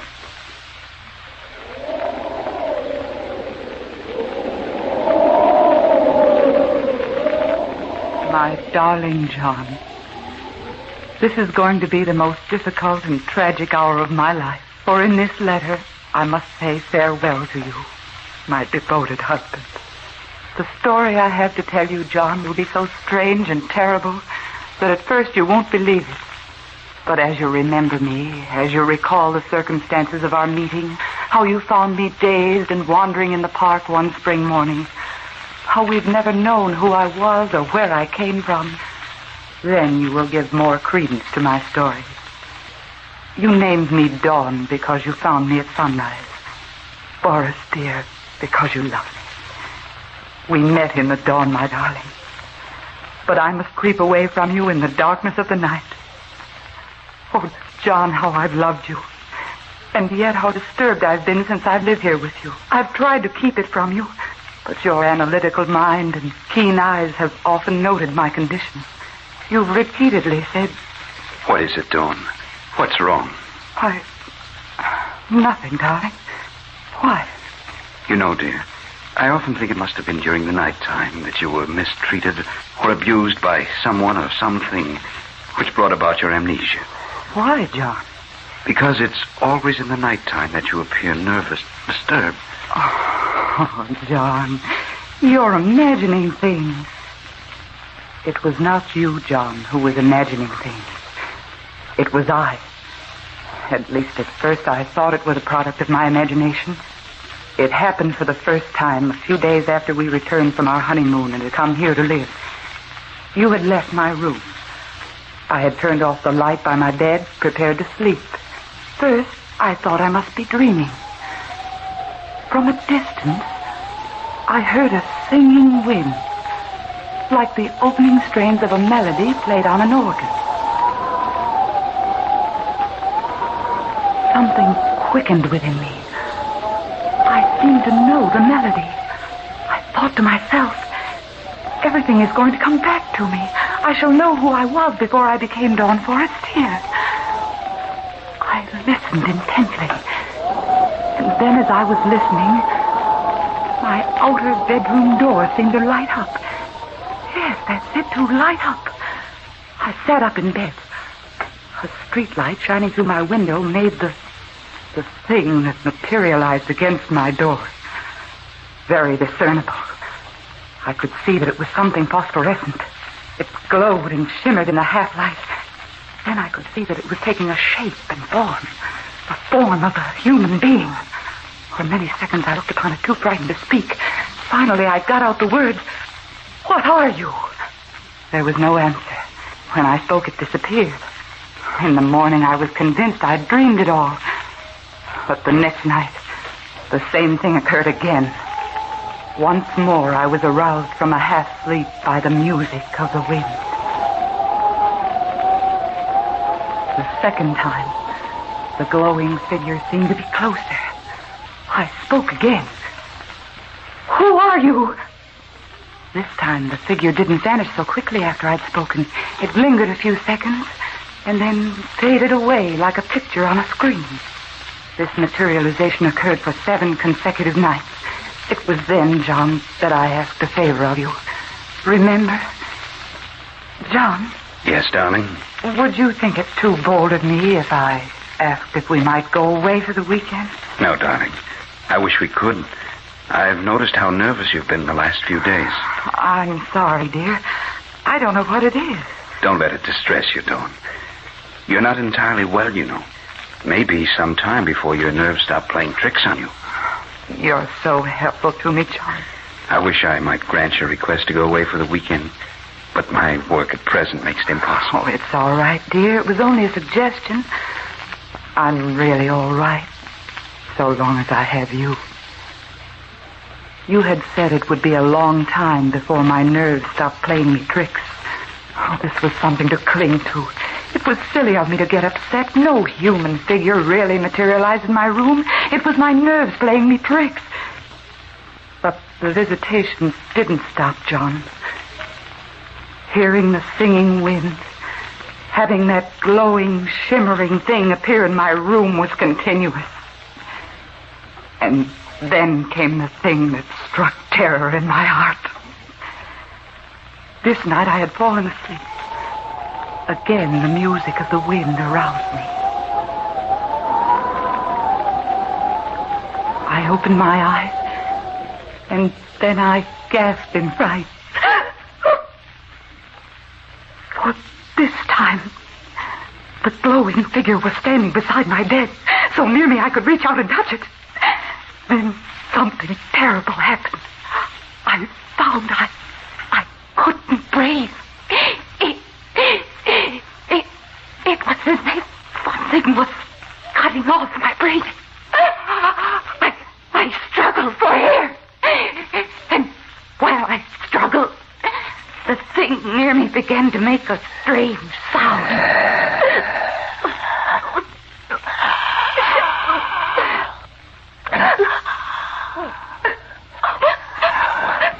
Then I sensed what was happening. The thing was somehow taking the breath from me, getting it into its own body. I must do something quickly. I sat up. I threw my arm out as if to push the thing away. I struggled to push it away. And as I touched it, I could feel something cold and gelatin-like. And then it disappeared. That was the night, John, that I screamed.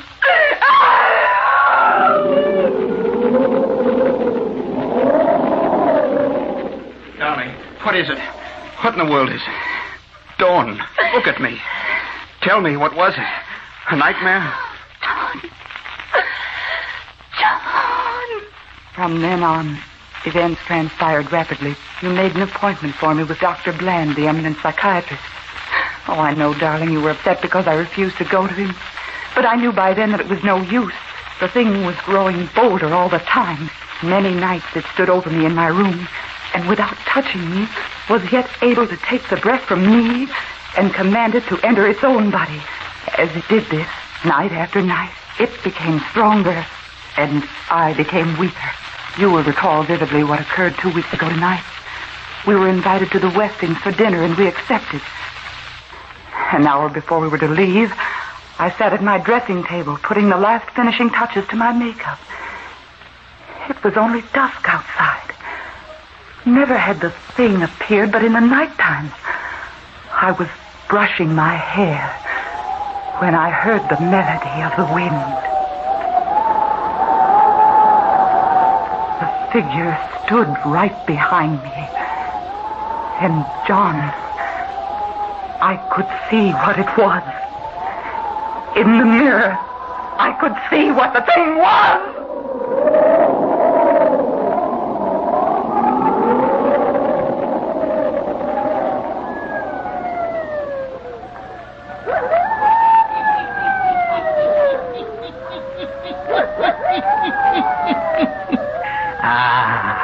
And what can be the thing that haunts and torments the beautiful Dean Forestier? The hermit who knows all the weird and terrible happenings on the earth. The hermit will tell you all before the night is done, yes. And now, the hermit.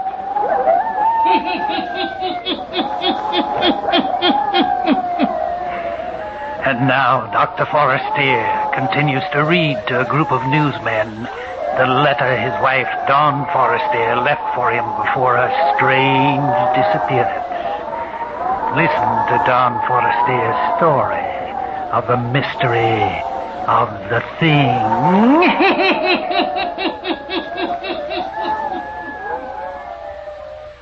This, John, is going to be the difficult part to make you believe. That as the thing stood behind me at the dressing table, I could tell what it was. We didn't go to the Westings for dinner. Instead, you put me to bed. I shouldn't have allowed you to accept, darling. You haven't been up to par for days. I'm going to call Ralph in to see you tomorrow. You don't look well, darling. Don't call anyone in, dear. It'll do no good. Nonsense, honey. There are very few things that medical science can't cure these days. And believe me, darling, I'm going to have you well again. Your doctor friend came. He gave me medicine to take. Oh, I knew it was no use at all. And yet I would do anything to humor you. For the thing that I now recognized was getting so strong that it was always near me. As I grew weaker, it grew stronger. And I wondered that you couldn't hear it breathing in my room. Now it had a power over me. A strong, compelling power. It was the master. I, almost a slave. Night before last, it exerted its will for the first time. It compelled me to rise from my bed. It was so strong now, it could actually make sound. Come with me. Come with me. As I rose from the bed, its phosphorescent glow seemed to envelop me. We moved toward the door, and it opened without the touch of a hand. We seemed to glide down the stairs, out of doors. The wind that touched my face was like the refrain I'd heard over and over again. We moved along the street, I and the thing. With great speed, we covered the streets and were soon on the outskirts of the city. I could see now the place which was our destination. Then I mastered all the willpower left to me, for I understood clearly all the dark things I'd not known before. Oh, but John, there was you. I couldn't go to this place where the thing was taking me. I couldn't enter there without somehow leaving word for you. I struggled. I fought with my adversary.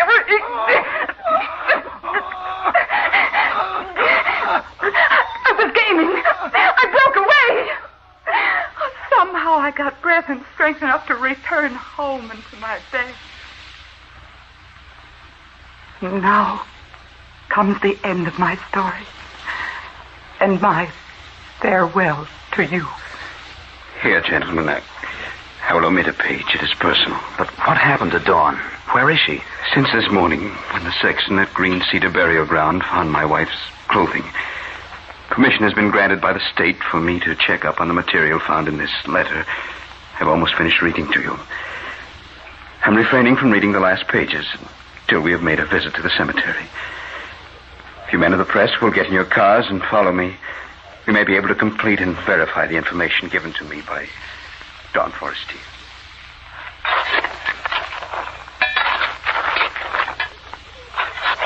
Hello, Dr. Forrester. The men have nearly completed digging. Thank you, Sexton. What goes on, Dr. Forrester? As you can see, these men are engaged in opening up a grave. We've come to the casket, Doctor. Very well, Sexton. If you'll please open the box. Yes, sir. Can you lift the casket out, boys? Right.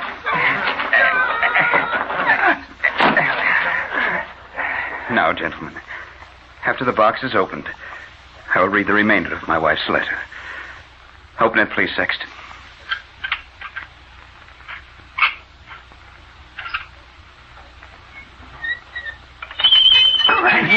Great heaven. Dr. Forrester, great Scott, why have you opened this grave? Sexton, will you reach in and procure the diamond ring that lies in the coffin? Yes. Here it is, sir. This is my wife's ring, gentlemen. How did it get in this coffin? Here are the last pages of my wife's letter to me. Now comes the end of my story and my farewell to you. John, I knew from the moment I saw the thing in the mirror of my dressing table. I knew from then on who and what it was. The first night I was strong enough to break away from it as it drew me to the gates of Green Cedar Cemetery. And I've spent my last day writing this letter to you. For tonight, the thing will appear again. And this time, I must follow it. I must follow it to the grave, John. Into the grave. I know how it will be. The thing, the protoplasm that has appeared before me so many nights and has grown in features and strength, will absorb me until I'm no longer a living person, and I must follow it. First, I will hear the music of the wind. Then the thing will appear, and I will be dissolved into it. John, my darling, in case you don't believe my story, open the grave near which you will find my discarded clothing. For I'm wearing the ring you gave me, my love. I'm wearing it as I return to the grave. For you see, John, the thing that I saw in the mirror, that which has gained power over me, is I, John. It is my own ghost, come to claim me to return to the grave from which I broke away.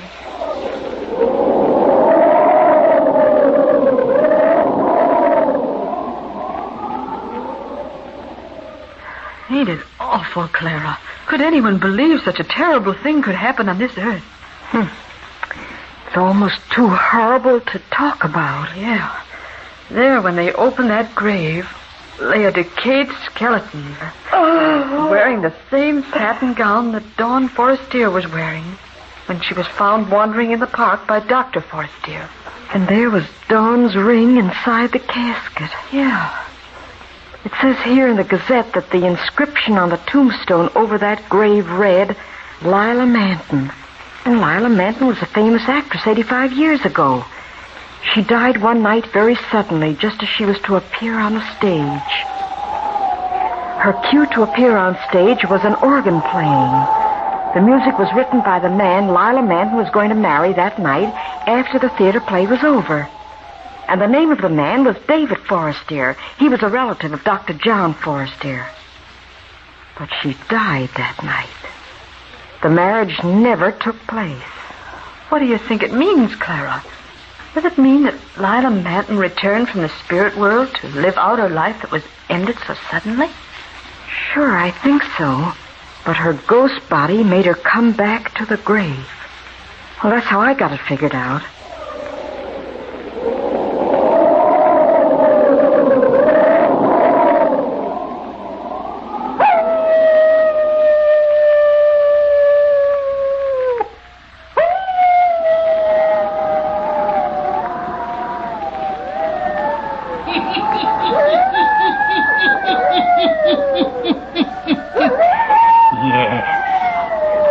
Forestier was haunted by her own ghost body until it finally absorbed a new vision and shape and made her return to her grave. Yeah, turn on your lights. Turn them on. I'll be back. Pleasant dreams. All characters, places, and occurrences mentioned in the Hermit's Cave are fictitious, and similarity to persons, places, or occurrences is purely accidental.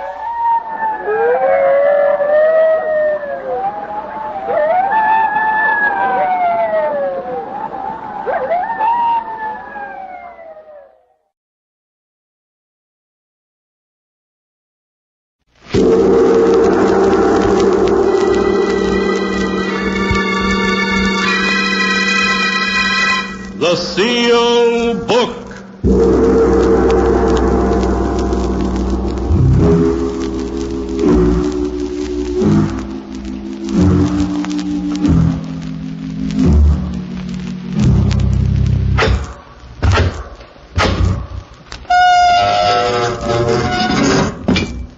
Once again, the keeper of the book has opened the ponderous door to the secret vault, wherein is kept a great sealed book, in which is recorded all the secrets and mysteries of mankind through the ages. Here are tales of every kind. Tales of murder, of madness, of dark deeds, strange and terrible beyond all belief. Keeper of the book, I would know what tale we tell this time. Open the great book and let us read. Slowly, the great book opens. One by one, the keeper of the book turns the pages and stops. The strange story of a handsome and mysterious man who, wherever he went, caused fear and grief. A tale titled, My Beloved Must Die.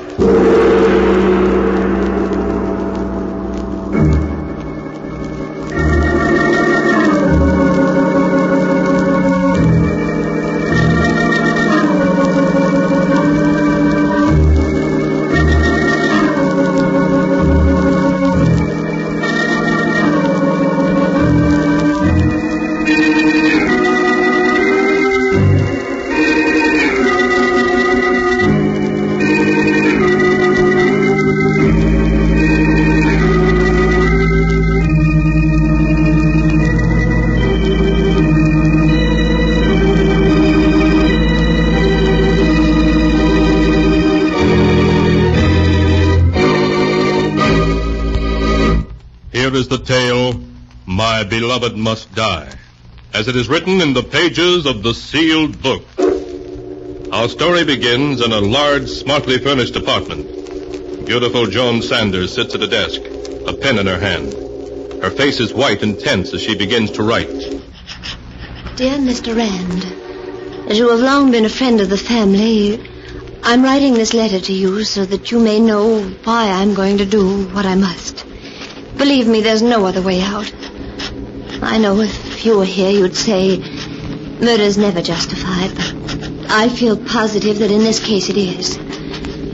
I find it difficult to gather my thoughts so that I may write to you exactly what's happened. I suppose it all began that afternoon 2 months ago when Millie returned from her vacation. Oh, Joan, I had a wonderful time.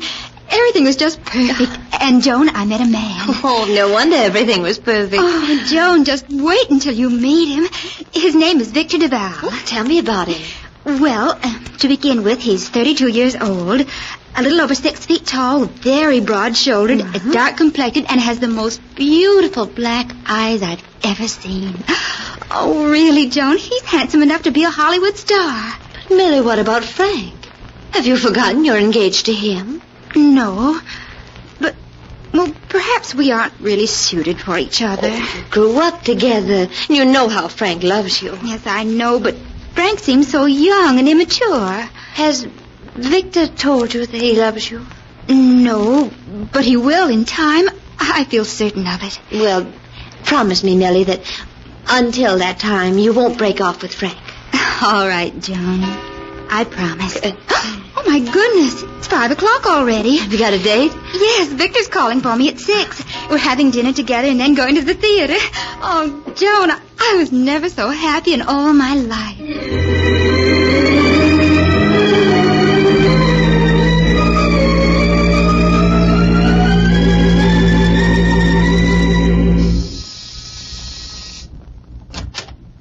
Good evening.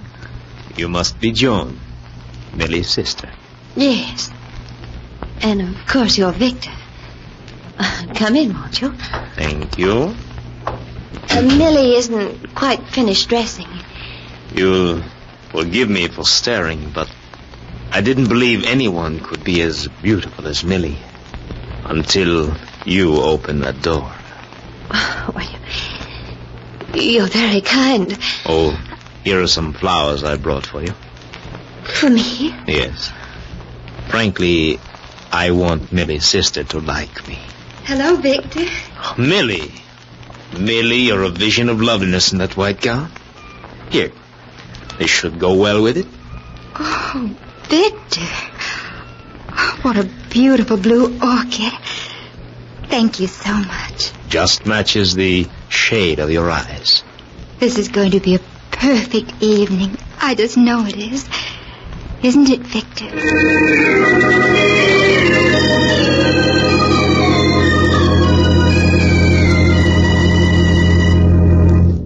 Millie hadn't exaggerated in her description of Victor. There was something about him that set him apart from other men. It was more than his looks, his voice. Perhaps it was his extraordinary eyes. They were very large, deep, black eyes. And when he looked at you, they seemed to exert a hidden power, an almost hypnotic power. Whatever it was that set Victor apart from other men, you sensed it the moment you saw him. Later that evening, the doorbell rang. I opened the door to find Frank there. Hello, Frank. Can I see Millie a moment, Joan? Well, she isn't here. She's gone out for the evening. Gone out? With Duval? Why, yes. So that's why she refused to see me tonight. Might have known it. What do you think of Duval? Well, I only saw him for a few minutes. He seems very nice. You women are all alike. We're all taken in by his good looks and his fine manners. But I tell you, he's not to be trusted. Something strange about him. Strange about him? Well, what do you mean? It's hard to put into words. Wherever Duval goes, trouble seems to follow. But Duval apparently has nothing to do with it. Somehow I always have a feeling he's behind it. Oh, Frank, aren't you letting your imagination run away with you? All right, I may be wrong. But I want you to promise me one thing. You'll keep a close watch on Millie. I don't want to see anything happen to her that she'll regret.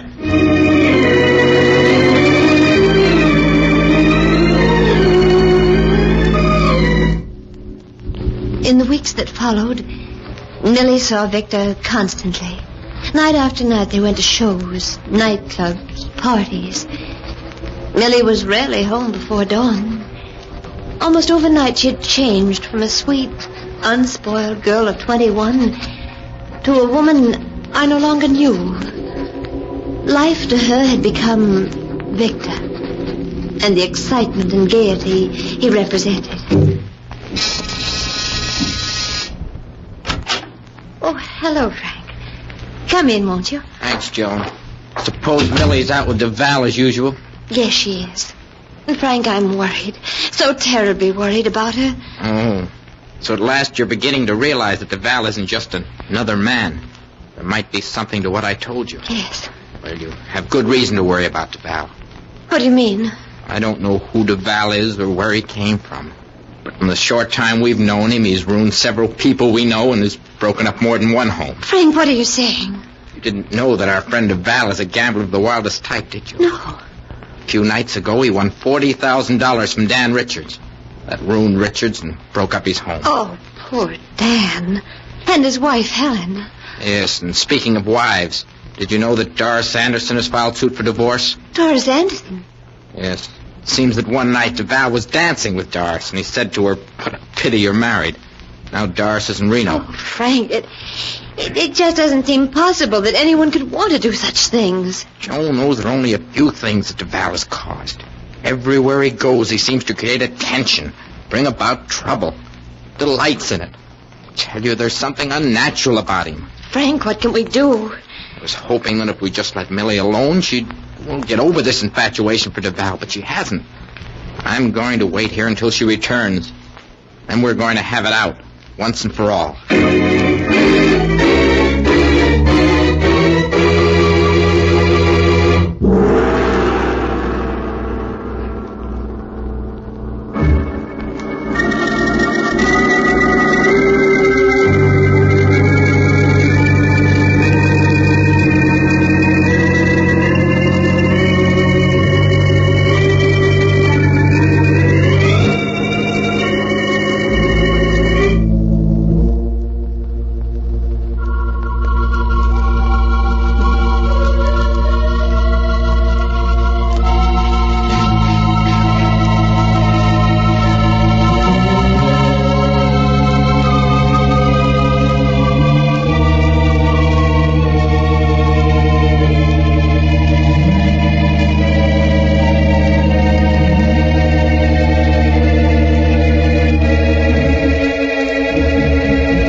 And now to continue the story, My Beloved Must Die, as it is written in the sealed book. The hours slipped by as Frank and Joan awaited the homecoming of Millie and her escort, Victor Duval.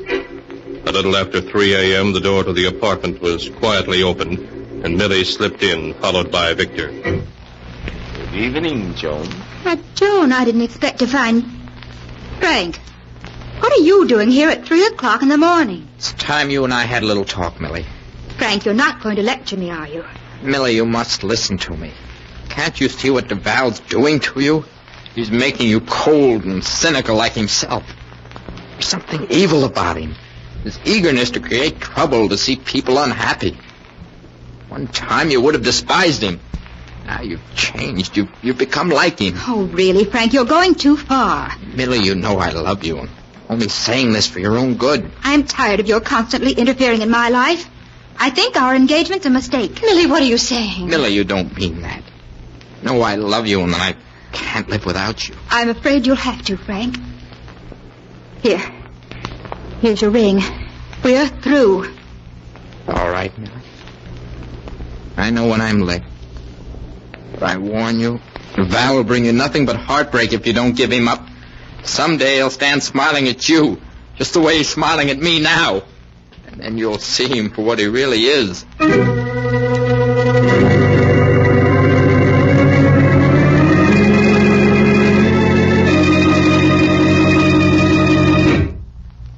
Morning, Joan. Anything in the morning, please? Joan, what's wrong? You're so pale.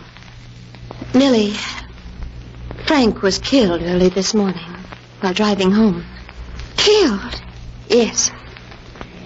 The paper says he ran off the road while traveling at a fast speed and hit a telephone pole. Oh, it's dreadful. He's so young. Joan, why are you looking at me like that? You think it was my fault that he was speeding and ran off the road, don't you? Go ahead, say it. Your fault? I don't know. Somehow I keep thinking it was Victor's fault. We were all so happy, contented until he ended our lives. You haven't any right to talk about Victor like that. You know I love him. Oh, he's cast a spell over you as he has over so many others. And in the end, it can only lead to disaster for you as it has for Frank. Victor's evil, I know that now. Stop saying that. Do you hear? Stop saying that. He isn't evil, and I'll never give him up.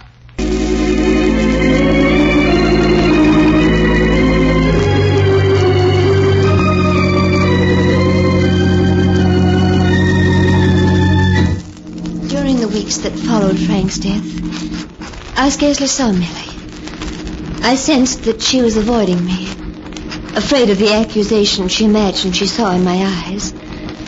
I knew that she was still seeing Victor every night. I began to hear stories from a dozen sources about the two of them and the life that Millie was leading. As time went by, Victor became involved in one scandal after another, and Millie with him. One night I went to his home determined to have it out with him.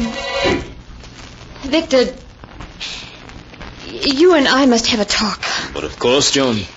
What is it you wish to say to me? Victor, you mustn't see Millie anymore. Oh? May I ask why? You know very well why. Since you've entered Millie's life, there's been nothing but trouble. Before Millie met you, she was unspoiled and contented, ready to marry a nice boy, but you changed all that. Perhaps, my dear, it's a change for the better. You know that isn't true. If Millie weren't in love with you, she'd never be leading the life she is. You've taken her and tried to change her into someone like yourself. Someone who's evil and corrupt. You know, you're very beautiful when you're angry. You're amused by all this, aren't you? You enjoy knowing I'm worried. Well, all right, but just remember, you'd better not see Millie again. John, you wouldn't by any chance be forbidding me to see Millie because you happen to be in love with me yourself? Me? In love with you? Yes. Does that sound so incredible? Well, many women are in love with me. You're the last man in the world I'd fall in love with. You're nothing but an egomaniac with an overwhelming desire to possess and to destroy. And yet, from the moment we met, you have been in love with me, haven't you? Oh, you fought against it, told yourself I'm a scoundrel, which I admit I am, and you've tried to forget me.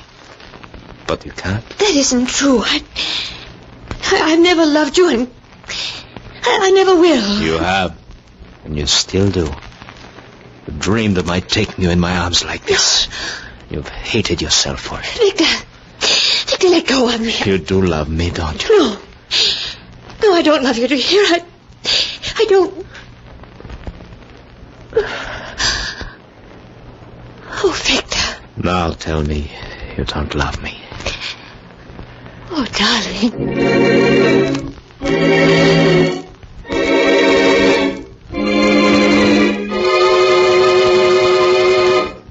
Even now, a month after that night that Victor took me into his arms, I'm confused. How can a person hate Victor as I do and yet love him at the same time? I know he's evil, that he's ruined the lives of many people. Millie's, Frank's, perhaps my own. Yet in spite of that, when I'm with him, it doesn't seem to matter. When he called at the apartment a few nights later, I was happy to see him. Victor. Good evening, John. May I come in? Yes, of course. Thank you. Millie isn't home yet. I haven't come to see Millie, but her sister. Oh, what did you want to see me about, Victor? About us? Oh, Victor, you must forget what happened that night. Perhaps I do love you. I don't know, but in any case, it isn't fair to Millie. Oh, please, Victor, if you care for either of us, you'll go away. Leave us alone. In your heart, you know you don't want me to go. You want me close to you, as I am now. No, Victor. No. Darling, you shouldn't. Forgive me. Millie. I should have made more noise when I opened the door. Oh, hello, Millie. I hope you're not angry with me, Victor, for having turned up at such an inopportune moment. Please, Millie, you must let me explain. There's nothing to explain, Joan. It isn't your fault, it's Victor's. This isn't the first time I've caught him making love to other women, but to make love to my own sister behind my... Come now, Millie. You aren't being fair to me. You know I shouldn't hesitate to make love to Joan in front of you, would I? No, you wouldn't. Nothing matters to you, nothing. You're no good and you never will be. But, my dear Millie, I've always told you that I'm a rogue and a scoundrel. It isn't my fault if you took me seriously. I was a fool. An utter fool to fall in love with you. Yes, I'm afraid you were. I only hope that you're not going to be difficult like the others were. No, Victor. You needn't worry about that. I won't come crawling to you like the others did. I've got too much pride for that. Millie! Oh, Victor. Victor, let go of me. I must go to her. No. Stay here. She'll get over it. How could you speak to her like that? Haven't you any heart? No, my dear. None at all, I'm afraid. Oh, I hate you. Do you hear me? I hate you. You only think you do, darling. But you don't. Oh, let go of me. I'm going to her. All right, Joan. Though I don't think it'll be much use. Lily. Oh, Millie. Oh, darling, what's wrong? That bottle. Millie, what have you done? Victor, come quickly. Yes, Joan? What is it? Millie's taken poison. Taken poison? You don't say. Oh, don't just stand there. We've got to do something. Joan, it burns so. Oh, you're going to be all right, darling. Victor, get a doctor. I'm afraid it's too late, Joan. I've seen this happen before. You and Frank were right, Joan. He is evil. I came to realize it too late. Oh. Billy. I'm afraid you're wasting your time. She's dead.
And now to continue the story, My Beloved Must Die, as it is written in the sealed book. Joan Sanders, her face white and tense, sits at her desk, writing to a family friend, explaining why she is going to do what she must. It's been a month now since Millie died. A month in which I've suffered all the torments that she must have undergone when Frank died. At times I fear for my sanity. I know I should forget the past and live for the future, but I can't. For the evil of the past is with me in the present. This afternoon Victor phoned me. It was the first I'd heard from him since that night Millie died. When I heard his voice, I'm ashamed to say I was thrilled. Thrilled to hear the voice of the man who's responsible for Frank's death and Millie's. In spite of everything, I know I still love him. There's only one way out. Victor Duval must not be allowed to go on ruining lives. I expect him here any minute now. So I must close this letter. What I'm going to do must be done. Victor.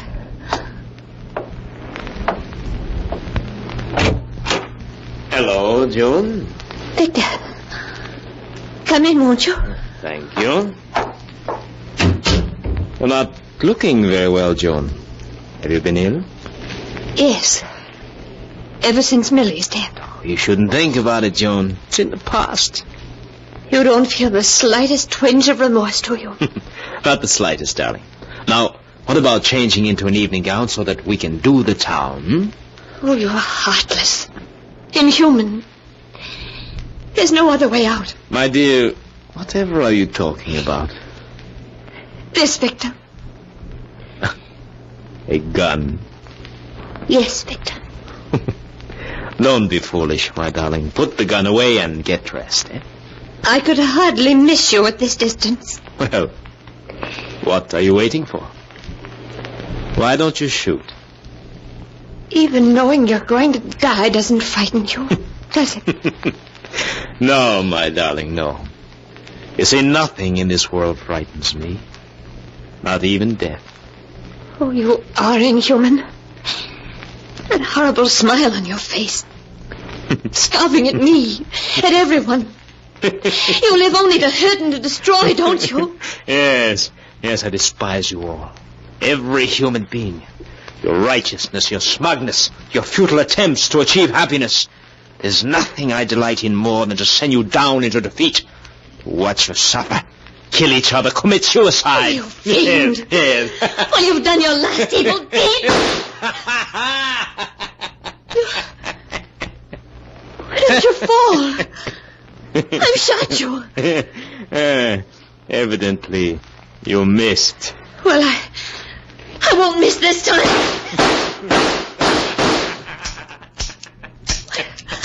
Why don't you fall? Your gun seems to be empty. Oh, I couldn't have missed you. I couldn't have. No, you didn't miss me. Then why aren't you dead? No one can kill me. No one. Joan, don't you know who I am? Who are you? Look into my eyes. Look deeply. Now, do you know with whom you have fallen in love? You're the devil. Yes, darling. The devil himself. Oh, no. No, I won't be in love with you. I won't be. Oh, but you will, darling. You will. Even though you know who I am. You'll be in love with me forever. Forever.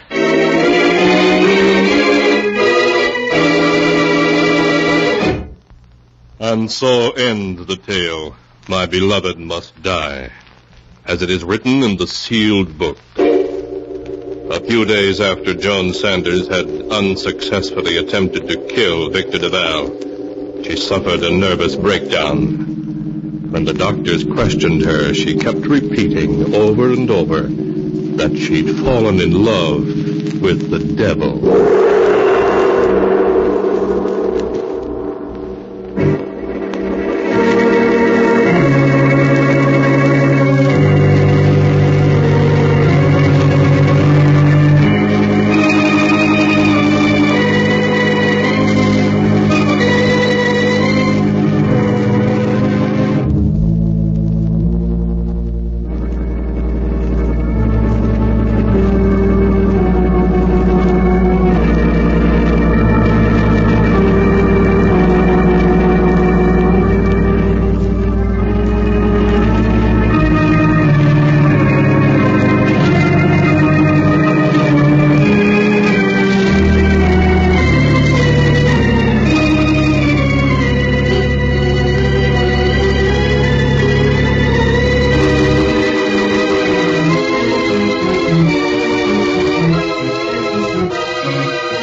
And now, keeper of the book, before you close the great book, show us the tale we tell next time. This one. Ah, yes. The tale of a scientist who ventured into the unknown and whose experiment brought disaster into his laboratory. A tale titled Beware of Tomorrow.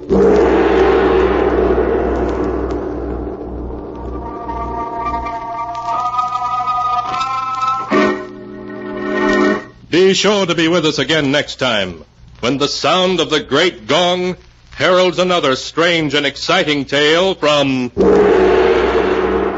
The Sealed Book. The Sealed Book, written by Bob Arthur and David Cogan, is produced and directed by Jock McGregor.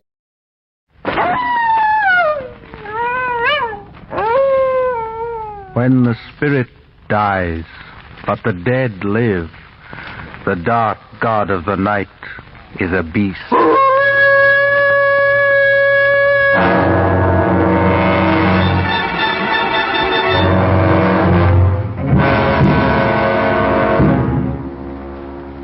Stage 49, Item 30. Dracula by Bram Stoker. Dramatized for radio by George Salverson. Starring Lorne Greene as Count Dracula and Alan King as Jonathan Harker. Produced and directed by Andrew Allen, with an original musical score composed and conducted by Lucio Agostini. George Salverson's adaptation of Bram Stoker's Dracula.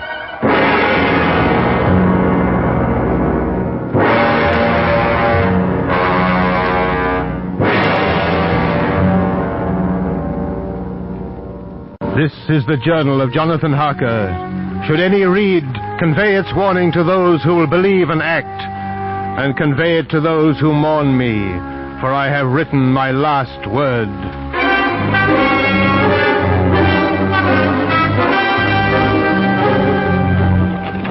Pennsylvania, May the 4th, 1897. A day of a strange, wild journey to carry me on my mission. His travel among these motionless mountains and long sleeping castles, always pursued so recklessly, so desperately, our Slovak driver lashing his horses, the coach for Bukovina rocking and bouncing, the passengers crying for more speed. More quickly, the sun seems clear. Crying for more speed as darkness is near, and watching me with eyes that are somehow troubled. Obviously, you are the Englishman. The Englishman? Yes, I am English. In Bistritz, when we took the coach, there was much attention on the Englishman. But why, sir, is it so remarkable to be English? I do not know why, but I can tell you that this wild country, the ancient battleground of Bulgar and Turk, is not only a melting pot of races, it is a melting pot of all the world's superstition. And it is sometimes remarkable what an Englishman will do. There's nothing remarkable in what I am doing. I represent a completely respectable firm of London solicitors. I am here to perform a service for a client. And who is this client, sir? Count Dracula. Driver, more quickly! Am I to find him? Must we travel through these potholes as though the devil were after us? Tradition would have it these roads should be never repaired, lest the Turk consider it a warlike action. Herr Englishman, it is the eve of St. George's Day, is it? Oh, yes, of course. Do you not know at midnight all evil in the world holds sway? Do you know where you go, Herr Englishman? I do not understand you, sir. Our friend has had his say. You, sir, are from London and I from Prague. I fear we find these people amusing. They seem to be afraid of me. I don't know why. The Count will have his carriage meet the coach at the entrance to Borgo Pass. Then I leave you to perform certain services for the Count at Castle Dracula. Driver! I know. I cannot understand this bone-shattering speed. Perhaps our fellow passengers fear the dark. Or perhaps the devil is after us. Darkness, with the feel of the mountains hiding in it. A long, hard climb toward Borgo Pass. The horses walking and my bones aching. Campfires near the road. Gypsies. I am going to walk a piece. What are you doing? I'm going to walk while the hill has slowed us down to a reasonable pace. I forbid it. I am responsible. I forbid you to leave the coach. The wolves are savage here. Those gypsies don't seem afraid. I forbid it. Oh, very well. A stranger passes in the night. He believes only what he sees. Will he see what he cannot believe? There is the road. There goes Borgo Pass. You see, there is for you no carriage. The arrangements were very precise. The Herr Englishman is not expected after all. Stay with us to Bukovina. Come, let us wait no longer. We came at such a speed, I am sure that... You are early tonight, coachman. The Herr Englishman was in a hurry.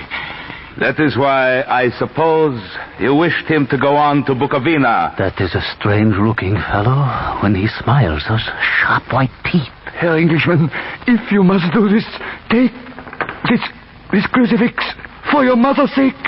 Wear it, and God go with you.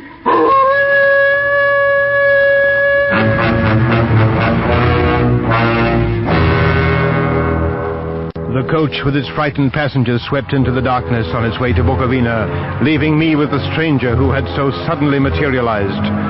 Without a word, he motioned me to a carriage which stood silent in the shadows.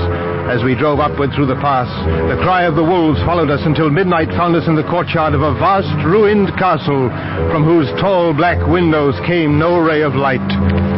The silent coachman set me down, drove away, left me in the darkness before the massive iron door. And there I waited. Waited and waited until...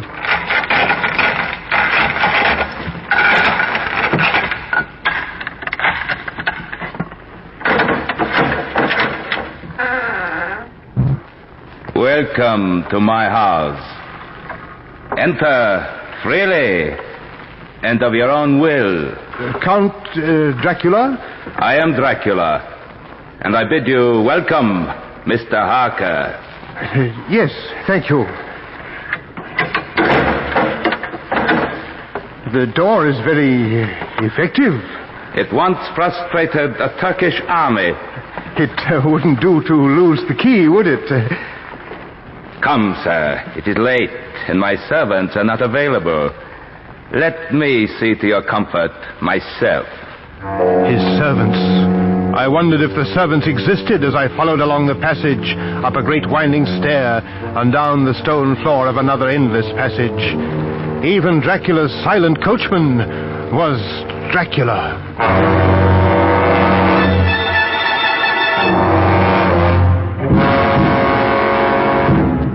You will, I trust, excuse me that I do not join you at supper. But I have dined already. I quite understand. Oh.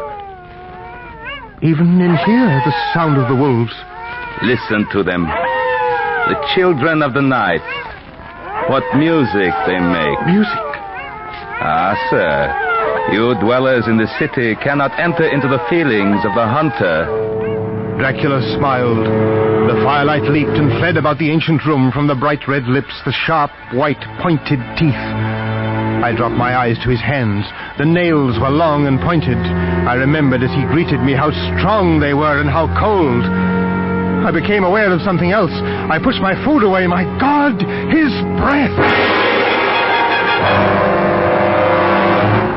Now, tell me of London and the house which you have procured for me. Yes. Well, it's in a suburb, Purfleet, and is called Carfax. It contains in all some 20 acres, heavily treed, surrounded by a solid stone wall. There are very few other houses close at hand, one being a large mansion now used as a private lunatic asylum. And the house? Carfax? Much as you requested. Very large, of medieval times, including an ancient stone keep attached to an old chapel. Good. I myself am of an old family. To live in a new house would kill me. I understand, but really, Sir, Carfax is little better than a disused dungeon. I belong to the past.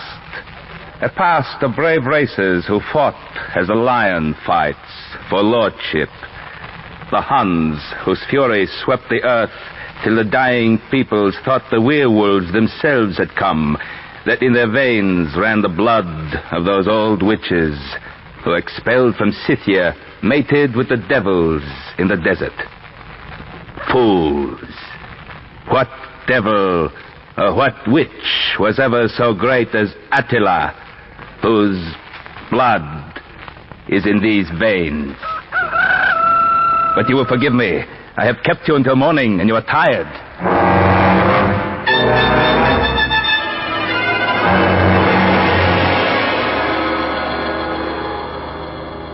May the 12th. Many days here, and somewhat amused at my first emotions, for the Count is an interesting, if unusual, person. He seems to be away all day, but through the night he has questioned me closely about England, about banking and shipping procedures, and has obtained the names of various solicitors who might assist him in his proposed move. Tonight, for the first time, the Count has not appeared. The yellow moonlight almost dims the lamp by which I write.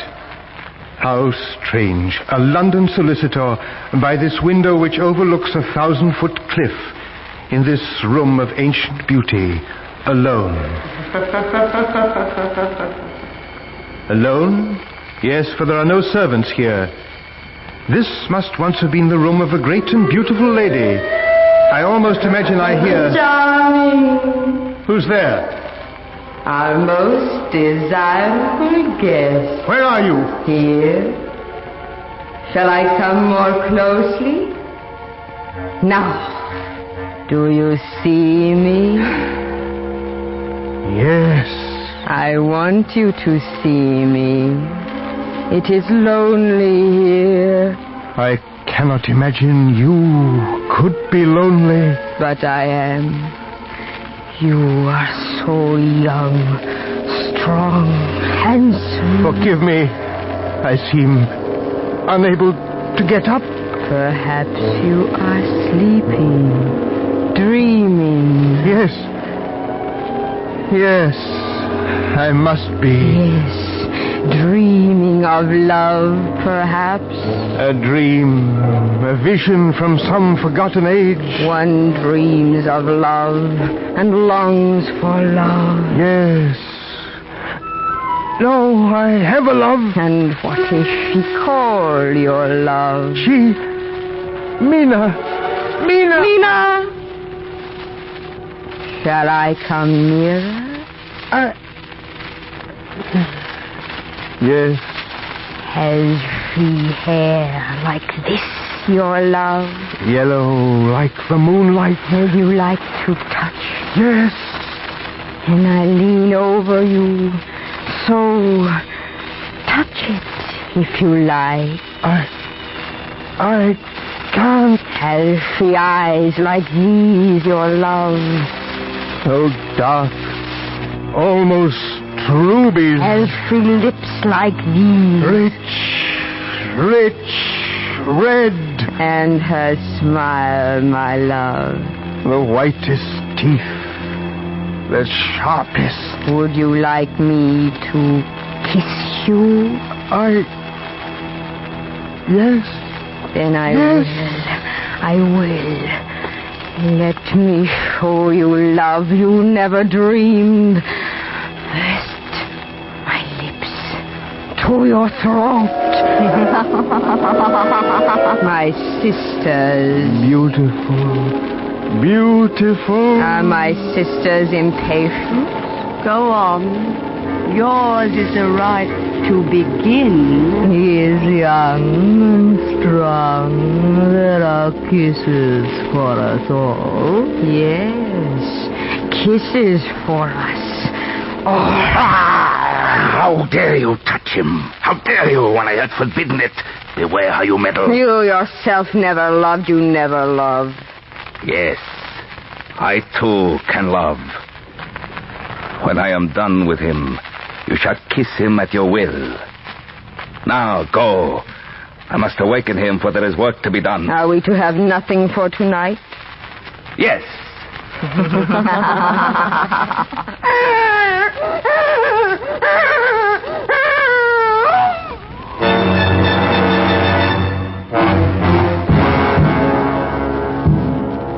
I have awakened in my room a sweet horror in my heart, some grim desire I dare not confess to myself. Why do I remember tales of the vampires who sink their sharp, white teeth daintily and drink? A woman in the courtyard. Monster, give me back my child! A child! My God! My child! Give me back my child! That cry. A wolf. An animal. Why does it sound like Dracula? Go back to your grave! What is she saying? The wolves! That cry and the wolves are coming out of the forest. I must get out there. I must help her. You had her blood! Now give me my baby! My door! Locked! My God, he rules the wolves! Give me my child! My child!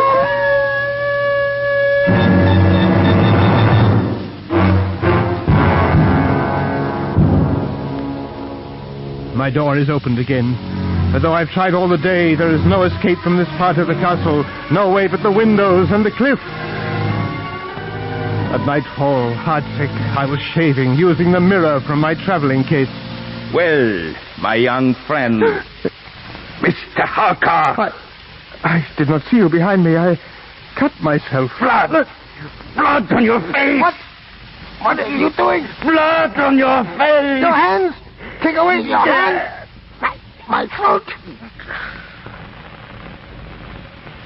What is this you wear on your breast? What? A gift. A crucifix. This mirror is the wretched thing that has done the mischief. Foul vanity, away with it! Our business will be completed tonight, Mr. Harker. Tomorrow, I go to England. If you care to listen at the window, you may hear when the mirror strikes the stones below. You may. He smiled with his sharp white teeth. What manner of being is this who, in a mirror, has no reflection?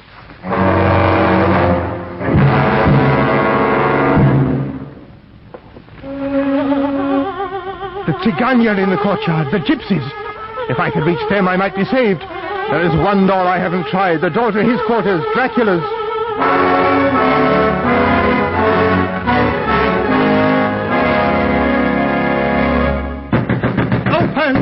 Open the door, for God's sake! Gypsies, I hear you in there. You know I'm here. You know I was in there with that. Aren't you living men? Gypsies, will you leave me with the dead?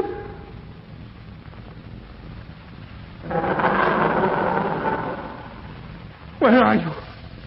Go back to your graves. No use. The gypsies are leaving. Taking him. Write it. Night coming, write it. Someone may read and find him. May the 30th. My last entry in this journal. I have sought every way of escape. There is none but the windows of these quarters which overhang the terrible cliff. I entered the Count's rooms. A door led me to a deep stairwell, down to a ruined chapel, down to dark vaults of dusty coffins. No way out. Then there was the smell. Old earth newly turned, and boxes, large boxes like coffins, half filled with the earth. 50 of them, I counted them, with earth new dug from the graveyard floor. Now I know where he spends his daylight. Now I know what he is. For in the last box, I found him.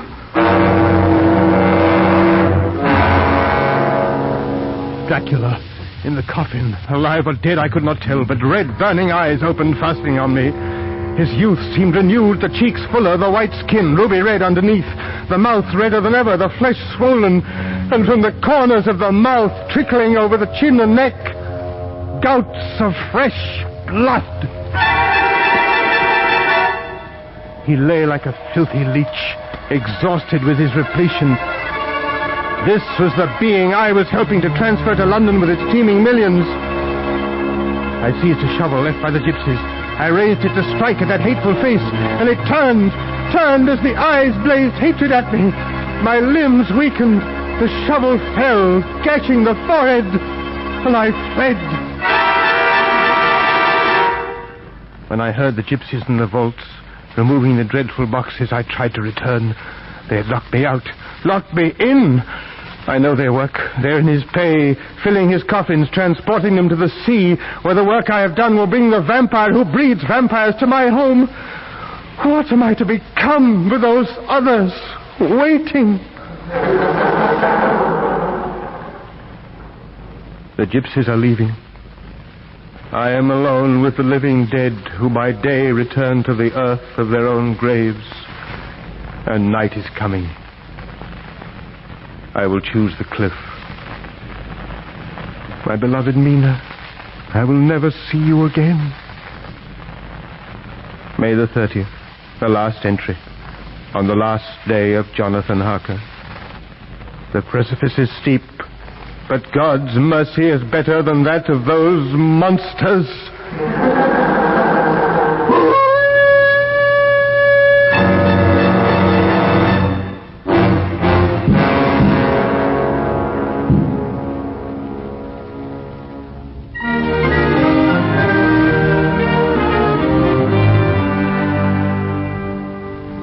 This, then, is your little patient, Doctor? Yes, Dr. Van Helsing, but asleep. Asleep, Dr. Van Helsing. Quite a simple case, Dr. Van Helsing. To awaken the boy is no need. No, certainly. He was found on Hampstead Heath this past September 29th. Quite a simple case, Dr. Van Helsing. His color, it is good. Nourishment, Dr. Van Helsing, nourishment. A simple case. Hardly justifies a journey all the way from Amsterdam by such a noted philosopher and scientist, Dr. Van Helsing. I read of this and the other children in your papers. When found, he was so white, so bloodless? Quite so. Simple case. Now, please to remove the bandage from the throat. Yes, as you wish. You see? The two tiny wounds.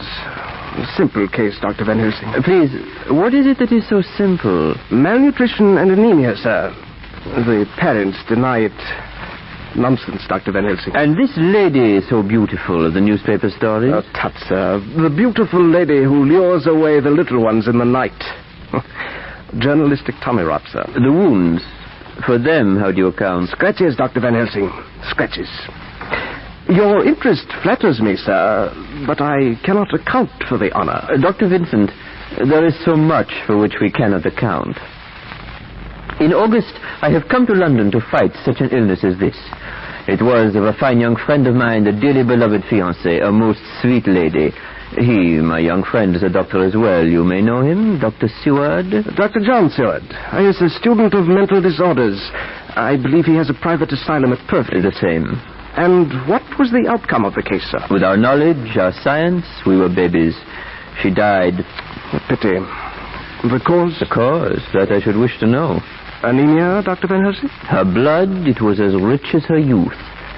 She died, somehow, of losing her blood.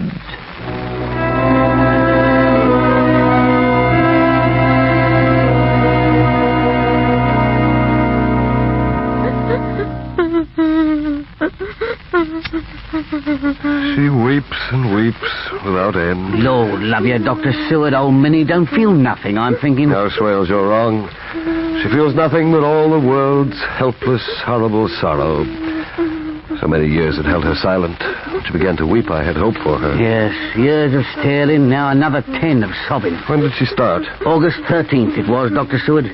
How are you so sure? It was the night old Renfield gave up his pets and turned so violent-like. How do you remember that? It was the first night that your poor Miss Lucy... Oh, yes. How is Renfield tonight? Still quiet with his pets, as he's been since the Since the what? The funeral, sir. What? Dr. Seward, sir, don't you... haven't you... What is it, Swales? Old Renfield, he's been asking to see you, but I didn't like to disturb you. What with all your trouble... By all means, I'll see him, any of them. What else have I now? If it were me, I'd be finding my consolation by the pint. A pity you've nothing but loonies. Open the door. I'll call if I need you. Yes, sir. Oh, Mr. Renfield, you wish to see me?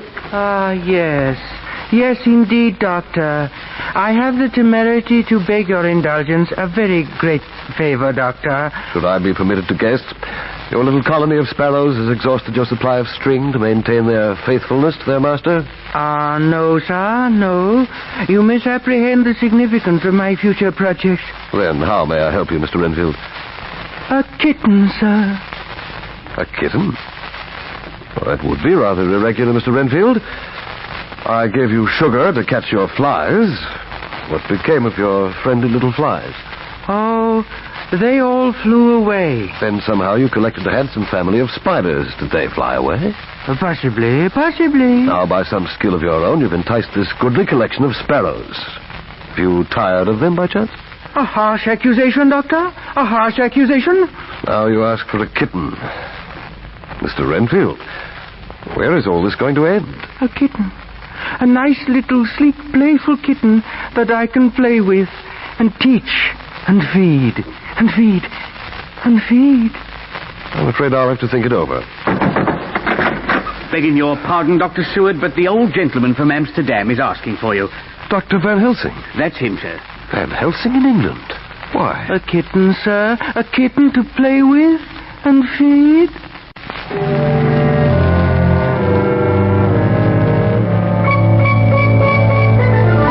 Ah, my so loyal young friend, how is it with you? As well as can be expected. Such a terrible thing, one does not quickly forget. What brings you to England? This. Westminster Gazette? You turned journalist? No, my friend, read. Read here. The Hampstead Horror? Really, Van Helsing? Read.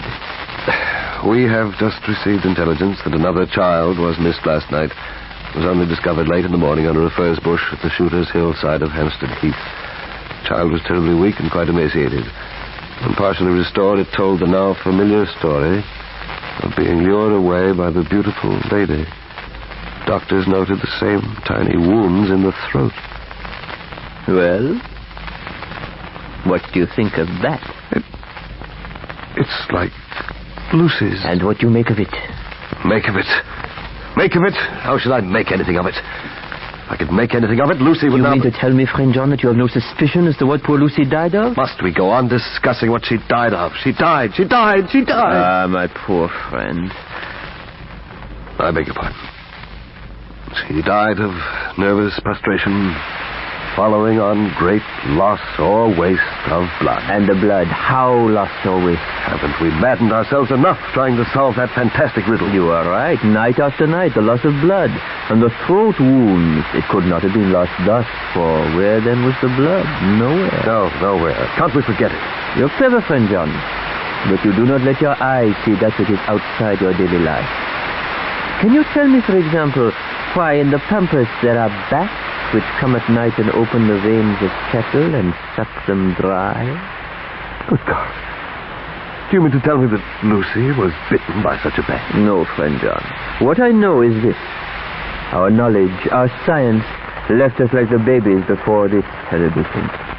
So for this past month, I have had resort to mythology, to the dark whispered memories of humankind. This only supplies the answer and points the way to a grim battle which you and I must fight. I fail to understand you. First, I must give you proof. Proof. Tonight, you must come with me. All right. But where? To the tomb. Tomb? Tomb? What tomb? Lucy's. Lucy's? Dr. Seward, sir. Mr. Renfield, he's turned violent again. Hi, Van Helsing. Friend John, I throw my reputation, my reason upon your mercy. Let me give to you proof. Please, sir, he's broken out, and he's in a dangerous mood. What? Oh, yes, I'm coming. Friend John, you know me. Yes. Dr. Seward. I'm coming.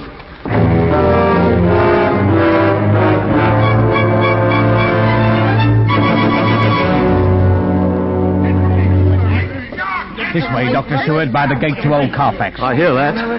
What's he started? Took after two men coming out with a carrier's cart. Don't understand this. What manner of disorder is it, this poor man? I call him a zoophagus, an eater of life. Eater of life? Many flies to a spider, many spiders to a sparrow. He eats the sparrow. The attendants are having difficulty, sir. I see the carter's men help from a great distance. He banged the carter's men up something wicked, sir.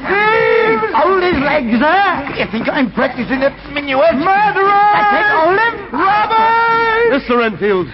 Mr. Renfield! They shan't rob me! They shan't murder me! I'll fight for my lord and master! There's nothing to be done with him. Get the straitjacket on him. Lord and master? Did you not say he eats life? Beyond me, Professor. Only once before has he had a lord and master. Otherwise, only flies. You are the men the patient attacked? Attacked, is it? Murder is the word. There'll be actions and damages over this, I can tell you. No, surely two strong carters like yourselves are in no great danger from a feeble, sick man. Well, not rightly speaking, Doctor.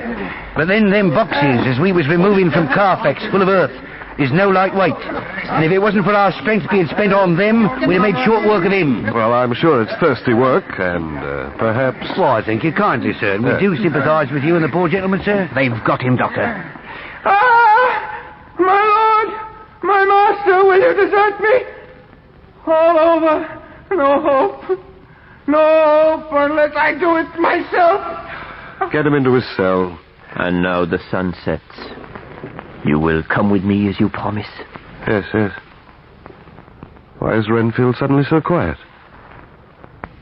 What's he staring at?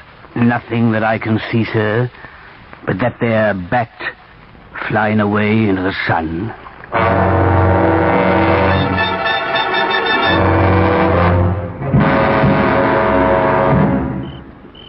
Van Helsing, we come into the graveyard like ghouls by night. Don't even know why. John boy, all your life you have honored me. Now... Well, there's her tomb then. My God. My Lucy. Come. You can't open the door. The door will open.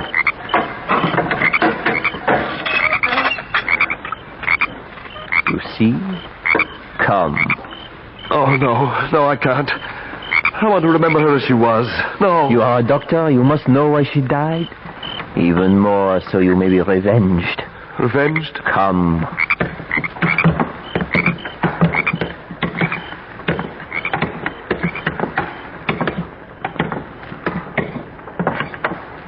How will you open the coffin? The coffin will open. Wait. Don't. You must see. Do you want to put me in a straitjacket beside Renfield? You must see. My God, man, that's Lucy in there. Don't you feel it?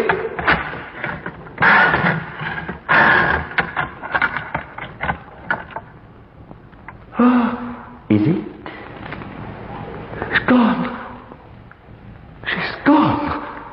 What have you done with her? Trust me, please. I will show you.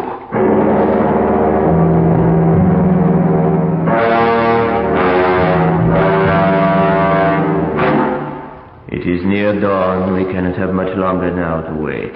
It's only that I spend my life with the mad that has kept me from leaving you hours ago with your gravestone. You will see. That last night, when your only treatment was to fill her room with garlic flowers. Great heavens, garlic flowers. I knew you were going mad. And her mother, poor soul, she came and she removed the garlic flowers. My first suspicion, my last attempt to save you, Lucy. Her mother, she thinks the flowers by night not good. You say dawn. I give you till dawn because I hope to save a mind that has meant much to me. But when dawn... A woman. In nightdress. You see, she is carrying with her a sleeping child. What's she doing to it? This is the proof. Carefully observe. Her lips to the throat. Lucy! It's Lucy! She's alive! Lucy!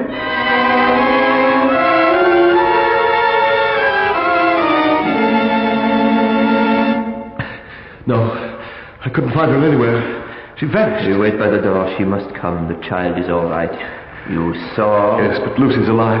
Alive! Oh, Lucy, she is dead. Only lives the body. Johnny! There she comes. Johnny! Lucy! Slowly observe. Is it Lucy? Yes. Beautiful. Alive. Even more beautiful. Notice the blood-red lips. The teeth are altered. Somehow they almost protrude. The eye teeth and the eyes red. She was drinking that child. Johnny! My arms are hungry for you. Oh, Lucy. Come and we can rest together. Slowly, Lucy. This you do not like. Van Helsing, her face. This you cannot pass. Return to your tomb. The sun it comes. Her face. See, she goes into her grave. Twisted with rage like an animal, like a fiend. What did you do? Friend John, there is much here that you and I, as men of science, never have believed. Tonight, the crucifix has been our salvation. My God. There was blood on her mouth.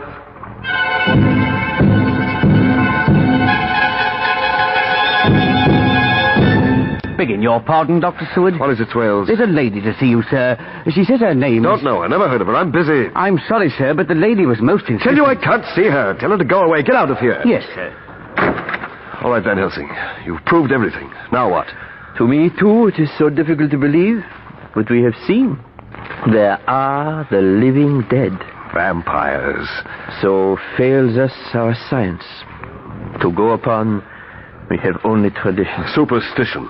There is among us a vampire who works this evil. He does not sting and die the vampire. He becomes more strong.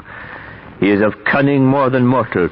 For his cunning is the growth of ages through which he does not die. He is a brute. And he may command the brute, the rat, the owl, the bat, the wolf. His love is the living, and his food is their blood. When his prey die, they too become the living dead, the vampire. Yes, Lucy. And how does tradition tell us we can deal with this? Tell me, and I'll do it. Good. I will tell you. I will show you.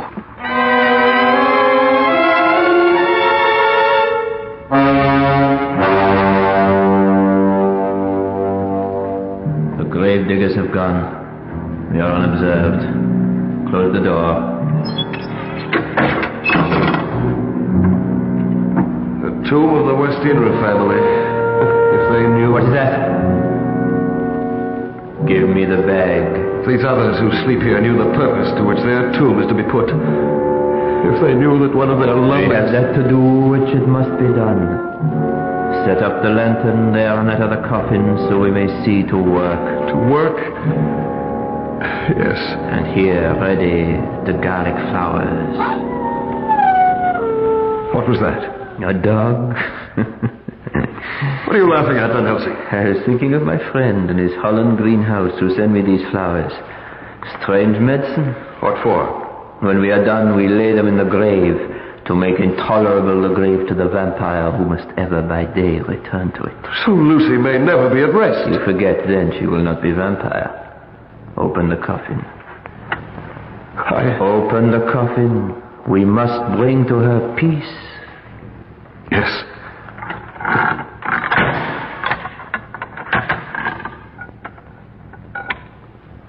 Oh, this strange, terrifying beauty. Is this really Lucy? Are those the lips I kissed? It is and it is not. Do not think. You're still willing? Yes.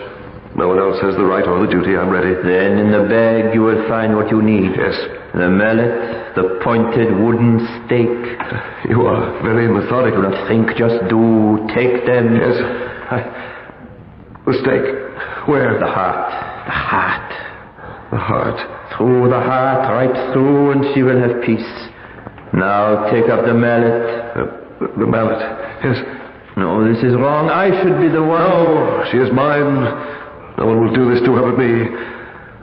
My God, how I loved her. Remember, her career, it has just begun. Those children, they are not yet so much the worse.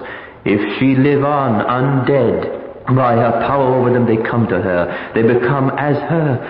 But if she die in truth, then all cease. The tiny wounds from the throat disappear. The children play, not knowing of this. And the soul of the poor lady whom we love shall be free. Yes. And perhaps she will know it is his hand that freed her, the hand of him that loved her best. Now, let it be done. Eternal rest give to her, O Lord, and let perpetual light shine upon her. Oh, dear God, I can't. We do it when you leave her in torment. The just shall be in everlasting remembrance. She shall not fear the evil hearing. Absolve, O Lord, the souls of all the faithful departed from every bond of sin. And by the help of thy grace, let her be found worthy to escape the sentence of vengeance and to enjoy the full beatitude of the light eternal.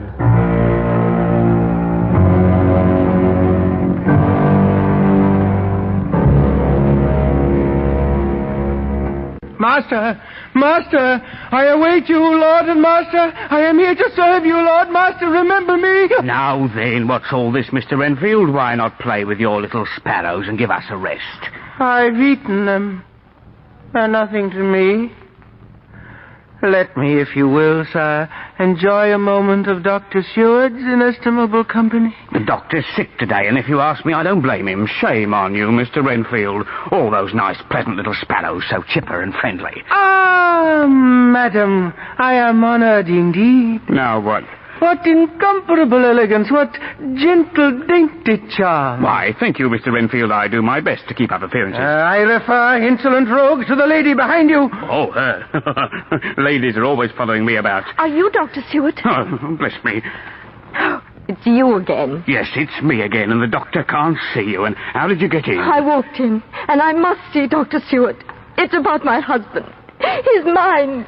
Some disorder. It haunts me. It terrifies me. You must let me see him. Rogue, would you let a lady weep? All right. I'll ask him again, Mum.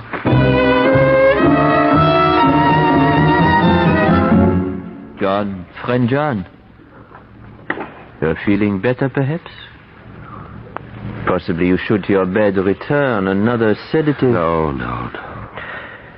So little we know. I have learned the first time when he enter a house, he must receive invitation. But he's cunning. We must trace each detail in the case of poor Lucy. What do you watch so intently? Nothing. Go on. Each moment of her life, from the moment of the first sign, the paleness, the dreams, the throat wounds, this we must trace and study for some clue. What do you do with the pistol, friend John? This! Friend John, what is this? In the window with his black ugly wings spread out, there was a bat. Ah, a bat.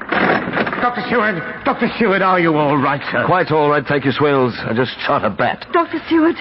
Swales, who is this young lady? I'm sorry, sir. I heard the shot. She would follow me. Dr. Seward, I believe it is not considered quite fashionable to point at a gentlewoman with a pistol. What?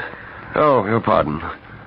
What is it you want? Dr. Seward, it's about my husband, and your reputation has brought me to him. What about your husband? He's perfectly sane, and he insists he's insane. That's refreshing.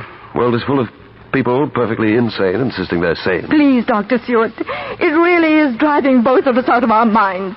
He had some terrible experience he won't speak of. He was ill a long time, and now... Oh, you must help us, Dr. Seward. Prove to him he isn't unbalanced. Friend John, there is no bet here, shot at or otherwise. Dr. Seward, please. What's your name? Mrs. Harker, Mrs. Jonathan Harker.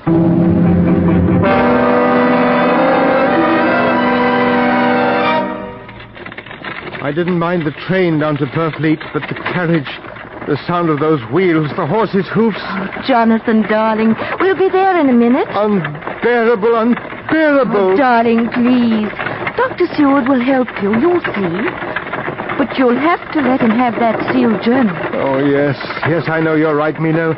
We have to settle this, and the journal is part of it. Oh, Jonathan, now that you're facing this, everything will be right. Dear, lovely Mina, so good to me, so patient. No, darling, I'm not. I love you, that's all. Even as I am, tormented with the certainty of... No, darling, sweetheart. There's nothing certain about it except that you've been ill, and you'll be better. And there's nothing wrong with your mind. Do you think I could love and marry someone whose mind... What is it? Do you hear it? What? You must hear it. Tell me, Mina, that you hear it too. Jonathan, what? Do you mean the music? Yes, I meant the music. It's only a gypsy camp out there by the road. Only a gypsy camp? Take me to your doctor of Melbourne. Lock me up.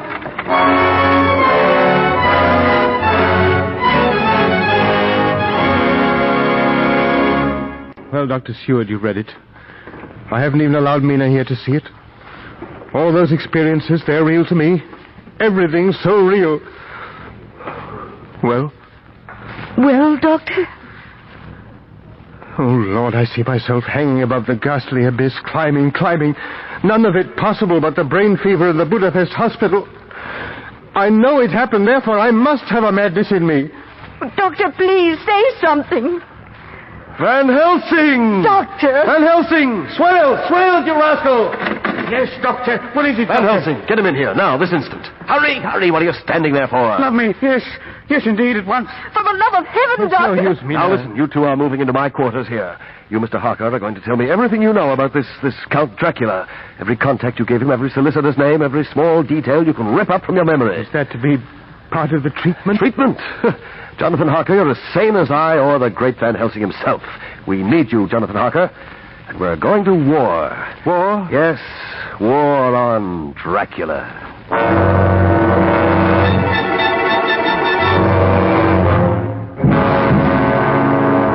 Mr. Renfield, you have made yourself very difficult with your insistence when I'm exceedingly busy. What is it you wish? Sugar for flies? Dr. Seward, I am in full possession of my faculties. I must beg of you to release me. If that is true, in time, Mr. Renfield. No, sir, now. This request is not of first consequence to myself, but to the health, the welfare, the very lives of others. Why do you wish to leave, Mr. Renfield? What reasons? If I tell you that, it will convince you only of my undoubted madness. What can I say? You have answered for me, Mr. Renfield. Perhaps I can serve you in some other fashion. What can I say? You will, I trust, Dr. Seward, do me the justice to bear in mind later on that I did what I could to convince you tonight.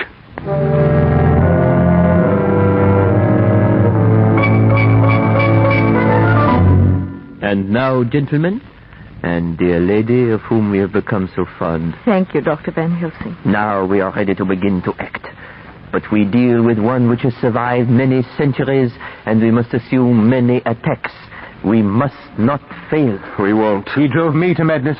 He won't do that again to any other. I'm cold. Mina's not well today. It has been a strain for such a gentle one. This scarf seems hardly enough. I'll borrow a coat. Take mine, of course. We know that in life he was a brilliant man, a descendant of Attila the Hun. We know, too, from our studies, He must be the Count Dracula who did his army abandon to the Turkish slaughter and did homeward flee to raise a new force and try again. And we know from Jonathan that he's at Carfax. Carfax, next door. That is if our move's the next. Is he there? We will see. Please, be careful. Last night, I dreamed. Let him be careful now.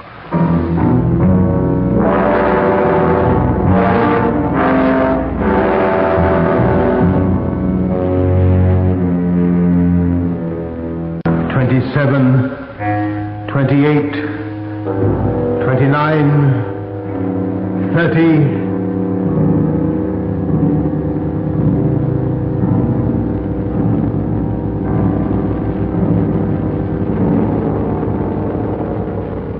There were 50. So these then are the boxes, the coffins, with the earth of his own grave, the vampire's lair, and each coffin a lair. Did you hear something? No. It plays upon my nerves, this ruined old house. The dark shadows, the stone walls, the coffins. It's Castle Dracula again. It is well to be cautious. Our enemy not only has a magic cunning, he has the strength of 20 men. And whereas our windpipes are of the common kind, we cannot hurt him as he can hurt us. He is dead. Van Helsing, we've seen those boxes before. Yes, friend John. An uncommon vampire, this Dracula, so wily as to provide himself somewhere in London with 20 ways of escape and of hiding besides this old house's headquarters. It is our friend Jonathan here who must show us how to trace them through the solicitors, the shippers and carters who unknowingly transported these terrible things. Renfield attacked those carters. Renfield? Yes. Yes, Lord and Master was his cry. Renfield knows something about this. We've got to see him. I thought I saw a face. Where? There, in the shadows. The highlights of his face, the high ridge of the nose, the red lips, the red eyes, the awful pallor. There's nothing there. Listen. Rats. Dr. Short! Dr. Short! What's that? Swells. Thousands of rats. Look, they're coming. It's him. He's sending them. Professor, it's Mr. Renfield. Someone tried to murder him. Someone tried to murder Renfield? Dracula sends these rats? Great heavens, I see a million wicked eyes. Run! Run! Run!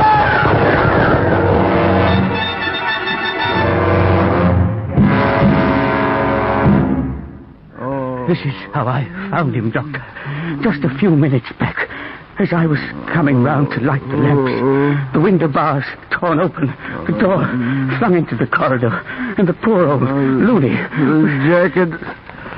Take off the straitjacket. There is no straitjacket, Mr. Renfield. Poor devil smashed about like that. We must arouse him. He must talk. Brandy. Swells. Brandy in my office. Brandy. Mr. Renfield, tell us. The dogs howled, and the bats came. In the mist, he stood at my window as before. His eyes were fierce, like a man's when mad. He laughed with his red mouth, the white teeth tinted in the moonlight. I was angry. Before he sent the flies, the great fat ones, with steel and sapphire on their wings. All lives, all red blood, with years of life in it. All these lives and more will I give you through countless ages if you fall down and worship me. I invite him in. Come in, Lord and Master. Enter. He laughs. He's in my room. Then I know it is next to be the young lady of charm. I am a madman, and let me have a madman's strength. Yes, Lord and Master, I gave you the test. I gave you... Oh, Lord. Renfield? Renfield! He's dead. There's no doubt how. I tried to get the brandy. Poor old loony. He was a decent sort in his way. Friend John. Yes? What did he say? It is next to be the young lady of charm? Mrs. Harker. Mina. Oh, heaven, Mina.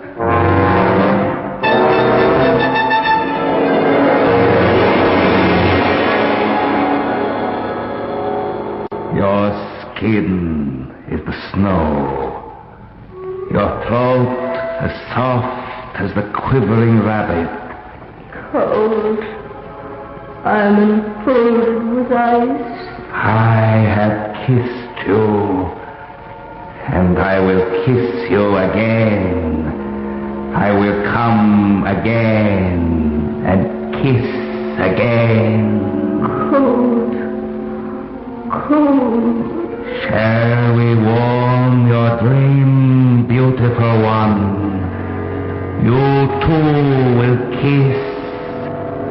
Place your lips, your pale lips, to my throat. They will be rich again. Your blood will be my blood. My blood will be your blood. You will know in your blood that I will come again, and you will seek me forever. Dracula! Shoot him now! Shoot him! Shoot him! Shoot, but he doesn't die. I have the weapon he fears. Careful, he'll tear you to bits. Oh, no, you fear this, is it not? You who live in eternal death, you fear this cross, the sign of eternal life. You think to baffle me? You, with your pale faces on a roll like sheep in a butcher's? My revenge is just begun. I spread it over centuries. You shall be my creatures, to do my bidding, and to be my jackals when I want to feed. Go to the window, stop him. We cannot stop him.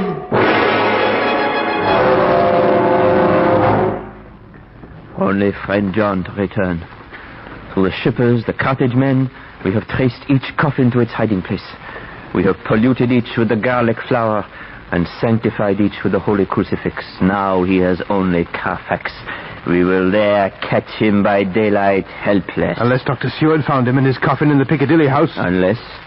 Otherwise, I could wish friend John would hurry. It grows late, and each night is a terror. I'm cold. I'm not well. What precautions can we take? Each must have the protecting crucifix. I place it to your forehead, Jonathan. And Mina, I touch it to yours. What? Mina, don't be afraid. All he did was touch the cross to her forehead. Burned. Look. Mina! Not now, Swale, not now. Take care of it yourself. Van Helsing? Burned into her forehead. A brand. Van Helsing! Jonathan, Mina. Did you find him? Only the coffins. I fixed them right enough, but then I went over to Carfax. You should have waited. I, too, have a score to settle. There were only 29. Somehow he has removed one, sometime in the night.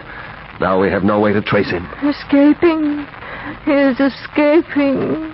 Darkness. The smell of earth. Wagon wheels. What did she say? I want to follow. I want to go. Look what he's done to her, my lovely. The marks of a vampire on her poor throat. We must all keep together always. What is the story? When in life he abandoned to the slaughter his helpless people and fled home to try again? He's going to a seaport, to go home, to start over. Come, all of us. We must together go to make the last desperate fight against this monster. Where to? If necessary, to Transylvania. To Castle Dracula. May God give him into my hands just long enough to destroy that earthly life. If beyond it I could send his soul forever and ever to burning hell, I would do it.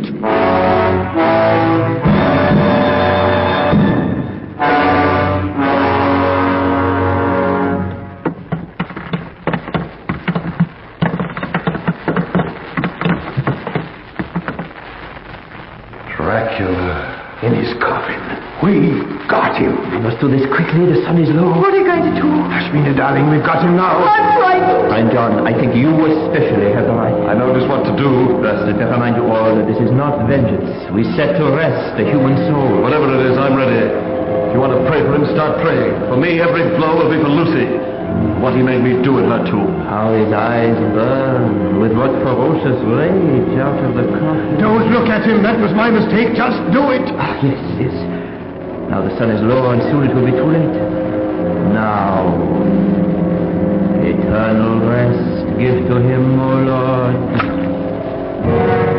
and let perpetual light shine upon him.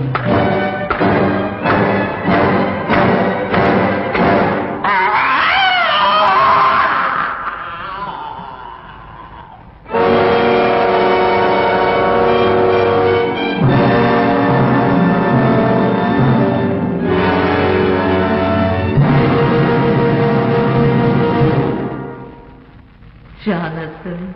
Oh, Jonathan. Mina, darling. Your forehead, your throat. The marks of the vampire are washed away.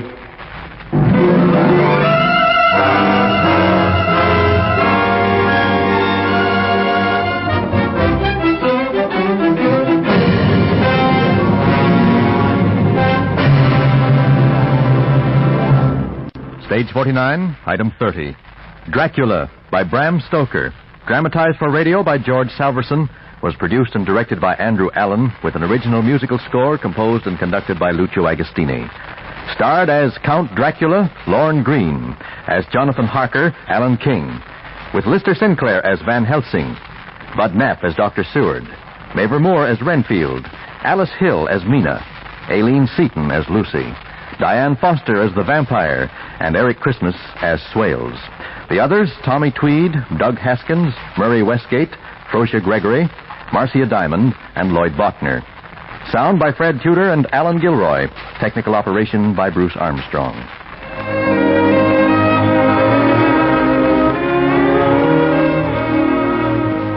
Stage 49 is from Toronto. Elwood Glover speaking. This is the Trans-Canada Network of the Canadian Broadcasting Corporation. And now, a tale well calculated to keep you in suspense. In a moment, Act One of Black Death, written especially for suspense by Mercer McLeod, and starring Christopher Carey, currently featured in Camelot.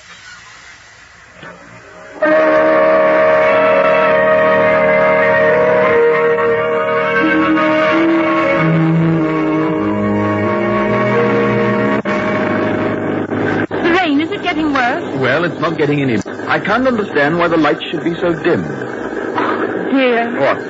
That might be my fault. Why do you say that? When I took the car for petrol last Thursday, remember? You said be sure and have the battery checked? Oh, say no more. Yes, I'm afraid I forgot. Then that's it. If I stall, I don't think we'll get started again. I'm sorry, darling. Oh, what was that? I don't know. I hit something. Can hardly tell whether we're on the road or not. Don't you think we should... Are we stalled? We are. Well, here goes.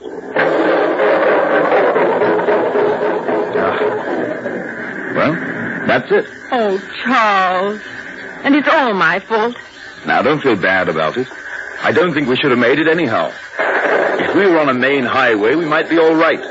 But these small by-roads, miles from anywhere... But what can we do? Well, we can sit in the car and hope another car comes along. But the chances of that happening here are remote. We might be better off to walk to help. I'd hate not to make our appointment in Dwolding. In this rain? It's a cold night, Nora. If we keep walking, we can at least keep warm. We're almost certain to find a farmhouse or something. Are you game?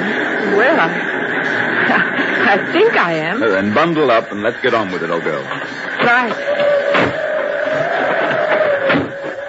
Well, come on. I'm afraid we won't make Dwolding tonight. This is beginning to look a little ominous. Yes. We'd better try calling out, Charles. All right. Hello! Hello there!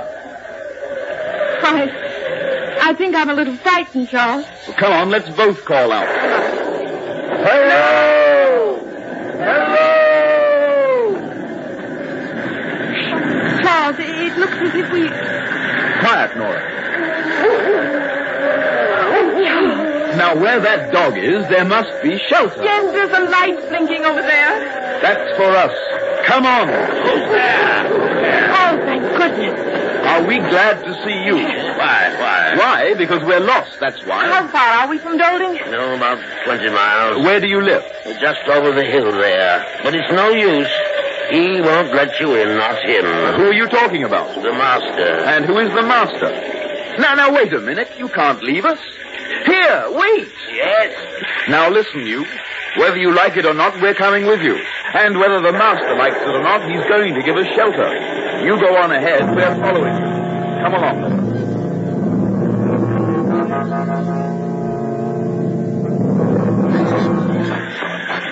Oh, look, Charles. It's a huge, forbidding house.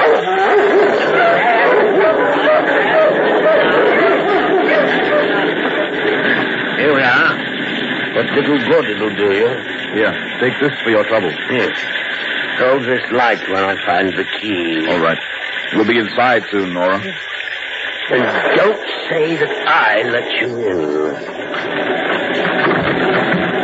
Now, go straight to that second door past the staircase. Thanks.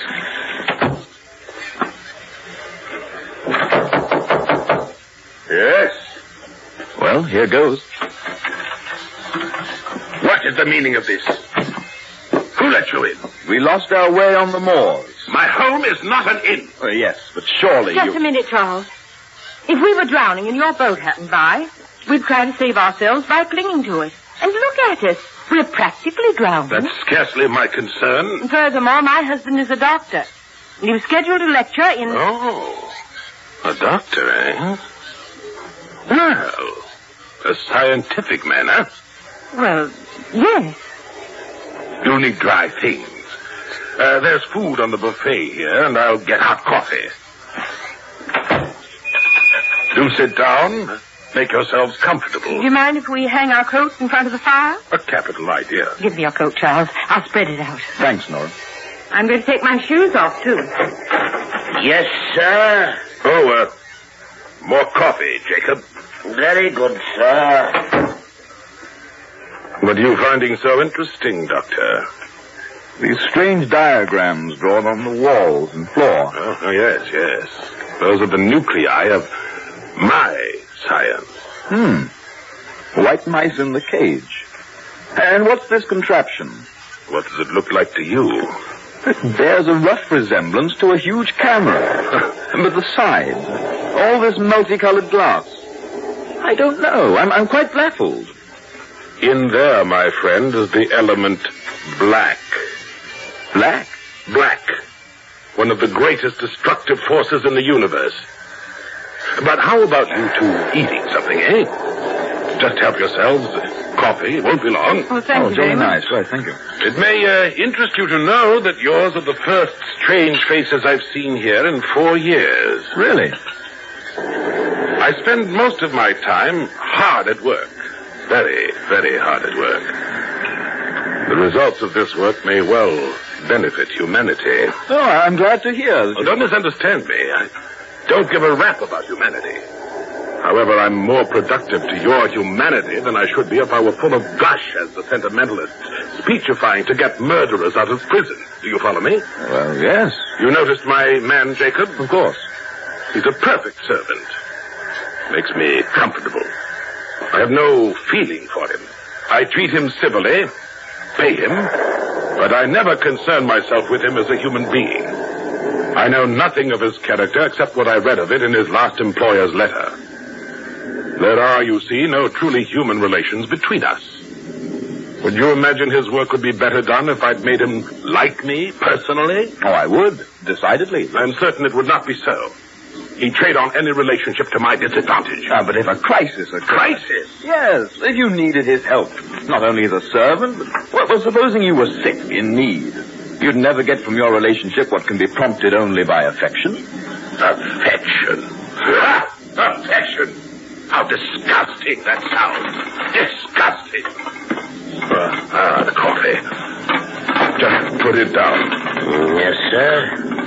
Will that be all, sir? For now, yes. Very good, sir. splendid inhuman efficiency. I think I'd go mad in such an atmosphere. Never mind, Nora. Now, how do you take your coffee? Black, please. Me too. Black, eh? Black. Very good. Who gazes on black stares at death. I beg your pardon. You scientists are quite naive, I find. Well, I fail to see. Let me explain. I find that black is not, as it is commonly defined, an absence of color or light. It is a prime essence, a vital being. And light, on the contrary, is mere activity. Well, this black coffee tastes good. I'm glad we're not out in that black light. There you go again. I don't understand. You think night comprehends black? Night is never so dark that you cannot distinguish grades of darkness. There is no black in the darkness of night. Black is absolute. You mean to say that blackness... Who said anything about blackness? I've been talking about black, not blackness. The one is a positive term, the other a weak, indefinite. Call blackness darkness, and the phraseology will be much nearer.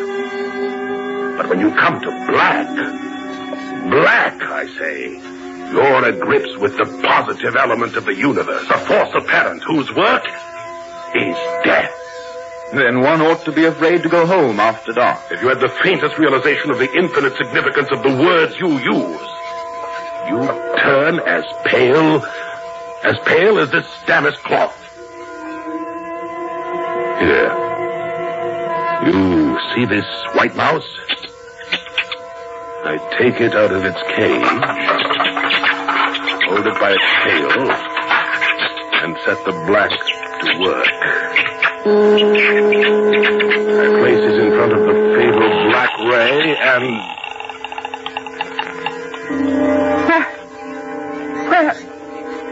Where did it go? It vanished. Exactly, it vanished. And you, Doctor, what do you have to say? I believe I saw something like that years ago at the Palace Theater in New York. You stupid man of science! I'll show you. Jacob! Palace Theater in New York, eh? Yes, sir. Jacob, bring in Damon immediately. The dog, sir? That's what I said. The old hound dog, Damon. That is the old one, isn't it? Yes, sir. Then quickly, bring it here. Yes, sir. Right away. Doctor, you look at me with the eye of a diagnostician. You would condemn me as a hysteric or a madman, wouldn't you, Doctor? How would you put it? Suffering from delusion. That would be your diagnosis, wouldn't it? Why, Exactly. And having placed a tag on me, you'd wash your hands of the whole business. Oh, I know you men of science. Jacob. Bring that hound over here. Master, you're going nuts. Leave us, Jacob. But, sir, not David. I said leave us. Yes, sir.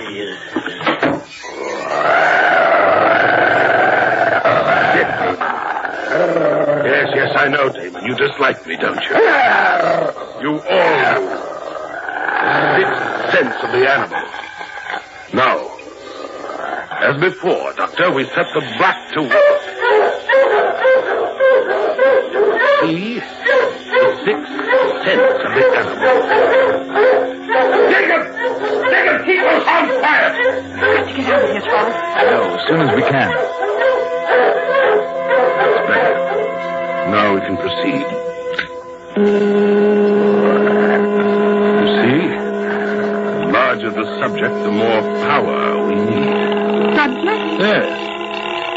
Humans will require even more power. Humans? Why, yes. That will be my most noble achievement. Now, Damon, sit.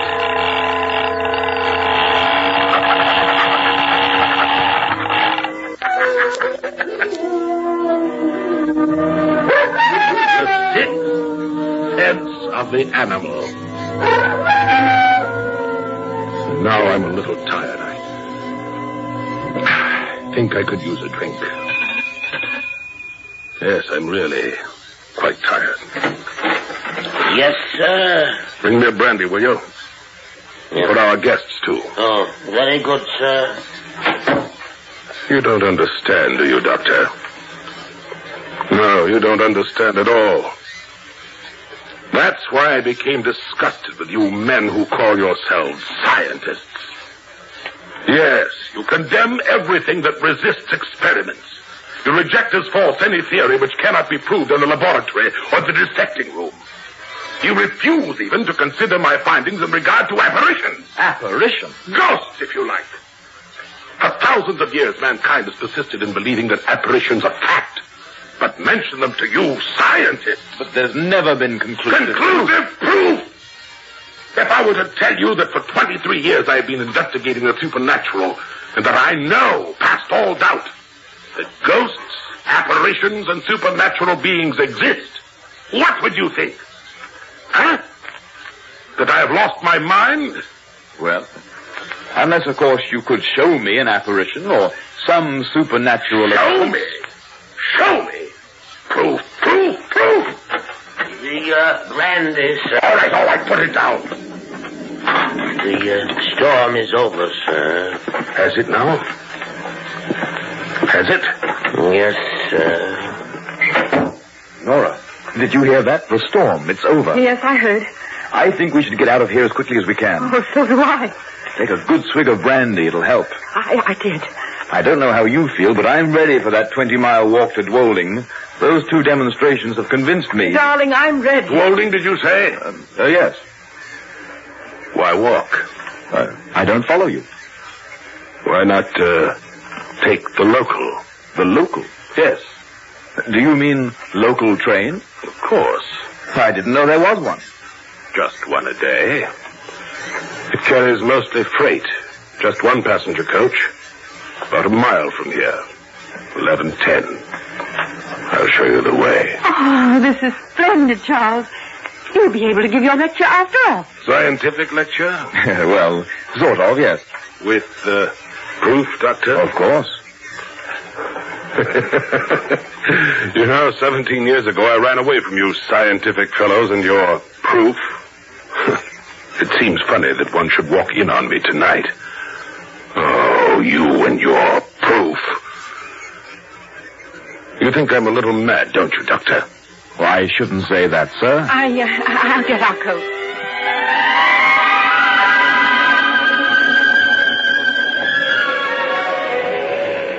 Here's where you catch it, down by the stone fence. Thank you, sir. You say leave everything to Jacob. Good night. Thank you for your trouble. Thank you, sir. I'm glad to be out of the whole mad mess. Oh, me too. How do you feel? Fine. The brandy helped. Good. Charles. Come on. It's right on time. Well, things turned out a bit better, eh? Here we are. Come up. That's it. Now we can relax. Oh, I'm so happy to be out of there. Do you think he's a mental case? Oh, I certainly do. Utterly and completely mad. All that business about black. Absolute nonsense. But, darling, what about that dog? And the mouse? They've really disappeared, you know. An old magic trick. You know, disappearing rabbit and all that. Just hocus pocus. Charles, have you noticed that the lights are so dim? Nora, what are you staring at? Everybody seems to be asleep in this coach. Look at them. Yes. Yeah, they do seem to. Nora, what is it? Oh, Charles. They're not asleep. They're all dead. Charles. They're dead. Oh, Charles, in heaven's name, what's happening? Wait, Nora. Easy now. Oh, Charles. This branch line. What? Remember? Years ago, an accident. The train jumped the bridge into the valley.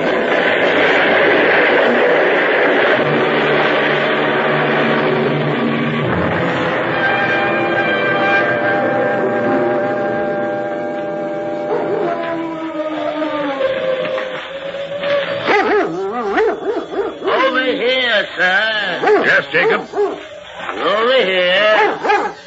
Now, down. How are they? A little shook up, but both in one piece. Think we can get them to the house? I think so. Can you help the woman? I think so. All right. Up we go now. There. Now, can you walk? Yes.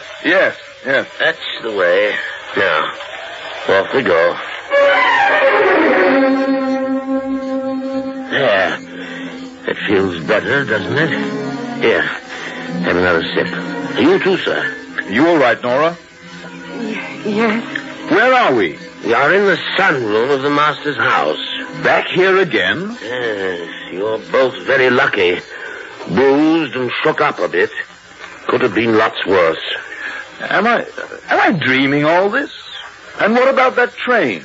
That's what you were ranting about when I brought you in. There was no train. There's no line there. Hasn't been one for years. There was a bad accident there years ago. Train jumped the bridge into the valley. Hasn't been used since. But you and your wife were in that accident. I brought it back to demonstrate another power of black. Doctor, listen carefully. I made it happen again. Remember what I said about my findings regarding apparitions? Well, what do you think now? And now, if you'll excuse me. Now what's going on? Couldn't tell you, sir. I've long since given up trying to understand the master. Well, you're both looking much better. Let me pour you some more brandy. We'll both feel much better when we can be on our way. Here you are. Thank you. Oh, I'm dreadfully tired, Charles. What's he doing with that contraption now? Don't know, sir. He said something about his most noble achievement. What? Charles. He means humans. Listen, Jacob. We've got to get out of here, and quickly, you understand? I cannot go against the master's orders. Jacob, I want to start with a dog. Bring me one of the older hounds. Jacob! Yes, sir. A dog. You heard what I said, Jacob. We've got to get out of here. I think we'd all better get out. Follow me. Come along, Nora. Where are we going? Any place as long as it's away from here. He wants a dog. I'll get him a dog. Follow me down this corridor. He shall have a dog, all right. Charles, what's happening to us? I don't know yet. Now stand at the side of the door. I'm going to open this cage. They won't harm you. They won't even see you. Now, down there. Down there.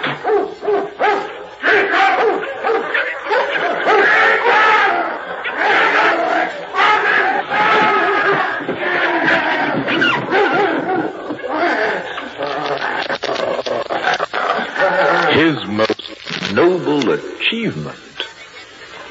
Shall we see about getting you both home now?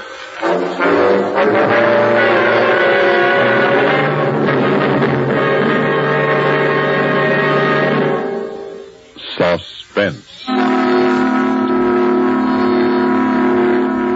You've been listening to Black Death, written especially for Suspense by Mercer McLeod, and starring Christopher Carey, currently featured in Camelot.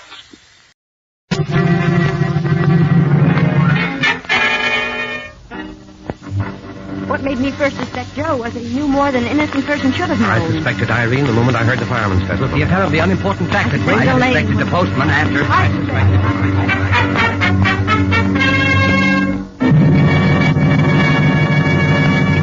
The Listen to radio's newest, most interesting and thrilling program, Suspicion.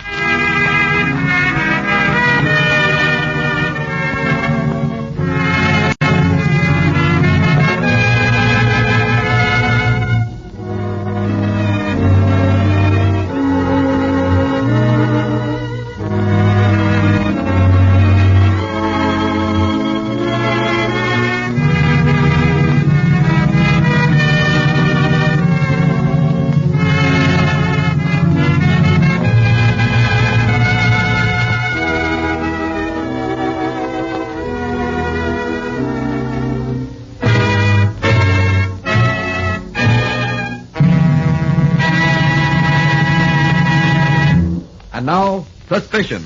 Somewhere in the drama about to be presented is a seemingly unimportant fact, a hidden clue that first casts suspicion on the ultimate culprit. Listen regularly to this thrilling series. Test your powers of observation and deduction and find the hidden clue. It may be a line, a sound, perhaps a complete scene. All names and characters depicted in this story are fictitious. Any resemblance to persons living or dead is entirely coincidental. In Behind the Mask, the story we presented last time in this series, do you remember this scene? Inspector Davis and 2 constables of Scotland Yard have forced entry into Grant Morris's home and found Morris bound to a chair with 4 gas jets wide open.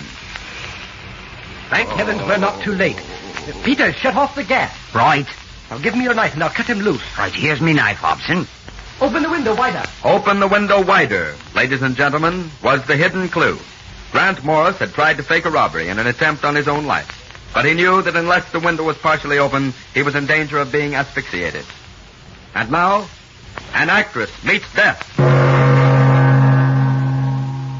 One November evening, when Jean Manners, glamorous actress and toast of Broadway, enters her dressing room in the Arcade Theater after the last act of the Swan Song. Oh, that was a marvelous performance, Jean. I've seen them come and go, but you live, Jean. Oh, now you please excuse the poor work here. Will you be good, darling, and run along Well, now? if you say so. Good night. Tired, darling? Oh, Ellen, it's you. Who else? Don't tell me you forgot our date for tonight. Oh, Ellen, that was just an excuse to get rid of a bunch of old men who didn't know any better. Well, now you hurry and change your clothes, and I'll wait for you outside in the car. Oh, no, darling. I'll take a taxi and meet you at 6th and Pleasant Street. Oh, but you Oh, please, Ellen. It isn't that I don't want to be seen in your car, but... Well, all right. Oh, there's a good boy. Now you run along, and I'll see you in 15 minutes. Don't be late, Jean. Laura, you lazy thief. Wonder what's keeping that fool. How am I going to get out of here? You're 2 minutes late, Laura. It's not your maid, Jane. Right. At your service, my dear. Did you bring the money? Certainly. Then give it to me and get out. Very well, my dear. $10,000 in old unmarked bills. Thank you. Now get out. Aren't you forgetting my letters? You don't think I'm giving up my meal ticket, do you, Roy? You fool. Why, you dirty little... Take your hands off me. I'll scream. I'll scream and be... Well, shall I scream? Just a minute, Laura. Now get out, Roy. I'm warning you, Jane. Don't carry this blackmail too far. You'll find it a dangerous game. But a profitable one. Don't think I'm not going to get every cent I can. And if I should be found dead, Roy, you're the first one they'd look for. I thought you'd never get here, Jean. Sorry. There was so much to do this evening. Tired, honey? A little, Alan. Well, then, what do you say we go to the Silver Slipper Cafe, grab a bite to eat, take a short ride, and then I'll take you home. Any objections? Oh, please, Alan, I'm awfully tired. Oh, but Jean, you promised. I know I did, dear, but I didn't know I was going to be so tired. Try to understand, won't you? Well, sure, I understand. Say, I have some great news, honey. But I can spill that while I'm taking you home.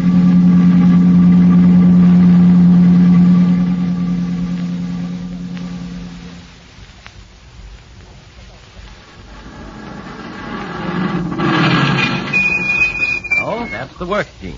In 3 days, I leave for Montana and a job at $200 a month. Oh, local boy makes good, right? Oh, but there's more to it than that, Gene. You see... Sorry to interrupt, darling, but would you mind putting my car away? I've told Laura time and again. Oh, sure. Coming with me? Uh-huh. Where were you going to stay, Alan? Oh, I'll tell you in a minute. Oh, let's have the keys. Oh, I'm afraid you'll have to push, dear. Laura has the car keys. All right. Okay, I'll push and you steer. Now, just stand on the running board. Ready? Push. Okay.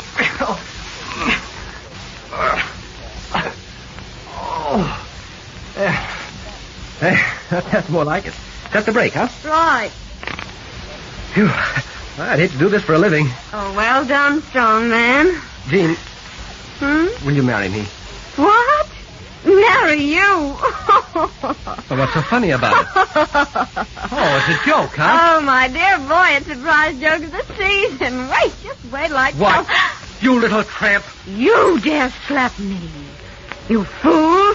Thinking I'd marry a baby like you. How could you possibly mean anything to me? Only this afternoon. Oh, it was all an act, little boy. Just an act. But the show's over now, so run along home and... Jean, I didn't mean to hit you. Oh, good Lord, she's... Here. No. I've got to get out of here. Shortly after 8 o'clock the following morning, as state police officers Carson and Finley are driving toward Chesterville... Attention, all state cars. Attention. This man is wanted on suspicion of murder.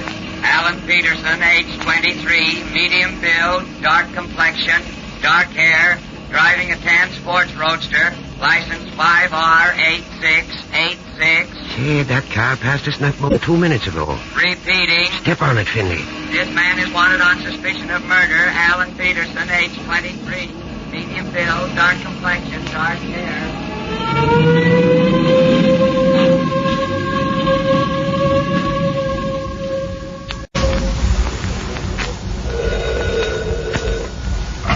Good morning, Mr. Roy Mason's office. Well, may I have him call you back, Mr. Trent? He's busy right this moment. Yes, as soon as he's free. I suppose the game's up, Mr. Hanlon. It looks that way, Mason. Well, there was nothing else I could do. She refused to return my letters. She meant to take every cent I have. Still, I doubt if a jury will convict me for a burglary of that nature. Burglary, eh? Yes. Immediately after leaving her dressing room at the theater last night, I went to her house, broke in the rear entrance, and went through her desk. And found the letters, huh? Yes, but you won't be able to use them as evidence, Hanlon. So you destroyed them? Yes, the moment I got home. Burned them and pulverized the ashes. I know I didn't leave any fingerprints because That's a nice little story, Mason. But I'm not interested in burglars. Oh, you're not interested in burglars? No, I'm on the homicide detail. Blackmailer or not, Gene Manners was murdered. We're going to headquarters. 15 minutes later, in the home of Gene Manners... Hello? Ted? Yeah. What's up, Jack? It's too risky to take Peterson and Mason out there with all the news hawks hanging around. So bring Laura McCall down here to headquarters. Okay, how you making out? I have a hunch this case is as good as solved. Yeah? Yeah, I think so. I just want to see which story agrees with Laura McCall's. Make it fast, Ted. Right. Hold on. Now get your hat and coat on, sister. Why? Never mind the why. You're going to headquarters. Come on, sister. Make it snappy.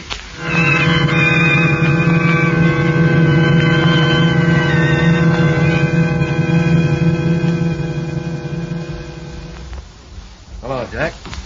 Well, we made it as fast as possible. Good. You sit over there, Miss McCall. Now, see here, Mason. Your conduct is an absolute violation of all legal principles. I know my rights. I demand to see my attorney at once. Sit down, Mason. I will not. You can't bully me. Sit down. The doctor phoned a couple of minutes ago and said that Gene Manners died of carbon monoxide poisoning. Well, I guess that lets me out then. And don't be too sure, Peterson. Remember, you were taking a run-out powder when you were caught. Yes, but I told you everything I know about the quarrel we had last night and how I lost my temper and struck her, knocked her down. Jean struck her head against the running board of the car. Well, Peterson, why don't you finish the story? That's all there is. Right after I hit her, I ran away. You came back later? No. You came back later and decided to kill her and tried to make it look like suicide. That's a lie. Laura McCall heard a car drive up about 1 o'clock, stop for a minute, then speed away. Didn't you, Miss McCall? Yes. You came back, Peterson, saw Gene Manners lying unconscious on the floor of the garage, started her car, closed the garage door. No, you're lying. I came back... Go on. Well, I came back to get some letters I'd written. There weren't any lights in the house, and I thought she might still be knocked out. I started for the garage, but the doors were locked, so I decided she'd been found and taken inside. Why didn't you include that with the rest of your statement? I'm not a fool. Tell that to the jury.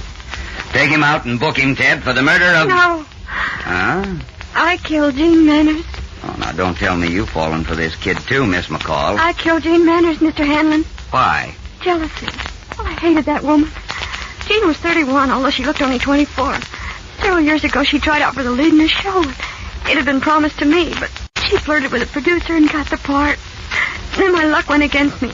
Last summer, I saw her again. I was broke and asked for a loan. She offered me a job as her maid, so I took it. She treated me worse than the dirt under her feet. I see. And last night? But just before the show started, she accused me of stealing a ring some man had given her. I knew that she'd pawned it and was accusing me in order to save herself. I got to the house about midnight. The garage doors were open. I looked in and saw her lying unconscious on the floor. I started the car, closed the doors, and left her. I figured that was how it happened. You knew? Certainly. But I couldn't prove it. So you had to be tricked into confessing. Sorry. The following day, while Detectives Jack Hanlon and Ted Blaine were having luncheon... Well, you read Alan Peterson's account of what happened, Ted, and you'll see Listen, why. Jack, I've read his statement till I'm blue in the face. Well, okay. No use putting gray hairs on your young head. You see, I suspected that Laura McCall had murdered Jean Manners because... Ladies and gentlemen, did you discover the hidden clue that caused Detective Jack Hanlon to suspect Laura McCall of the murder of Jean Manners? If you did, write into this station and tell us the clue you found. And to check your powers of observation and deduction, listen for the correct hidden clue in this story the next time we present Suspicion.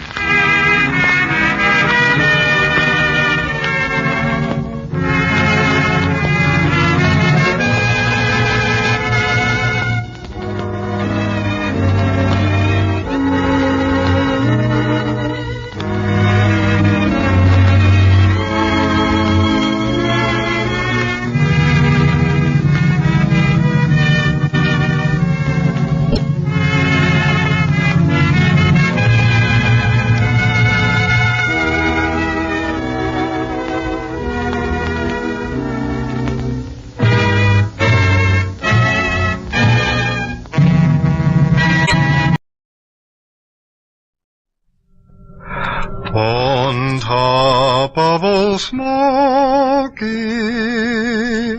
all covered with snow, a wind is a-blowing to the valleys below.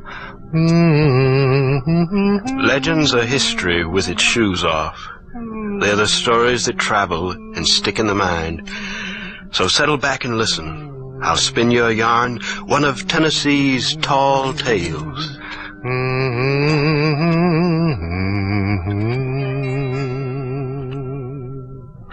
This is a story that begins at sundown one day in October, 144 years ago. The governor of Louisiana Territory, Meriwether Lewis, is riding through Tennessee bound for Washington, D.C. The evening light casts eerie shadows across his path. The man on horseback hardly glances at him. Darker shadows haunt his mind. Governor Lewis shivers as if a fever had seized him. Whispers, questions, fears. The doors will be closed to you in Washington. You have lost the confidence of President Madison. Your enemies have turned him against you. The Secretary of War won't pay the territory's bills, and your own debts are piled high around your ears. You're sick, Meriwether Lewis. That's borrowed money in your wallet. Why did you drink so heavily at Chickasaw Bluffs? Now they're saying you're a drunkard. They tell lies on me. They want to ruin me. I have charted half a continent for them. Is it my only reward to be discredited as governor at St. Louis? Let them ask Mr. Jefferson what my services have been worth to this nation. They're telling it in Nashville that you tried to kill yourself at the Chickasaw Bluffs. President Madison couldn't read your last report. There was no sense in it, and your handwriting was uncertain. The memories swirl and dance in his brain. He pulls his coat closer about his tall figure. Strange garment for a horseman in the wilderness, a loose, long coat striped in blue. For years afterward, folks would talk about that coat. Whatever possessed him to wear it? Was he sick in his mind as well in body? If indeed he was sick at all. What has happened to young Captain Lewis, who blazed a pathway across the Louisiana Territory to the rocks and fog of the Pacific coast? What has happened to the Virginia youth who impressed President Jefferson so deeply that the President gave him letters of credit on the United States itself and put him in command of the Lewis and Clark expedition into the vast uncharted Northwest? Meriwether Lewis and his friend William Clark, hardly more than young lads, went on the greatest adventure in the history of the young republic. Deep into Indian territory they went, up into the great plains where millions of buffaloes made the earth tremble under their hooves, into the icy splendor of the Rocky Mountains. then down the purple canyons of the Columbia River to where it spills into the blue Pacific. Meriwether Lewis, not yet turned 30, led the exploration, and its success opened the way for the Americans who pushed across the wide Missouri. Oh, Shenandoah, I long to hear you. Away, you rolling river. Oh, Shenandoah, I long to hear you. Away, away, we're bound away, cross the wide Missouri. Oh, Shenandoah, I love your daughter. Away, you rolling river, I'll take her across the rolling water. Away, away, we're bound away, cross the wide Missouri. Oh, Shenandoah, I'm bound to leave you. Away, you rolling river. Oh, Shenandoah, I'll not deceive you. Away, away, we're bound away, cross the wide Missouri. 6 years have passed since the adventure in the Northwest. It is 1809, and Meriwether Lewis is 35. The journals of the Lewis and Clark expedition, still unpublished, are in his saddlebags as he travels east to confront his enemies in the national capital. The trip from territorial headquarters at St. Louis has brought him overland, across the Natchez Trace. Just ahead of the travel on this October night in 1809 is one of the few taverns between the Tennessee River and Nashville, Robert Griner's Inn. Lewis rides into the clearing where the cabins stand. His servant John Pernia and a Negro slave named Captain Tom are half an hour behind him on the trace. Polly Spencer, get the children out of the gentleman's way. He's wore out, I warrant, and no mind to hear their chatter. That is Mrs. Griner. Robert Griner's away, and she is running the inn by herself. Sit down, sir. What'll I serve you? There's whiskey, apple brandy, and some rum. Spirit? Yes, I need it. I'll have some whiskey, ma'am. I'm very tired, I think. There'll be my manservant and my slave along presently. Have you room for them? Oh, yes. They can sleep in the barn, sir. You can have the cabin just across the clearing from this one. You operate this stand by yourself, ma'am? These woods must be lonely. For myself, I would prefer the loneliness. But you with children? Oh, I've got a husband, but he's not home this day, but he'll be back. Maybe tonight, maybe tomorrow. I'll get the whiskey.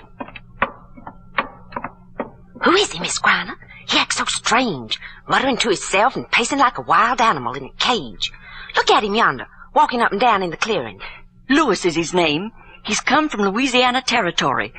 Been on the Natchez Trace since September. Now bring me the whiskey, and be quick about it. Sooner he gets a drink under his belt, the sooner he'll be settled down. Yes'm. See, Miss Griner? The slave and the other man is riding out of the woods. Mr. Lewis is taking something from him. It's a canister, like Mr. Griner keeps his gunpowder in. Oh, be off with you, Polly, and stop peeping out at them. You make me nervous the way you fidget. The little goose is right, though. He's mighty upset, is this Mr. Lewis, and no ordinary traveler by the looks of him. I wonder who... Give me my pistols, Captain Tom, my pistols. I want to examine them. They won't catch me off guard. Let's see now. Yes, the priming's all right. They haven't been tampered with. A strange scene to behold. The nervous woman and her servants and children in a lonely wilderness clearing. Lewis' 2 manservants vanishing as soon as they have eaten. and Louis himself scarcely touching the whiskey, leaping up from the supper table as if in a seizure, then calmly pulling a chair to the door of the Griner cabin and lighting his pipe as if at peace with all the world. This is a very pleasant evening, Mrs. Griner. Yes, sir. I must make you a bed for tonight. You'll be sleeping sound, I guess. Sleep? I do not think I shall sleep tonight. Do you know who I am, Mrs. Griner? You said your name is Louis. That's enough for me. Folks come and go on the Nachi trace. Don't many of them choose to talk. And if they do, well, I listen. Learn it from me, then, not from my enemies. Enemies? You don't mean you're a hunted man, do you? Because I won't have trouble here. I carry my trouble with me, Mrs. Griner. I'll carry it on from here. I am Meriwether Lewis, Mrs. Griner, the governor of the Louisiana Territory.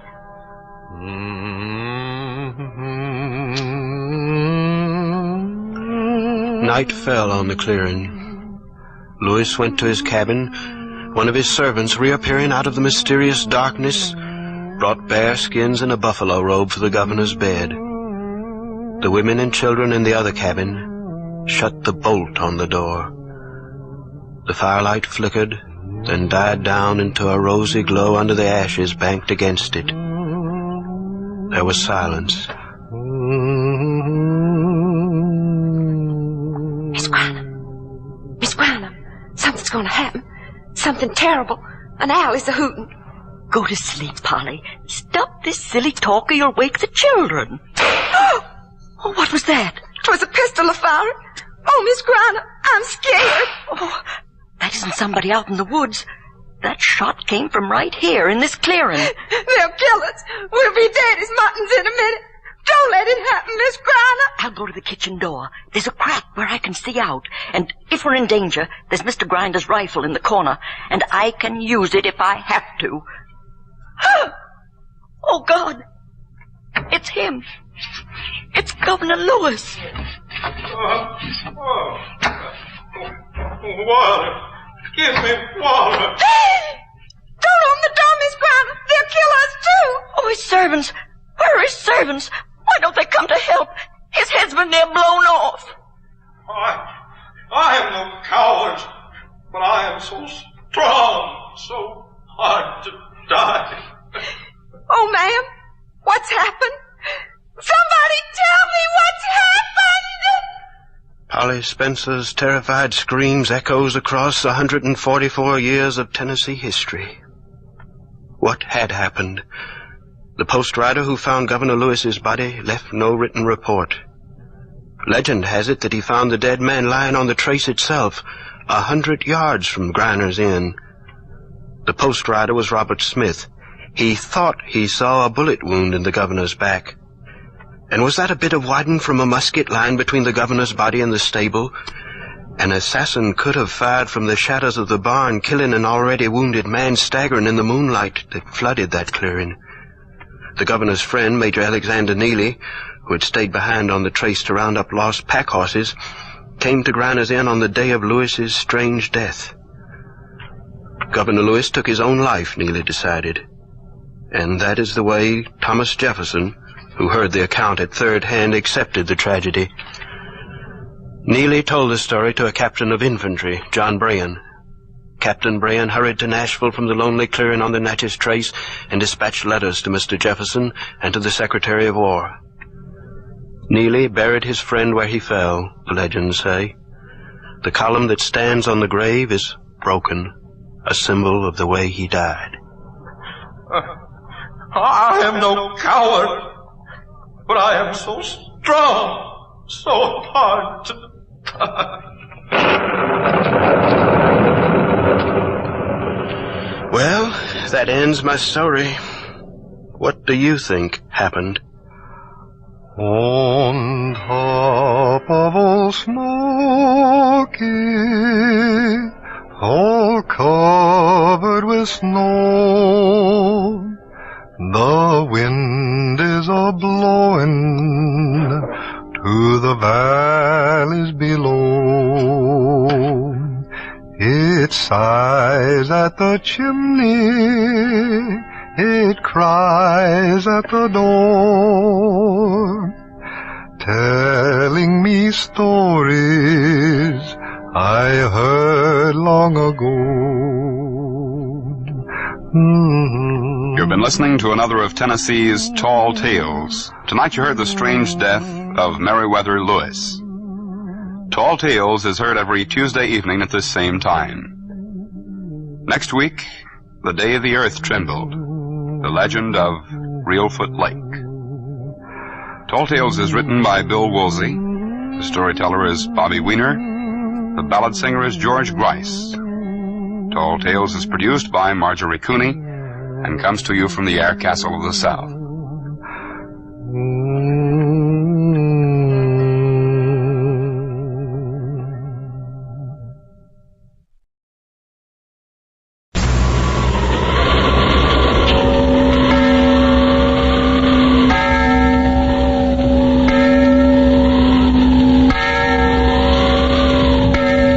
Witch's Tale.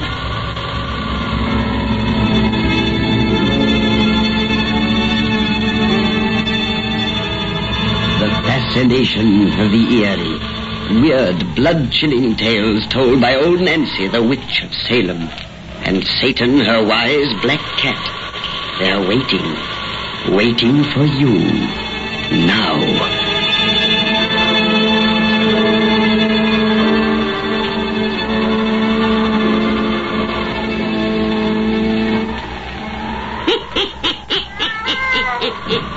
Another 22-year-old I be today. Yes, sir, 122-year-old.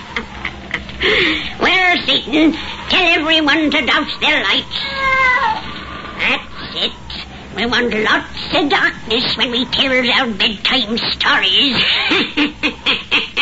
Now, draw up to the fire and gaze into the embers. Gaze into 'em deep. And soon, by the light of the moon and the stars, you'll see a barren stretch of land where two roads meet in old Massachusetts state. 3 policemen stand a-talking there beside their motorcycle bikes, and soon you'll hear the story of the haunted crossroads. The haunted crossroads.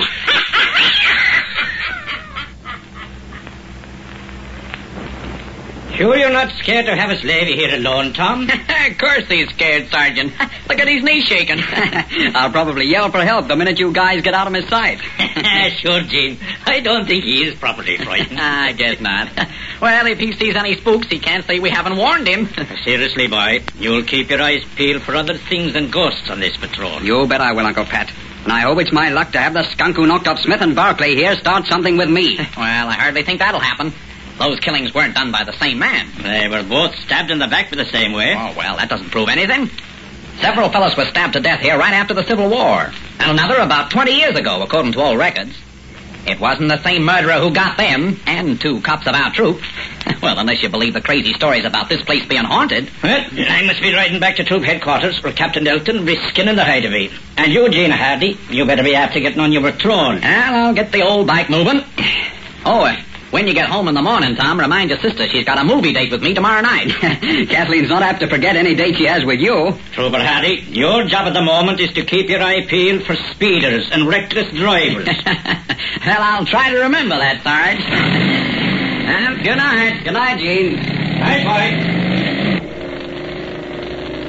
Kathleen, the morning, the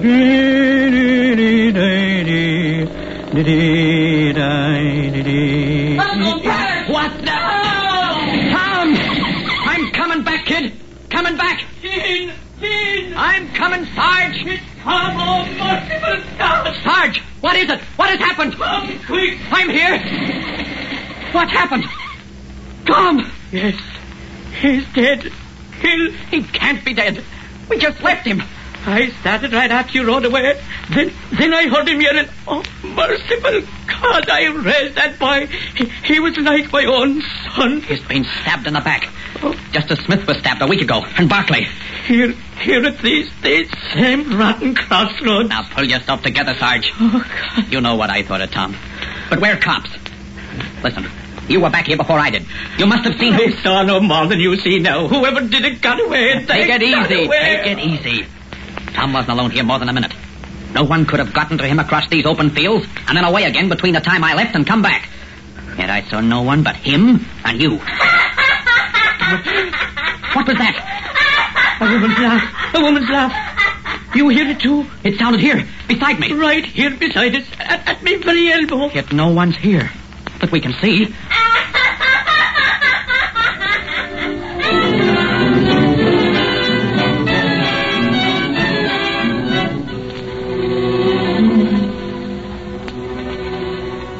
An invisible woman. That's the craziest part of your whole crazy story. But we did hear it, Captain Elton. It's true, so help me. But there wasn't any woman, by your own confession. You said you searched and couldn't find her. We looked everywhere around, sir, but there's no place there for anyone to hide. And like the hicks around here, you come to the conclusion those old crossroads are haunted. A female ghost stabbed Tom Fallon with a very ungodly steel knife, I suppose, which she carried away with her because you couldn't find it either. That's a fine way for two policemen to explain a murder. We're only telling you what really happened. But it couldn't have happened. Just the same it did. Now look here, sir. Tom Fallon was my closest friend. I'm engaged to marry his sister. And Sergeant McGee here is his uncle. You don't think we'd lie to you when Tom's dead body lies out there in the squad room? He was like me own son. Oh, here, Sergeant Pat. Sit down. I'm sorry I have to pound at you like this. But Tom is the second of the troop that has been killed inside a week. At the same place.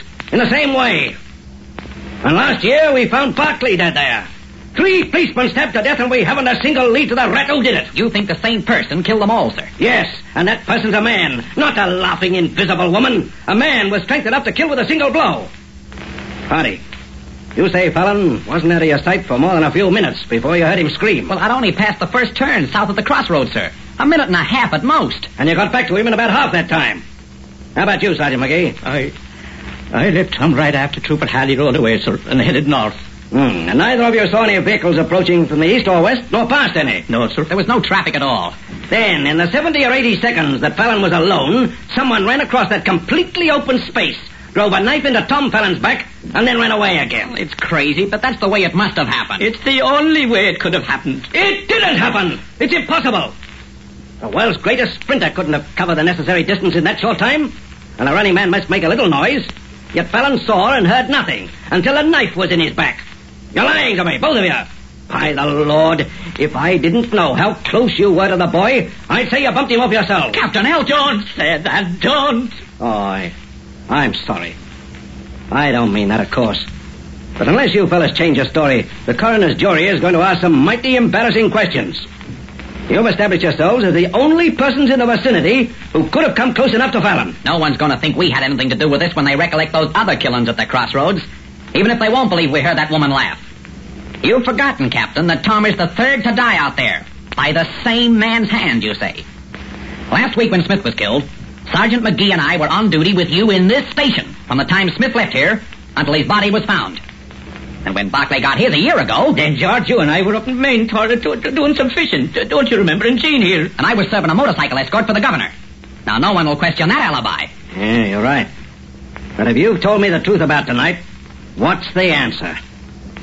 I didn't have to listen to such a nutty yarn about Smith's and Barclay's murders, for no one was near him when it happened. They'd been dead for hours when found. Oh, excuse me, boys, the things I've said. But if I don't find someone to pin these stabbings on pretty soon, I'll be believing those damn crossroads are haunted. That's all. Just a minute. Come. Miss Fallon is here, sir. Bring her in. Yes, sir. Does she know her brother is... No. I telephoned her to come down here. That's all. You'd better break the news, Pat. You're her uncle. No, not me. I can't even see her now. Let me out this other door before she... Quiet, here she is. Captain Elton, why did you telephone me to come down here? Jean, Uncle Pat, why are you here? What's wrong? Let me out of here. Let me out. Uncle Pat, it's Tom. Something's happened to Tom. Don't look at me. I don't know anything about it. Kathleen, dear. Miss Fallon. Tom was posted at the crossroads tonight. He's been killed there, like the others. Yes. Your brother is... Tom. Oh, Tom. Dearest Kathleen. Let me out of here. Oh, let me out. Oh, Pat. I can't bear to hear her cry like that. I can't bear to have her eyes upon me. She has eyes like Tom, and they accuse me. They accuse me. Accuse? Before God, I swear I didn't mean to kill him. Had you? Yes, I killed him. I didn't tell you the truth. I never left him at his post at all. I killed the boy I loved because something from the blackest hell got into me. I stabbed a knife into his back because I couldn't help myself. I was made to do it. No, I'll pay for what I've done. Don't let him get his gun. He shot himself. Uncle Pat. He's dead. Tom Fallon's murderer has just killed himself. He stabbed my brother. Oh, no, he couldn't. You heard what he said, Miss Fallon. But who killed Smith and Barkley? McGee couldn't have done that. No. Why did he say he couldn't help himself? That he was made to kill his nephew? And what was the meaning of that woman's laugh I heard?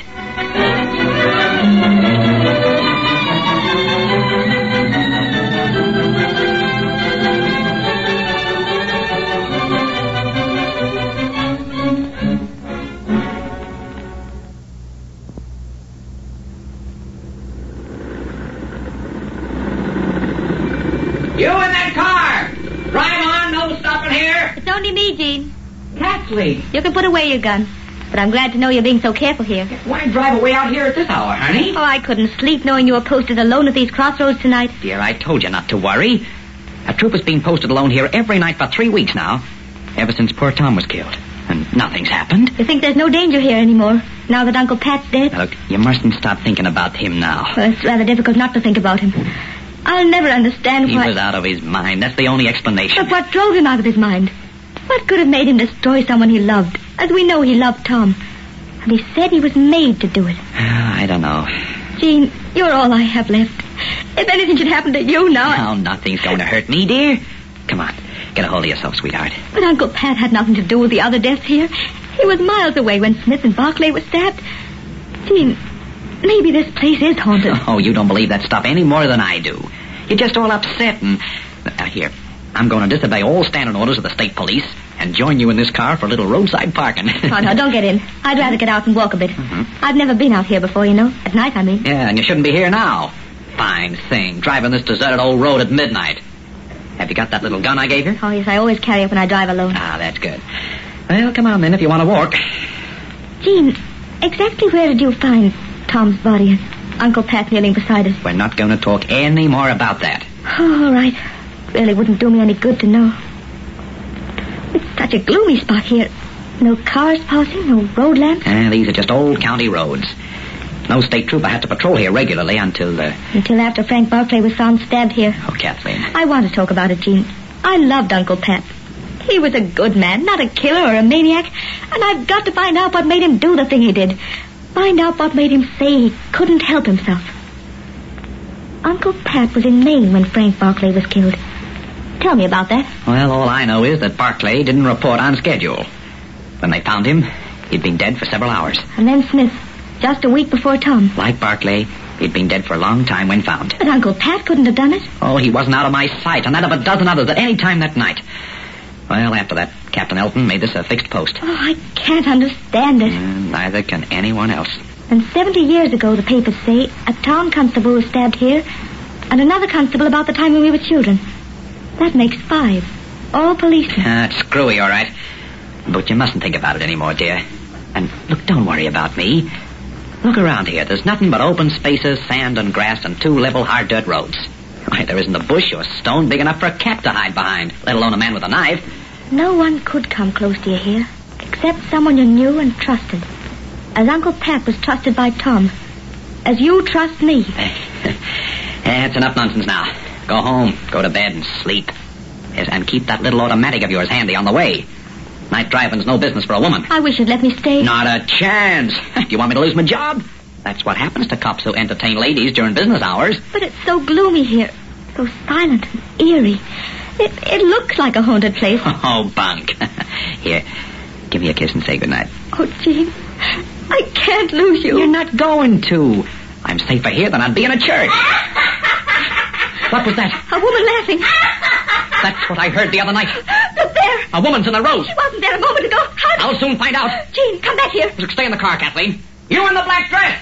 I want to talk to you. No, don't follow her, Jean. Come back. Wait, I tell you, whoever you are. Don't walk away from me. I'm an officer of the Don't go law. any closer to her.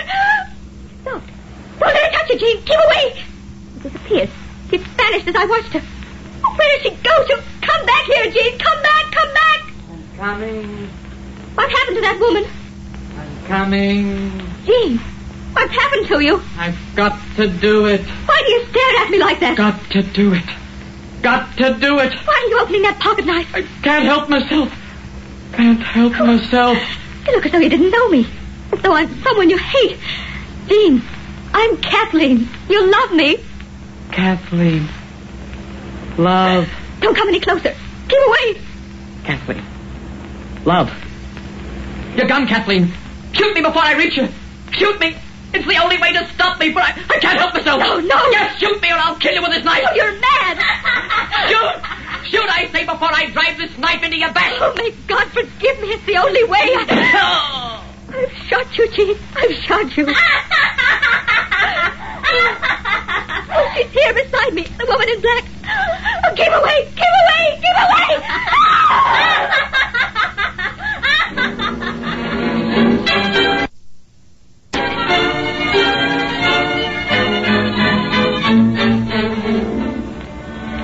Come on, Miss Fallon. I want to hear more about this woman who laughed. This ghost. Oh, please don't ask me any more questions now. I'll go up to that operating room again, Captain Elton. Make sure that Jean's going to live. I only shot him to stop him. You stopped him, all right. Oh, here's a doctor at last. Oh, doctor. It's all right, Miss Fallon. We've taken the bullet out of Trooper Hardy's shoulder, and he'll be up and around again in just a few days. Oh, thank God. Thank God. And also Jean's tough constitution. Now, that's off your mind. Will you please tell me exactly what happened at the crossroads tonight? I'll answer all your questions now. What I've already heard has made me very curious. Sit down, Doc. It's your office and your hospital. Go ahead, Miss Fallon.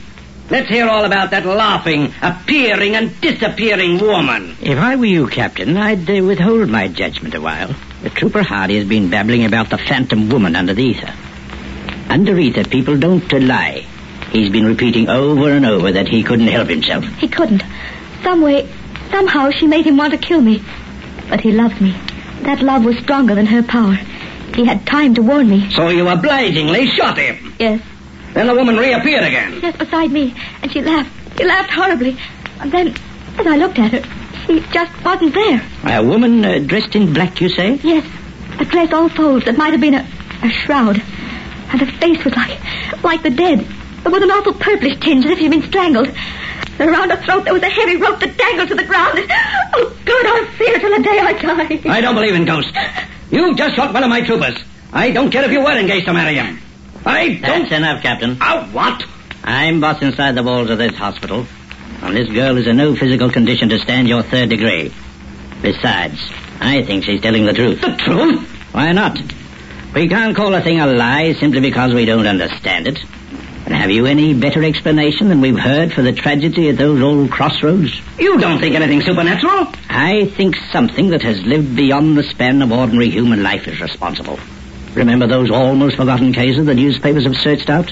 The man who was stabbed there in 1865? That other chap in the early 1900s? One of the reporters told me they'd discovered several more crossroads stabbings in the records. A peace officer was killed there in Andy Jackson's time. And a member of the watch was stabbed when Washington was president. Oh, policeman. By Jove. I hadn't thought of it just in that light. Miss Fallon, you say the phantom woman had a rope round her neck? Yes, a thick rope tied with a heavy knot. A hangman's rope. And at the crossroads in the early days, criminals were hanged and buried. What's that got to do with it? Maybe a lot more than you think. Excuse me, Captain. Move a chair aside so as I can get to that bookcase. What? I want to find something. Something I've read and more than half forgotten. Policemen, officers of the law. They've been the only ones to die at those crossroads where a gallows tree once stood. Oh, that's a coincidence. But you must admit a strange coincidence. Here's the book. An old history of this county. History? Here it is. I knew I read it somewhere. Look. What is it, Doctor? I'll read it to you. Listen. On that 13th day of August, 1721, by order of the King's Governor, a gibbet of good, stout oak had been erected at Berkeley Crossroads. That's the old name of our place, Captain Elton. Go on reading. And there the criminal, Goody Fairfax, was taken, still protesting her innocence of the foul crimes which had juries her peers.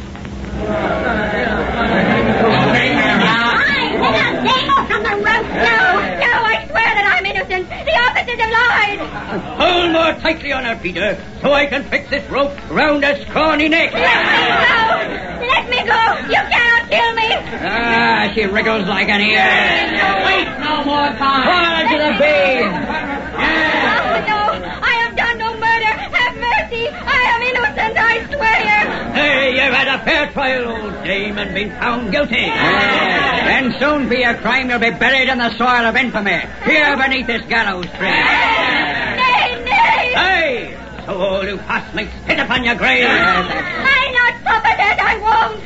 Ah, the rope's fast at last. All is ready, my Lord Sheriff, when you give the word. Our Lord the King's High Sheriff speaks. Nay, I who am about to die this unjust death will speak. Hear me, ye officers of so-called justice, who have decreed this fate for me. As I die innocent of crime, I vow to return from death the murderer ye to hang me for. As ye officers of blind law do visit death on me, so I shall visit death on you, with no more sense of right or pity. You mean to bury me beneath this gibbet, in unhallowed ground, away from God. Whilst I remain away from God, beware, beware, I warn ye, for not even death will stay my hate. I shall return to bring ye death, ye officers of law. Pull on the rope. Aye. I shall return to bring you death. I shall return. And so, still screaming her threats of ghostly vengeance, the murderess Goody Fairfax was hanged to death. Then the old account goes on. Her body was cut down from the gallows and buried underneath it at Berkeley Crossroads. The haunted crossroads.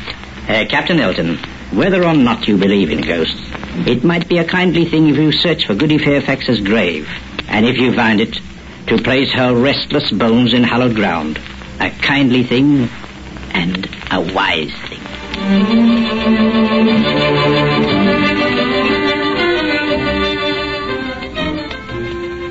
I haven't got over it yet. There were human bones, a woman's bones, buried beneath those crossroads. I knew you'd find them if you only persisted in the search. He persisted, all right, making us troopers do the digging with me on double shift. Fine way to treat a man only a week out of hospital. And a newly married man. Oh, I thought that was a good way for you to earn your sergeant stripes. Sergeant stripes? Yeah, here's your warrant. Captain Elton. I had to make you two crazy ghosts here some kind of a wedding present. And this didn't cost me anything. Oh, how can we ever thank you? Be happy. And Kathleen, let that first shot you had at your husband be the last.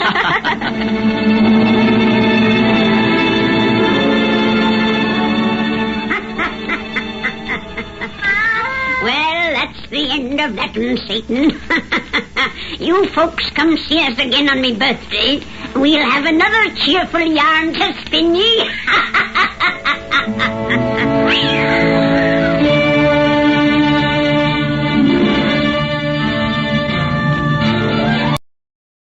With Book and Pipe.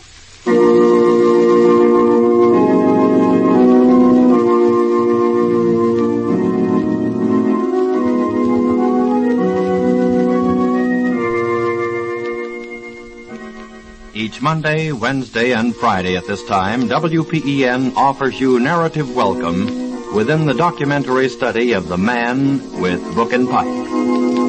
Join us as he recreates in story the fictional gems of the world, told with all their absorbing brilliance of color.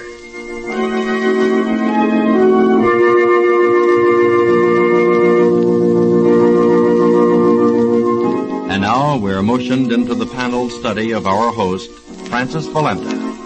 Listen now to the man with Book and Pipe. Good evening, ladies and gentlemen. This is the man with Book and Pipe. This evening we bring you the story of the gruesome fate which befell the old caretaker of a cemetery in Salem, as we present The Graveyard Rats.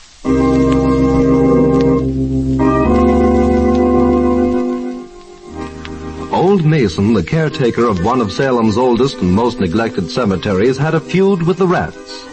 Generations ago, they had come up from the wharves and settled in the graveyard, a colony of large rats. And when Mason had taken charge, he decided they must go. At first he set traps for them and put poisoned food by their burrows, and later he tried to shoot them, but it did no good. The rats stayed, multiplying and overrunning the graveyard with their ravenous hordes. They were large rats, sometimes measuring 15 inches in length. Mason had caught glimpses of some as large as good-sized cats, and when once or twice the gravediggers had uncovered their burrows, the malodorous tunnels were large enough to be crawled into by a man on his hands and knees. Yes, the ships that had come generations ago from distant ports to the rotting Salem wharves had brought strange cargoes.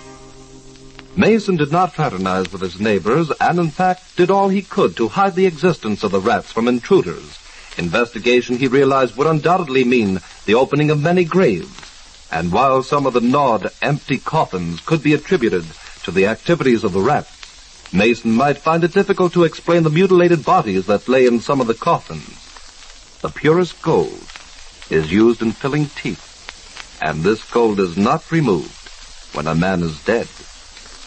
And sometimes, too, there were medical students and less reputable doctors who were in need of cadavers and not over-scrupulous as to where they were obtained. Mason did not care what happened to the bodies after he had performed his gruesome thefts, but the rats inevitably dragged away the whole cadaver through the hole they gnawed in the coffin. The size of these burrows occasionally worried Mason.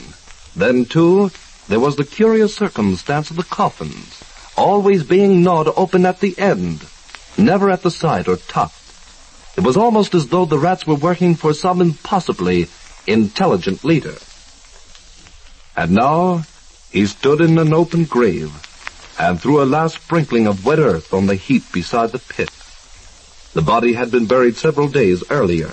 A relative of the dead man had been coming to the grave at intervals, but he would hardly come at this late hour, no matter how much grief he might be suffering. And so, taking up the spade, he bent down and examined the fastenings of the coffin. Abruptly he stiffened. Beneath his feet he sensed an unquiet stirring and scratching, as though something were moving inside the coffin.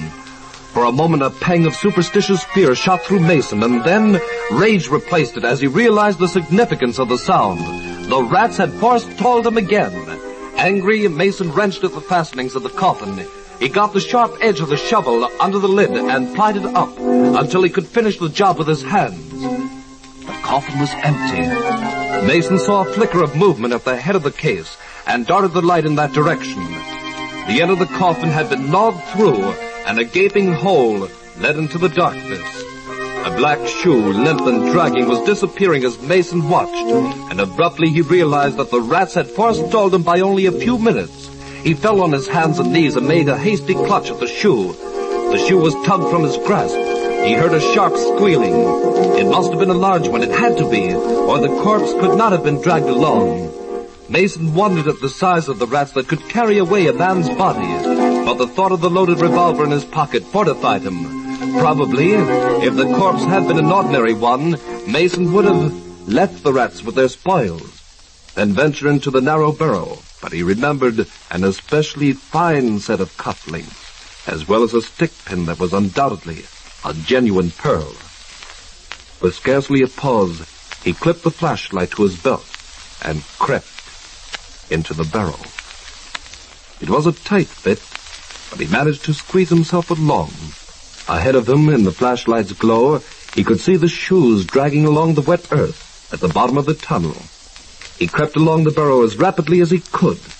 The air had a musty stench. If he could not reach the corpse in a minute, he would turn back. He crawled forward, several times passing the mouths of adjoining tunnels.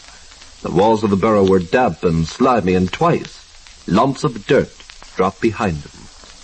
With thoughts of a cave-in making his pulse race, he decided to abandon the pursuit, even though he had now almost overtaken the corpse and the invisible things that pulled it. But he had overlooked one thing. The burrow was too narrow for him to turn. And then panic touched him briefly, but he remembered a side tunnel which he had just passed and backed awkwardly along the tunnel until he came to it. He thrust his legs into it, backing until he found himself able to turn, and then he hurriedly began to retrace his way, although his knees were bruised and painful. Then, agonizing pain shot through his leg. He felt sharp teeth sink into his flesh. There was a shrill squealing and the scurry of many feet. Flashing the light behind him, Mason caught his breath as he saw a dozen great rats watching him intently, their slitted eyes glittering in the light.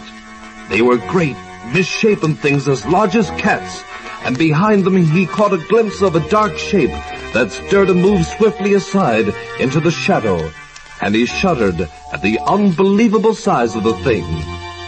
The light had held them for a moment, but they were edging closer, their teeth dull orange in the pale light.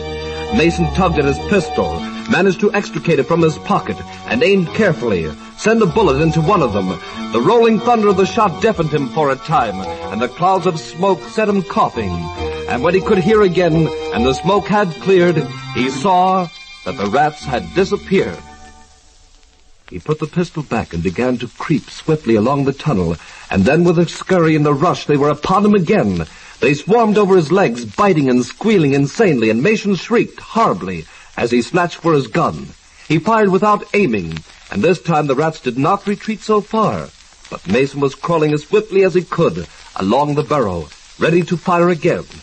He crawled on, pausing briefly as he made out a shapeless huddle on the damp clay a few yards ahead. For a second he thought it was a mass of earth that had been dislodged from the roof, and then he recognized it as a human body. It was a brown and shriveled mummy, and with a dreadful, unbelieving shock Mason realized that it was moving.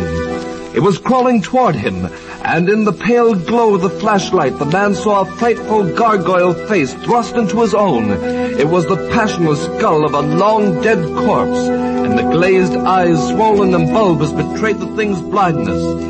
It made a faint groaning sound as it crawled toward Mason, stretching its ragged and granulated lips in the grin of dreadful hunger. And just before the horror touched him, Mason flung himself frantically into the burrow at his side.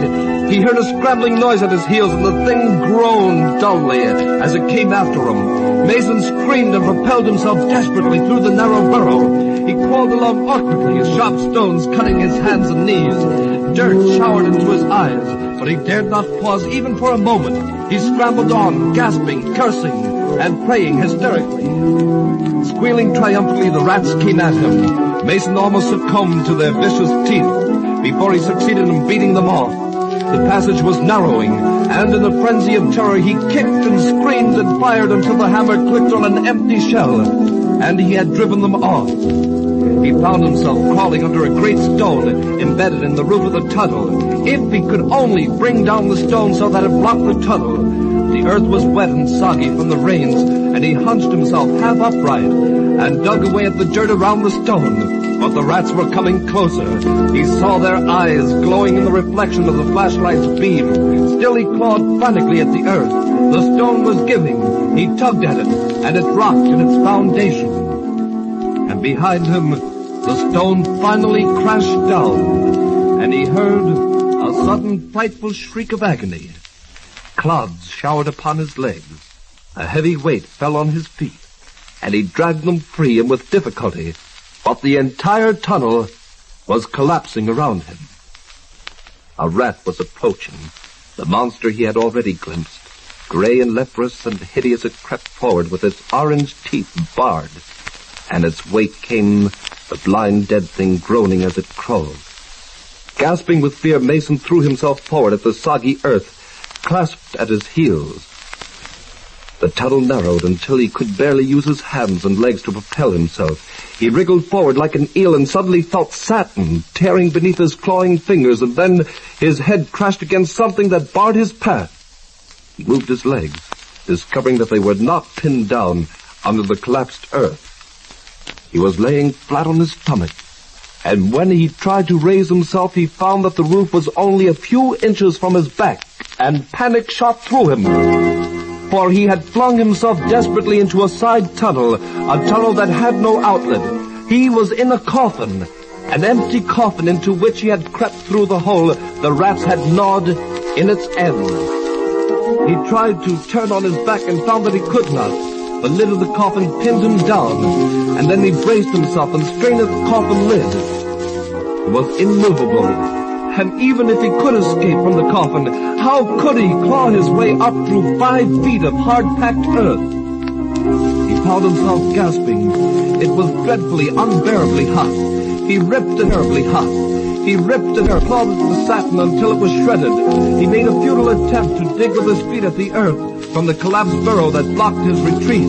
If he were only able to reverse his position, he might be able to claw his way through to air.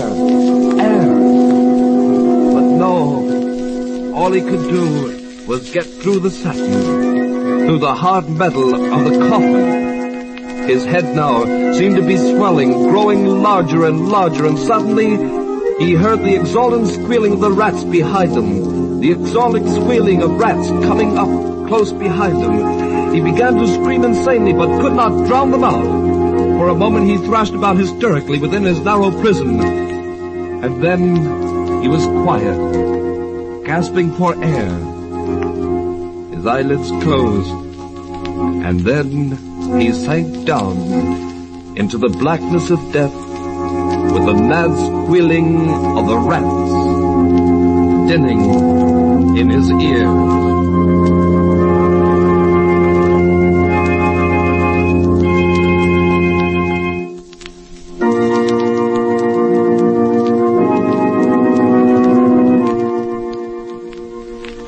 This is the man with book and pipe again, ladies and gentlemen, extending to you the invitation to listen again on Wednesday evening, when we'll bring you another story that America...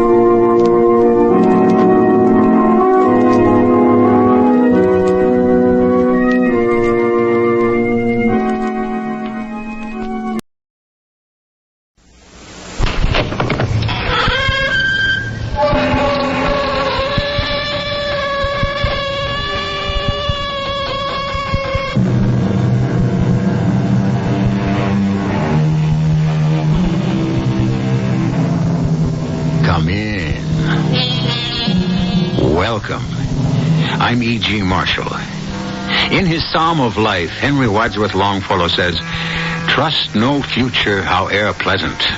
Let the dead past bury its dead. Act in the living present."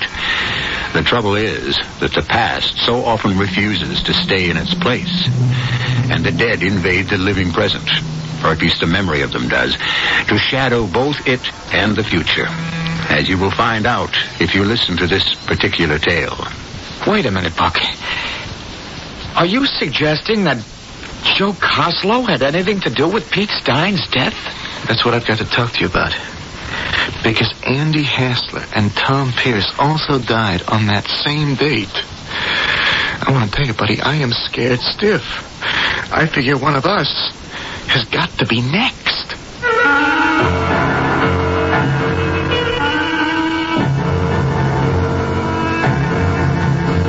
Our mystery drama, This Deadly Fraternity, was written especially for the Mystery Theater by Ian Martin and stars Jack Grimes. I'll be back shortly with Act 1. Wants to guide you. Books are their business. Check out the library. It's filled with success stories. A public service message from the American Library Association and this station.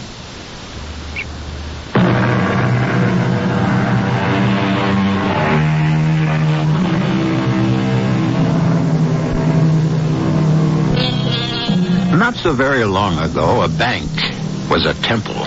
a hallowed place of mystery. Its high priests were the executive officers in three-button vested suits cut from conservative serge. The gleaming marble floors echoed one's footsteps, which rang hollowly over the hushed whisper of the business of transacting money. Most banks are very different today. In the hustle of advertising, the giveaways, the constant battle to win depositors. But not all. Some remain just as forbidding, as, for example, the First Continental Bank of Cleveland, whose president is the formidable M.J. Trimble. Yes, Miss Prod. Who? Harold Clark? Oh, Clark, yes. Yes, send him in. Let's see now, where was I? Come in. You, wish to see me, Mr. Trimble? Oh, yes, come in. Close the door. Yes, sir. Now then, how's everything going along at Mortgages and Loans, Clark? Well, all right, I think. Have I done something wrong? I don't know, Clark, have you? No, sir. Well, I mean, why bring up such nonsense? I just asked a friendly question. It so happens that for a certain reason I find I have an interest in you. How long have you been with us now? Just a little under a year. Came over to us from Metro Bank, I believe. That's right, sir. After 7 years there. Certainly took time for you to see the error of your ways. I mean, after all, we Holdcraft men should stick together. Sir? Your college, Clark, your college. Didn't you graduate from Holdcraft? Well, yes, Mr. Trimble, I did. Well, there you are. So did I.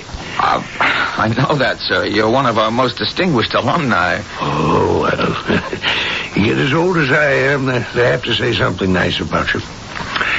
What was your fraternity? Yeah, well, I sort of dropped out, sir. Oh, I'm disappointed to hear that, Clark. Best days of a man's life. What was your affiliation? Tau Alpha Gamma.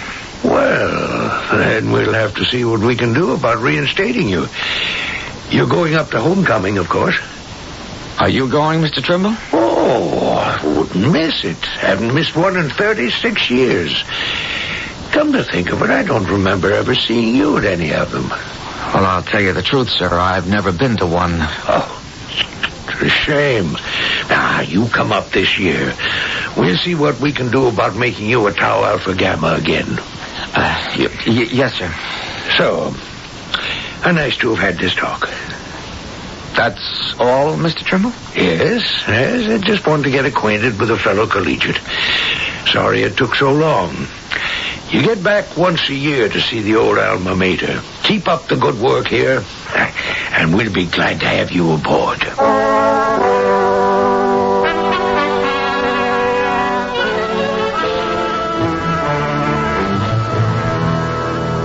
I don't see what's got you in such a lather, Harry. Helen, I just got through telling you. So your boss suggests you should go off on a little jaunt to your college homecoming. What's so terrible? He didn't suggest. It's an order. All right. If it'll keep the old boy happy, it's no skin off your back, is it? You might even have a good time. I won't have a good time. All right, then. Don't go. If I want to keep my job, I've got to go. That's the message I got today, loud and clear. Nonsense. Oh, it's true. Sometimes I wonder about you, Harry. Huh? Honey, what is it makes you so uptight all the time? You're like Chicken Little, always afraid the sky is going to fall on you. I'm sorry, Helen. I always have the feeling that something haunts you. Way down deep, like it was something you buried a long time ago and keep being afraid wouldn't stay that way. Oh, now you're being silly. There's hardly a thing in my life you don't know about. There's nothing wrong with us. I'm terrified there is. What do you mean? Is it because I've never given you a child? Oh, come on, honey. We've had that out long ago. One of these days... Oh, come on, honey. When it's meant to, it'll happen. Now, in the meantime, who's complaining? I guess maybe I am. Oh. I find it gets sort of lonely around the house days, and now that you're going off on a weekend jaunt with the big boss and starting to plan nights out with the boys. Hey, hold on, wait a minute. I'm not going with MJ. I'll have to get there by myself. And what's all this about going out nights with the boys? Well, is it one of the ideas you're going to join up with your old fraternity again? No. But I thought that was part of MJ Trimble's master plan for you. I don't want to have anything more to do with Tal Alfred. Why? Didn't you have a good time there? No. Yeah. I mean, it's not my style. I think maybe you ought to make it your style. Look, let's stop talking about it. It just doesn't matter. I think it does. No, I'm done. I'm not going. Harry, now there's that old bugaboo again. Why are you so afraid of going back to a college you graduated from with honors? It isn't the college. I'll get it. Hello? Hello? Mrs. Clark? Yes. MJ Trimble here. I wonder if I could speak to your husband. How do you do, Mr. Trimble? Of course. It'll just take a moment to get him. He's in the other room. Who is it? Why did you say I was in the other room? It's Mr. Trimble. And I wanted to give you a chance to think before you talk to him. Why? What does he want? I don't know. But before you answer him, think, darling. Oh, for heaven's sake, Helen, give me the phone. Hello, Mr. Trimble. Clark? Boomer Johansson just called me. He won't be able to make it next week. He'll be out of the country on State Department business.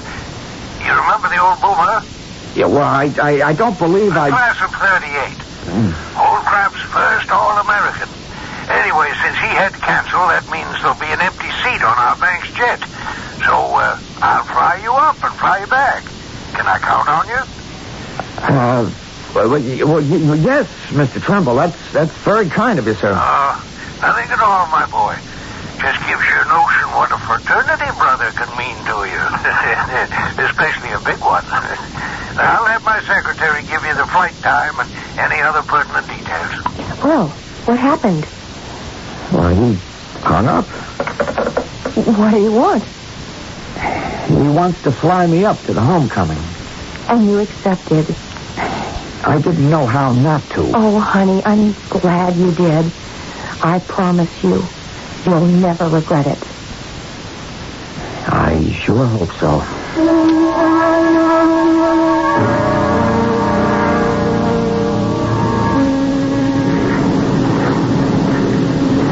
Well, almost there.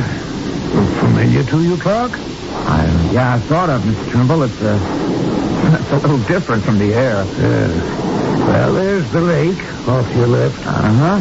And up on the bluff beyond it, there's our alma mater. We'll be coming on in right over Devil's Leap on our landing pattern. Devil's Leap? You ever have to scale that southeast face there? No, sir, I never did. Oh, that used to be one of the big features of Hell Week. Well, I cut it out some years ago, probably before your time. Well, maybe they were right. A couple of weak sisters took some bad falls there. One of them was killed, I think. Still in all, it was a real thrill for a fella to climb that bleak old rock face. Give you a sense of power, belief in yourself. I suppose they took it easier on you in your day. The hazing, I mean. No, sir, it was pretty tough. You minded that? Oh, no, sir, I didn't. Not then. Oh, look there. What's that, sir? Don't you recognize it? Right near the bluff? Last house on the road there. That's the old tower of the house. Recognize her now? And I'll never forget it.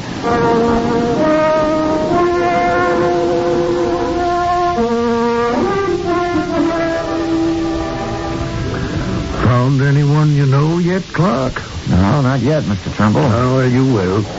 I'll have to leave you now. I've got a meeting of the Board of Governors over at the old frat house. I'll put in a good word for you. Where are you staying? Ralston House. Fine. You check for a message from me before you turn in.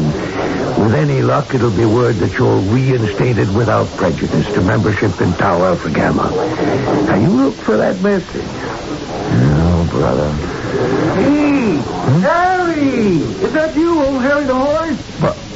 Buck Stag? Well, for Pete's sake. I was wondering when I'd run into somebody I knew. Oh, you're a sight for sore eyes. Hey, where have you been keeping yourself all these years?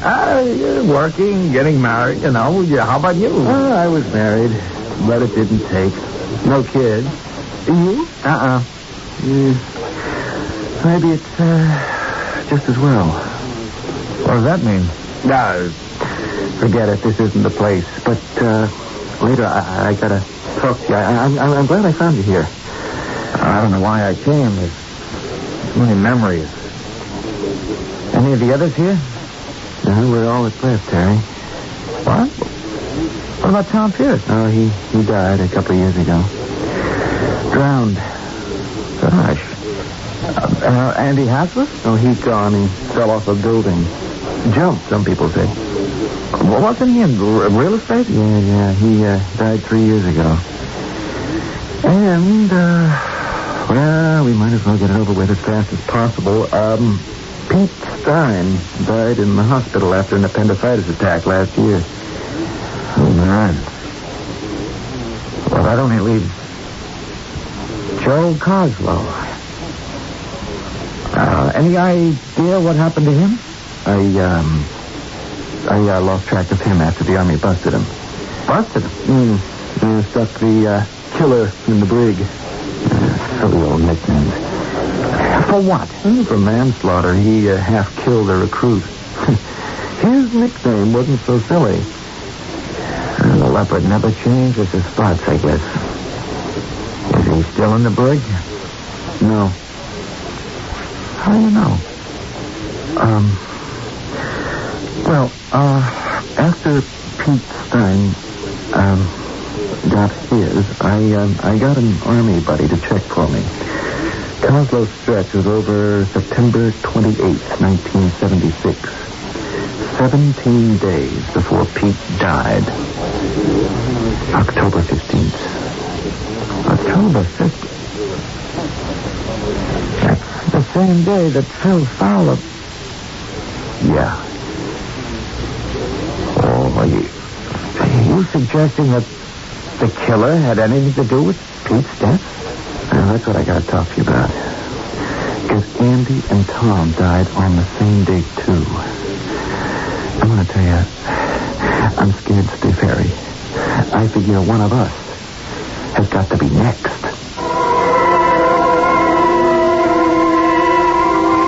What do you suppose happened to 6 members of the class of 34 at Holcroft College that would make them candidates for sudden death? I did promise you that the dead past is going to invade the present, and it seems as if it has, with a vengeance. Now, was that just a cliche phrase, or prophetic? I shall return shortly with Act 2.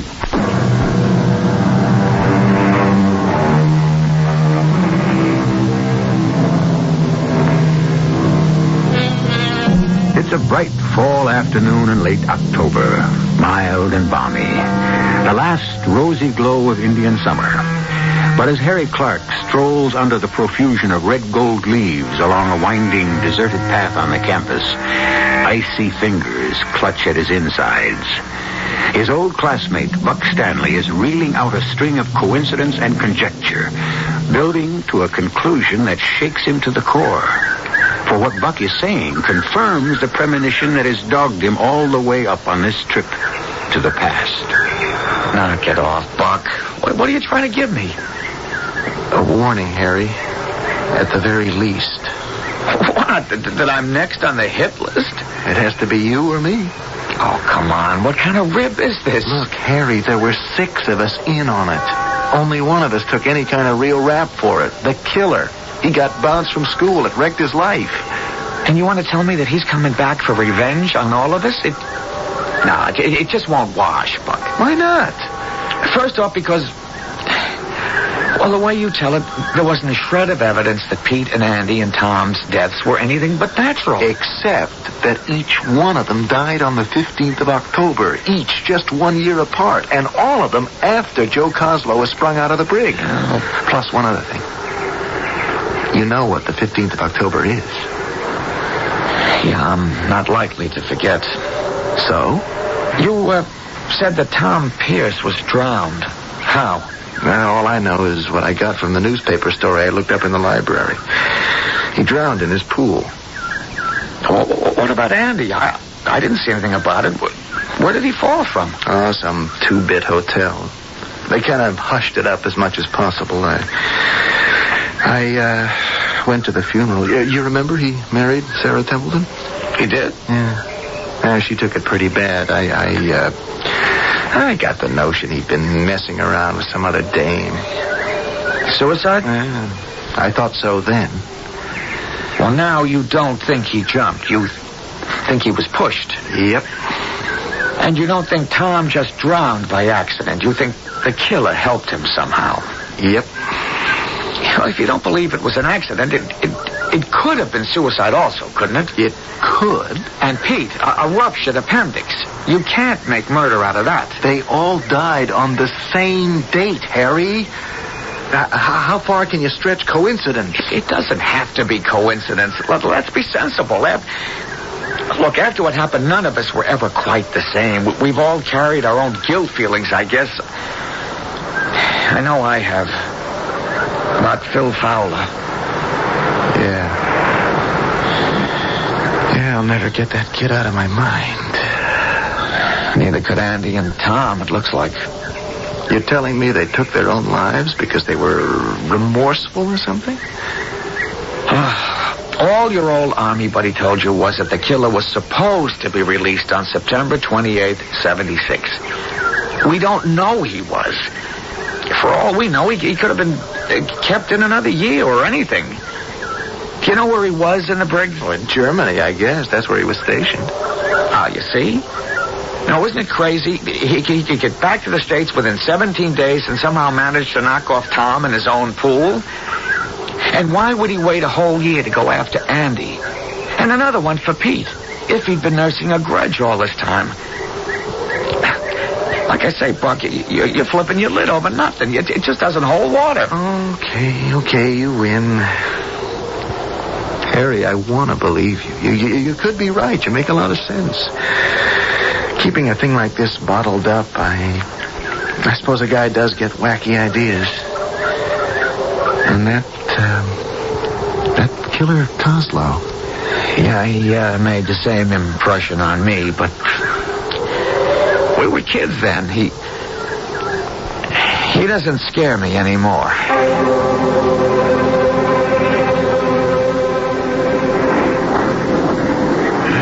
How'd you enjoy your weekend on the old campus, son? Well, I don't know if I can quite tell you, Mr. Trimble, how much. Teach you to stay away from homecomings, eh? I guess. You look a whale of a lot better than when you came up. You feel better? Yes, I do, sir. I got a lot of things straightened out in my head. I'm going to tell you something frankly, Harry. When I put up your name for reinstatement and they opened the books for me, I was shaken.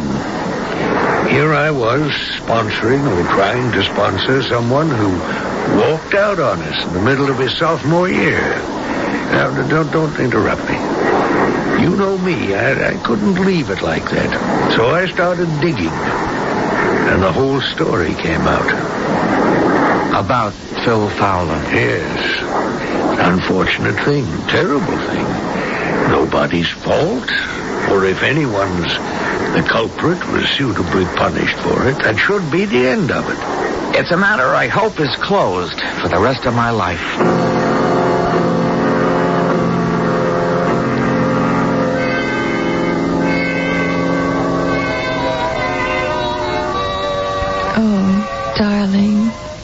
Darling, I can't tell you how happy and delighted I am. About what? You. Oh, is there something new with me? You know there is. Ever since you came back from your big rah-rah weekend, you've been a different person. You're the man I married again. What happened up there, Harry? Where? At dear old Holcraft. Something I do have to tell you, Helen, someday. Why not now? No, not yet. Going back, I got a couple of things in perspective, at least. I should have gone back years ago. Then it mightn't have haunted me so much. I don't want it to start haunting me again. Why don't you tell me? Oh, okay. Let me turn off the radio. When I went to Holcroft, there was a guy 2 classes ahead of me called Joe Coslow. He looked like King Kong. I was scared of him. We were all scared of him. He could have broken any of us in 2. We called him Killer Coslow. Wasn't he a football player? Yeah. Holcroft's only 2-time All-American, a fullback. The guy was a twisted, terrifying bully. I ought to know. He was the one who put me and all my closest friends through our hazing when we were bid to Tau Alpha Gamma. He was a fraternity brother of yours? We belonged to the same fraternity. He was no brother. He was just what he was nicknamed. A killer. You mean he hurt you? Tom Pierce, Andy Hassler, Pete Stein, Buck Stanley, me. And we all had scars enough to prove that, but they don't matter. They didn't last. Phil Fowler wasn't so lucky. I don't think I've ever heard you mention him. Well, you haven't. I've been too ashamed to. Why? Because we killed Phil. All 6 of us killed him. Well, what do you mean? 5 of us were sophomores. Killer was a senior. He organized all the hazing. He liked that. And he had everyone so intimidated we were scared to question him. It was the end of Hell Week, and Phil Fowler was freshman pledged to us. We were the fraternity to belong to on our campus. And to get in, any kid was ready to bust his butt. So the killer was going to make sure he did. Over our objections, he decreed Phil had to go through a trial by fire. What does that mean? Well, he made Phil strip and told us all to light cigarettes. Then he told Phil we were going to grind them out on his bare skin after he was blindfolded. Oh, the rest of you went along with that? It was a trick, Helen, just mental suggestion. All we'd have done was touched him with a piece of ice. I don't understand. The power of suggestion. You conditioned the victim so that he thinks he's being burned. But just the same, none of us wanted to go through with it. And did you? No. Because Phil was so scared that while we were arguing, he ran for the door and took off into the night. Did you go after him? You're darn right. Listen, it was October 15th. We'd had a cold snap that year, and it was below freezing. And Phil was in his birthday suit. You found him and dragged him back? We didn't find him. It was a pitch-black night, and there were thick woods between the fraternity house and the lake. The whole killer was fit to be tied, but we were all relieved. Till the next morning. The next morning? There's a bluff called the Devil's Leap right near the Tau Alpha house. It's a 200-foot drop to the lake shore. They found Phil there with a broken neck. In the dark, he must have run right off the cliff. Oh, how awful. There was an investigation. Very hush-hush, of course. And the verdict was accidental death. Only it wasn't. We killed him. But you didn't. It was all that Killer Coslow's fault. That's what the chancellor and the deans decided. Tom and me and the others were allowed to stay on at college. Coslow was expelled. He promised us all he'd be back someday to get even with us. But he never did. No. I kept thinking he would, but as the years went by, I accepted it as just a threat. And that's what you told your friend Buck. Because I believed it. Then. You don't believe it now? No. I've carried the guilt too long. I'm terrified that somehow it's going to catch up with me. How? I don't know. If the 15th comes and goes, then maybe I can relax. And if it doesn't? Well, there's a 50-50 chance I won't be around to worry. Because if Joe Coslow is on the loose and out for revenge, it's only a question which one of us will be first. Buck Stanley or me?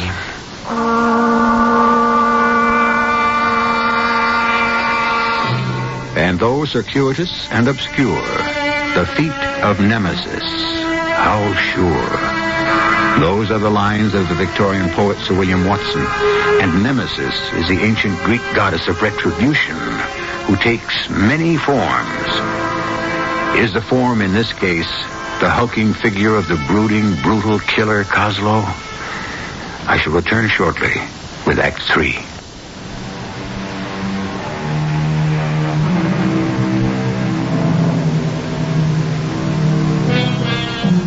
Omar Khayyam wrote, "'Tis all a checkerboard of nights and days, where destiny with men for pieces plays." That seems totally contradictory to the American belief in free choice. Yet, when you come right down to day-to-day living, how many of us have the strength to exercise it? Instead, in common with people all over the rest of the world, we find ourselves prisoners of the past and hostages to our future, as Harry Clark finds himself now.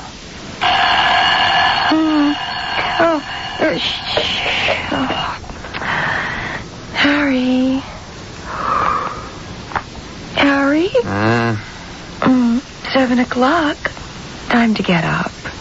I don't want to get up. You don't want to be late for the bank, do you? Oh, I didn't mean because of the bank. I'm afraid to get up. Why? Oh, you know what date this is? I know. Darling. What? Promise me something. What? I know the day has got to be lived through. But once we're through with this 15th of October, can we please wash it out of our lives for good? Yeah, I hope. I hope as much as you that we can. Will you be late tonight? Yeah, probably. I'll be reconciling the books and we'll all be locked in the cage till they prove out. That's good. Huh? You'll be safe.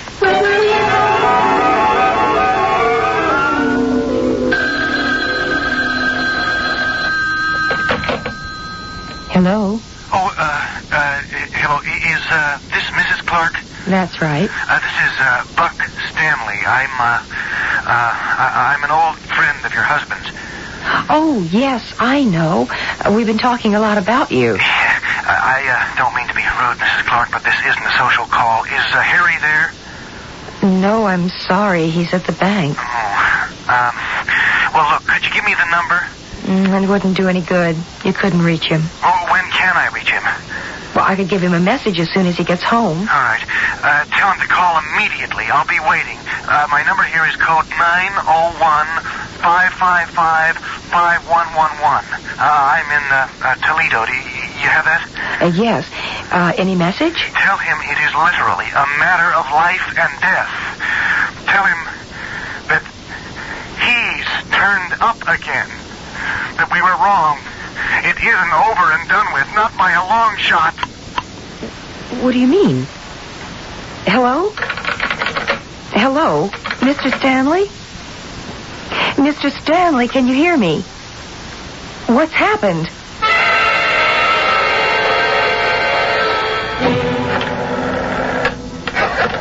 What time did Buck call? About 4 o'clock. It's almost 6 now. He didn't say what it was all about? Harry, I told you all he said. What did he mean by he's turned up again? Well, who else could it be but Joe Coslow? Then why didn't he just say that? Well, I suppose because, Well, he didn't think I would know what he was referring to. Maybe. Why doesn't he answer? Buck? Who is this?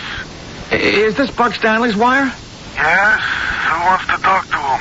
Well, this is a friend of his from Cleveland. What's the name? Harry Clark. Who's this? This is Detective Sergeant Kennelly, Mr. Clark. I'm afraid you can't talk to Mr. Stanley. Why not? Because he's dead. Dead? How? Well, I can't answer that all the way. We just got here. All I know so far is he was shot with a .45 caliber revolver, Army issue.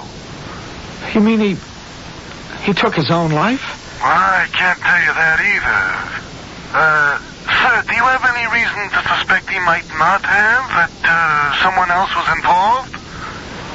Well, I hope that any suspicions I might have are wrong. Where would I find you in Toledo, Detective Kennelly? At the 17th Precinct, but... I'd rather drive to Toledo and discuss that in person. What's happened? It's Buck Stanley. He's dead. How? That policeman on the phone said suicide. Oh, so why do you have to go to Toledo? To see for myself, Helen. Darling, this whole thing has become an obsession with you. Oh, I don't blame you. It was a terrible thing, that young boy meeting his death the way he did. But it was an accident. An accident that would never have happened if he hadn't been scared out of his wits. You are just determined to punish yourself for what happened, Harry. No matter what I say. It's psychotic to carry such a guilt. It's an obsession. Never mind about me, Helen. Let's just stick to killer Joe Coslow. Whatever remorse he feels about that poor kid, Phil Fowler, is all swallowed up in his fixation that he took the whole blame and we railroaded him. If anyone has an obsession, it's him. And if I'm right, I have to be the next because I'm the only one left. Do you want him to kill me, too? No. All right, then somehow he's got to be stopped. That's why Toledo. To see if I can get the police to do it. Because if I can't... If you can't? Then I'll have to find him wherever he is and... kill him first.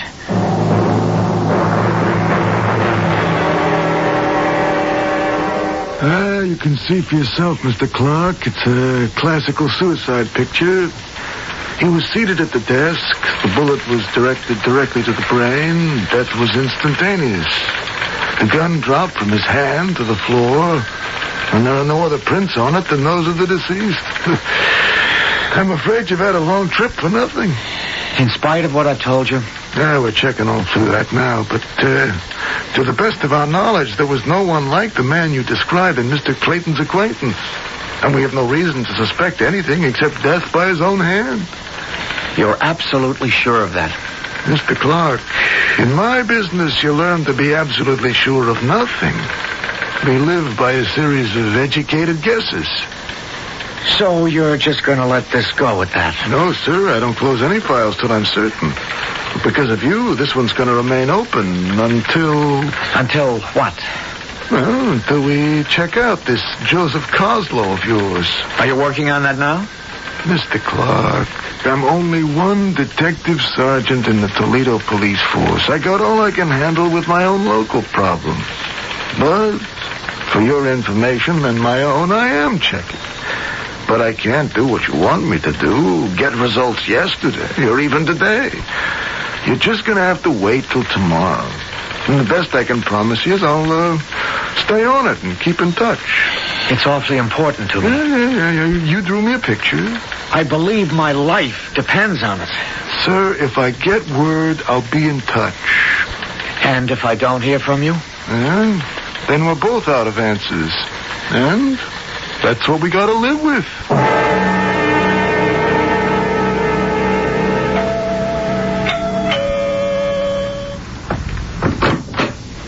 Yes? Mrs. Clark, I'm M.J. Trimble. Oh, yes, from the bank. Won't you come in? Thank you, my dear. I just wanted to have a few words with your husband. Oh, I'm so sorry. Harry isn't here. Oh, he's not? Well, Do you expect him home soon? I'm afraid not. He had to drive to Toledo. Oh. Well, then you don't expect him back tonight? I don't know. I'm waiting to hear from him. What took him so suddenly to Toledo? Well, he got news that an old friend, a fraternity brother of his, had died. Joe Coslow? Oh, no, his name was Buck Stanley. But why would you mention Joe Coslow? I had some news about him, and I thought your husband would like to hear. What? Well, let me explain a little first. When I dragooned your husband into going up with me for homecoming, I had no idea what sad memories our fraternity had for him. Subsequently, I found out. In proposing him to return to our membership, the story came out. That a young boy died? Yes. And who did you conclude was responsible for that, Mr. Trimble? If anyone, I'm ashamed to say the system. Well, that's a generous admission, but how does it help anyone who was the victim of the system, like my husband? Well, since I'm part of the hierarchy, what else can I do but accept that the basic guilt is mine? Well, it would be a little late to tell Harry that. He's borrowed all the guilt for himself. Well, that's ridiculous, and it's why I'm here tonight. Oh? I wanted to tell Harry that the man who created this whole issue in the first place is dead. Joe Coslow? Yes. He's been dead for the last 5 years. How? Well, there was a fire in the jailhouse in which he was assigned 2 days before his sentence was up. In 1976. He died in that fire. Are you sure? There's no doubt. His body was identified through dental work and fingerprints, bone scans. Joe Coslow is dead. I wish there was some way I could get in touch with your husband. Maybe there is. We could call him through that sergeant of police at the precinct in Toledo. Yeah, this is Detective Sergeant Kennelly. Oh, Mrs. Clark. Yeah, sure. Well, no, your husband was here, but he left to drive home to Cleveland over an hour ago. What? No. Well, we talked about the guy Coslow, but neither of us knew he was dead. He wanted me to look into that, but to tell you the truth, I told him I would just to keep him happy. Huh? Oh, because it was an open and shut case of suicide. No way it could have been murder, no matter how much your husband wanted to make it look that way. What? What do I mean by that? Well, let me just lay it on the line, Mrs. Clark. Your husband has a guilty conscience for something that happened all them years ago. And he'd like to lay the blame off on somebody else. Only it don't work that way. That's something he's got to learn to face.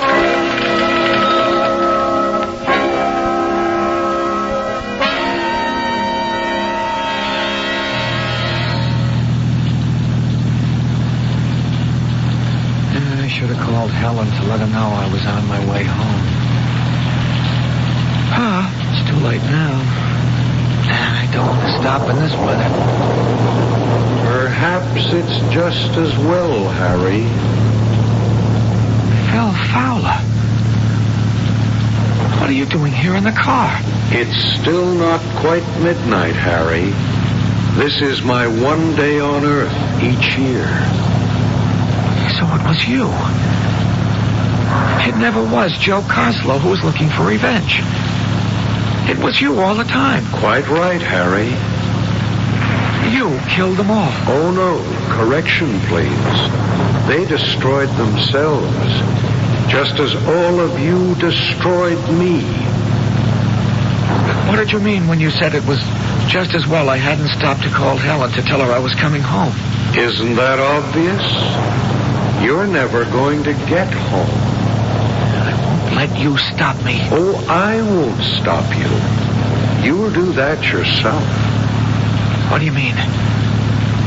You've lived with it for over 15 years, Harry. Just like the others. You know there's only one way you'll ever get rid of what haunts you. How? I never managed to join your fraternity.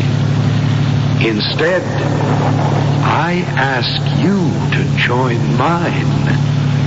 It's the only way you'll ever know peace.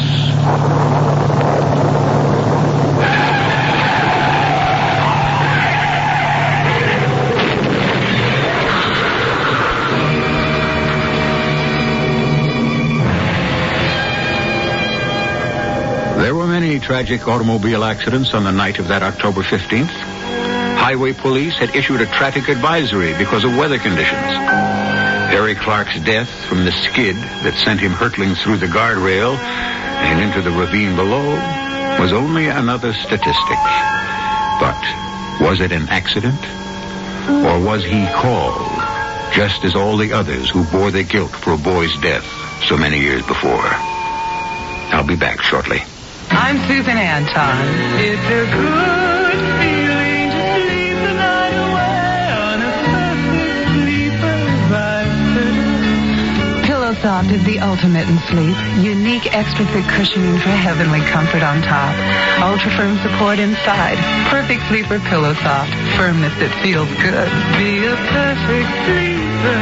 Buy a perfect sleeper. Perfect sleeper. Buy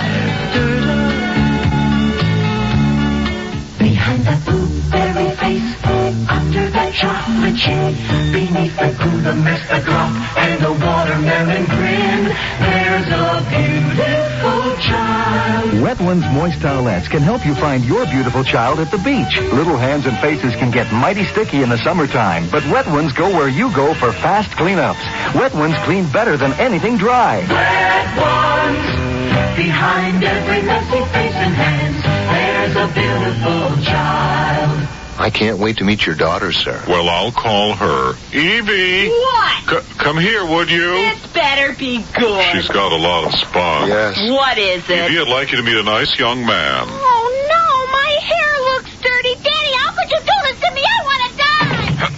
I'm afraid her cream rinse makes her hair a little greasy. May I suggest Agree? Of course you'd agree. All you have to do is look at her. No, Agree cream rinse and conditioner. It helps stop the greasies. Really? Sure. After I shampoo, I use Agree cream rinse and conditioner, and it helps stop the greasies. Right. Gee, it sounds like I would like Agree, too. Well, Agree cream rinse and conditioner is 99% oil-free. Evie, stop crying. I'll go get some Agree. And after you use it, I'll drive you to the movies, okay, Evie? No. Why not? Because you got a creepy car. What? It's a brown station wagon. I hate stations. Some conditioners contain oils that can cause the greasies, but Agree Cream Rinse and Conditioner is 99% oil-free. And try Agree Shampoo. It helps stop the greasies, too. I'm glad you decided to come to the movie. Your hair looks great. Thank you, and I love your station wagon.